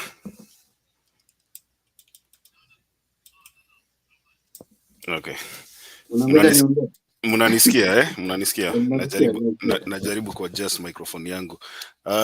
Kitu ya kwanza ningependa kuwasalimia nyote. Studio leo imejaa, which is good. At least nimeona Black is back, which is good also. Swali moja tu kwa Black, lakini sitaki unijibu. Unasema sasa umerealize ya kwamba kwa sababu Raila amecampaign Nyeri, we have matured politically, na juzi tu ndio mmempiga na mawe huko pande ya Eldoret. Hiyo iko political maturity. Usinijibu hiyo. Haya, nataka kuongea kitu moja kuhusiana na hii issue ya deputy president, and I'll draw a parallel between deputy president and Igathe. I'm sorry, some of you are Azimio supporters like I, and some of you might feel a bit uncomfortable because of this statement that I'm going to make. There's no difference between what Igathe is doing and what deputy president is doing. One of them was given a job, he quit his job, he's coming back to seek for promotion. The other one has been in office, he has done absolutely nothing, zero, for 5 years, and he's still seeking a promotion. Deputy President has never, ever shown interest in supporting Uhuru Kenyatta. One thing that is for sure, he has publicly criticized the president. He had an opportunity, if he was a serious man about what Kenyans are going through or the trouble that Kenyans are passing through, he would have gone to the president directly. I am sure that if he sought a meeting with the president, he would have been allowed to see the president. So when you see Uhuru Kenyatta coming out to publicly condemn what the deputy president has been doing, it's not just because behind the curtain there were no efforts to try to work together. We are here and we know that Uhuru Kenyatta said that he is going the handshake way. The handshake way was not to promote the candidacy of Raila Odinga for his 2022 election bid. The handshake was meant to bring peace and stability to the country after a very troubling election. And we know very well, we have lived in Kenya and we know that the first election was nullified. The second election, Uhuru won by 95%. So basically what we were telling Uhuru to do is to rule half of the country, which would have been impossible. I've had panelists here talk about how Uhuru had a hard time, moving around the country. It's true. We saw it. We've seen even Joho being prevented from attending Uhuru Kenyatta's meeting in Mombasa.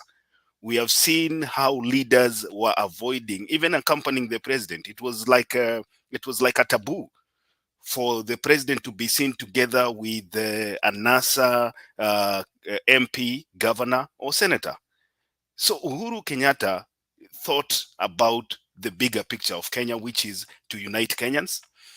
And from then, ile tear gas mlikuwa mnasema black mumenunulia watu wa NASA haijawahi tumika mpaka leo. Iko tu kwa store. Sijui itatumika lini. Hopefully itatumika August. Hopefully. Na Uhuru decide, you know what? I think I will go for the bigger goal, which is to unite Kenyans. And that is what we did. Now, the aspect of Uhuru coming out to endorse Raila Odinga has come very late. It was not in the picture, and we all know that. It has come very late. Uhuru Kenyatta endorsed Raila Odinga a few months ago. And I think from what he has seen is that he wants the best for Kenyans. He has realized that William Ruto is a person that cannot work with another leader. And another thing that I've also realized here, Uhuru Kenyatta's frustration are not just directed towards the one William Samoei Ruto. I think if you listen to Uhuru Kenyatta's speech today, you'll realize that Uhuru Kenyatta was trying to tell people, look, we have a constitution here. You all have seen the relationship that I've had with my deputy president. We have had a government that has no synergy, a government that has no coordination. You've had people working from rooftops as a magari. I have come to you, me and Raila and I have come to you to ask for you to allow us to have a process where we can negotiate and try to fill these lacunas. And Kenyans have seen this.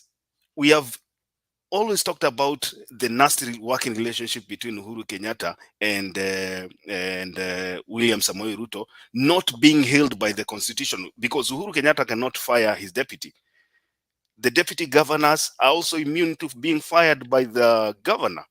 So it all boils back to what we were saying here. The constitution of Kenya has a problem.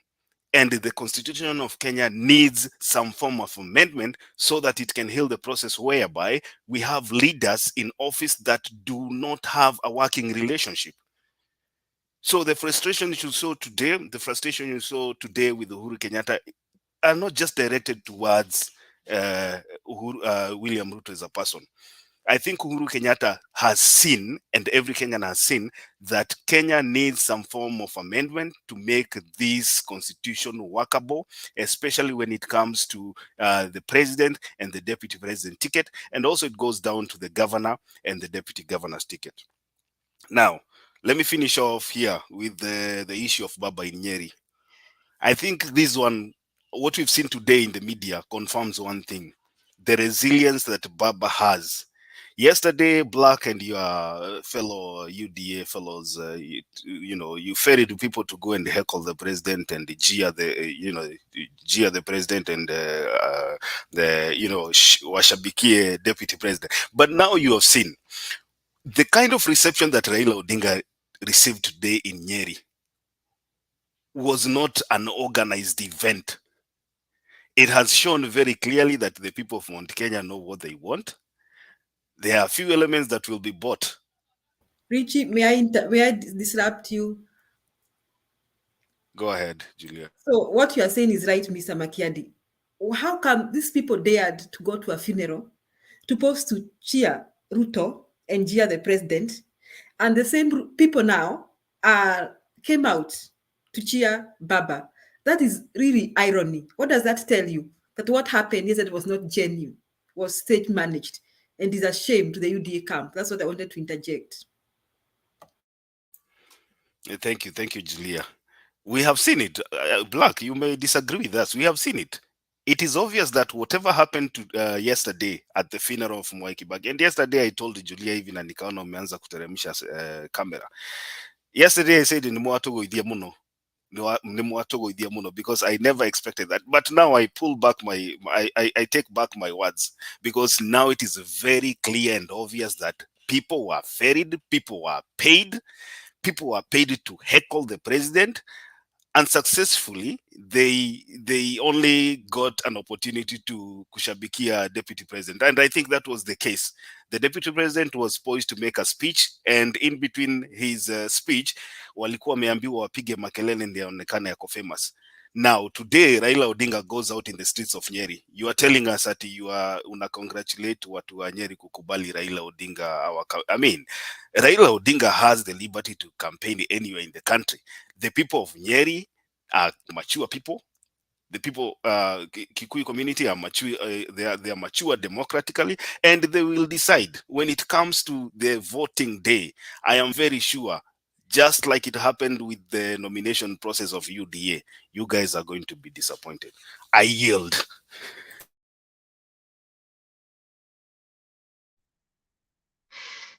Okay, thank you so much, Makiadi. Black, you have a question?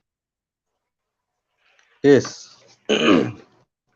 Like we always say, whatever we say here, we have to substantiate. Can you please substantiate that these people are paid? That's what we agreed in this forum ya wazee. Unajua hii ya kuanga ya wazee, lazimanga tuna substantiate with proven information, proven data. Can you substantiate that these guys were paid? Yeah, we know that the is people the number who are one. paid. We know. Are you done or should I? Okay, go ahead. That is number one. Number two, I think I mentioned it clearly. And you've just as umekubaliana na mimi that akona uhuru, he has the liberty kuenda kujieleza kokote pale. I mean, it is fine. But it does not mean that they will vote for him. It does not translate for that. So anyway, my question was just that ambayo nimekueleza. Can you substantiate to prove that these guys were actually paid? If not just to show hospitality for him as being a Kenyan. Thank you. Can I respond, Demba?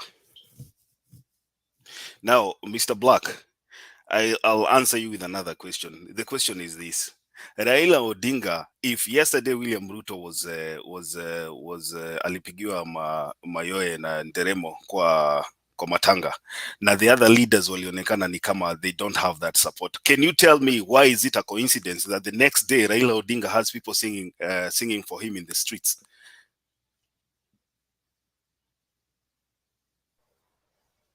Again, Richie, you're asking a question to answer a question. I've asked you. That's exactly what I'm doing. To justify. No, listen to me.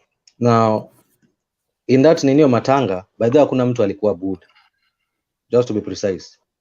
There were those that were cheered louder. There were those that were cheered loudest. There were those that were cheered less, but no one was booed. Understand that.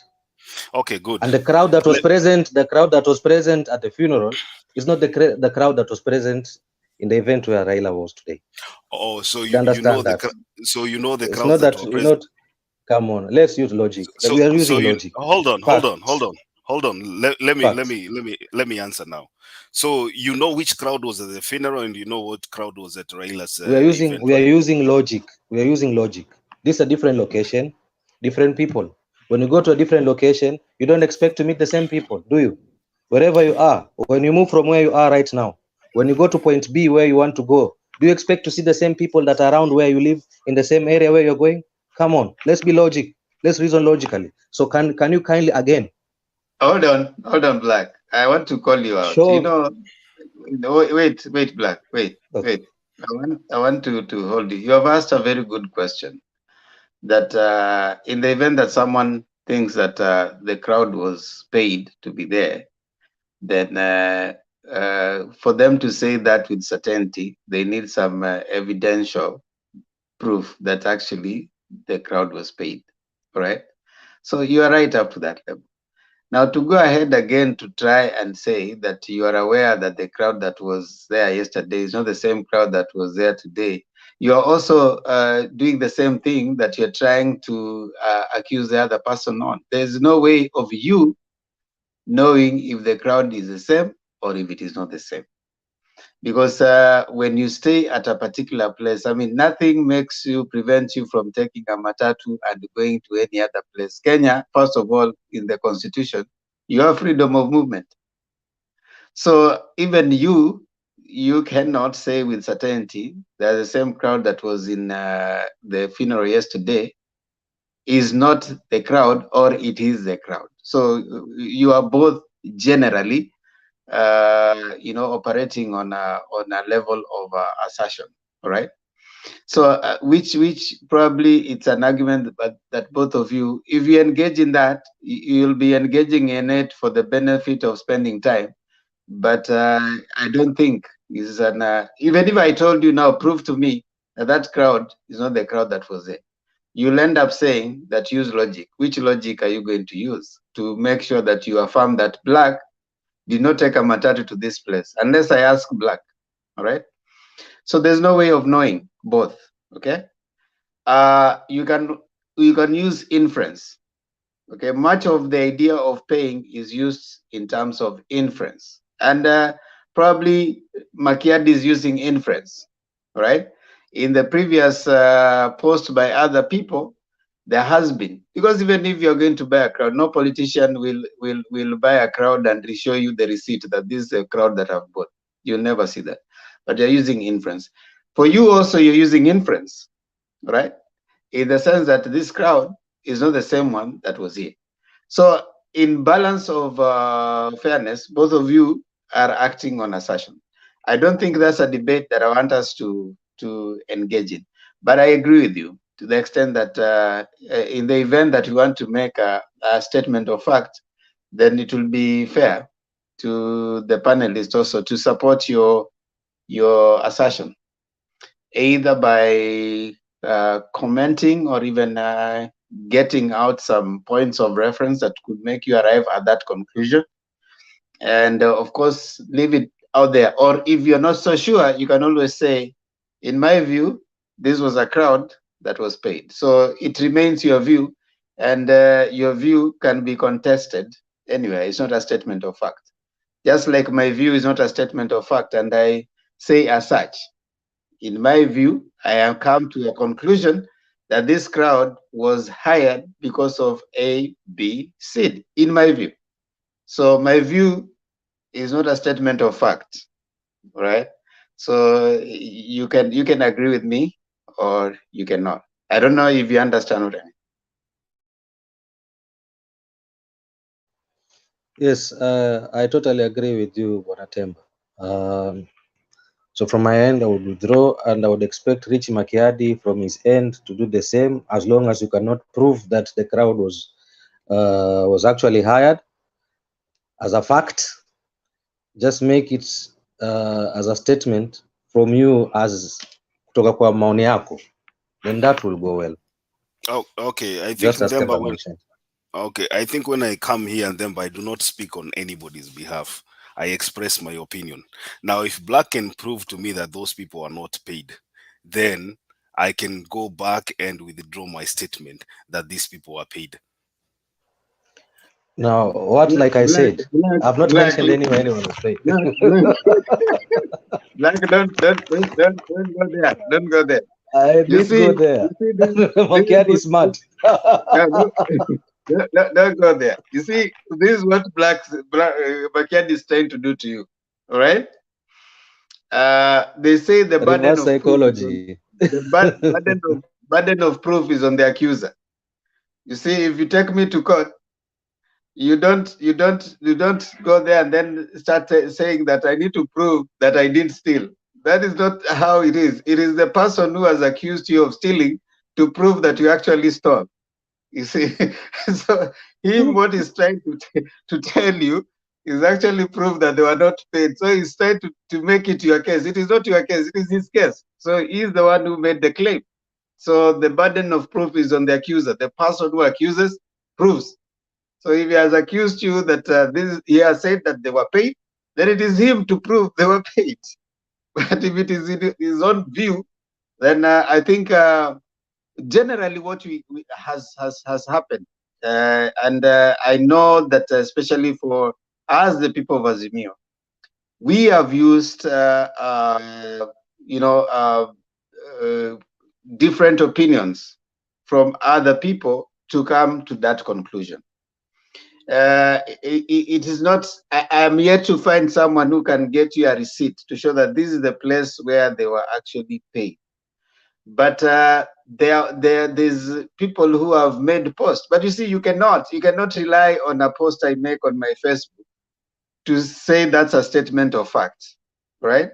I want to give you an example. There was a video doing rounds about the grandson of Mwai Kibaki not having greeted Raila, but it was actually a video that had been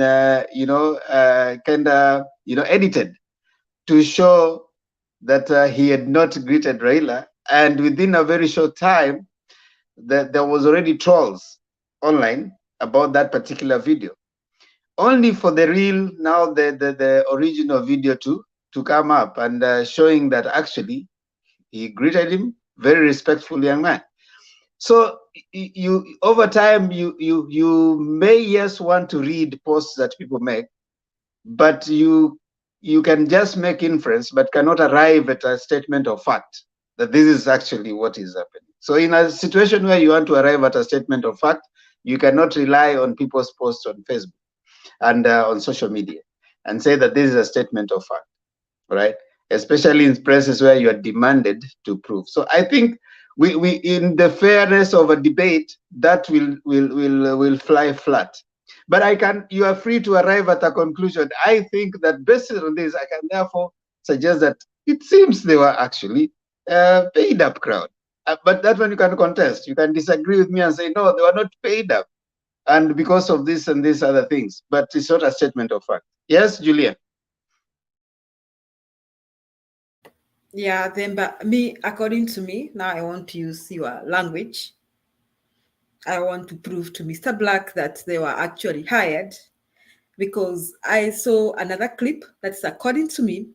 And according to me, I think the same women I saw hurling insults at Baba, I think I was able to identify one woman who kept standing and cheering Ruto. And these people did not even wait for Ruto to finish a statement. As soon as he opened his mouth, they would stand up again and cheer. It was choreographed. And then I looked around the people around. Some people could look back at them like, did you just yell? You know, it was not, the crowd, the rest of the crowd was not in agreement of this behavior. So it is not popularity. It was a group that was organized. They sit there, and then when he stands to talk, you stand and cheer. So every time he opened his mouth, they stood and cheered. They did not even listen to what he was saying. So that proved to me they were organized. It was choreographed. The other thing I want Mr. Black also to understand, he's saying that he's happy that the people of Nyeri tolerated and were patient with Baba. They did not have to tolerate him.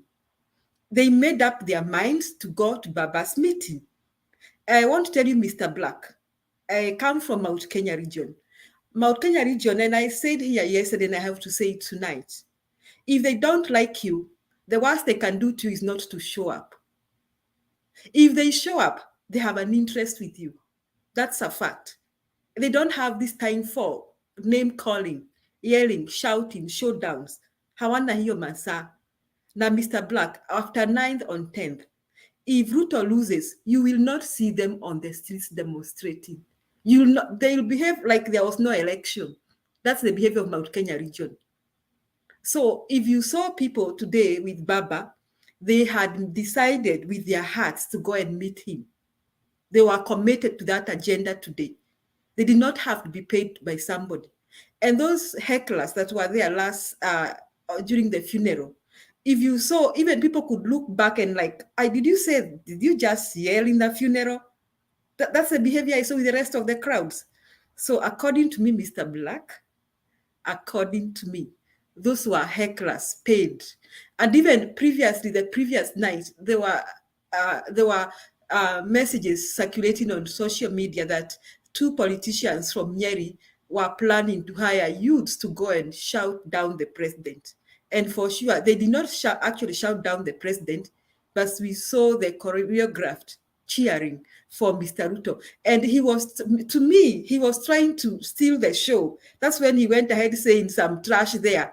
And he didn't steal the show. Instead, Mr. Black, he irritated those who support President Uhuru. So the more he does his little nonsense, the more he loses more votes. Before Mr. Ruto began with this little nonsense of demeaning the president, I think he had more votes. Lakini wacha aendelee na hiyo tabia yake, it's getting Baba more votes. Then I'm through. I think there are people whose hands are up. Okay, let me hear Makiadi, then I come back to Black.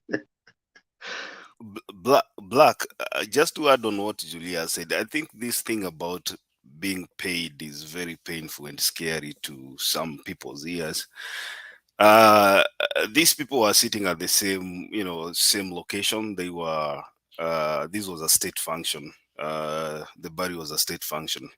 And I'm assuming state function basically has invited guests. I would be very cautious to say that it was spontaneous. I mean, just people trying to express their love for the deputy president. So I'll want to add on what Julia said. I think these people were facilitated. Probably they were ferried. I'll try to be careful with the word paid. So let me just say they were facilitated and probably they were ferried to that place. So whatever you do with facilitated is up to you. Thank you.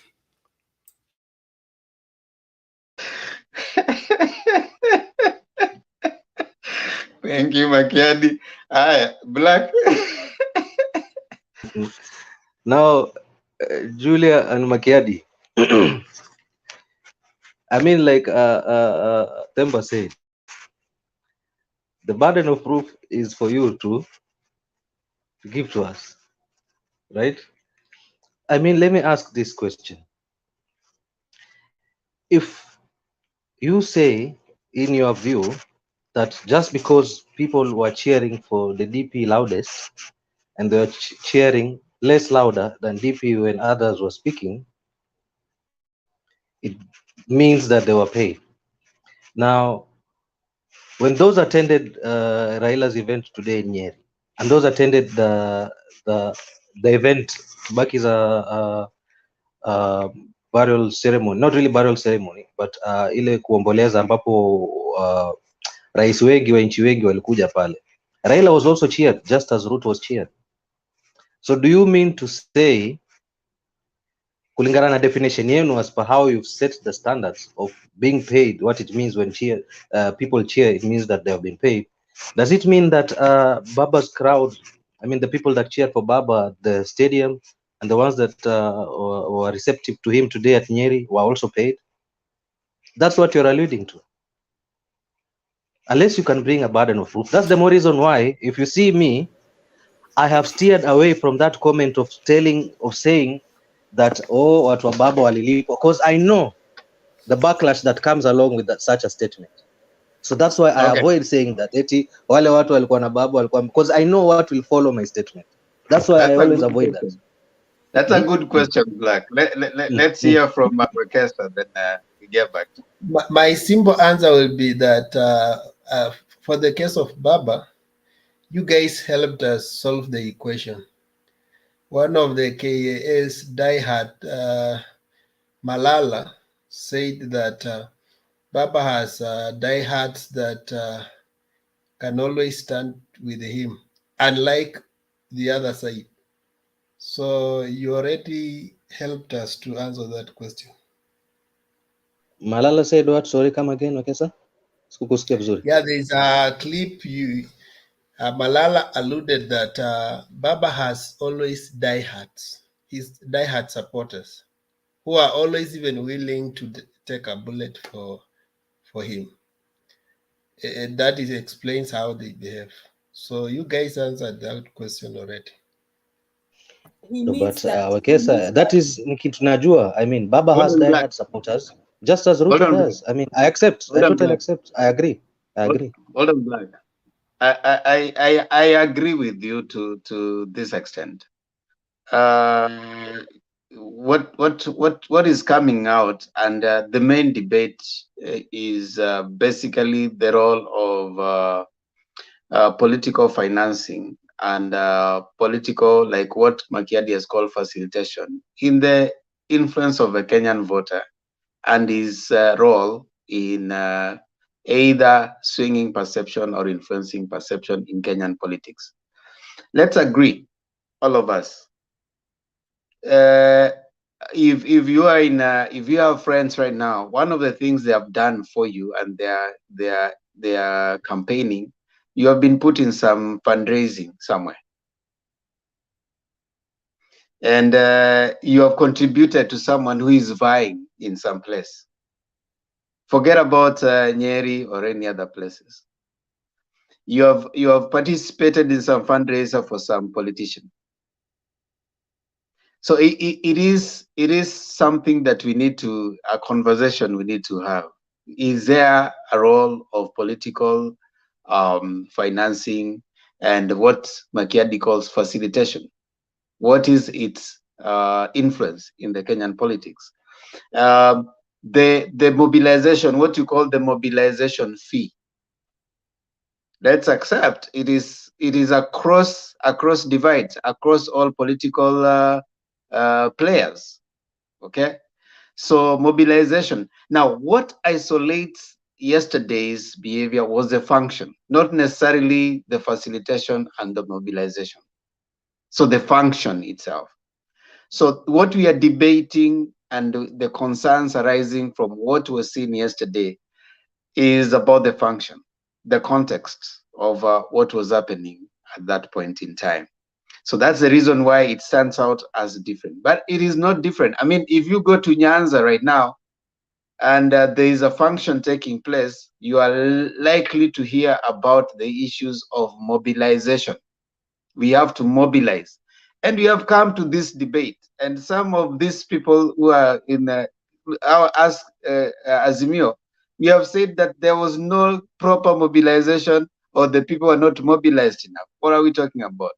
We are talking about organizing maybe a crowd to show up, and and the crowds will not show up for nothing.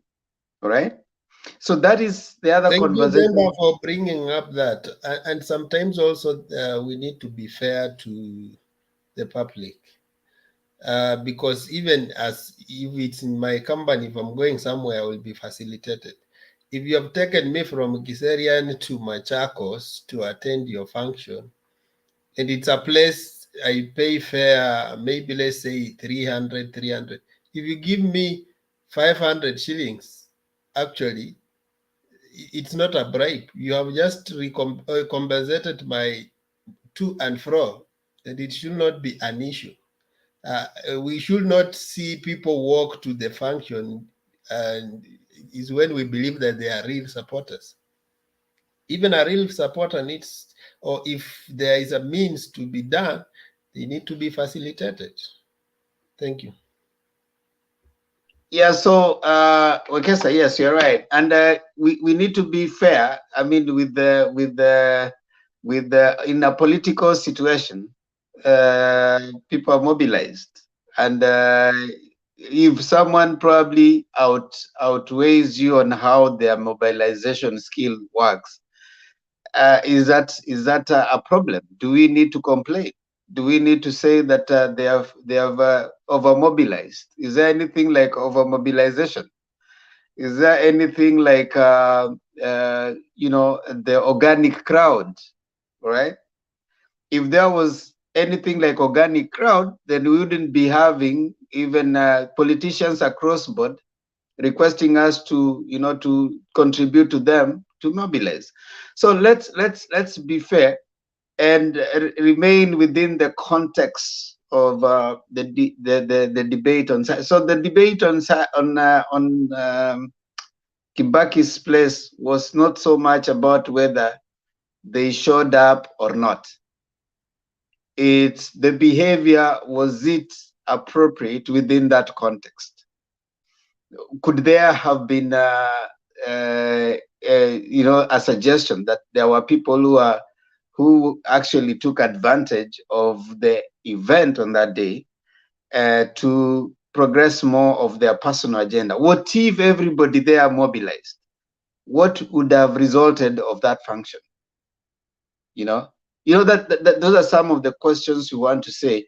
If there was a fair mobilization, if Uhuru Kenyatta was to mobilize and every other person was to mobilize, what would have resulted in such functions? So that the conversation is not forever they were mobilized or facilitated or not. Did the context of that particular place deserve what was seen?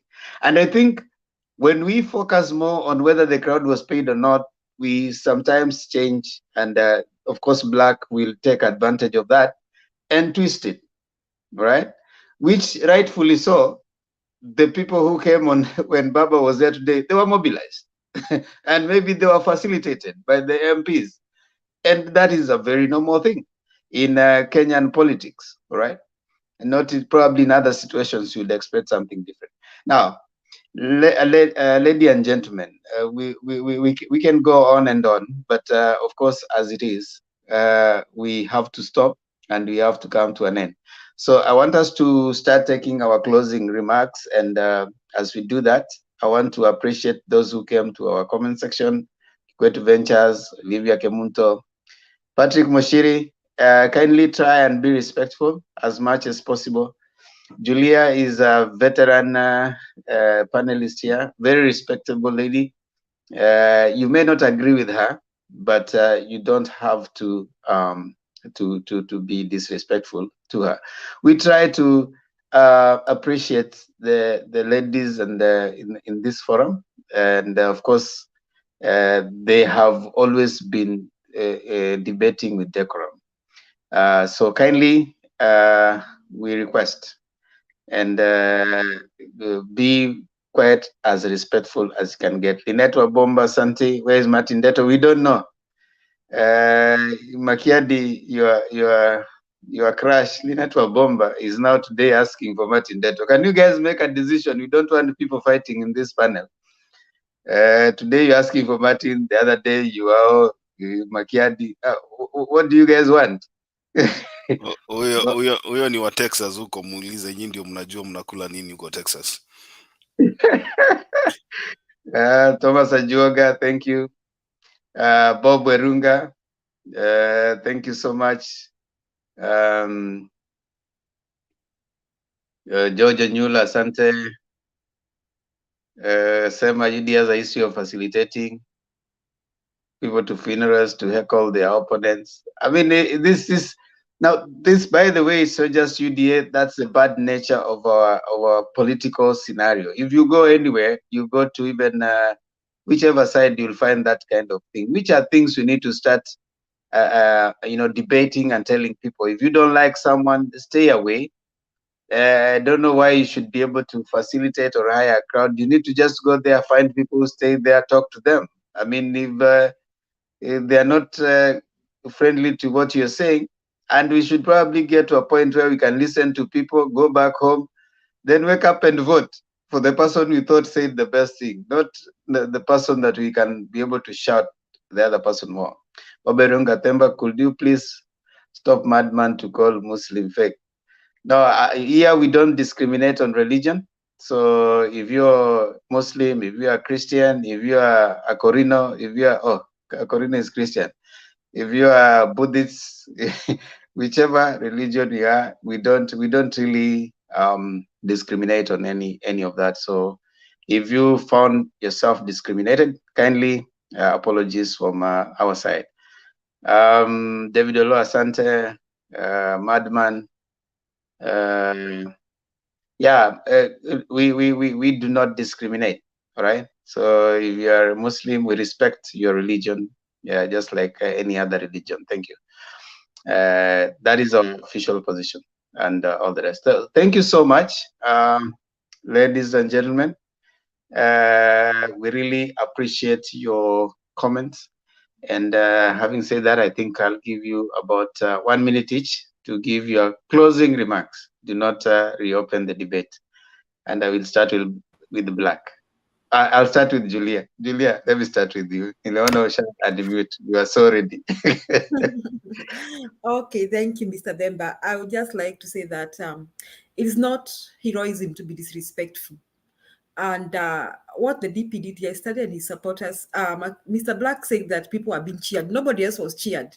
It means everybody else recognized that was a place where not to do such things.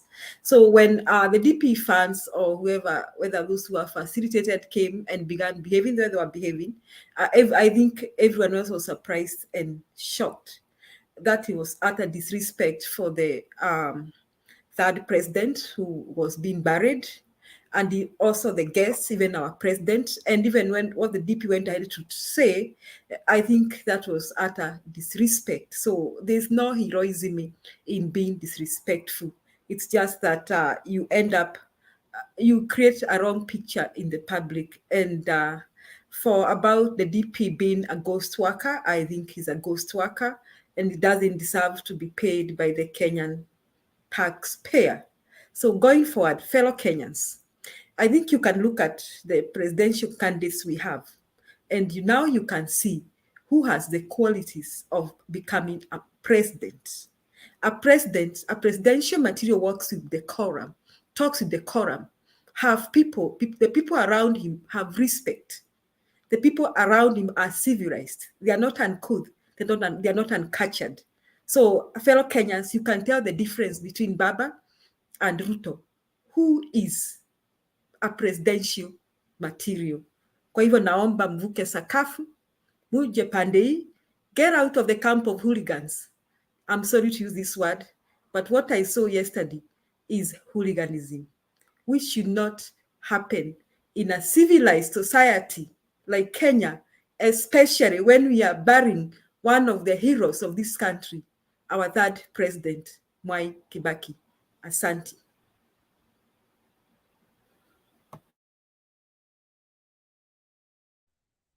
Thank you so much. Black? Oh, hey, Julia, you got me laughing, but it's okay. Well, first of all, nataka kusema asante for giving me this opportunity again. Kuongea tu haraka haraka na nifunge. For those watching us, thank you for taking your time to listen to us and whatever we had to say. Now, I can just urge you, for those that have not been UDA'd, like the way you say gazed, I'm a grazed, UDA'd, kindly get into UDA. Like in the military, they usually say nobody is left behind. So let's all go forward. What do I mean? The bottom up is the way through which everybody can progress uniformly. How do I say this? Money is going to be sent down to the bottom. Wale walio chini watapata hela kuweza kujimudu in regards kufungua biashara zao in groups, which currently Uwezo Fund is doing that, whereby a group of 10, 20 people, women, youths, they gather together, form a group, register, go to the constituency, Uwezo Constituency Development Fund. They present their project, wanaangalia whether it is feasible or not. Wale constituency, Uwezo Fund constituency at the constituency level, and they get the funds if it seems to be feasible, and wanajiendeleza. Before no time wanaweza kujienua. Wakijienua, they get into the tax bracket. Once they get into the tax bracket, they start paying taxes. The government start collecting revenues. These revenues are the ones that are going to be used kuweza kuendeleza nchi as a whole. That's what bottom up is all about. In regards to TVETs, itakuja kuletwa pale, ipatia watu skills, waende waingie kwenye job market, waweza kujitengenezea job. So when you look at it, it's about empowering the people at the bottom.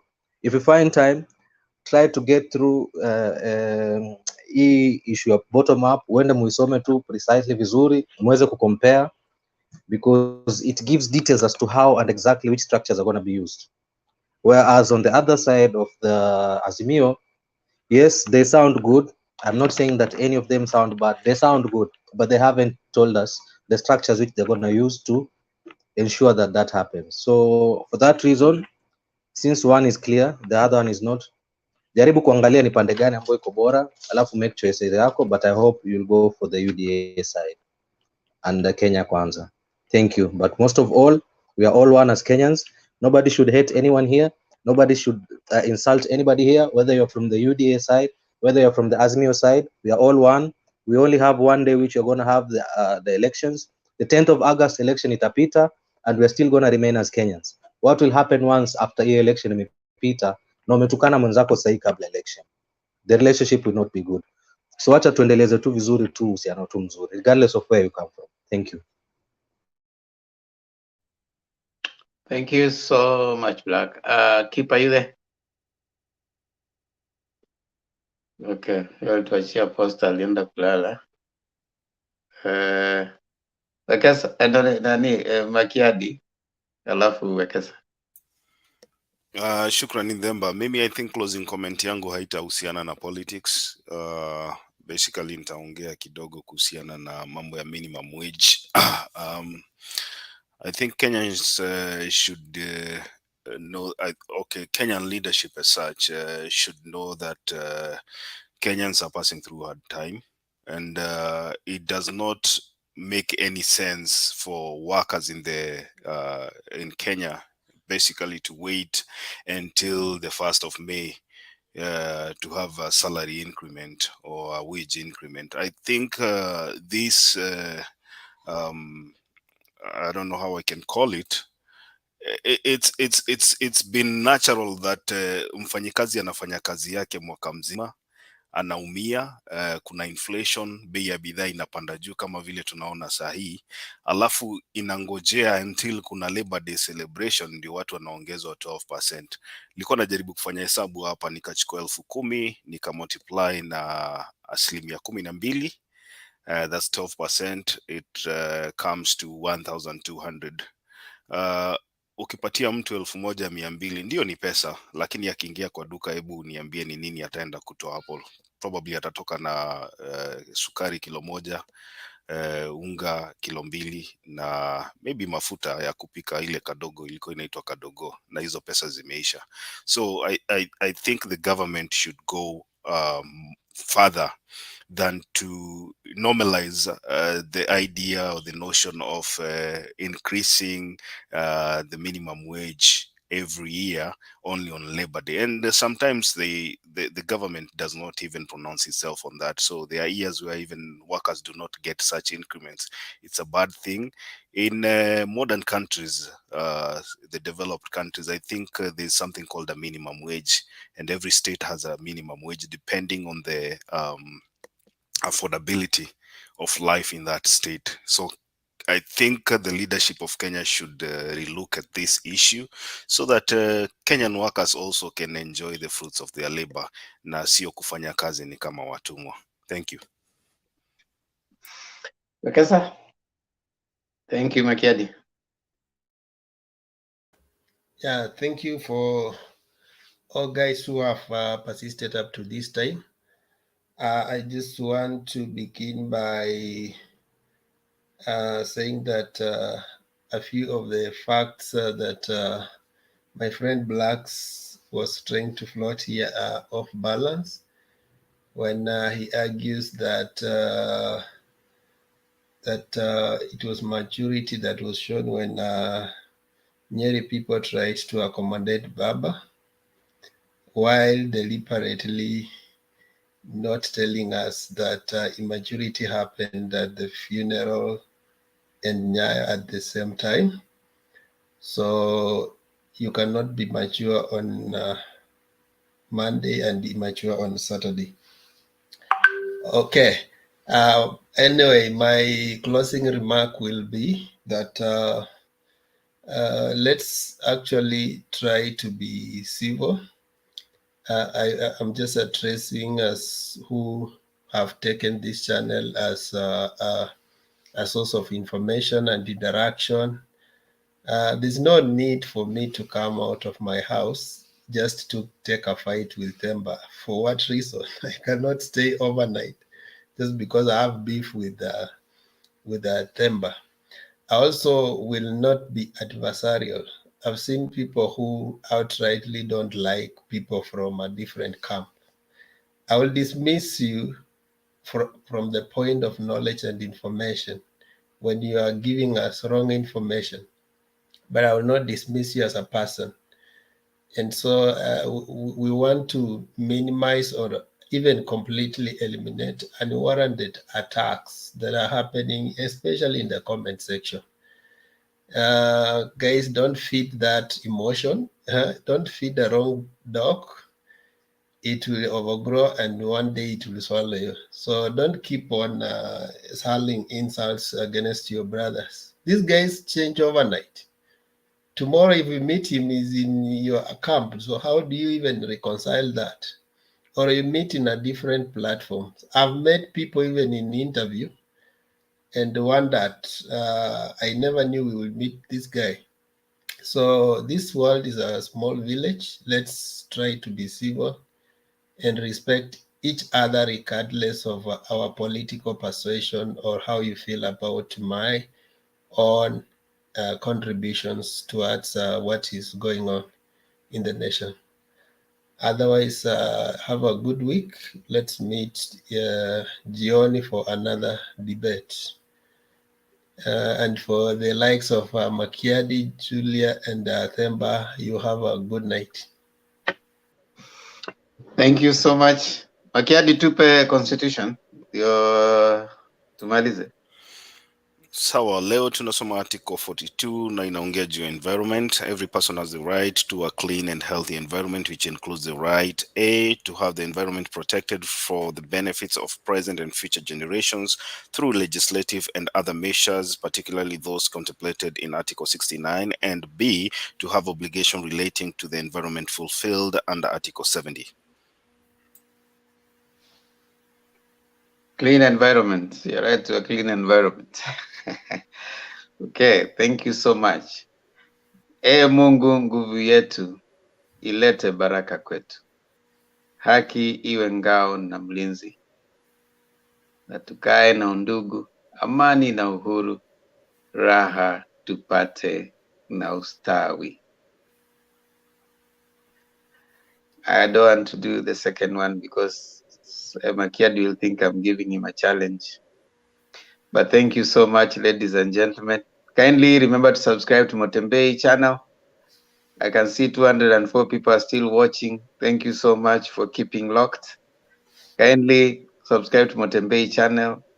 And as you subscribe to Motembei, also subscribe to my channel, Themba and Lulu Show. Let me just put it right here so that you don't cause a fight between you and my daughter. That is Themba and Lulu Show.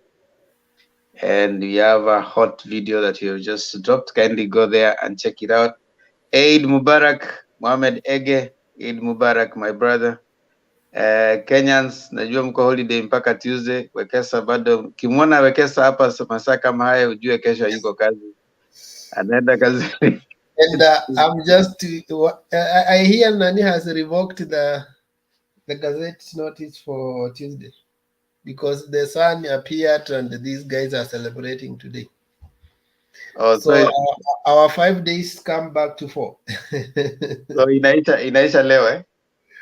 Yes. Kwa hivyo Tuesday mko kazi. Oh, poleni Wekesa, poleni. Kazi na vile tulikuwa tumejiprepare psychologically, we have one more day. Sasa yule ako nyumbani aanze kutafuta pesa ya kurudi eh? Yeah.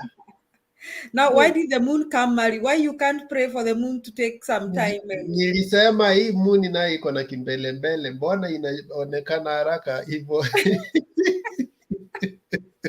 Good night, good people. See you tomorrow. Good night.